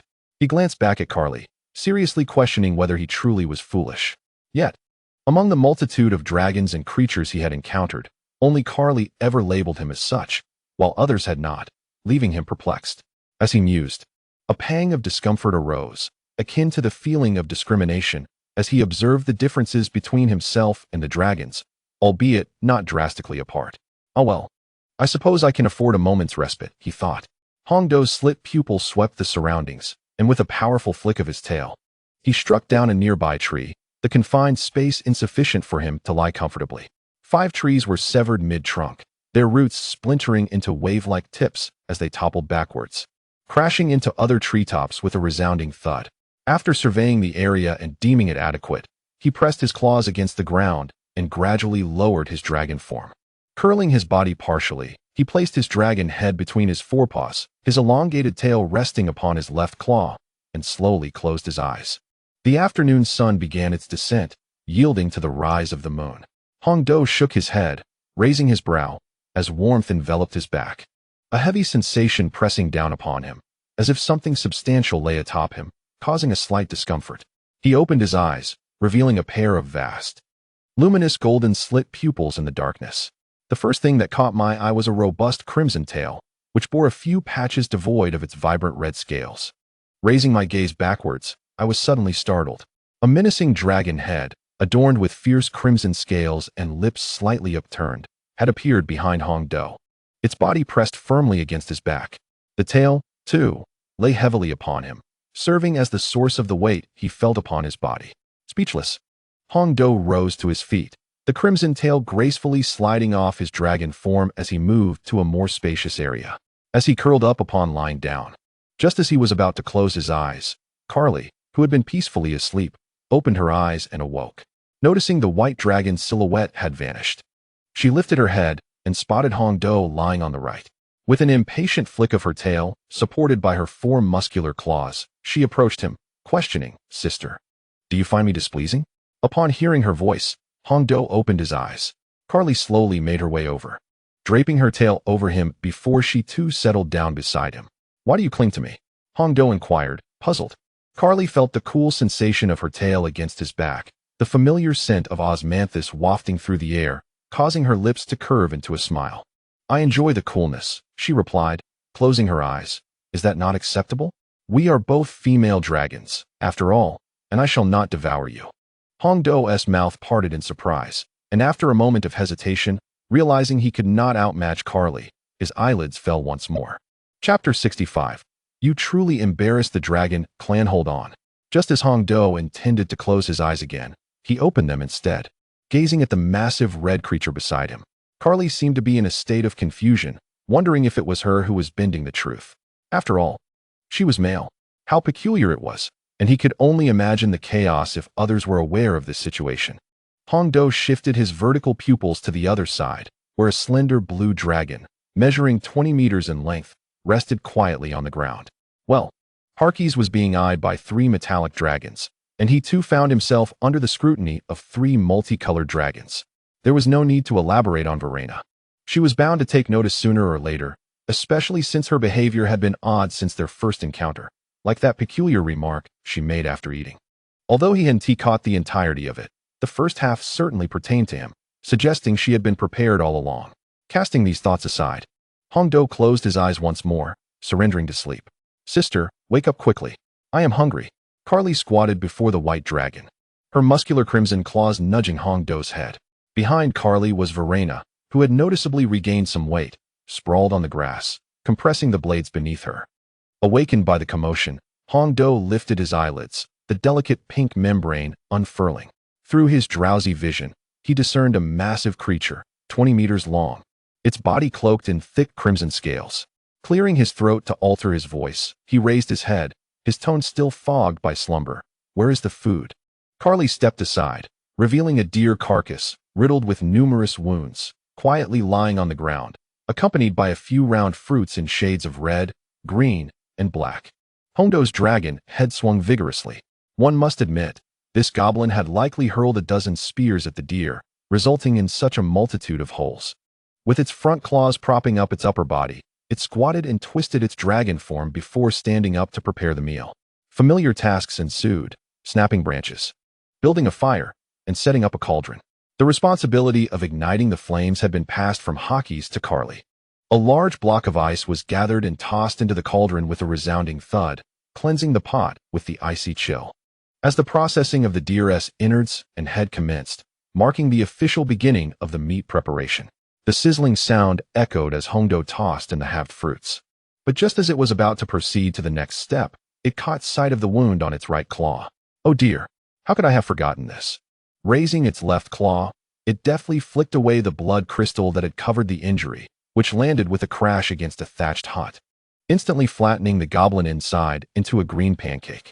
Hongdo examined the right claw closely. The wound had healed significantly, even sprouting new flesh, and in 2 or 3 days, fresh scales would surely regrow. With a sigh, it turned its gaze back to the pot simmering with sweet red and intoxicating green fruits, completely disregarding the goblins crushed nearby. After a while, it tossed all the deer meat into the pot, adding a sprinkle of fine salt, approximately 100 grams.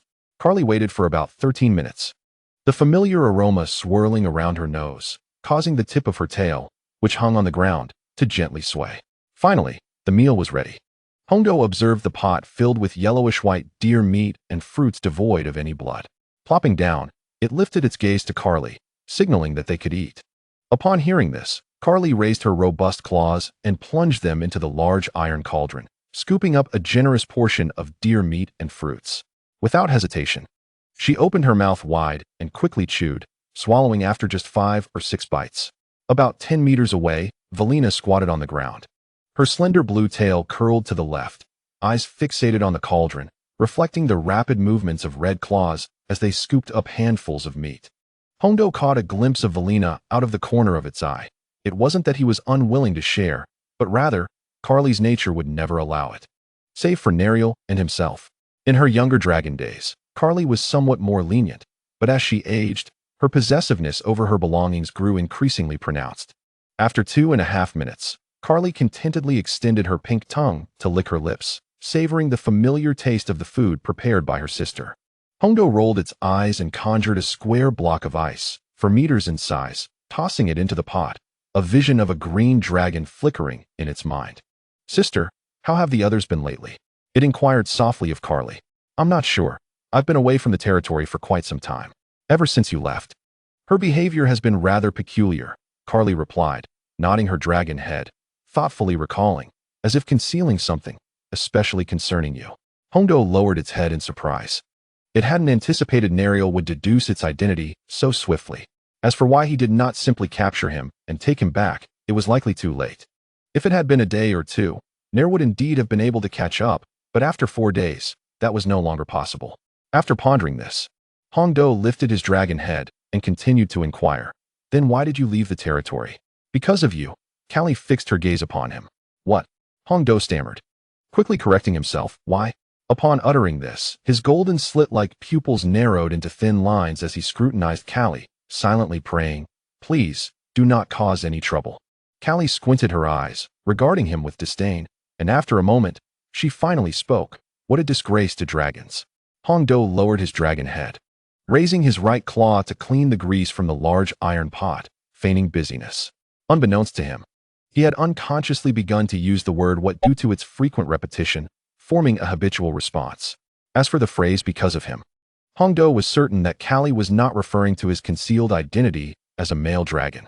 After cleaning the iron pot, Hongdo stored it in his spatial ring, at which point he recalled the purpose of his presence here.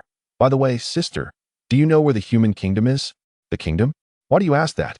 Callie replied, "There are legendary beings within. I cannot possibly allow you to go." She stood up, prepared to pounce if he attempted to flee. With a sense of resignation, Hongdo recounted the circumstances. "I have been targeted by a group of individuals, and the information I've gathered points to a hidden sorcerer within the human kingdom. My two front claws raised in a gesture of openness. I do not wish to provoke them, but sooner or later, they will capture me. I do not know. But how is it that you attract such trouble wherever you go?" Callie remarked, poking his forehead with her right claw in a reproachful manner. The five-colored dragon typically refrained from engaging directly with sorcerers. Even if they happened to pass by, they would only intervene if provoked. The white dragon was the exception, being foolish beyond measure, though slightly wiser upon reaching maturity. As for Hongdo, he gave off an impression akin to a mutated white dragon. Hongdo shrugged. "I have no idea." His slightly plump hind claws bent as he stood, turning his head to survey his surroundings before departing. Without further delay, he unfurled his broad dragon wings and took flight. Callie smirked slightly at the corners of her mouth before finally following suit. Verena, without a word, spread her dragon wings and joined them. Trusting his instincts, Hongdo chose a direction to fly forward. The white, red, and blue dragons gradually faded into the horizon, with the blue dragon weaving side to side as it soared. An hour later, over 30 ordinary wooden houses of Western design emerged upon the plain, curiously adorned with pink, trumpet-shaped flowers on their windowsills. In the sky, the three colored dots, white, red, and blue, slowly approached this vicinity. Chapter 66. Callie lost in illusion's sister. Do you not wish to find the kingdom? Why not capture someone from that village ahead and treat them well, then inquire further? Callie raised her claws, her right claw forming a fist while the left opened, clapping them together twice. Hongdo nodded, yet offered no response. As the three dragons approached within 200 meters of the village, Hongdo, Carly, and Verena inhaled the enchanting fragrance of pink blossoms, causing them to pause mid-flight. Hongdo's vertical pupils widened in shock as he beheld the very sight he most feared. The previously empty sky was suddenly filled with 5 colossal dragons, each a different hue: white, silver, gold, copper red, and green. They corresponded perfectly to Bai Long Yang, Celeste the metallic dragon, and Nariel, each of them fixated on Hongdo with fervent gazes. Beside him, Carly and Verena also perceived the anomaly. Before Carly stood Nariel, whose green dragon head bore a youth with white hair, cherubic cheeks, a sapphire earring adorning his left ear, and blue round eyes, clad in a pristine white suit. Verena, on the other hand, encountered another version of Hongdo, who regarded her with gentle affection while glancing at the original Hongdo with wide, fearful eyes. Momentarily flustered, she wondered how it was possible for two Hongdos to exist simultaneously. Though she found herself drawn to the one in front, an unsettling sensation crept over her. Hongdo retreated slightly, watching as the white dragon ladies grinned wickedly, slowly advancing towards him. He raised his claws in a frantic gesture, stammering, "No, don't come closer. I'm not of age yet." In the next instant, a slender blue tail struck him on the head with a dull thud. Raising his claws, he pressed against his aching forehead and glared fiercely at Verena to his right. "Verena, what are you doing?" he shouted. Verena's tail slowly retracted behind her, whispering, "This isn't real. Wake your sister." "Huh?" Hongdo paused, raising his gaze to discover that the 5 dragon figures had vanished. Realizing the situation, he understood that it was an illusion of some sort, a large-scale mirage. He turned his attention to the village nestled on the plains ahead, where humans appeared to converse with thin air, nodding occasionally and even embracing the void. Their movements were not only bizarre, but remarkably fluid, as if something truly existed in that empty space. Had he not just experienced the illusion himself, he might have doubted whether they were under the influence of some cloaking substance. Hongdo nodded to Verena and flapped his wings, flying towards the crimson giant dragon on his left. Before he could speak, Carly's right claw rose, swatting him away from the illusion. She cast a warning glance, her tone laced with authority. "Sister, he is mine." Hongdo spun in the air, regaining his balance after a dizzying 2.5 rotations. He gently shook his head, his right claw pressed against it, and redirected his gaze towards Carly. A pale blue radiance emanated from his chest as he opened his mouth, aiming at Carly. "You dare," Carly retorted, turning to glare at him. In her eyes, Nariel urged her on. "Look, sister, even he dares to strike you. Shouldn't we teach him a lesson to remember?" A youthful male voice echoed above. "Indeed. In the future, I can accompany you until death. Once we mature, we shall engage in that endeavor." Carly listened, finding some sense in it. After all, she is destined to become the revered red dragon. She lifted her 2 claws, stretching her limbs, pondering the possibility of retreating while there was still time. She considered that as long as Hong Do refrained from spewing forth his flames, the conflict could be avoided. Meanwhile, Verena shook her dragon head and waved her right claw, signaling for him to come forth. Hong Do furrowed his brow but ultimately heeded Verena's advice, closing his mouth as the faint blue light from his chest dimmed. He flapped his dragon wings and flew to her side. "I never anticipated that Carly would be so enthralled by illusions," Hong Do mused silently. "You are not wrong." Verena gently shook her head, offering some comfort.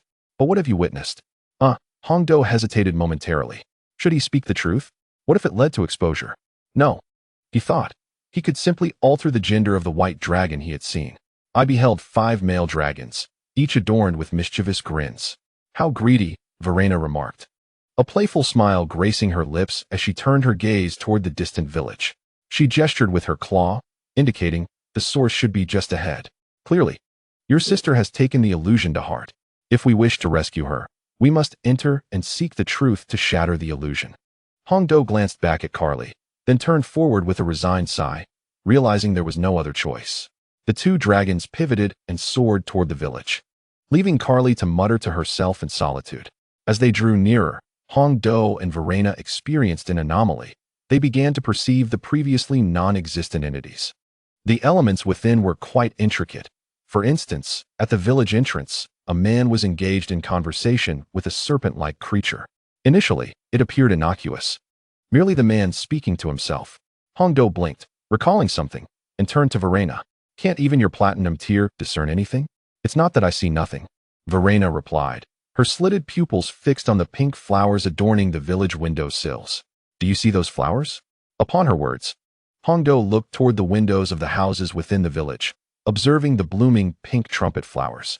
He nodded slightly. "The flowers are indeed one source of the illusion." "One source?"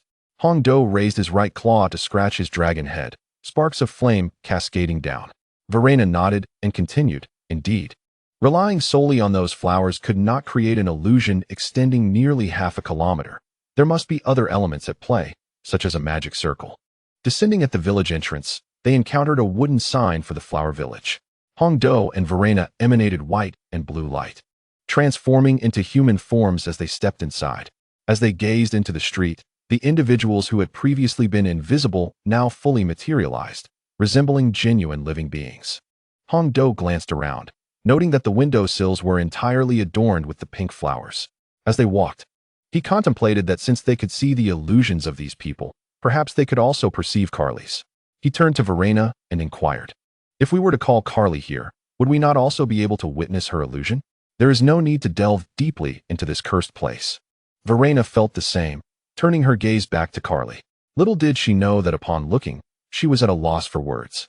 She raised her right hand and gently tapped the shoulder of the girl beside her, who had white hair and was clad in a Japanese schoolgirl uniform. "Take a look for yourself." Hong Do slowly turned around and was taken aback to see Carly suddenly descend from the sky, transforming her blue, round pupils into radiant, golden slits. With her pupils constricted into vertical lines, he gazed again. Carly closed her mouth and then opened it, seemingly conversing with someone, though there was no creature by her side. Chapter 67. What are these unbelievable fantasies? 2 paws swiftly dug into the earth as Carly flung large clumps of soil behind her. Hong Do raised his right hand to cover his face, a conjecture forming in his mind. The creature Carly had encountered must undoubtedly be his masculine incarnation, the one who had previously inquired if she had seen him. The act of digging a hole was something any 18-year-old would readily comprehend. Why had he never seen her digging aimlessly before? Hong Do could not help but scoff. Verena grinned widely. "Hurry and find the source. If you take too long, I fear your sister might awaken and become melancholic." With that, she turned and walked deeper inside. Hong Do blinked, retracting his vertical pupils back to their original blue round form. He turned and followed her, noting that Carly and Verena were not related to him. Verena nodded, clearly understanding. As Hongdo looked ahead, he unexpectedly beheld a scene that would be etched in his memory for a lifetime. An ordinary man stood in the street, with an exceedingly mundane pig before him. The man tilted his head back, laughing heartily, revealing a set of large, yellow teeth. In broad daylight, he proceeded to remove his trousers and underwear. Nonchalantly walking past the pig, not a single passerby reacted, as if they were oblivious to his outrageous behavior.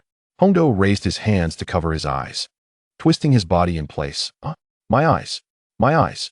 Verena slightly parted her lips, her brow furrowed in deep consternation, as if she were about to bite someone. She lowered her head slightly, using her left hand to shield her view. Meanwhile, her right hand summoned a blue lightning arrow, which rapidly adjusted its trajectory to lock onto the man before shooting forth. With a whoosh, the arrow spiraled toward the man's head, piercing through it with a sickening squelch. The force of the lightning bolt erupted within his brain, splattering brain matter and blood as he collapsed onto the street, his body remaining in the same position. After dealing with the man, Verena slowly lowered her hand and patted Hongdo, who was still shouting, "Enough of that. Do not forget our task." She continued her stride deeper inside. Hongdo rubbed his eyes, then rubbed them again, repeating this action 3 times before finally stopping, his mind replaying the shocking scene he had just witnessed. He wished fervently for someone with the ability to erase memories to come along and cleanse him of this abhorrent recollection. Even if one cannot recall the events of a past life, it is imperative to persist in eradicating them, for they are exceedingly disconcerting. With a heavy sigh, Hongdo followed the silhouette of Verena. As they passed the lifeless body of a man, it went unnoticed by anyone, each absorbed in their own existence. Curiously, the pig had vanished. After meandering through the area, Hongdo and Verena uncovered no substantial clues, but they did encounter the bizarre phantoms of peculiar individuals. How could one discern this? Surely, one is familiar with the concept of superheroes. Indeed, a fantastical vision of a superhero emerged, gallivanting through the streets. And had it not been for the sound of wooden wheels rolling into his ears, he might have almost believed it. There were even more extravagant visions. Hongdo raised his left hand, extending a finger, declaring that one finger was fully erect, engaging in romantic endeavors with insects, quarreling with imagined tree beings, dialogues between fools, and amorous exchanges with the affluent were all part of the spectacle. Most of the male figures conjured forth visions of lowless, mature women, and breathtaking beauties to woo. Hongdo smacked his forehead with his right hand. Indeed, even little girls were not spared. Just then, a roar akin to a dragon's echoed through the air, causing Hongdo and Verena to lift their heads and behold a 10-meter-long black dragon bellowing skyward. This was an anomaly. The man had conjured a 10-meter-long black dragon for conversation. The two quickly lowered their heads, meticulously scanning the surrounding wooden houses for any suspicious signs. As Hongdo ambled along, he observed the identical pink blossoms adorning every home, feeling increasingly overwhelmed. After a thorough inspection, they had yet to uncover any leads and were utterly stymied at the outset. Continuing in this manner was futile. Perhaps we should simply pluck a flower and study it? No sooner had Hongdo spoken than the villagers and fantastical creatures, who had previously ignored him, all turned their gazes toward him as if they intended to devour him whole. He stood frozen, a chill running down his spine, as he struggled to swallow the lump in his throat. Verena halted, glanced back at Hongdo, and surveyed the villagers once more. She gleaned a crucial insight. Anyone attempting to disrupt this scene would be regarded as an enemy by all. The mere utterance of Hongdo's words had drawn the collective gaze of the villagers. Had he dared to touch anything, they might have pounced upon him. However, the outer figure, Carly, did not cast a glance, suggesting that the situation had not yet become overly entrenched, unexpectedly offering a layer of protection. Verena approached Hongdo, extending her right hand to grasp the delicate little hand of the lowly, turning to walk towards the village entrance, instructing, "Let us not act rashly. First, let us see if we can depart from this place." Hongdo nodded in agreement. Oh, all right. He only considered himself a culinary dragon, adept at preparing meals. Such a cerebral conundrum was best left to Verena, as it was better that Carly remained oblivious. The lowly, with her short legs, sprinted ahead, while the group of onlookers continued to fixate on Hongdo. His gaze shifted from Verena's flowing blue hair to the sapphire princess dress, revealing a plump blue tail. The tail swayed enticingly as she ran, and the more he watched, the more he yearned to touch it. The last time, he had only brushed it lightly and felt nothing. 3 minutes later, at the entrance of the desolate village, a silver-haired girl and a blue-haired young woman dashed out from within. "Let us go," Verena's voice resonated as she released her grip on Hongdo. In the blink of an eye, her form ascended dramatically, enveloped in swirling azure light, transforming into a colossal blue dragon towering 6 stories high. Hongdo, undeterred, instantly morphed into a majestic white dragon that rose to the height of 4 stories. With a powerful flap of his massive wings, he created a gust of wind and soared into the sky, closely trailing the azure dragon ahead. Turning to the blue dragon, Hongdo inquired, "Verena, didn't you mention that to rescue Carly, we should explore from within?" Verena tilted her dragon head, patiently explaining, "Did you not notice the previous scene? You merely uttered a few words, and everyone, along with the illusions, fixated on you, rather than lingering inside. It may be wiser to attempt an exit from here and breach it from the outside." Upon hearing this, Hongdo immediately grasped her intent. After they flew 300 meters from the village, a pair of crisp collision sounds echoed simultaneously. Hongdo felt a dull ache in his forehead as his dragon form was jolted backward by half a meter. He raised a claw to rub his snout, gazing at the empty air ahead. When he extended another claw, he encountered what felt like an invisible wall. It was less like air and more akin to a transparent barrier that allowed ingress, but not egress, precisely where the hallucination had first arisen. 300 meters from the village. "Meh. Again am I to go?" Verena, covering her snout with a claw, expressed surprise. "What shall we do now?" Hongdo's claws fumbled around, yet he remained obstructed. Verena slowly turned, her gaze fixed on the village behind them. "We must investigate among those flowers," she declared. She glanced back at Hongdo, her brow furrowed slightly. "If necessary, you must offer your body." "Meh?" Hongdo gasped, astonished. Did she realize? Shouldn't she consider binding me like Celeste and the others to prevent being seized or fleeing? Verena tilted her dragon head, her vertical pupils devoid of comprehension. What does mess signify? Having lived for so long, she only knew it to represent a sheep's bleat. Hongdo offered a brief explanation. "Very well," Verena replied, gently flicking her tail.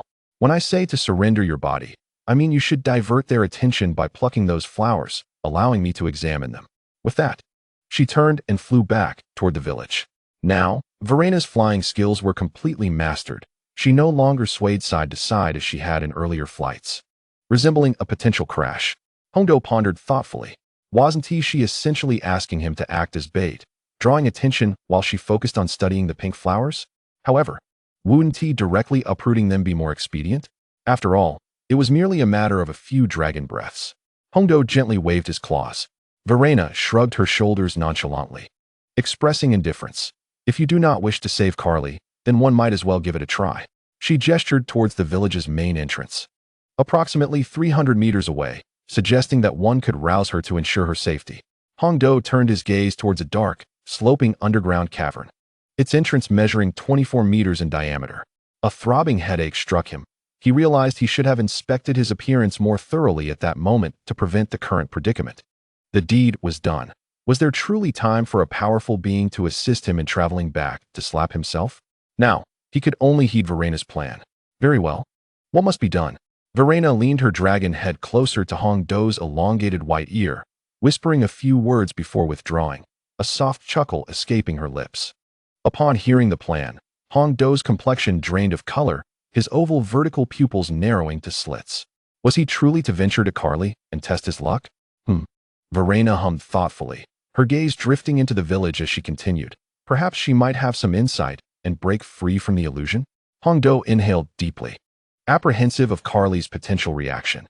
After all, she had coldly dismissed him when he had previously gathered dragon breath. After a moment of hesitation, he finally nodded in agreement. Verena and Hongdo re-entered the village, this time both keenly observing their surroundings to identify a favorable terrain for their meeting. Fortunately, having previously explored the area, they devised a route within 5 minutes and discovered a secluded corner where only 2 or 3 individuals lingered, reducing the chances of immediate detection. Through careful observation, Verena identified an inconspicuous little house where she concealed herself, allowing Hong Do to approach and, after plucking the flower, make his way around to the right to deliver it. To contain the flower's scent and prevent detection, she had even procured a well-sealed small round glass vial from the village, demonstrating her meticulous preparation. Hong Do stood at the entrance, exchanging a brief glance with Verena before nodding slightly, then proceeded towards the target location. Upon reaching the street, he scanned his surroundings. To his left, a woman cradled a wolf cat as she walked in another direction, while a man riding a 2-meter-tall black spider approached him from the front. Remaining still, Hong Do closed his eyes, awaiting the spider's passage. Once it had moved by, he slowly turned and walked in the opposite direction. Upon reopening his eyes, his blue circular pupils alighted upon the pink morning glory blooming on the windowsill in the upper left corner. As he drew closer, he cast a sidelong glance behind him, confirming that the attention of the two individuals remained elsewhere. Now was the moment. Hong Do spread his legs and dashed towards the morning glory planted 5 meters to his left. Just as he reached out to touch the flower, the entire village's inhabitants, including the phantasmal creatures, turned their gazes towards him. Their eyes ignited with a crimson glow, and they collectively rushed towards him, those capable of flight taking to the air. With a swift motion, Hong Do yanked the morning glory from its roots, showing no hesitation as he immediately fled in accordance with the outlined plan. The sound of heavy, rustling footsteps echoed in his ears, reminiscent of 1,000 galloping steeds approaching from behind. He gazed skyward, where a large, 2-meter-wide cloud was rapidly advancing, oddly emitting a buzzing sound. Upon closer inspection, he discerned that the small, elongated bodies covered in fine fur, with black abdomens and sharply pointed tails, were not clouds at all, but rather a swarm of black queen bees. What kind of lunatic conjured up this swarm of black queen bees?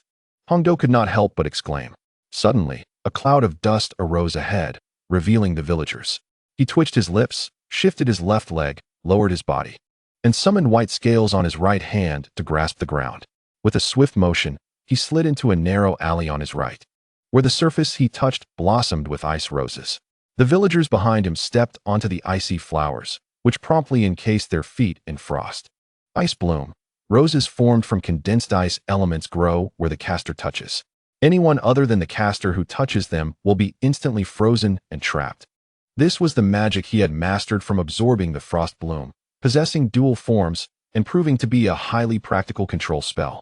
Hong Do manifested a white dragon claw with his right hand and swung it at the wooden wall to his left. Bang! A hole was created, allowing him to enter the house, as the exit on the other side of the alley had been blocked by others. While he cast spells to hinder the villagers and the illusions, he also wreaked havoc within the house. After 3 minutes of evasion, he finally found an opportunity to reach the wall where he had arranged to meet Verena. In the center, she had scratched a small opening with her claws, through which a slender, white hand emerged. Hong Do handed her the morning glory he held in his left hand and did not pause, continuing to sprint forward. Being too close to Verena, he refrained from transforming into his dragon form, as that would destroy the small house and expose her.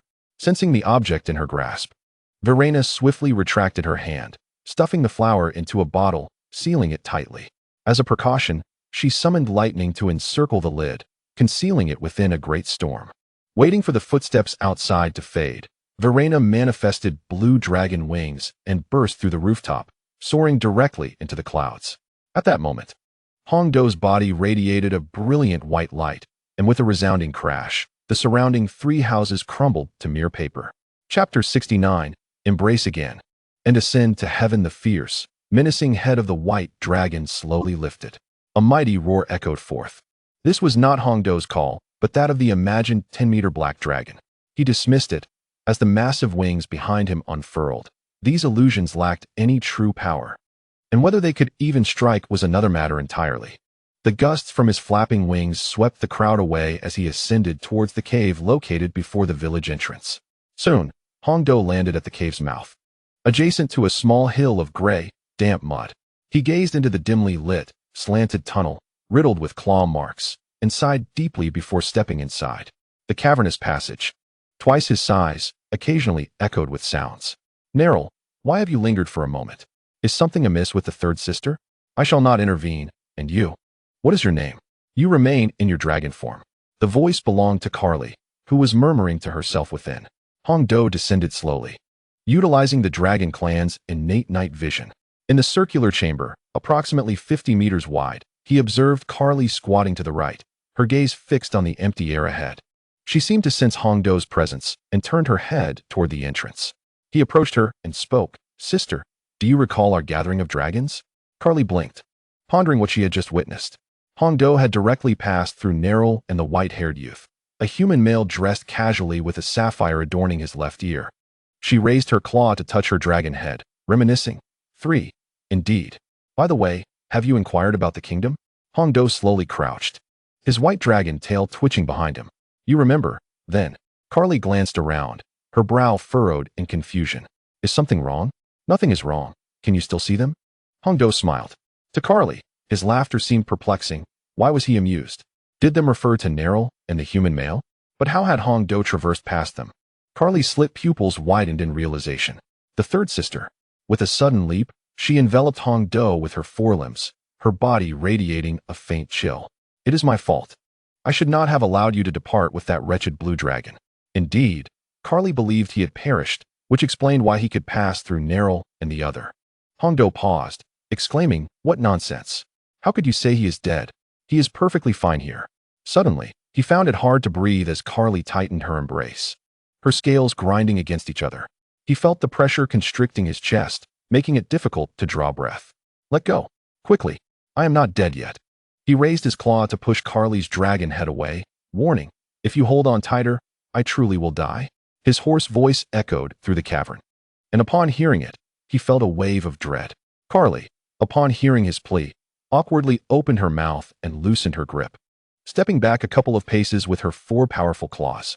Hongdo gasped, his pallor gradually returning. Had he lingered for another 2 or 3 seconds, he feared he would meet his end. But why could you pass through? Carly began to ask, when her long white tail inadvertently reached out before her. Hongdo turned, yanking his tail away with a sharp sound that reverberated in the cavern, causing the red dragon head to tilt in surprise. Once more, he unleashed his magic, his voice booming. Do not be confused. What you see does not exist. As he spoke, he deliberately emphasized the last 3 words, adjusting his body to turn and face Carly. Carly remained dazed for a few seconds, her eyes narrowing into thin slits as she slowly turned her head. Hongdo gently furrowed his brow, observing the anger and a hint of astonishment reflected in her vertical pupils. He was not taken aback by this scene. At most, he anticipated a beating. The red dragon was inherently combative, and among the 5-colored dragons, it was the one most concerned with its pride. Naturally, it would be furious after being struck so. Standing tall, he fixed his unwavering gaze upon her. He was prepared. Carly raised her claw high, swinging it fiercely towards the white dragon's head. Though ready, Hongdo instinctively gritted his teeth, closed his eyes, his heart racing with fear. Yet, after a moment, the expected pain did not arrive. He slowly opened his left eye, witnessing Carly's healthy red claw halting midair, having descended halfway. Carly, facing the significantly larger white dragon, recalled seeing Neril and that human male vanish from her sight in anger. After a brief hesitation, she exhaled a hot breath, 2 wisps of black smoke escaping her nostrils, and her tail struck the earthen wall behind her with a resounding thud, causing the cave to tremble violently. With a sudden drop of her claw, she huffed in frustration, turning her head away from Hongdo, deciding she no longer wished to see him. Enough. I shall show mercy this time. In that moment, Carly completely cast aside the masculine voice emitted by Hongdo. As Hongdo blinked and sighed, he reached out to grasp her thick red tail, pulling her along. He urged her toward the cave entrance. Stop dawdling. We have matters to attend to. Carly glanced back, her tone quickening. What matters? Hongdo tugged a few more times, but they had only moved 5 meters, the 8 claw marks etched into the ground revealing the truth. He released her tail, exclaiming, "Of course, leaving this place. We are trapped." Trapped? Carly turned around. Hongdo spread his claws, explaining, "What you saw was an illusion. It was not before me, only visible to you. But what transpired afterward was real." He recounted the illusion he had witnessed at the start, the eerie village, the barrier, and their plans in detail to Carly. After listening, her expression softened slightly as she grasped Hongdo's reasoning, yet she raised a claw to strike him. However, pride was not something she could easily let go of. Her tone lightened. "Then let us go." Carly stepped past him, heading towards the cave entrance. Hongdo remained silent, slowly turning to follow her. Upon exiting, Carly noticed the small mound of dirt she had excavated, recalling her earlier self-talk, and her ears flushed red. Wait a moment. Carly turned to face the cave, suddenly struck by a thought, casting a sidelong glance at Hongdo. Also, this matter must not be disclosed to Nariel, understood? Hongdo nodded, aware that Carly was merely concerned about Nariel hearing it and using it to tease her. The taunting ability of the green dragon is nearly overwhelming. It leads one to ponder why he is merely a naive, sweet white dragon. In every aspect, he pales in comparison to other dragon breeds. If not for the memories he carries, he would truly remain foolish for a lifetime. His demands are modest. He would be content even if not a red dragon, gold dragon, or black dragon. Nearby, a red dragon unfurled its wings and soared into the sky. Chapter 70. The Extraordinary Villager of Flower Village. Boom.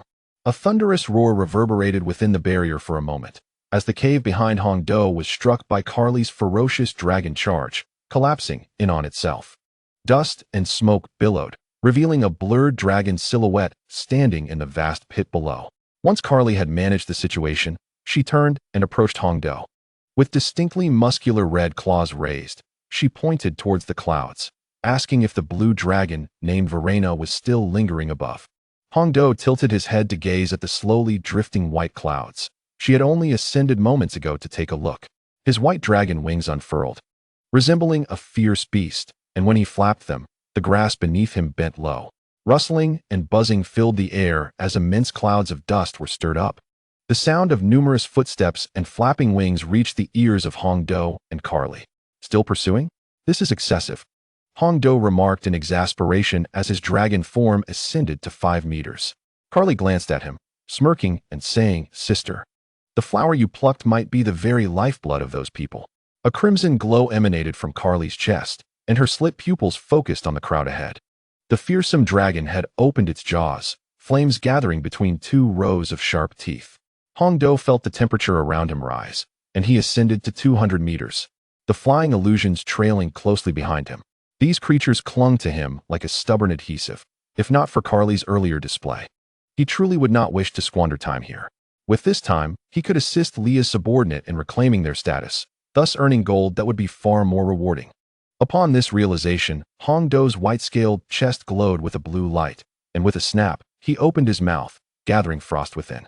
Together, Carly's raging flames and Hongdo's chilling ice surged forth towards the humans and illusions ahead, dyeing the sky blue and the ground red. The fierce fire engulfed the crowd below, instantly enveloping them in flames. In that moment, a pink aura emanating from their bodies shielded them from the fire, rendering Carly's dragon breath ineffective. The crowd's movements, influenced by the fiery dragon breath, gradually slowed. The blue chill cut through the illusions in the sky. The dragon breath did not cease, but instead surged straight towards the village 300 meters ahead of Hongdo. Boom. A dull thud shook the ground slightly, as Hongdo's dragon breath accurately struck the front side of the village. Contrary to expectations, there was no explosion. Only an intense cold suddenly spread forth. Crack! In the very center of the frost, the wooden house's ceiling, walls, and furniture were instantly encased in thick, semi-transparent blue crystals that would chill even those clad in heavy clothing. The cold spread visibly, blanketing everything in its path with a uniform layer of dense ice crystals. It was precisely due to Hongdo's actions that several individuals among the genuine crowd below began to brandish hammers, while others scurried off to fetch wooden and iron boards. Observing the group, Hongdo noticed the pink aura enveloping them, a phenomenon that seemed to offer protection to its bearer. He closed his mouth, and the blue light dissipated, causing the frozen village to come to a halt. The houses, the ground, and even the pink morning glories emanated a chilling aura. Lowering his dragon head, he called out to the red dragon below, "Carly, if you cannot harm them, ascend first and investigate the results of Verena's research." Carly glanced back, her crimson membranous wings unfurling as she shut her mouth and flapped her wings to take flight. Hongdo tilted his head to gaze at the clouds in the distance, soaring above the cloud cover for a sweeping view. There, a slender dragon, 20 meters in length, hovered steadily above the billowing clouds. Verena scrutinized the tiny pink morning glory clutched in her right claw, noting that it was smaller than a single scale on her body. Hongdo approached and inquired, "What do you think?" Verena turned her head, raising the flower to her face. This is an illusion master flower. Its pink aura can evoke the deepest desires and fears within a creature's heart. Such extensive cultivation indicates that someone intends to manipulate something, and the ability to trigger illusions that can be seen, heard, and felt by any creature suggests extensive research has been conducted over a considerable period. At that moment, Carly flew over, asking, "How do we get out?" Verena, fixated on the flower, failed to notice Carly's presence. Hongdo naturally responded to her inquiry. Given the existence of a barrier, there must be a magical array. Locating and destroying it should suffice. She shifted her gaze from the flower and asked, "By the way, is Carly still within the illusion?" Seeing Verena looking at him, Hongdo raised his claw and pointed toward the red dragon's silhouette on the right. Verena paused, tilting her head to finally recognize the robust form of Carly beside her. "Is she real or just another illusion?" Verena murmured softly to Hongdo, apprehensive due to the presence of the illusion. Hongdo opened his mouth, his tail swaying behind him, providing an affirmative response. "She is real." Reassured, Verena nodded, declaring, "Then let us dismantle this place and seek out the magical array." She retrieved a glass vial from her chest scales and carefully placed the flower inside. Tossing it to Hongdo, she said, "I lack a spatial ring. You hold on to it for now, and I shall study it later." Hongdo raised his claw, opening it to catch the vial, which landed securely in his grasp, rolling a few times before settling and vanishing into his palm.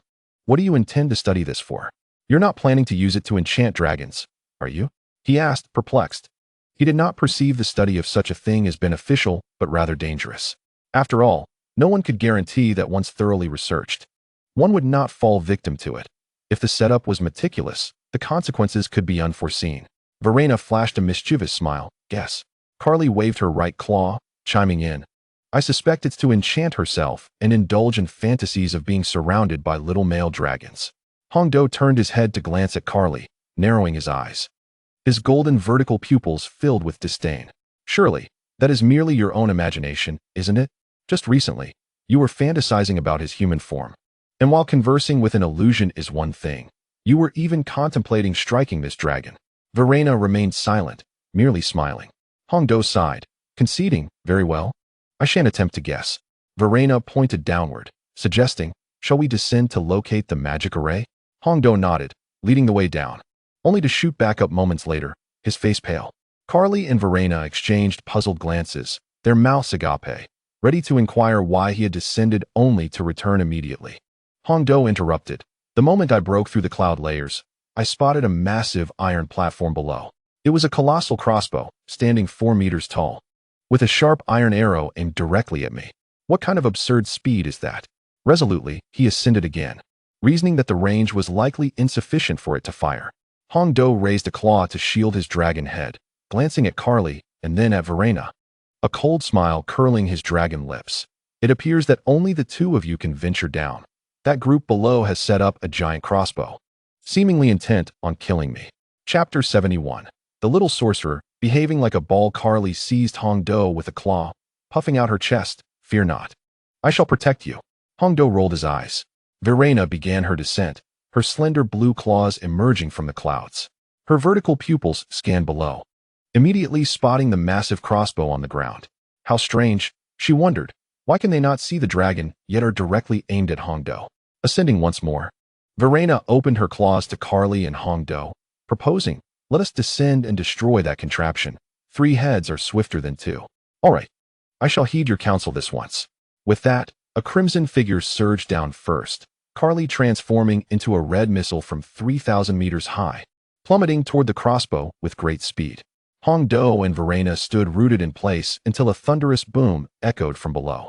Other creatures might not have even heard such a sound. Hongdo and Verena shook their dragon heads, finally unfurling their wings to descend through the clouds. Carly, embodying the essence of destruction, obliterated the crossbow upon impact, its fragments scattering across the ground. With a swift flick of her powerful tail, she sent 5 or 6 figures flying. The ground surrounding Carly cracked open like a turtle shell. Suddenly, 9 fiery red columns erupted from the earth around the immense red beast. The flames swiftly consumed those near her claws. Verena tilted her head and remarked, "Perhaps we should seek the magic array." Hongdo nodded, but just as he intended to descend, The crowd that had been surrounding Carly abruptly turned their gaze toward him. Carly, momentarily pausing her assault, watched as the throng began to flee, converging beneath Hong Do in a swirl of black and white dots. Even if they cannot strike, they still linger below. You may as well remain here. Upon witnessing this, Verena found herself at an impasse, resigned to the situation. Heeding the words, she retracted her dragon wings and swooped down towards the village. Meanwhile, Carly, feeling rather bored, unfurled her robust, expansive wings and soared into the village. Hongdo lowered his dragon head, gazing down at the throng of a dozen individuals gathered below. Was it merely a matter of brushing aside a flower? Was the elder still fixated on him? Or was this flower worth millions of gold coins? Ha pish. Frustrated, Hongdo inhaled deeply, releasing a stream of dragon saliva. With a resounding splat, a viscous mass descended upon the crowd, pinning them to the ground under the weight of the dragon saliva that had fallen from 4,000 meters above. They paid little heed to the substance. As if they were mere puppets being lifted, with every slight movement, strands of the translucent white liquid were drawn upwards. Rising to their feet, they tilted their heads back, their eyes fixated on Hongdo in the distance. Hongdo turned his gaze towards the red and blue dragon figures within the village. The two of them charged through, their thunderous forms resembling monstrous entities bent on demolishing the city, albeit devoid of any inhabitants. After waiting an hour, in a corner of the village, Verena transformed into her human form, feeling an emptiness beneath her as she stepped onto the patch of grass. Pulling aside the grass revealed a wooden panel beneath. Knock, knock, knock. Verena rapped on the wood, and a faint echo resonated from below. She was convinced this was a basement, likely concealing a magical array. They had thoroughly searched the village, and fearing a transformation into something akin to Hongdo, they had left the flowers untouched. Now, the underground remained unexplored. With a kick, she dislodged the wooden panel and descended into the basement, where an ethereal glow of white and green illuminated the space. On the ground, two white outer circles etched with an inner square structure of magic flanked either side, the right side inhaling a pink gas from the air. In the center was a circular green magical array adorned with 5-pointed stars, transmuting the inhaled gas into something purer, which was then expelled from the left side as new pink gas. Verena summoned tendrils of violent blue lightning in her right hand, retreating a few steps before casting it above the magical array. The lightning struck the array's patterns, shattering the equilibrium, and an intense light erupted forth. She turned and dashed out of the basement, transforming into a colossal dragon, soaring into the sky. A radiant white light burst forth from the entrance of the underground. Boom! The thunderous sound drew the attention of Hongdo and Carly. From the direction of the basement erupted a fiery explosion enveloped in thick black smoke. The blast sent rocks tumbling and debris scattering in all directions. Bang, bang, bang. In the aftermath, the ground lay strewn with wreckage, and the original basement had been blasted into a 10-meter-wide chasm. In the next moment, the humans below Hongdo collapsed one after another onto the grass, as if their souls had departed, falling onto the dragon saliva. At that instant, from the depths of the forest, a long black cannon emerged, wielding a staff inscribed with the image of a green serpent in its right hand. She lifted her gaze towards the horizon, where thick, billowing black smoke ascended. Initially indifferent, she continued walking forward. After taking 3 steps, she hesitated as if struck by a thought, and instead of walking, she took to the skies. Hongdo descended, raising his hind paw to stomp on the corpse below, his mouth opening and closing silently, though his tone betrayed a foul-mouthed tirade. Carly landed beside him, lowering her dragon head to observe the body, which had been trampled into a mere scrap of paper by Hongdo's feet. An aged, feminine voice pierced the air. Curse you. My lifelong efforts laid to waste. The trio turned to behold an elderly figure clad in a tattered black robe, holding a serpent-headed staff in a wrinkled hand, hovering 100 meters above the desolate village. The elder's sorrow morphed into fury as she swept her gaze across the trio of young dragons, red, white, and blue. Gritting her teeth, she declared, "You shall not be spared." Before her words could fully escape her lips, her robust red tail swung out, delivering a forceful blow. Such a chatterbox. Just when I needed to vent after those two escaped, Carly remarked. A bolt of blue lightning darted toward the old woman, prompting Verena to pivot, brandishing her slender tail. "Do not kill her.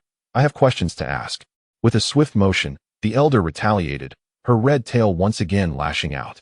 The air filled with the sounds of impact as Hong Do observed from the grassy ground, watching Carly and Verena toss the old woman back and forth like a ball. He refrained from intervening, aware that the malevolent aura surrounding her signified much. As time elapsed, the cacophony of slaps intensified, and the old woman began to dissolve into a cloud of black particles, her staff slipping from her grasp.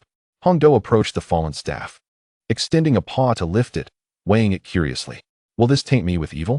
He closed his eyes, pondering. I'll sell it, trade for some gold, and procure ingredients to prepare a delectable meal. I must not deprive my palate of pleasure. How delightful it would be to savor spicy food without the bitterness of herbal tea that leaves one speechless. Yet, despite its drawbacks, I have not encountered traditional medicine in over 30 years. Chapter 72. It is time to collect Leah's gold coins. Carly and Verena relentlessly pummeled the old woman for 3 full hours, ceasing only when they sensed her nearing the end. Hong Do lay sprawled on the grass below, lifting his dragon head to the heavens upon hearing a sound. For an ordinary individual, enduring a single tail swipe would be miraculous, yet this wicked sorceress possessed remarkably resilient skin. Carly focused on the old woman, her eyes bloodshot as she tossed her upwards twice, but there was no reaction. She seemed lifeless. Verena hovered nearby, scanning the old woman from all angles. Didn't we agree to leave her breathing to ask some questions? Hong Do still has a bounty on her head. Carly paused, bewildered. A bounty? Who would dare place a bounty on a dragon? She twisted her neck, producing a series of cracking sounds, urging me to go and uproot her ancestral home. Sister, spare me the pretense. She may be a legend, but approaching her would merely provide her with materials. With that, Hong Do rose, unfurling his wings to ascend.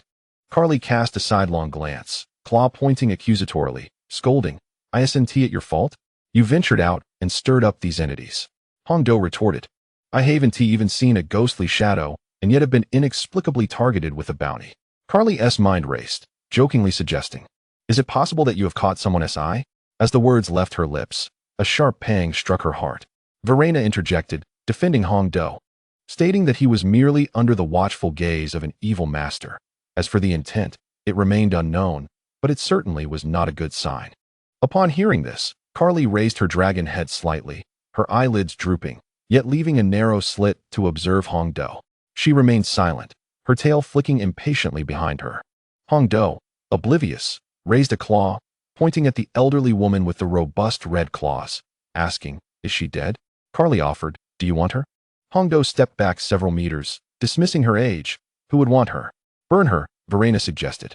Carly examined the elderly woman's body, lifting her left claw to strip away the golden rings and necklaces, valuable items which she stashed within her chest.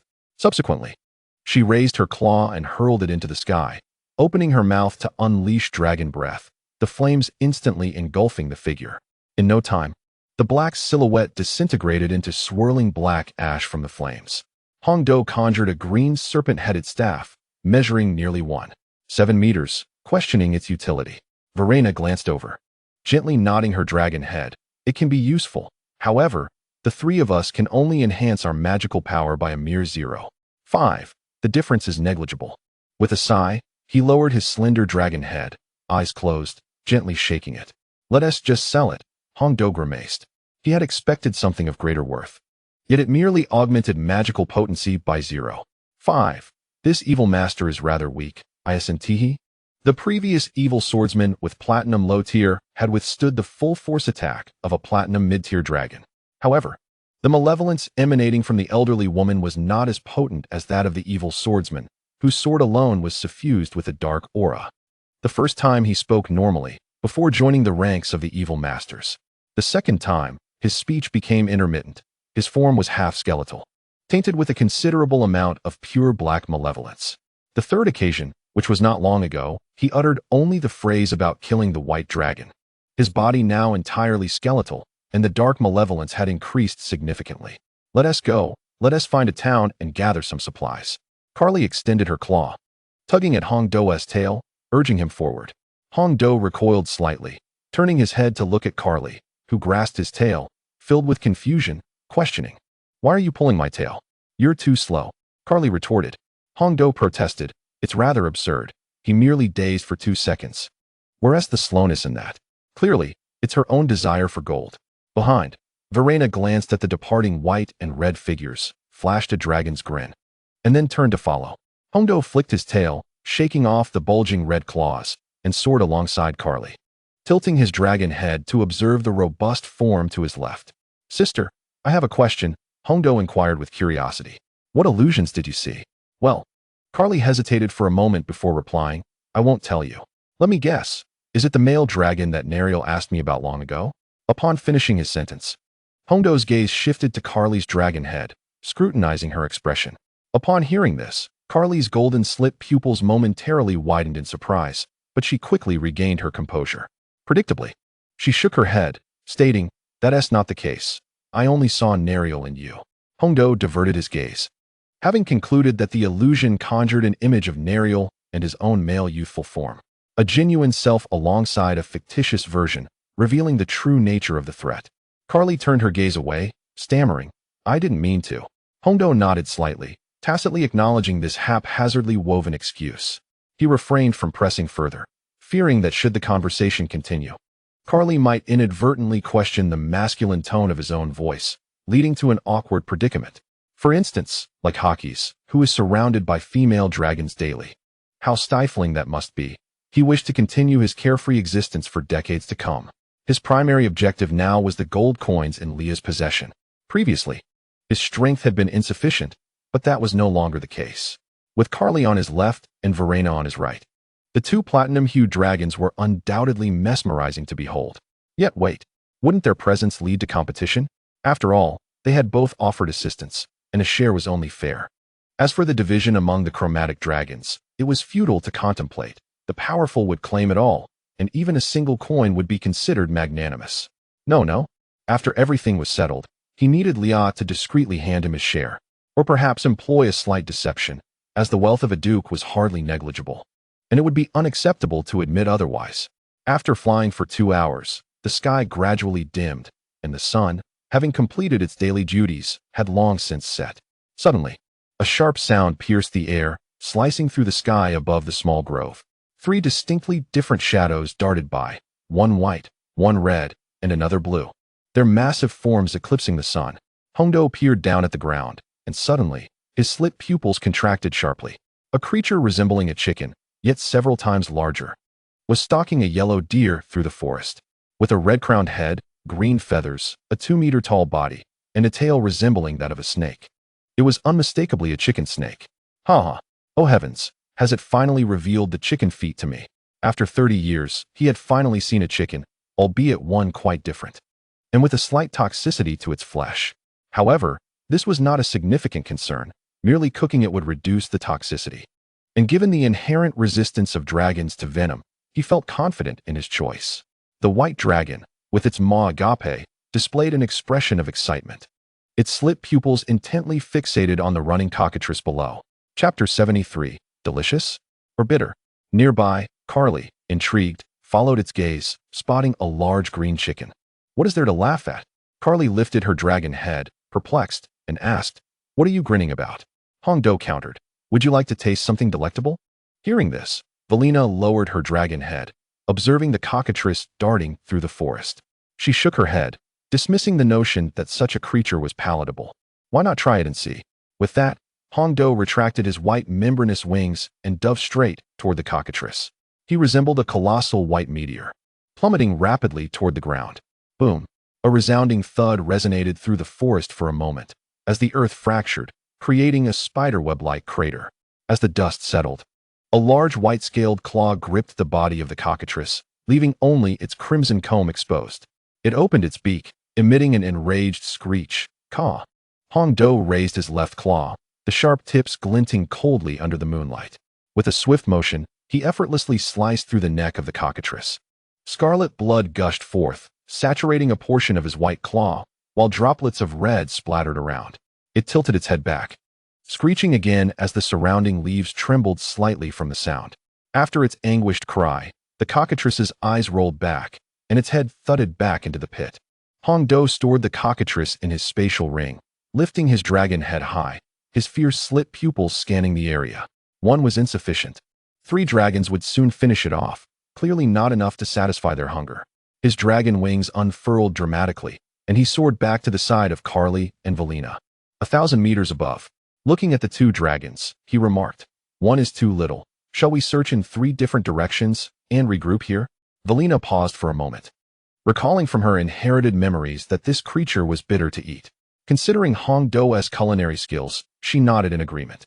Carly, trusting Hong Do, readily nodded as well. After all, it was her 30 years of experience that led her to venture out in search of this taste after only a few days away. Upon seeing their ascent, Hong Do turned and flew towards the left. There, he sensed a flow of water. Rivers typically meant an abundance of life, unless there existed creatures that never drank.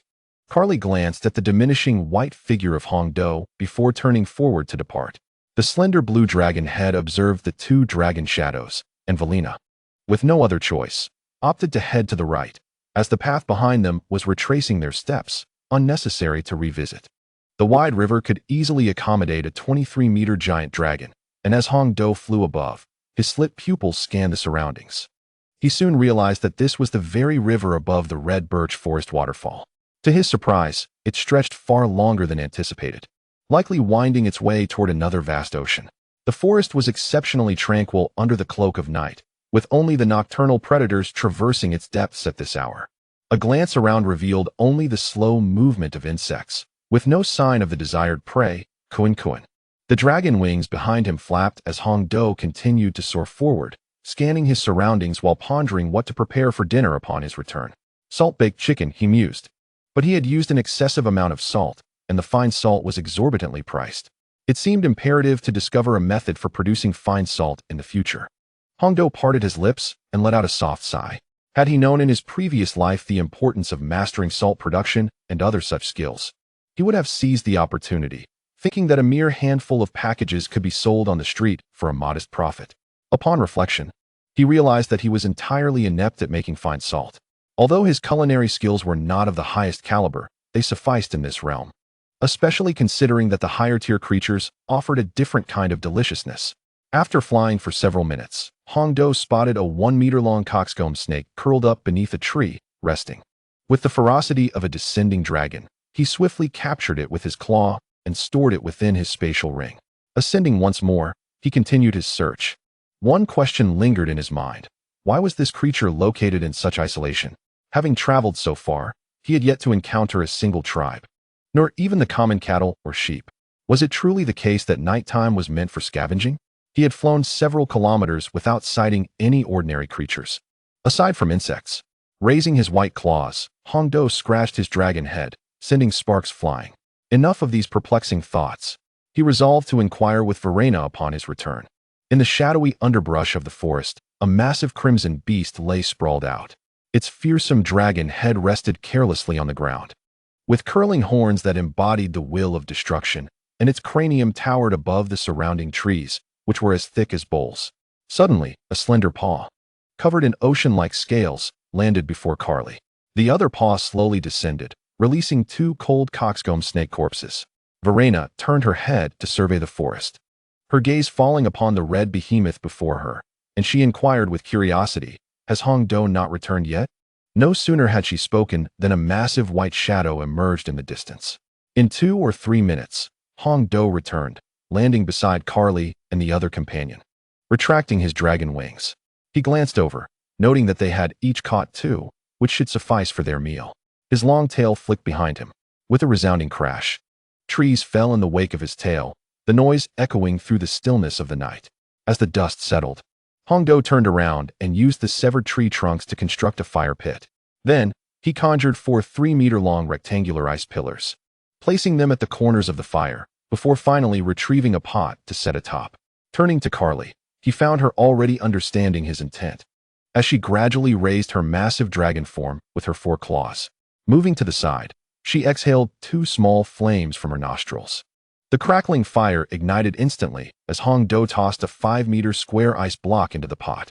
He then turned to address the innards of the chicken-headed snake. Already having devised his culinary plan, hand-pulled chicken. Initially, he had intended to prepare fried chicken, but due to limited ingredients, he reluctantly abandoned that idea. Once the water in the pot began to bubble vigorously, Hong Do dropped the chicken-headed snake in. After a brief immersion of about 10 seconds, he retrieved it, swiftly plucking away the feathers with deft movements. He drained the water and melted the ice block to create more, promptly placing all the chicken-headed snakes into the pot, along with a pinch of salt, sliced mushrooms, and sweet fruits. After all, this was no ordinary chicken. After simmering for approximately half an hour, Hongdo finally fished it out. An hour later, he removed the chicken from the icy water and set it aside on the block of ice. Now arriving at the final stage, the seasoning. Do you prefer a sweeter taste or a more sour one? Hongdo inquired of Carly and Vilena nearby. I prefer sour, came the response. I'm indifferent, replied the other. Hongdo nodded at Longsho. All right, then we'll go with sour. He poured oyster sauce into the pot, added a sprinkle of salt, crushed the green sour fruits to release their juices into the mixture, and stirred it all together. With Longsho lifting up, Hongdo closed his eyes in satisfaction, declaring, done. Just dip and enjoy. With that, he eagerly pulled a large leg from the side of the chicken-headed snake, dipped it in the sauce, and took a hearty bite. Chapter 74. The contract request of the dragon wolf. As Hongdo sank his teeth into the morsel, he paused momentarily, realizing he was treating it like fried chicken instead of the hand-pulled variety. He raised a claw to tap Longsho, hastily swallowing the mouthful of meat as he exclaimed, Stop. Upon uttering these words, Hongdo grasped the chicken-headed snake, meticulously tearing the flesh apart before tossing it into the large pot. Carly and Vilena, with their outstretched claws frozen mid-air, watched in astonishment. The white claws shredded all the chicken-headed snake meat, placing it into the pot and mixing it to ensure every piece was coated in the sauce. Now it's ready, Hongdo declared, finally savoring the meat still in his mouth. Carly, demonstrating her trust, immediately raised her claw to grab a piece to eat. Noticing Vilena's gaze upon him, who had yet to move, he gestured towards the meat, saying, What are you looking at? If you're not going to eat, I will. With that, Hongdo lifted a sizable chunk of meat and stuffed it into his mouth. The sourness of the fruit burst on his tongue. Though the chicken-headed snake meat lacked a distinct chicken flavor, though it bore the head and feet of a chicken and resembled one, it did not possess the authentic taste. Vilena glanced at the tender, pale meat in the pot, coated in a dark yellow sauce, and inquired, Is it tasty? It's passable, why do you ask? Hongdo tilted his head. Oh, just curious, Vilena replied, summoning her courage to reach for a small piece of meat. With her tiny mouth murmuring, she popped it into her mouth. After chewing a couple of times without feeling nauseous, she boldly continued to eat. As they were eating, Carly and Vilena suddenly paused. In the next moment, both of their golden slit pupils narrowed, their gazes fixated deep within the thicket to their right. Hongdo was momentarily taken aback. What could possibly alert two beings of platinum rank? He turned his head to see a shadow slowly approaching. It had a pair of membranous wings folded against its sides, for sharp claws, and a slender tail covered in fan-shaped black scales. Standing at a height of 8 meters, it bore a fearsome visage akin to that of a dragon. Yet its head resembled that of a massive black wolf. Its mouth gaped open, oozing a thick, white, and somewhat foul-smelling liquid. Carly murmured softly, an impure, inferior creature. The creature opened its mouth, and a deep male voice emerged, saying, No matter what you say, I am not here to fight. Its gaze fell upon Hongdo. I've been observing you for some time. May we converse? As the offspring of a dragon and a wolf, Furs understood and spoke the dragon tongue. Though it lacked true draconic heritage, Vilena's slender tail discreetly pulled Hongdo back, aware that being a platinum lower rank put him at a slight disadvantage against this creature. Carly glanced back, her lips twitching. As the eldest sister, it was her duty to protect. She extended her robust tail to pull Hongdo behind her. Hongdo, however, stepped out from behind Carly, addressing the enigmatic being. Let us hear what you have to say. Sister. Carly shot him a glare, her tail once again wrapping around his right paw to tug him back. I am the offspring of a dragon and a wolf, known as a dragon wolf. And my name is Furs. Furs turned its gaze toward the large iron pot. I discovered you while you were hunting your second cockatrice and followed you all the way here. I watched from 10 kilometers away as you prepared your meal. I couldn't resist the enticing aroma. Furs awkwardly chuckled, brushing its paw covered in black scales against its wolf-like head, so I came over. Carly, however, had no time for idle chatter. Her chest suddenly illuminated with a fiery red glow. Although Hongdo could not see it from behind, he sensed the rising temperature around them. He stepped in front of Carly to shield her. Elder sister, wait a moment. Not every situation calls for a fight. Turning to Furs, Hongdo sought to understand what this dragon wolf intended to convey. You claim you followed me. Why did you not simply kill me? Because you are a white dragon. What the hell? Hongdo's anger surged instantly. Furs tilted its head, seemingly confused, raising its claw to point at itself. My mother? She passed long ago. Hongdo's face darkened. Clearly, everyone was judging him based on his lineage. Gritting his teeth, he demanded, you had better provide a reasonable explanation, otherwise. This conversation is over. Furs hesitated. Can I taste it first? The white dragon's mouth opened helplessly, and Hongdo rolled his eyes. Fine, just one bite. Furs nodded and approached the large iron pot, yet its gaze fixated on Carly and Valina.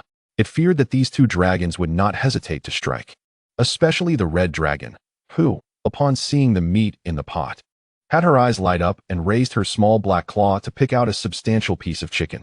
After taking a bite, Phil's tail behind him swayed slightly as he turned to Hongdo and proposed, shall we establish a contract? Hongdo did not respond immediately. He thought to himself.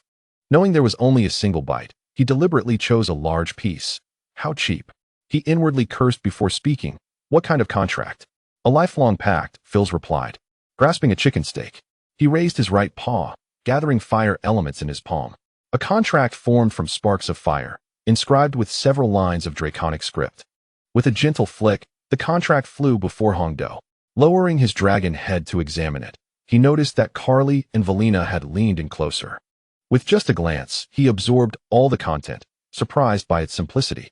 The essence was clear. Hongdo would provide food and shelter, and Phil's would willingly accompany him. It was a lifelong agreement. Had he never experienced fine dining before to offer such a commitment? After some contemplation, he concluded it was a fair trade.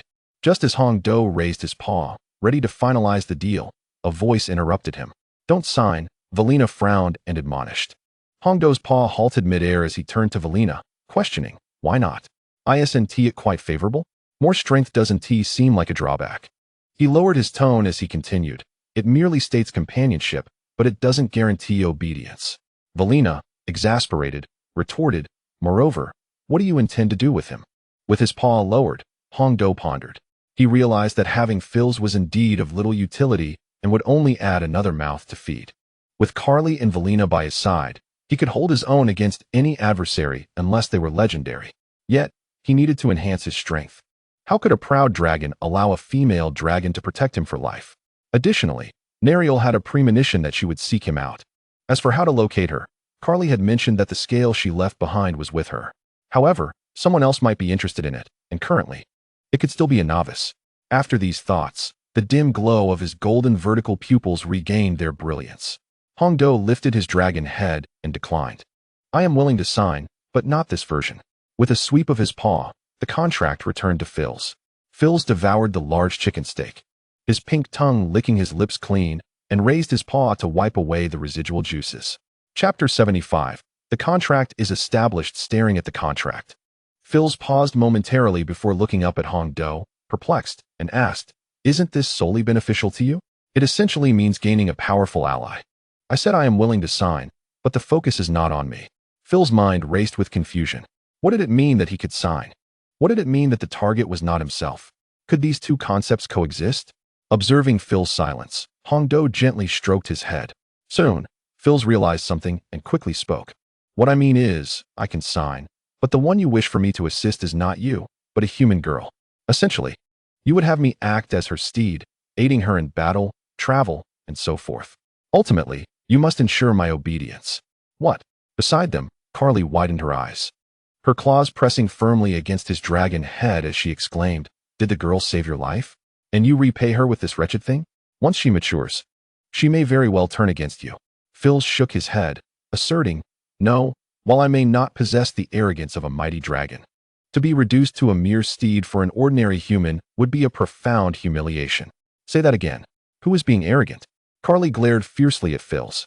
Hongdo shifted his dragon head but found himself ensnared by Carly's formidable red claws, exclaiming, sister, allow me to finish my statement. He was somewhat perplexed by Carly's apparent animosity towards humans. Was it due to that incident in the forest? Considering the situation from another perspective, if he were in her position, pursued by several individuals intent on capturing a dragon, it would undoubtedly cultivate a deeper enmity towards humans. After all, where there is one, there will likely be another. Upon hearing this, Carly released him, slowly lowering her claws back to the ground. The white dragon head lifted, and Hongdo shook his head slightly, saying, "She is my kin, a duchess, yet she was cruelly dethroned by her own kind. I have pledged to assist her in reclaiming her rightful place. Your role in aiding her is merely to provide some assistance at this stage. Should you find it too burdensome, you are free to decline. However, if you refuse to engage in even a small skirmish, then what purpose do you serve? You even expect me to provide your sustenance." He refrained from mentioning the matter of the gold coins with Leah. "I will consider it," Phils replied, lowering his head. Hongdo tilted his dragon head, directing his gaze towards Carly, who was pressing her lips together in silence. In contrast, Verena observed calmly, and upon noticing Hongdo's glance, she gently nodded her dragon head. Truly, the blue dragon, known for its emotional stability among the five-colored dragons, was also plagued by insatiable greed, an intrinsic trait that even it could not escape. Hongdo quietly lamented this thought, and then turned back to await Phil's response. After a moment, Phils nodded, stating, "I have one condition. If the tasks become deliberately burdensome or pose a threat to my life, I reserve the right to refuse." Carly raised her claws to her chest, scoffing, "Huh?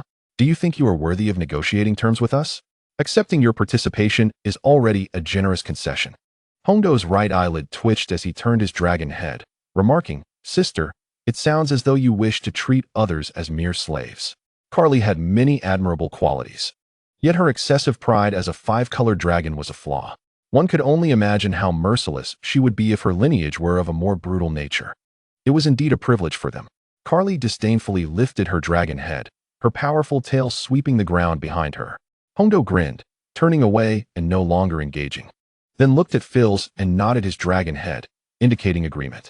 Phils withdrew the previous contract and began to forge a new one, handing it to Hongdo.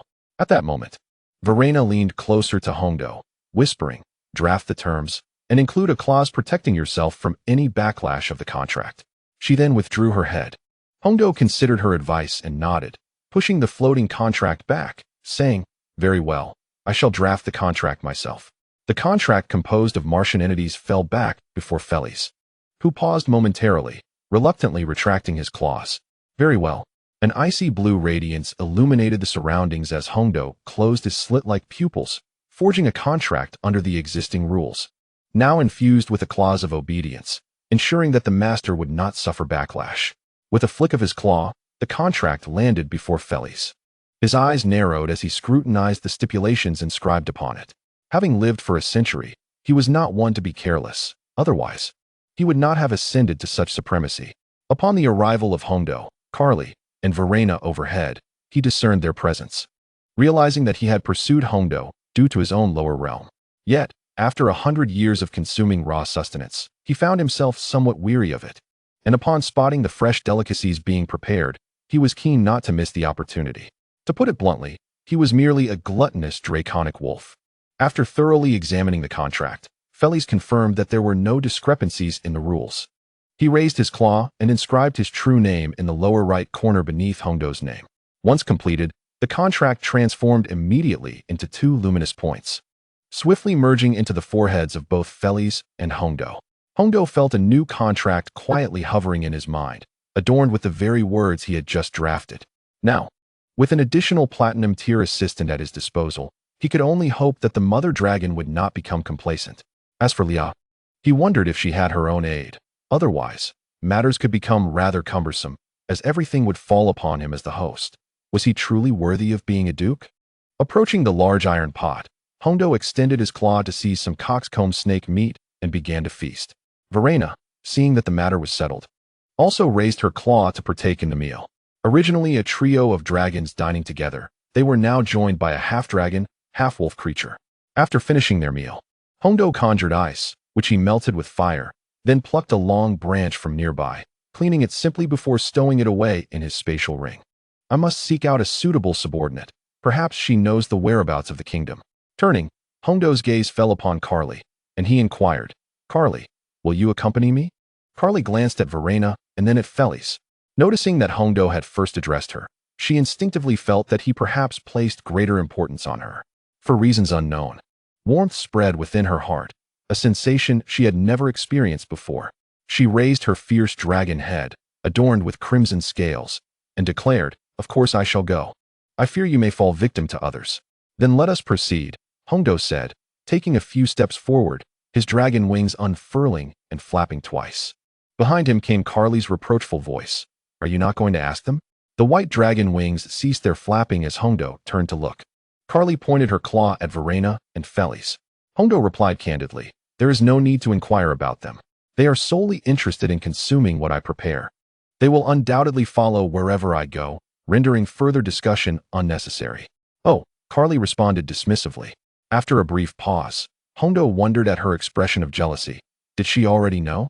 Carly had never broached such matters. He shook his dragon head and casually remarked, "Let us depart." With that, Hongdo spread his wings and soared into the sky, flying ahead, while Verena and Carly followed closely behind. Phil stood still for a moment before taking flight. Chapter 76, The Stagnant Lia. On the bustling streets of the town, a girl with raven hair and clad in a white strap dress stood before a shop, her gray eyes fixated on the various loaves of bread displayed within.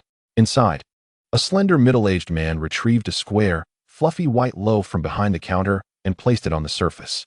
The proprietor raised 3 fingers, indicating 3 silver coins. "Very well." Adorned with a ring on her delicate right hand's index finger, Lia produced 3 silver coins and placed them on the counter, subsequently taking the loaf of bread beside her. Turning, she walked towards the cobblestone street to her left, opening her mouth to take a bite and savoring the flavor. She gazed up at the azure sky, where fluffy white clouds floated leisurely, reminiscent of a child basking in boundless freedom. "Oh, how I wish, Lord, that this bread could compare to a mere fraction of your culinary creations, especially that meat, which pales in comparison to this charred and overcooked fare." She pouted her soft lips, her wounds having healed swiftly, perhaps due to her bond with the divine, her skin now appearing somewhat fairer. Lost in thought, she lowered her gaze, a faint blush gracing her delicate cheeks. The notion of marrying the Lord crossed her mind, but as she contemplated it, her spirits dampened, and she murmured softly, "Would the Lord, being a dragon, ever fancy a human being?" Throughout her travels, she found herself pursued by numerous young suitors. Each one met with an unequivocal rejection.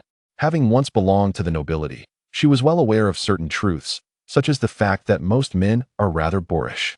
They are either greedy for wealth or for flesh, discarding what they have used. Ahead, a youth clad in simple beast-hide attire, a long iron bow slung across his back, dashed out from a stone house. Upon spotting her, he raised a pale yellow note in his right hand, waving it excitedly, and called out, "Sister Lia, I've found a splendid quest. Shall we embark on a goblin hunt together?" Lia quickly finished her bread, raised her head, and saw the boy scampering towards her, jubilantly waving the note. "Let me see," she said, taking the paper from his hand and briefly examining it. It was a standard quest to slay 30 goblins and bring back their ears, located in the forest a few kilometers outside the town, with a reward of 10 silver coins. Given its ordinary difficulty, 10 silver coins was quite a decent reward. If the goblins were of a higher caliber, the reward could potentially increase. Nodding in agreement, Lia accepted the note and, as she turned, waved her hand. "Let us set off." She stepped towards the city gate. The boy smiled and trotted to keep pace with her. After 4 hours of trekking, Lia and the boy arrived at the edge of their target forest. Lia turned to the boy beside her and said, "As usual, I will take the lead while you provide cover with your bow." The boy nodded eagerly, responding, "All right."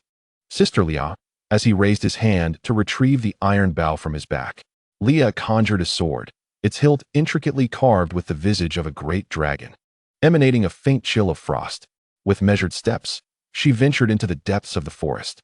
Despite her prowess at the golden lower level, it was prudent to take precautions. She harbored no fear of wolf packs, but dreaded the presence of creatures 2 tiers above her own realm. After traversing a few minutes, she parted a thicket and beheld 3 grotesque goblins, their green skin glistening and ears sharply pointed. Without a moment's hesitation, Lia charged forward with her sword drawn. The rustling alerted the goblins, who turned just in time to hear the ominous hum of her blade. With a swift stroke, she cleaved through them, their heads severed from their bodies, thudding to the ground beside her delicate feet. Turning, she raised her sword towards the ears of the remaining goblins, applying a slight force to collect the trophies. Then, with a swift pivot, she sprinted deeper into the woods, leaping gracefully in search of more goblin forms. As she ran, a cluster of thatched huts came into view. Leah inhaled deeply, her eyes glancing upwards to the right. Perched upon a branch, a young man crouched, gazing into the goblin village, bow in hand. With his left hand, he drew the bowstring, summoning the power of the wind element, which coalesced into a pale blue arrow. He steadied his aim at one of the goblins and released the arrow. Simultaneously, Leah swung her sword, unleashing a wave of icy energy that sliced through the thatched roof of a hut. With a thunderous crash, the structure split in two, the upper half collapsing with a resounding roar. She surged forward, entering the goblin enclave, wreaking havoc upon her foes. Each goblin, armed with crude clubs, charged to defend themselves, only to be effortlessly bisected by her blade. A fierce glint of bloodlust filled her gaze. To her right, a goblin armed with a wooden bow prepared to launch an arrow from afar. Just as it pulled the string taut, a pale blue arrow soared from the sky, piercing its skull with a sickening thud. The little green body crumpled to the ground. In the next instant, a colossal green figure burst onto the battlefield with a thunderous roar. Leah turned to behold a towering goblin king, its massive frame standing at 4 meters. Muscles rippling beneath its skin, sharp ears and exposed fangs glinting menacingly. Draped modestly in a bare skin, it was unmistakably a goblin of the golden upper tier. "Curse my own prophecies," Leah exclaimed in self-mockery. The goblin king paused, momentarily taken aback, then raised its fist to strike. In response, Leah summoned white scales upon her left hand, transforming it into a larger, formidable dragon claw. Positioning it before her, she braced herself for the impending impact. With a resounding crash, the force of the blow sent her skidding backwards 5 meters, leaving a trail in the earth. Her dragon claw trembled beneath the force, fissures appearing in the scales. From the treetops, the young man called out, "Sister Leah." 2 pearly white teeth clashed together. As a being of silver stature, he was acutely aware of the disparity in power. Nevertheless, he summoned his courage, drew back the bowstring, and aimed for the right eye of the goblin king, releasing the arrow with intent. Yet, the goblin king merely exhaled, and the young lad plummeted from the tree, his head striking the ground first. Rhea glanced back, her brow furrowing as a thought surged forth in her mind. With her right hand, she brandished the ice blade, gathering strength before hurling it towards the goblin king. She stuck out her little pink tongue and gently tugged down the skin beneath her right eye, making a playful grimace. Instantly, the goblin king's attention was fixated upon Rhea. She pivoted and dashed into the nearby forest. The goblin king let out a thunderous roar, tilting his head back in a howl, and promptly turned to pursue her, showing no concern for the boy who had fallen. Unbeknownst to him, 6 pairs of vertical pupils were observing the entire scene from an altitude of 2,000 meters. Their gazes unblinking. They were the 5 colored dragons, Hondo, Carly, and Verena, accompanied by a slightly smaller dragon wolf named Furs. Carly turned her head, unabashedly mocking, "Sister, is this the vassal you have chosen? Quite pathetic, isn't it?" Hondo remained silent, having not anticipated that his lesser vassal would grow at such a slow pace. Ultimately befriending a mere boy, Verena, watching intently, felt that as long as her source of sustenance was unharmed, it was acceptable, though it could be interpreted in another light. Furs, indifferent, thought that since Hondo had not intervened, it was of no concern to him. He would simply observe. Rhea sprinted through the forest, with the goblin king recklessly crashing through the trees around him. Flames ignited in his right hand as he aimed at the girl ahead, the attack poised to strike. The goblin king's eyes flashed with a hint of primal fear, and in the next moment, an overwhelming pressure descended upon him. Bang! He was forced to the ground by a dragon's might, his chest pressed firmly against the earth, rendering even his fingers immobile. Hearing the commotion behind her, Rhea turned to see the goblin sprawled on the ground, as though a tremendous weight bore down upon him, creating a small indentation in the earth. The familiar aura of a dragon enveloped the air above, and 4 colossal, diamond-shaped claws covered in white scales slowly descended onto the grass. Without hesitation, she rushed forward, wrapping her arms around Hondo's claw. Her cheeks brushed against the cool scales. Though it was rough, she felt no discomfort. Rhea gleefully exclaimed, "Master, I have missed you so much." Before Hondo could respond, a larger claw, adorned with 4 diamond-shaped red scales, landed beside them. Carly nodded approvingly, exclaiming, "Truly, such inferior beings should submit beneath the might of dragons." Rhea was momentarily taken aback, releasing her embrace of Hondo as she gazed in awe at the enormous red claw. larger than an average room. Following that, four massive claws covered in blue scales descended alongside them, accompanied by four smaller claws of black scales, slightly smaller than Hongdo's. The fallen Goblin King trembled as he beheld the scene, as if it were a mere figment of his imagination. A yellow liquid surged forth from his loins, and an acrid odor swiftly enveloped the air. Detecting this foul stench, Hongdo turned his head, a sneer curling his lips, with a powerful exhalation of dragon fire. Within mere moments, the Goblin King was encased in a mantle of azure ice.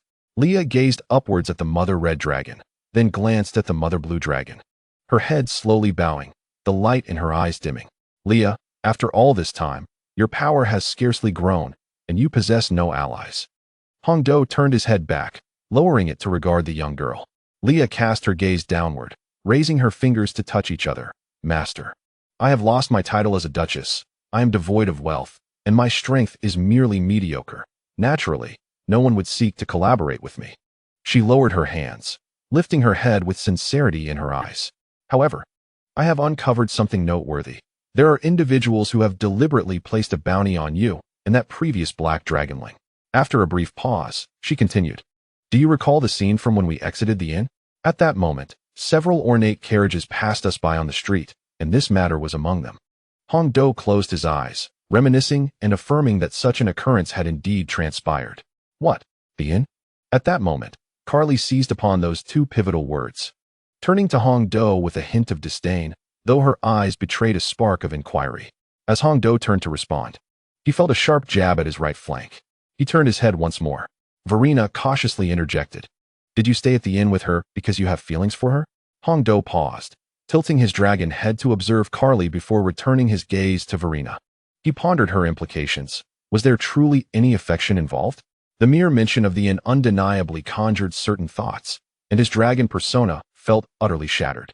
From the outset, Carly had harbored suspicions about his inclinations, and now, it became increasingly difficult to clarify matters.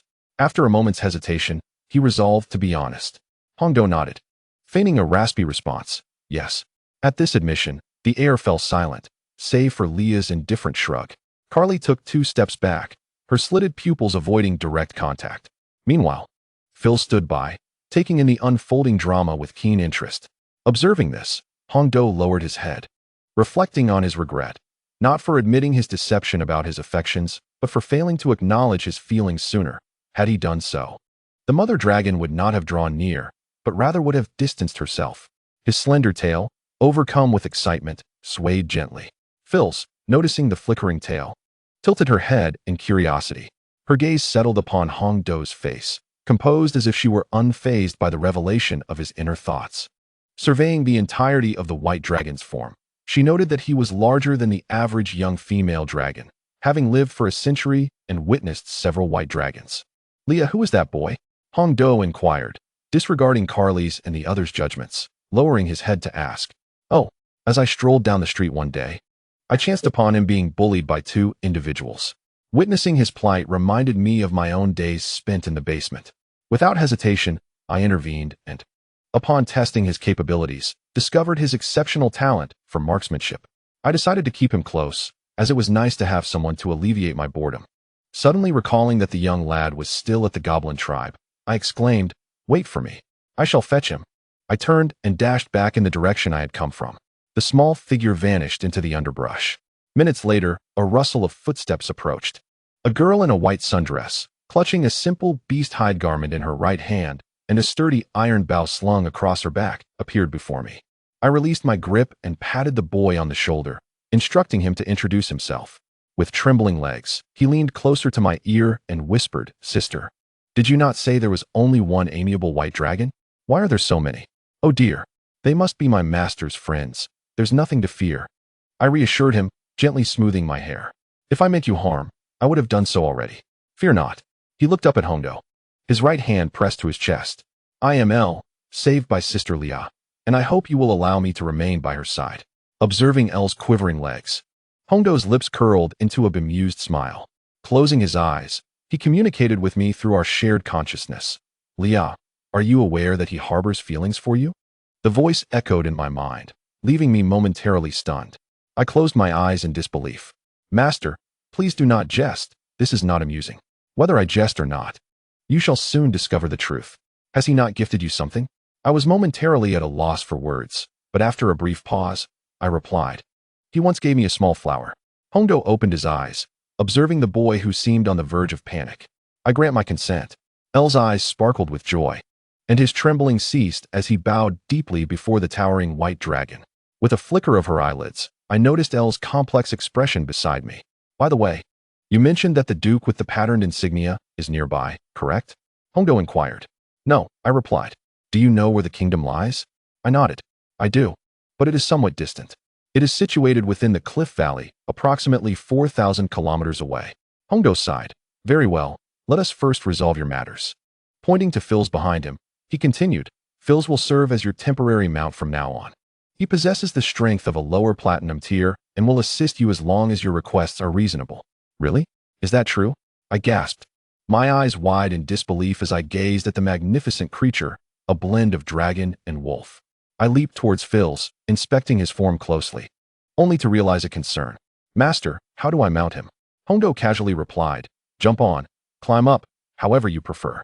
A shadow leaped onto a branch before springing to Phil's claw. Using the nearby tree for support, I zigzagged up onto his back. Do you still remember the way home?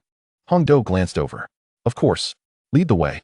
The slender white tail behind Hongdo swiftly coiled around L, placing him atop Fears before releasing him. A faint blue crystalline shield enveloped Lia and L, protecting them within. She raised her finger, indicating forward. Fears unfurled his wings and soared rapidly to an altitude of 1,000 meters, advancing ahead. Following closely were Hongdo, Carly, and Verena. Master, should we first head to the division site? The overall destination seems rather distant. All right, Hongdo replied nonchalantly. It's all the same to me. Besides, we can seize the coins from the division site. A mischievous grin graced Dragon Kiss's lips. In the forest, the ground revealed a massive pit, surrounded by claw marks from sharp talons.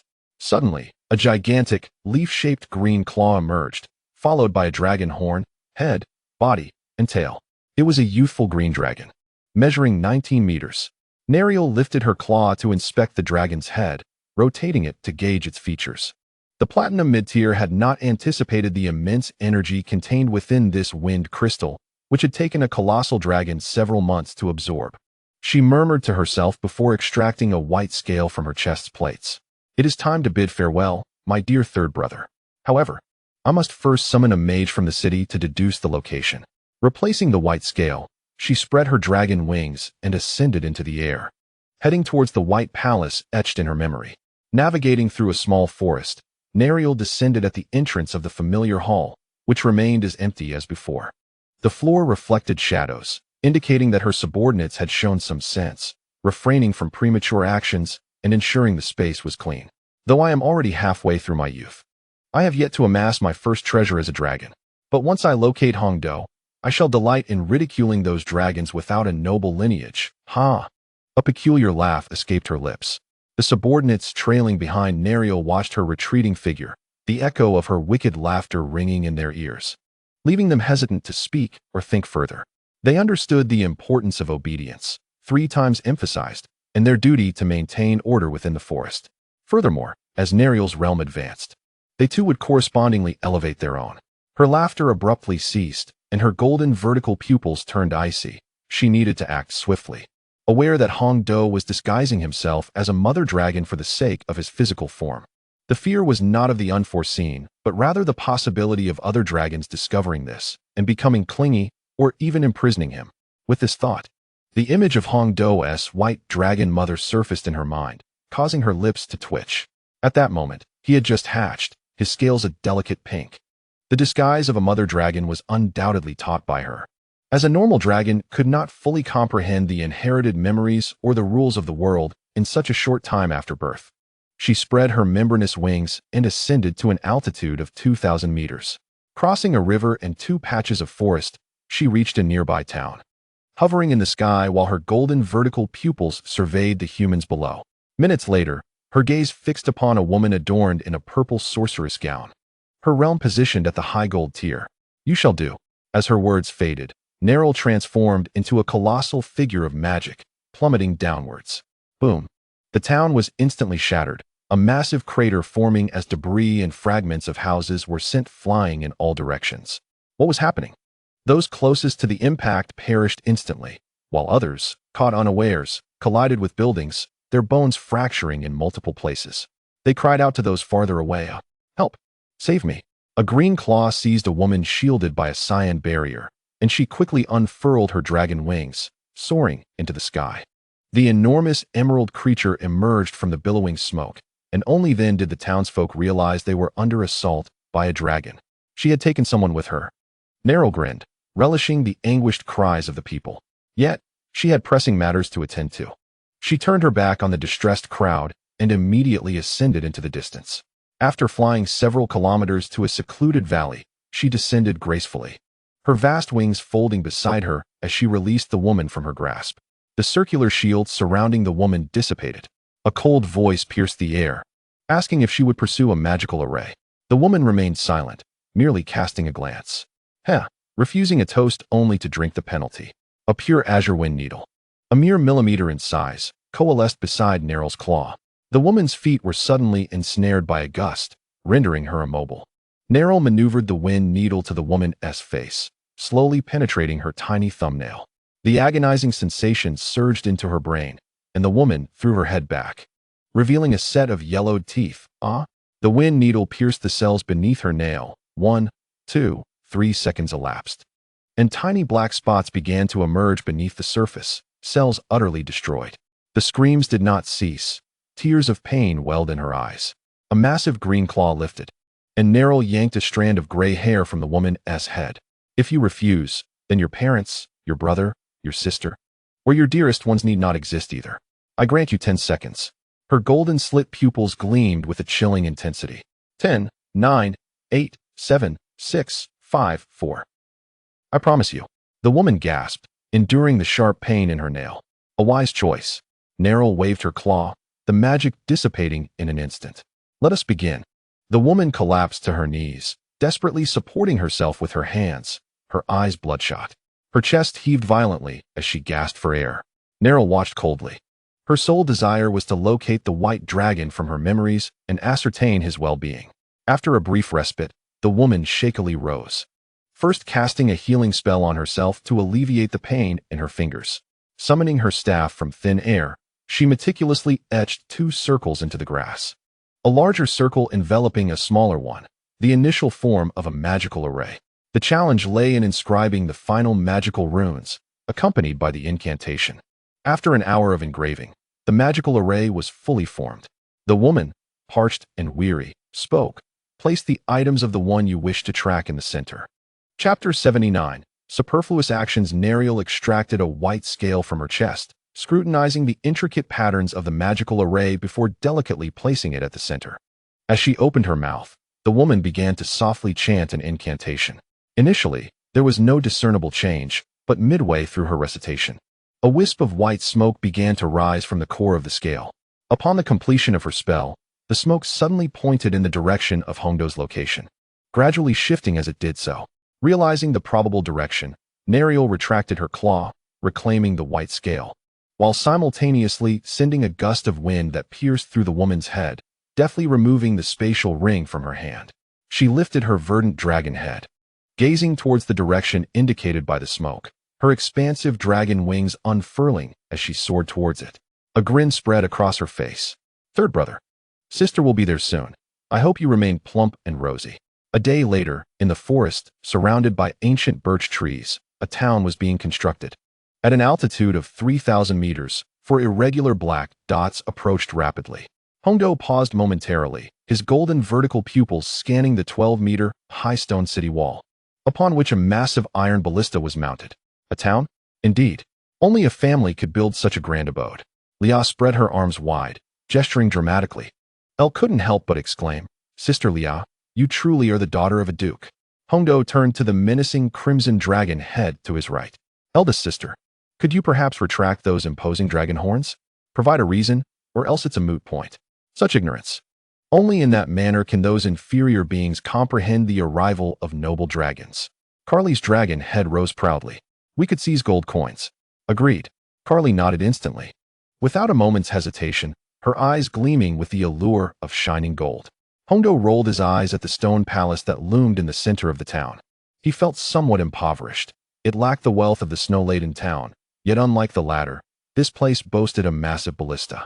Perhaps it was meant to fend off great eagles or colossal beasts, and indeed, it might even serve to deter dragons. Let us descend and enter the city in human form. Hongdo turned to Phils. Phils, you shall remain here. Should we transform into dragons, come to us. Phils nodded in agreement. Soon, the four shadows swiftly descended into the forest, transforming into their human forms. They traversed the woods for 2 hours before arriving at the city gate. During their journey, Carly grumbled, "Why not just charge in? It's more convenient and requires less effort.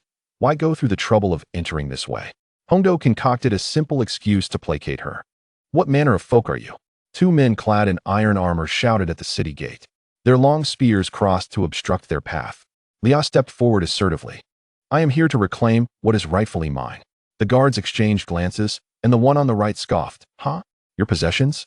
The guard on the left bent down, joining in the laughter, his hands rhythmically striking his thigh armor, producing a clanging sound. Moments later, the laughter from the guard on the right ceased. "Who do you think you are? A duke? Or perhaps a king? Even a toad wishes to fly." A young woman clad in a crimson Gothic gown stepped forward. As Carly raised her hand, poised to strike. In a swift motion, a white figure dashed out first. Hongdo delivered a precise chop to the nape of each guard. The guards, disoriented and overwhelmed, collapsed to the ground, their eyes closing in unconsciousness. Fortunately, there were not many personnel atop the city walls, and through his keen observation, he noted that no one was paying attention to this side. He propped the 2 guards up against the gate wall, disguising them as if they were on duty. "Let us go," Hongdo gestured, leading the way into the city. Verena and the others quickly followed suit. Carly hesitated momentarily, lowering her hand that had been raised in the air, her gaze sweeping over the 2 guards before she finally entered. They made their way straight through the street to the entrance of the central stone palace, where, as expected, they were met with a couple of taunts from the guards at the door. This time, Hongdo did not hold back. He and Verena swiftly subdued the guards, covering their mouths and noses, dragging them into a nearby dark alley to eliminate them. The white-haired lowly clapped her hands and emerged from the alley, accompanied by Verena, who donned a blue-haired, sapphire princess gown. The reason for not targeting Carly was his concern that killing in broad daylight would attract unwanted attention. "Lia, curious," inquired Master. "You've done this more than once, haven't you?" "Quite adept." Hongdo casually replied, "It's my first time." Indeed, it was his first. He had merely learned from watching television. Although somewhat redundant, he remained acutely aware of his purpose for being there, to investigate the bounty placed upon him, to understand the large-scale hunt of the dragonkin, and to seize gold and perhaps valuable items, such as larger space rings or elemental stones. As he entered the periphery of the stone palace, he surveyed the surroundings, which resembled a rear garden. What a splendid life one could lead, he mused internally. Shouldn't investigations be conducted stealthily? Verena questioned at that moment. Glancing toward other basements, Hongdo scratched his exquisitely crafted cheek. Realizing he was indeed acting contrary to the intended stealth, he appeared more like someone seeking vengeance. Wait, was he not aiding Lia in her revenge? Suddenly, an elderly butler in a white suit hurried out from the stone palace, disregarding Hongdo and the others, and approached Lia, with tears welling in his eyes. He knelt and took Lia's hand, exclaiming, "Miss Lia, you are alive." Lia paused, lowering her gaze to the elderly butler, who seemed somewhat familiar. "You are," she recalled, astonished, the butler. Hongdo turned, puzzled, immediately discerning the butler's mid-level prowess. Given Lia's reaction, it was evident they were well acquainted. "Weren't you employed at the main residence? When did you end up here?" Lia asked, assisting the butler to his feet. "The story is lengthy. Let us discuss it inside. As for the 2 deceased, there is no need to concern yourselves with them," the butler stated, finally turning his attention to Hongdo and the others. "Butler, let us find a secluded spot to converse. These are all my friends," Lia suggested. The elderly butler was about to inquire when he heard Lia's words, promptly stifling his question and nodding in agreement. "Very well," he said, extending his hand toward the stone palace. "Everyone, please follow me." With that, he led them into the interior of the palace, navigating through winding corridors until they reached a secluded area. With a click, the butler opened the door and stepped aside, gesturing for them to enter. Hongdo turned to Lia, his brow slightly furrowed. The young lady nodded, stepping inside first. Sighing, he followed her into a room cluttered with wooden planks and hammers, an equipment storage room. The space was modest, accommodating no more than 10 individuals. The butler glanced around before entering and shutting the door behind him. "Miss, I shall speak plainly," he said, bowing slightly to Lia. "Yes," she replied. "The main estate has been overtaken by the dark sorcerer, along with that detestable swarm." The butler sighed mournfully. "Moreover, your parents did not perish under ordinary circumstances." Chapter 80. The Truth. Your parents fell victim to the hands of the sorcerer, who also absconded with their remains. Their burial in the backyard of the estate is a mere facade. He continued, "When you were 8, those individuals conspired to imprison you. Your uncle attempted to rescue you, resorting to desperate measures, but he met his demise at the hands of his own traitorous followers. Gradually, they seized control of the Devon family." The butler shook his head in dismay. "Subsequently, I was cast out, perhaps due to my age. The younger ones within the estate remained. I knew what fate awaited them. Reluctantly, I found my way here, never expecting to encounter you again." He stood, producing a crimson lion insignia from his pocket. Crouching down, he grasped Leah's hand, pressing the emblem into her palm. "This belonged to your father. I managed to take it while tidying the master bedroom, though it serves only as a memento." The butler straightened his black tie. "Soon, I plan to retire, living out my remaining years with the gold I have saved." Leah bowed her head, tightly clutching the insignia, an heirloom her father had always worn. She lifted her gaze and asked, "Butler, could you leave this place now?" The butler widened his eyes momentarily, then regained his composure, nodding gently. "If it is your wish, miss, I shall heed your request and gather my belongings to depart. By the way, if you wish to learn more, you may head straight to the upper left. There lies a place known as Rosen Mountain." Leon nodded in acknowledgement. The butler furrowed his brow, as if suspecting something, before turning to exit the storage room. The figure clad in white gradually disappeared behind the closing door, fading from view. Sister Leah, L, reached out as if to touch her, but then withdrew her hand. "Will you be all right alone? Let us venture out to do something," Hongdo suggested, gently patting Leah's head. Words of comfort were futile. Only through her own realization could she emerge from the shadows. Leah tucked the insignia away, her eyes devoid of the previous melancholy. "Master, I wish to savor the dishes you prepare." "Of course. Once we overturn this place," Hongdo affirmed, nodding eagerly. "I can hardly contain my anticipation." Carly twisted her neck and stretched her limbs, pondering the whereabouts of the hidden gold coins. Hongdo grasped Carly's arm and shook his head. Though he had never interacted with the old butler, his recent behavior suggested he was a good man. And at his age, he would not act recklessly. The key point was the mention of Rosen Mountain. Their next step would be to investigate that location. "Why are you holding me back?" "Sister, if nothing's amiss, just strike. If you suffer losses, where will you complain?" Hongdo spread his hands and sighed. "Whatever you choose to do here, I will not interfere."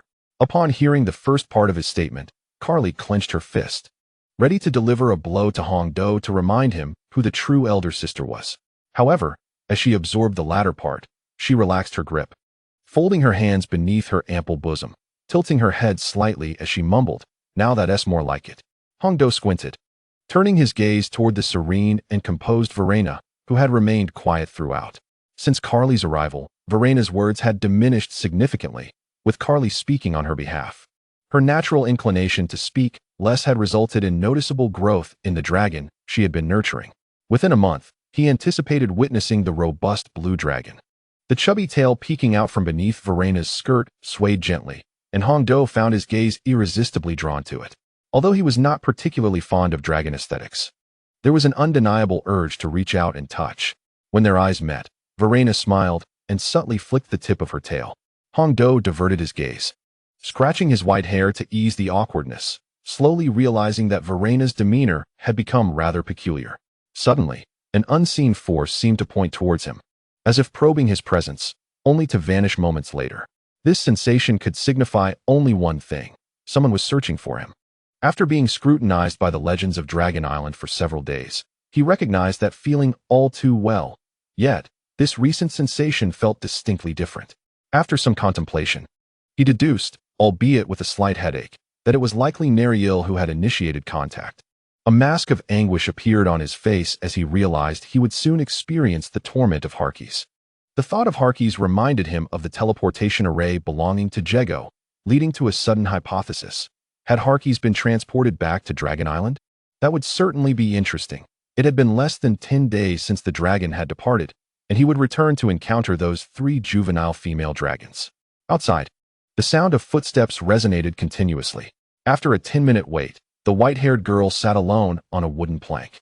Hongdo stood up, declaring, "All right, Carly, it's your turn." With those words, the woman in the gothic dress kicked the wooden door. Bang! The door flew open, and Carly transformed into a streak of red lightning as she dashed out. Moments later, a wail echoed, "Ah, master," came the soft voice of Yan. Glancing timidly at the white-haired girl, Hongdo waved his hand dismissively, just a minor incident. Exiting the storage room, his blue eyes surveyed the first floor. The medieval stone palace was constructed in an elegant style, with a long red carpet adorning the floor. To the left of oneself, 10 meters away, lay a figure clad in iron armor, having fallen to the ground. His right arm had been severed, carelessly discarded a few meters away, while a fist-sized dent marred the left breastplate, crimson blood gushing forth from the man's back. "Are you not going to take a look?" emerged Verena from within, her gaze sweeping the surroundings. The thunderous sound of walls crumbling under Carly's assault reached their ears. Hongdo shook his head, contemplating that it would be futile. Any treasures he might find would likely require a share, and he would be better off selling some vases or tea sets instead. He too yearned for gleaming gold coins. Yet Carly's wild antics rendered him powerless, especially with her elder sister's formidable reputation looming over him. The fact that he could briefly prevent Carly from charging ahead was already a stroke of luck.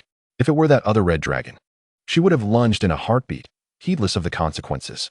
He rationalized that avoiding conflict with her was prudent, leaving the vases to him. Having spoken, Verena turned to seek out a room, vanishing from his sight. Hongdo blinked, suddenly realizing he had been led into conversation. The petite figure of the lowly pressed down, her hands covering her temples. "Meh?" The girl approached, and Lia glanced at the red and blue figures rummaging through the stone palace, saying, "Master, if you do not act soon, the items will be gone." "Indeed." Hongdo nodded, just having taken a few steps before turning back sharply, admonishing, "Hurry. Do you not know to help your own master seize it?" Lia, the lowly, turned and dashed up to the second floor of the stone palace, following her past habits. Knowing that most people resided on the second floor, and the precious items would surely be there as well. Footsteps echoed behind her as a boy clad in ordinary leather emerged from the storeroom, approaching Lia with concern. "Sister Lia, are you all right?" "I'm fine, just a remark." Lia waved her hand dismissively. This scene was far from the grand spectacles she had witnessed in her youth. Chapter 81. The Mysterious Three Evils. The white-haired lowly kicked open the wooden door, her azure eyes scanning the room's counter, desk, and soft pink bed. A golden glimmer caught her attention atop the counter. It was a golden bracelet. Approaching the counter, she waved her right hand, stowing it away in her spatial ring. Bending her knees, she crouched down, examining the drawers one by one, but apart from books, they were empty. "What a miser!" Hongdo muttered under his breath, his tone laced with impatience. He pressed his delicate palm against his fair knee, fingers subtly exerting pressure to lift his body, turning to gaze at the tightly shut wardrobe. Wisps of white steam seeped through the cracks, transforming into swirling white smoke under the sunlight, indicating that someone was inside. With a series of light footsteps, the lowly approached the wardrobe, pausing for half a minute before Hongdo slowly turned, a smirk curling at the corners of his mouth as he stepped toward the doorway. A faint blue mist swirled around his right hand, and a formidable ice sword materialized in his grasp. Suddenly halting, he executed a swift backhand slash. The blade cleaved fiercely through the wardrobe. With a resounding crash, the wardrobe split from the wall, revealing a grotesque crimson lower half, its feet clutched tightly by hands. Calmly, Hongdo turned and exited the room, the icy sword in his right hand vanishing as he approached another chamber, repeating his earlier actions. The wall-mounted clock, secured by iron nails, ticked as its slender second hand moved with a soft, rhythmic click. Once the second hand completed its cycle, the minute hand, half its length, shifted slightly. As it glided from the numeral 1 to 2, a fleeting crimson figure darted down the corridor. Noticing a room, Carly kicked it open, eager not to miss a chance to discover a treasure trove of gold coins. She scoured the first floor thoroughly, dispatching approximately 10 guards. Yet the coveted coins eluded her grasp. In the bustling kitchen, filled with an array of meats, vegetables, scallions, garlic, and various spices. A diminutive girl with flowing white hair donned in a Japanese school uniform and petite red shoes entered with a series of delightful footsteps. Upon seeing the ingredients, Hong Do grinned widely, emitting a sinister cackle that echoed through the room. Approaching the ingredients, he extended his hand, drawing them all into his spatial ring. Upon realizing that half of them could not fit, he removed everything except for the large iron pot, bowing his head in contemplation for a moment. With a thunderous roar, a magnificent, colossal white palace crumbled, revealing a 13-meter-long white dragon that suddenly emerged from the epicenter of the destruction, sending numerous bricks flying as it pressed its massive body outward, scattering debris across the surrounding houses. Hong Do tucked the ingredients into the scales on his chest, subsequently placing them into the spatial ring. Meanwhile, in the forest, a pair of deep gray slit pupils gazed toward the distant town. Firth awaited the transformation of one of the three dragons, unfurling his broad wings and soaring toward the settlement. As he pierced through the forest, he collided heavily with the outer wall of the town, demolishing a well-aimed giant crossbow beneath his weight. With rows of sharp, jagged teeth bared, he lunged at a bewildered guard nearby. Crimson blood dripped from the gaps in his jaws, accompanied by screams and cries of terror echoing around him. Witnessing Hong Do's transformation into a dragon, Carly also transformed into an imposing 20-meter-tall crimson dragon, her presence obliterating the remaining intact stone palace. Her golden slit pupils scanned the ruins beneath her claws, searching for something. Alas, it won't fit, Hong Do lamented, eyeing the neatly sliced snowflake beef at his feet. He felt a pang of regret. However, his spatial ring was already full, and consuming it directly seemed lacking in some regard. Raising a claw, he grasped a hefty chunk of beef and stuffed it into his razor-sharp maw. Food is easy to catch, but spices are a challenge to craft. The elongated throat, covered in white scales, rolled as he swallowed the beef, turning to observe the fleeing townsfolk. The city gate was now blocked by a formidable black dragon wolf. But Hong Do was unperturbed by their escape. Rather, he wondered if the old steward had exited after half an hour. His golden slit pupils fixed on the street, where a man clad in lightly armored green with a cold demeanor stared back at him. Sensing the platinum-level aura emanating from him, Hong Do was confident he could prevail. With this in mind, he decided not to allow Carly and Verena to intervene, seizing the opportunity for further training. The colossal dragon shifted its orientation, and Hong Do manifested over 20 icy swords around his body, launching them directly towards the man on the street. The man, with the left side of his face shrouded in shadow, slowly raised his hand to draw the great sword from his back and swiftly turned to flee. Observing the man retreating in the opposite direction, Hong Do stood frozen in place, astonished. What the heck? He had thought the man was about to enact a valiant rescue of the city, only to find him fleeing in a panic. A radiant white light emanated from his chest as he opened his mouth, gathering the frozen essence of ice within, which then surged towards the fleeing man. Realizing the imminent danger, the man swiftly maneuvered behind a house for cover. Hong Do spread his wings and soared into the sky, sealing his dragon breath. His immense form cast a shadow over 1/3 of the town below. With a resounding crash, Hong Do crushed the house where the man had sought refuge, and ice flowers blossomed upon the cobblestone ground where he stood. As the man narrowly evaded the debris, his feet landed upon the ice flowers, the crystalline frost rapidly creeping up his fur-lined canvas shoes. A massive white claw swept towards him with ferocious speed as Hong Do concentrated his entire draconic might upon him. Clang! The great sword embedded itself into the ground, and the man grinned, chanting an odd incantation. Evil is also righteousness. Righteousness is also evil. Arise. The earth beneath the sword revealed a complex pattern of a black magic array from which a sinister aura emanated. Hong Do furrowed his brow, retracting his claw as he discerned the presence of 3 platinum-level energies emanating from the magic circle, realizing that he would gain no advantage from this encounter. Suddenly, his wings flared open, and he ascended into the air, observing the man and the magic array below. In the center of the black array, 3 humanoid figures emerged. An elderly woman held a wooden staff adorned with a black crystal pendant. A middle-aged man bore a wooden bow on his back, and a werewolf with pure black fur stood menacingly. Fool! The elderly woman exclaimed to the man, raising her staff towards him. Master, I can no longer endure. I beseech you." The man immediately knelt, praying fervently. As the staff approached, his eyes trembled, and his garments became soaked with sweat from sheer terror. He dreaded the thought of transforming into such a being, for that would render him a mere monster. The elderly woman paid no heed to his pleas, and the staff gently tapped his forehead. In an instant, his gaze became vacant, as if he had lost all sense of self. Slowly, he stood, gripping the great sword plunged into the ground beside him, and with his head bowed. He stood at the side of the elderly woman, awaiting her command. A voice echoed from behind. "Hongdo, come back." Turning his head, Hongdo spotted Verena, who had transformed into her dragon form, standing atop the ruins of the stone palace, calling for him. Without a moment's hesitation, he turned and flew towards her, landing nearby. "Sister, I truly ought to scold you," Carly lamented. Raising his claw, Hongdo rubbed his head and sighed. "How was I to know that human would summon not one, but three?"